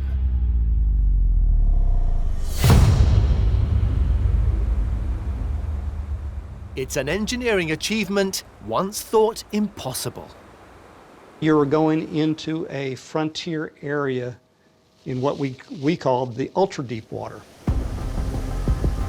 We were going in reservoirs that had not truly been tested before in new plays for the oil and gas industry in the Gulf of Mexico. You were going into one of the most severe environmental conditions as you can imagine in 7,800 feet of water.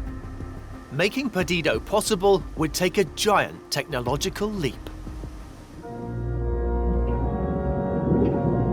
Oil and gas fields wouldn't exist without the death of tiny plants and creatures.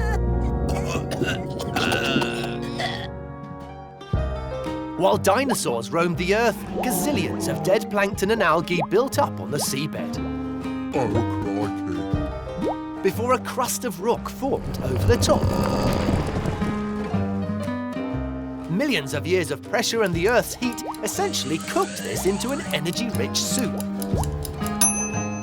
But getting to it under the water isn't always easy.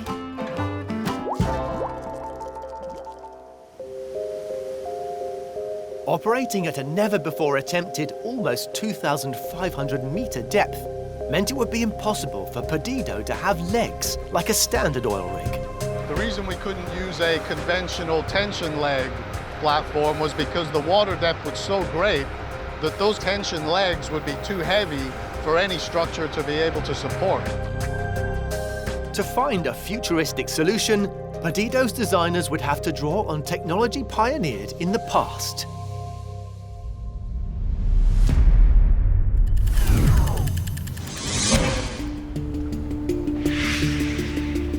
A clue to how the Perdido team have conquered the deep can be found in San Diego, California. Mechanical engineer Dan Littoral is getting a rare opportunity to explore one of history's most unique vessels. In the early 1960s, the U.S. Navy was looking for a new type of research platform from which to take precise underwater acoustic measurements.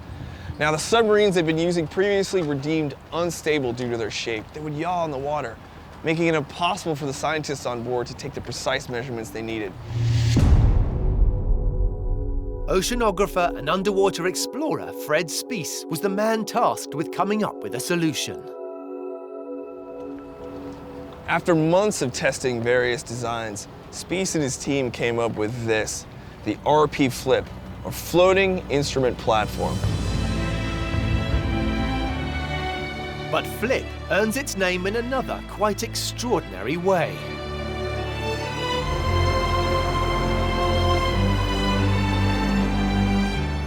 Believe it or not, Flip is not sinking. It's one of a kind, a 108-meter-long spar buoy that can go from horizontal to vertical in around 30 minutes. It's such a cool piece of engineering. First, the platform is towed to where it will operate. During the flip itself, everyone stands out on the outside decks. As the process occurs, the decks and the bulkheads exchange places throughout the horizontal to vertical transformation.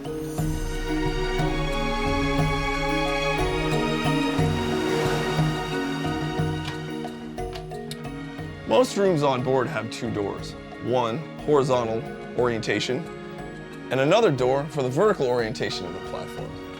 Now, in the configuration it is right now, we're in the horizontal position. And imagine what happens when the flip occurs. What once was the wall has now become the floor. And what once was the floor has now become the wall.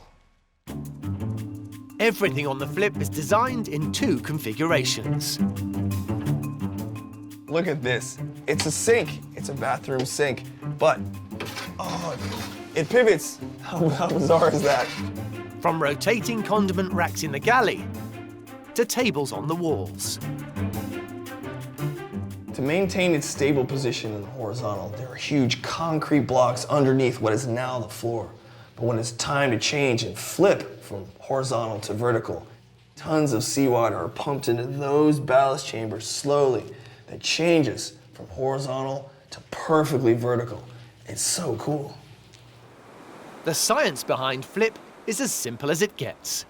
The genius behind how the flip operates is its ability to sink in a controlled fashion. Here I have a plastic bottle that's going to represent the flip.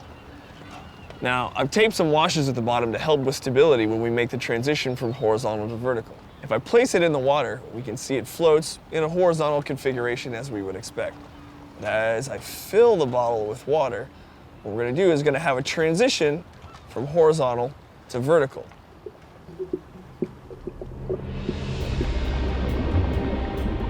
When flipped vertically, amazing stability is provided by the 700 tons of water ballast in the long spar sitting below the surface. It's so steady that flip is capable of dealing with swells up to 25 meters high. And to rotate back to the horizontal, compressed air is simply used to force the water out, turning the platform back into a more familiar ship mode.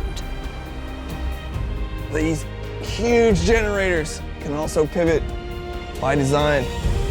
It's testament to the brilliant design of Fred Spiess that this amazing research vessel, this is like being in a carnival funhouse, is still in use, more than half a century after it was launched.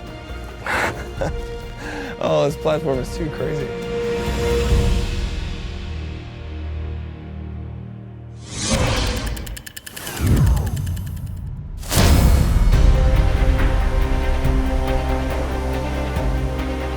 In order to create a stable platform in depths of nearly 2,500 meters, Perdido's engineers take the principle behind the flip and in 2006 in Finland, begin building the world's biggest floating spar. The spar itself is constructed quite ingeniously. It's done in slices. You cut it into slices. And it's from the top of it, you do the can section, and then the truss section you do.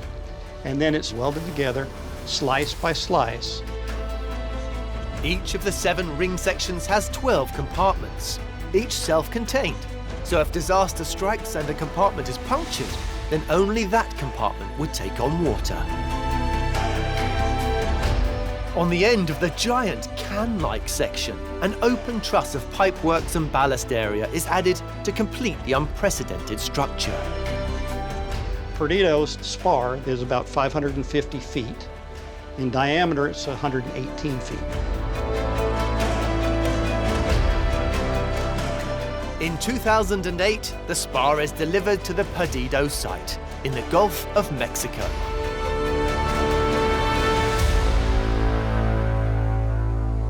It's a key milestone for us because the spar is actually in its most vulnerable position when it's floating horizontally. So as soon as we can get it up to the vertical position, then it's in the position that it's designed to operate in, and it can withstand storms better. Plugs are pulled to let in seawater. And then, like Fred Spiess's flip ship, the spar slowly begins the process of switching from horizontal to vertical. So they also pump water into the tanks inside the can section, and that lowers it to give it that stability, to allow the pitch and the roll to stabilize. Once upended, the spar must be secured, as storms or so-called tropical disturbances are on their way. We have a long duration, relatively long duration before we can get the storm safe. The first disturbance is predicted to be here within about 7 to 8 days. 9 supersized mooring lines must tether the floating spar to the seabed, a total of more than 30 kilometers of chain and rope. So what we do in order to secure the structure floating on the surface is we connect the suction anchors on the seafloor with 2-mile long, huge polyester mooring lines, about 25 inches thick and about 300 meters of massive steel chains on either side of the mooring line.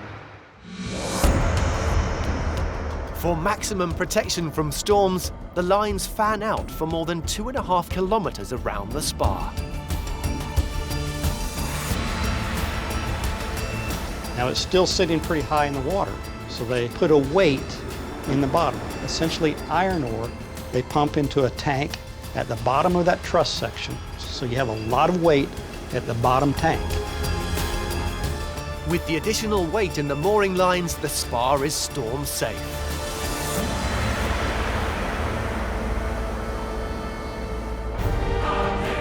But this is merely the beginning of the process of creating the world's deepest production and drilling facility. It was critical to get the topsides to be a certain weight because we wanted to do the topsides installation with a single lift. And its engineers will need to draw from more brilliant historical breakthroughs. Oh, look, there's another arm right there. I could use both of them. It's like right out of like some cyborg thing. Whoa. It's making noises. To deliver their record-breaking feat of impossible engineering. 300 kilometers off the Texas coastline in the Gulf of Mexico, the Perdido Platform marks a new frontier in ultra-deep water operations. Moored in waters nearly 2.5 kilometers deep, the rig extracts oil from 35 wells across 3 brand new oil fields, producing 100,000 barrels of oil each day. Creating a rig like this calls for daring engineering.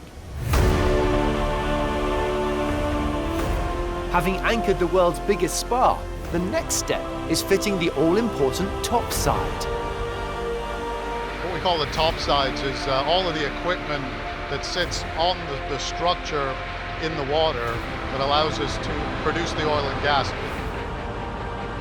It was critical to get the topsides to be a certain weight because we wanted to do the topsides installation with a single lift in the interest of doing it efficiently and safely. Traditionally, these multi-story mega plants are assembled at sea, but a location as remote as Perdido's calls for a different solution. The topsides were constructed in Ingleside, Texas, and they were done one layer at a time, like a birthday cake, and there are 3 layers on the deck of Perdido. All that was done in the construction yard, and then you had a heavy lifting device that took that entire 3-deck layer and put it on a barge and shipped it offshore. With the final weight remarkably under 10,000 tons, in August 2008, the topside begins its journey deep into the Gulf of Mexico, where the giant crane vessel the Thialf is waiting to begin the biggest single lift ever attempted in the Gulf of Mexico. After 5 years of construction, this was the moment of truth, combining both spar and topside. Remember, these things, they are built separately, one in Finland and one in Texas, and all by measurements, and all of a sudden, this is the first time they said things better mate together. And there's a lot of very anxious moments as that crane is lifting that topsides onto that hull. As the lift begins, the topsides are pivoted into position, fitting perfectly. To see those pins go in, it's a wonderful feeling. And the spar settles into its new draft.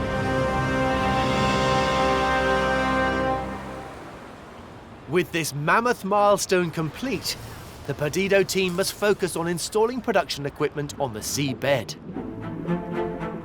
But nearly 2,500 meters below the surface, with a terrain resembling a mountain range, it is a seemingly impossible working environment.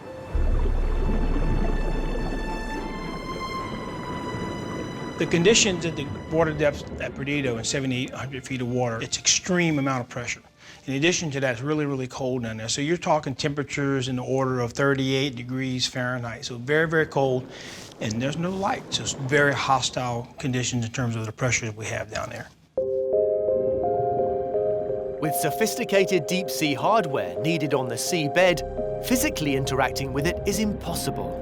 You just can't get people down there, yet a considerable amount of work has to still be done at these water depths. In an environment where even fish struggle to survive, how do you carry out some of the most advanced engineering work on the planet? It's a problem that requires another ingenious innovation from the past.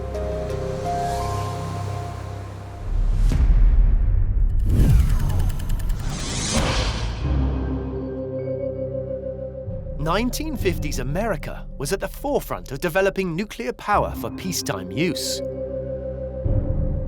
Crucial to this movement was Chicago's vast Argonne National Laboratory.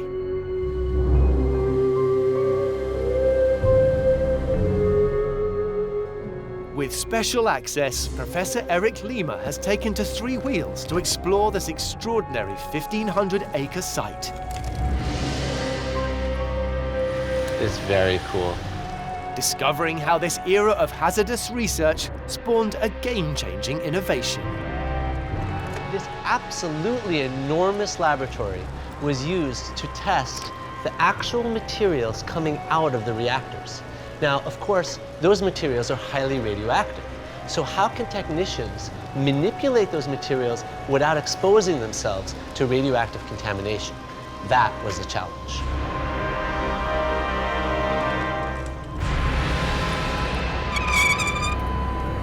Toxic substances were initially handled through sealed glove boxes, but even these posed safety concerns. To further distance scientists, engineers drew on a centuries-old technique based around a device known as a pantograph. The principle is a master-slave relationship. Now, this was developed in the 1600s, and what happens is that any movement of the master pen is transferred along the wood to the slave pen. And so you can trace diagrams like I'm about to do with this radioactive symbol, and that tracing can actually be amplified.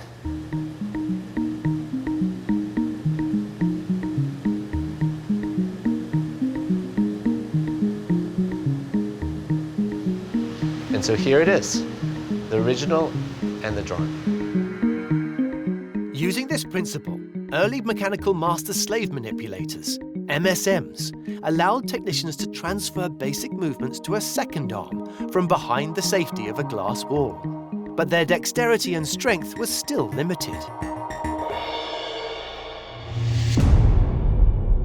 In 1954, engineer Raymond Goertz looked beyond the purely mechanical, adding a motor to each arm, connected by an electric cable. And so what they would use are these incredible arms. And this is really cool. Look at this. On the other side of that glass, it does exactly what I do. And not only does it move back and forth, in and out, but check this out. Look at this. That arm right in there exactly mimics my actions. Cool. And then it's actually a force multiplier. So I could pick up something very heavy, just like I was gripping it with my hand, and move it over. Well, look, there's another arm right there. I could use both of them. It's like right out of like some cyborg thing. Whoa, it's making noises. That's the servo motors up there. The motors not only multiplied force, they also allowed the operator to feel the movements. Improved precision was matched by greater flexibility, and the electrical cable connection allowed engineers to separate the master and slave arms.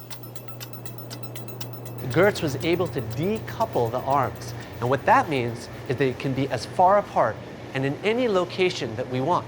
So we could actually have the slave arm coming up from the floor or coming at some weird angle to get us right where we want it to go. Over the following decades, Goertz's remote technology was further finessed, producing a series of telemanipulators that combined safety with robotic precision. Woo! If in the right hands. Whoa! As you can see, it's not as easy as it looks. So thanks to Gertz and his work at Argonne National Laboratory developing these telemanipulators, we are able to go as humans in places that we've never been able to go before.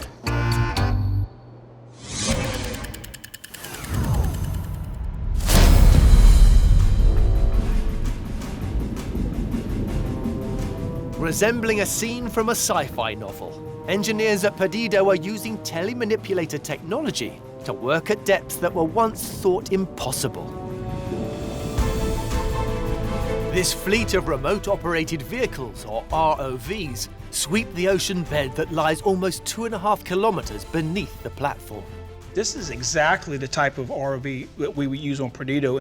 This is a 1,000-pound thrust machine, and one of the main reasons we use them is simply because below about 600-foot water depth, it gets really, really dicey, really, really risky to have humans at those depths enter the ROV. These machines can easily work at 10,000-foot water depths or greater, and we can always get them back, and they never get hurt.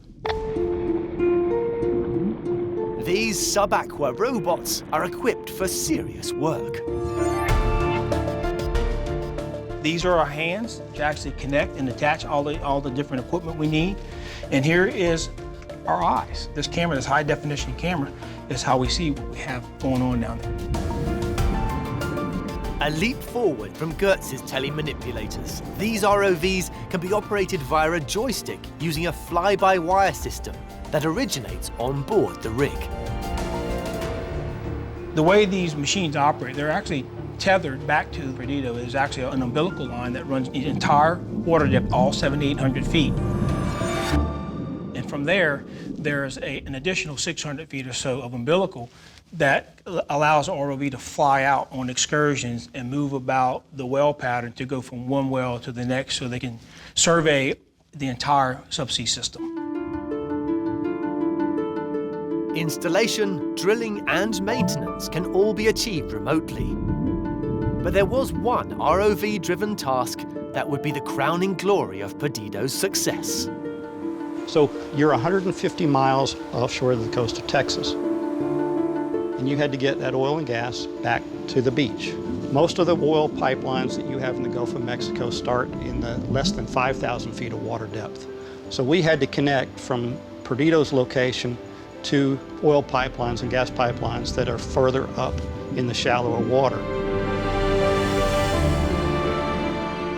Connecting to a live export line at these depths had never been attempted. The pipe must be cut and connector installed with millimeter precision.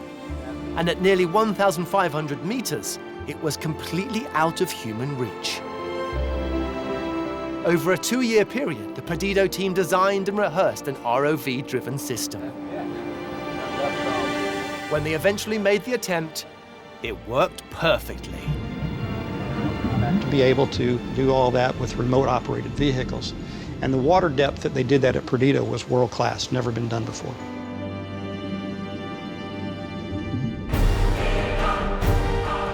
This state-of-the-art solution is opening up the depths of the ocean. But to tap into the world's deepest oil reservoirs, Perdido's engineers will need to look to the past. The moment I flip this switch, something very exciting is going to happen. To produce more impossible engineering. The Perdido platform is the deepest offshore production and drilling facility ever built, and has pushed the boundaries of offshore engineering.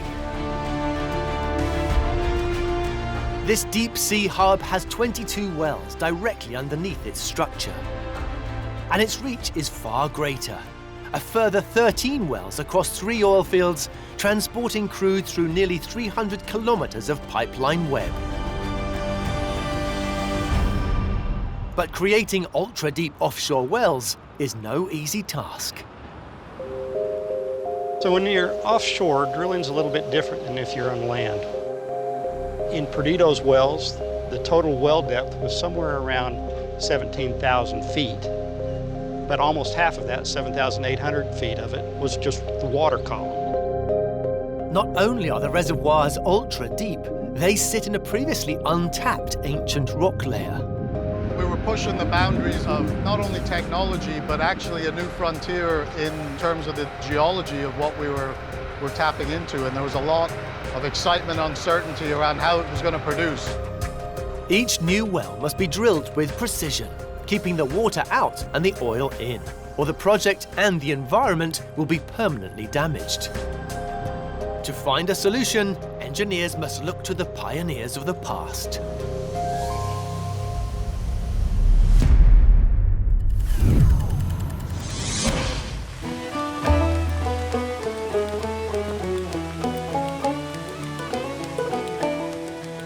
Andrew Smith has come to Titusville, Pennsylvania, to discover how one man's inspiration paved the way to black gold.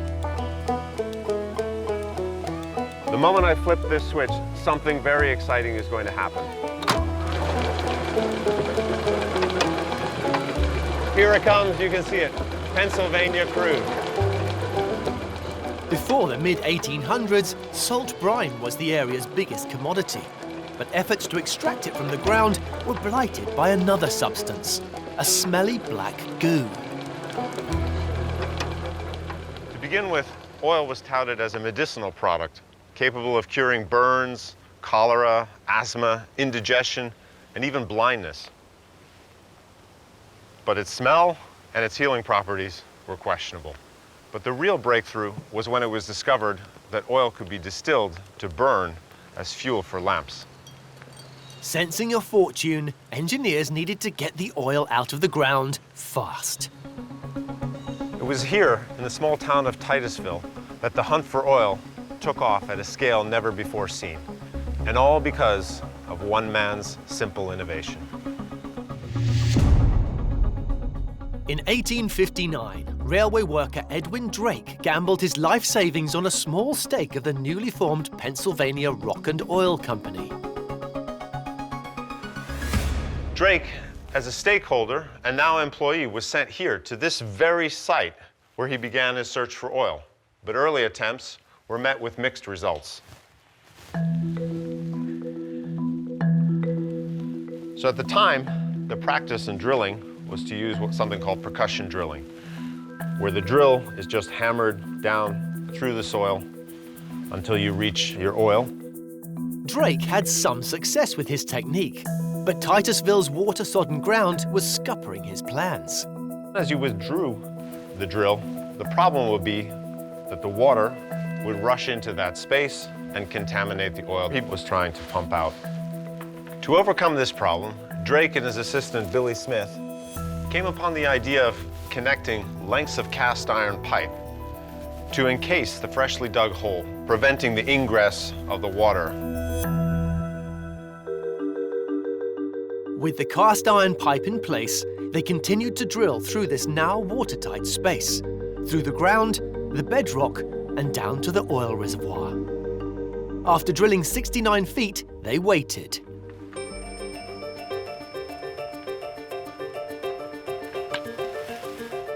Overnight, it happened.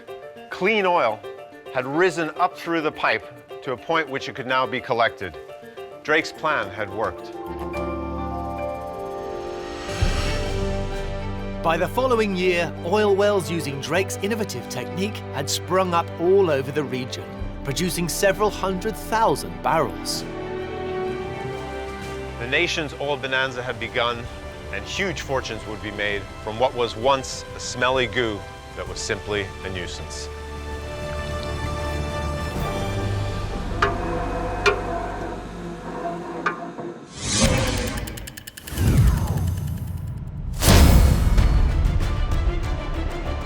In order to drill to unrivaled depths, Perdido's engineers have taken the principle of Drake's system 350 kilometers offshore. And like that first well in Titusville, one thing is crucial. The processes for drilling are designed around keeping the oil in the pipe. So you start with big diameter pipes, and as you go deeper, you get smaller and smaller concentric sizes of pipe.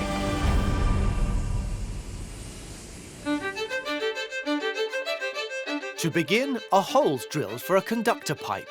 Another drill then bores a few hundred meters before a casing pipe is installed. This is followed by a smaller drill and casing, and the process is repeated until the reservoir is reached. But with a seafloor in part like the landscape of the Grand Canyon, being able to hit your target with the drill is no easy task. Most of the locations that we have to drill are quite far away from the rig, and we have to use directional drilling techniques in order to get there. The scale that we're talking about, to be able to land a well in the exact place that we need it, if you were in a typical room, the thickness of a human hair from the ceiling all the way down to the floor, hitting a square inch, is the kind of accuracy that we're talking about. To tap reservoirs spread across nearly 80 square kilometers of seafloor, GPS drilling motors guide the drill string within a foot of its target. In all, 35 separate wells are created, feeding 5 risers leading up to the rig. But for the engineering team, perhaps the biggest challenge of all is lifting the crude oil up these risers to the surface. The reservoirs are low pressure, lower than you normally would find in the Gulf of Mexico. That required us to add energy to the system in order to get the produced fluids up to the surface. To do that, we had to pump. We had to use electrical submersible pumps. Well, these pumps don't like gas. Normally, the gas, oil and water are separated on the surface. But to bring Perdido's oil to the platform, engineers must remove the gas at source, 2.5 kilometers beneath on the seabed. At the base of each riser, a unit separates the components. The gas naturally ascends and the liquid is pumped to the surface. The engineering leap for Perdido was really in 2 areas. One was the depth of the water in which we were working. The other, and more significant, was first ever subsea processing. After decades of innovation, in March 2010, the moment of first oil from the world's deepest offshore wells arrives.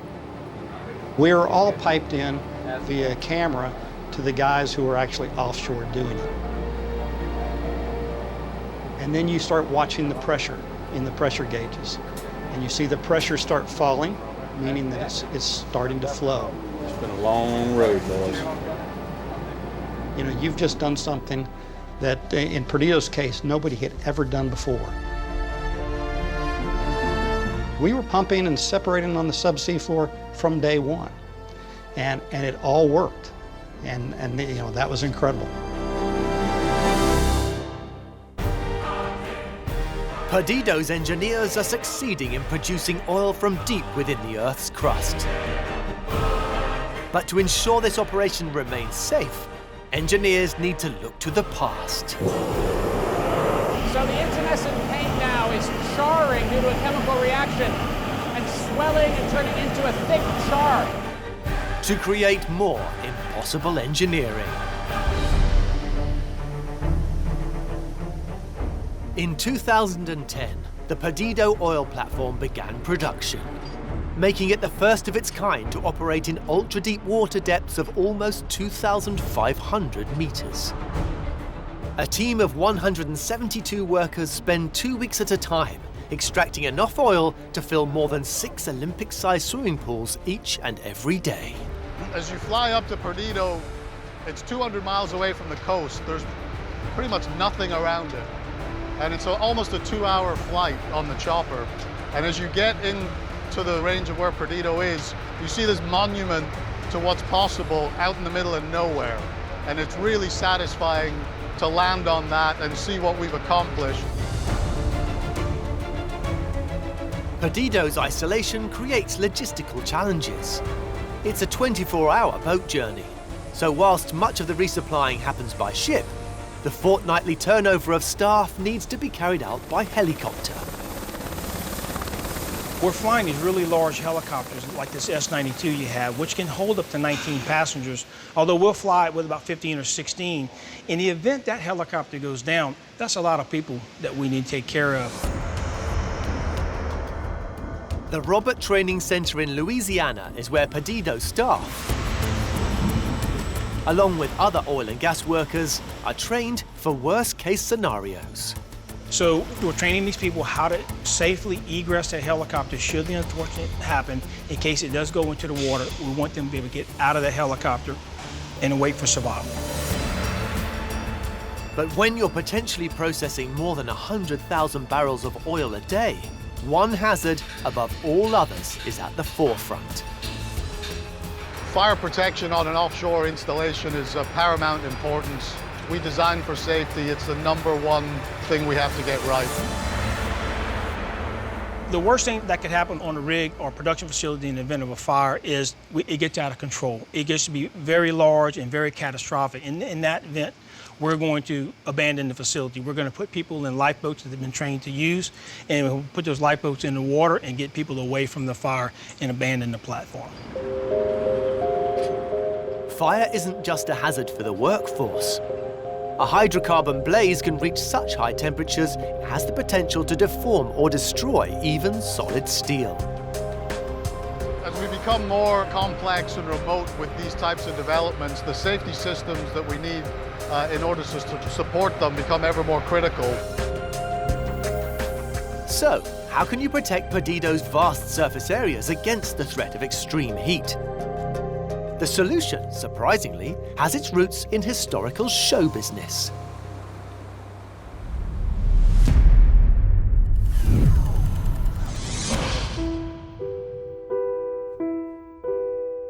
If, hundreds of years ago, fire safety expert Luke Bisbee visited a theatre like this, he might have been taking his life in his hands.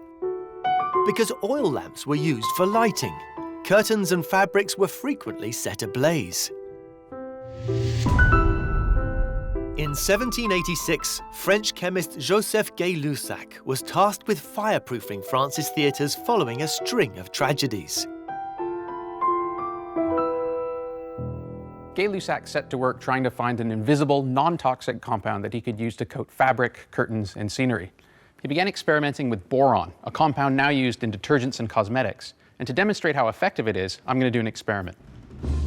Here I have a stage, and it has 2 curtains. One of them has been soaked in boron solution, and the other one is just normal fabric. So let's see what happens when I light them.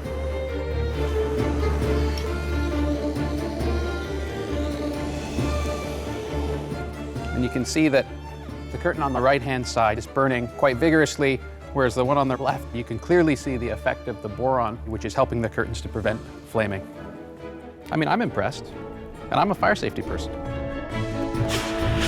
The boron helps form a protective layer of char, which acts as a buffer between the fire and the fabric. And this charring effect pioneered by Gay-Lussac is used in modern fire-resistant intumescent paint, as Luke is going to put to the test at Edinburgh University's Fire Lab. And what we're going to do is we're going to subject these 2 steel plates, which are identical to each other, to the heat from the flame. The plate on the left is coated just with a household emulsion paint, and the plate on the right is coated with a fire protection intumescent paint. All right, so here we go.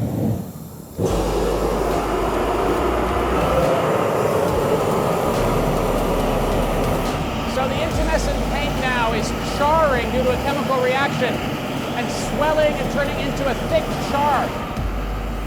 As with Gay-Lussac's boron coating, this charring looks dramatic, but temperature monitoring reveals just how effective it is. So we've now been heating for about 2 minutes, and I can see that the temperature of the plate with normal paint is at 350 degrees Celsius, and the plate with the intumescent paint is still at less than 100 degrees Celsius. As the intumescent paint's chemical reaction accelerates, expanding bubbles continue to insulate the plate's surface. On the left-hand side with the regular paint, the temperature got up to above 500 degrees Celsius, whereas the intumescent paint, it remained about 100 degrees Celsius, so a massive amount of thermal protection for the steel. While it's visually kind of ugly, it's exactly what we wanted to see happen.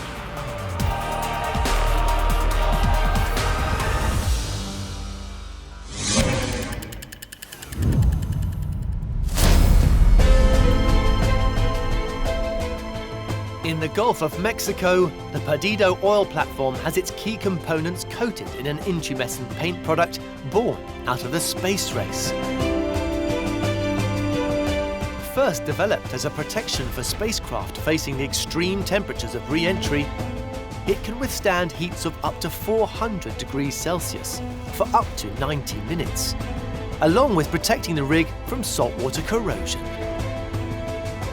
So intumescent paint that we've used on Perdido, it's an epoxy coating on the steel, and if it comes into contact with heat, it'll form a charred layer, and that'll provide a heat barrier between the fire and the steel itself.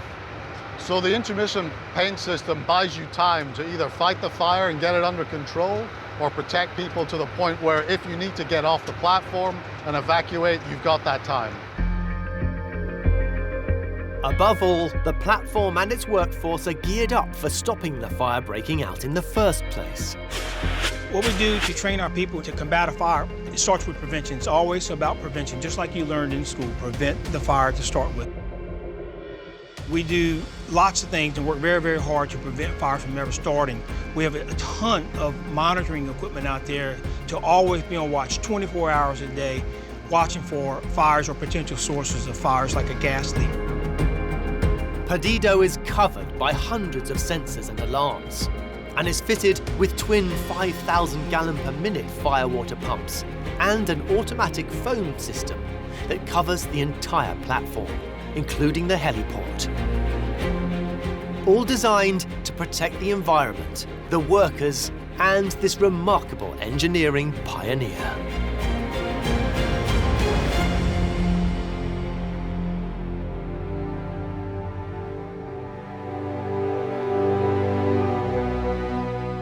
It's more than a century since man first dared to attempt offshore drilling. Now, in 2,500 meters of water in the Gulf of Mexico, a new generation of bold engineers have written the Perdido platform into the record books. For me personally, that was the single biggest project I had ever worked on. And I'd worked on some good projects, but I have tremendous pride in what we did with Perdido. I think everyone who worked on that project team feels they had done something in the oil industry that had never been done before, and really set the stage to move into ultra-deep water.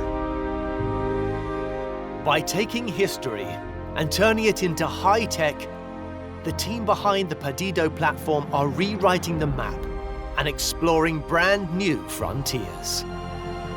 What we do is like the space program in the other direction, to be able to push the boundaries of what's possible and achieve more than you thought you could. It just gives a huge sense of satisfaction, and it provides inspiration to the next generation who have to push the boundaries even further than we did. Engineers have succeeded in making the impossible possible.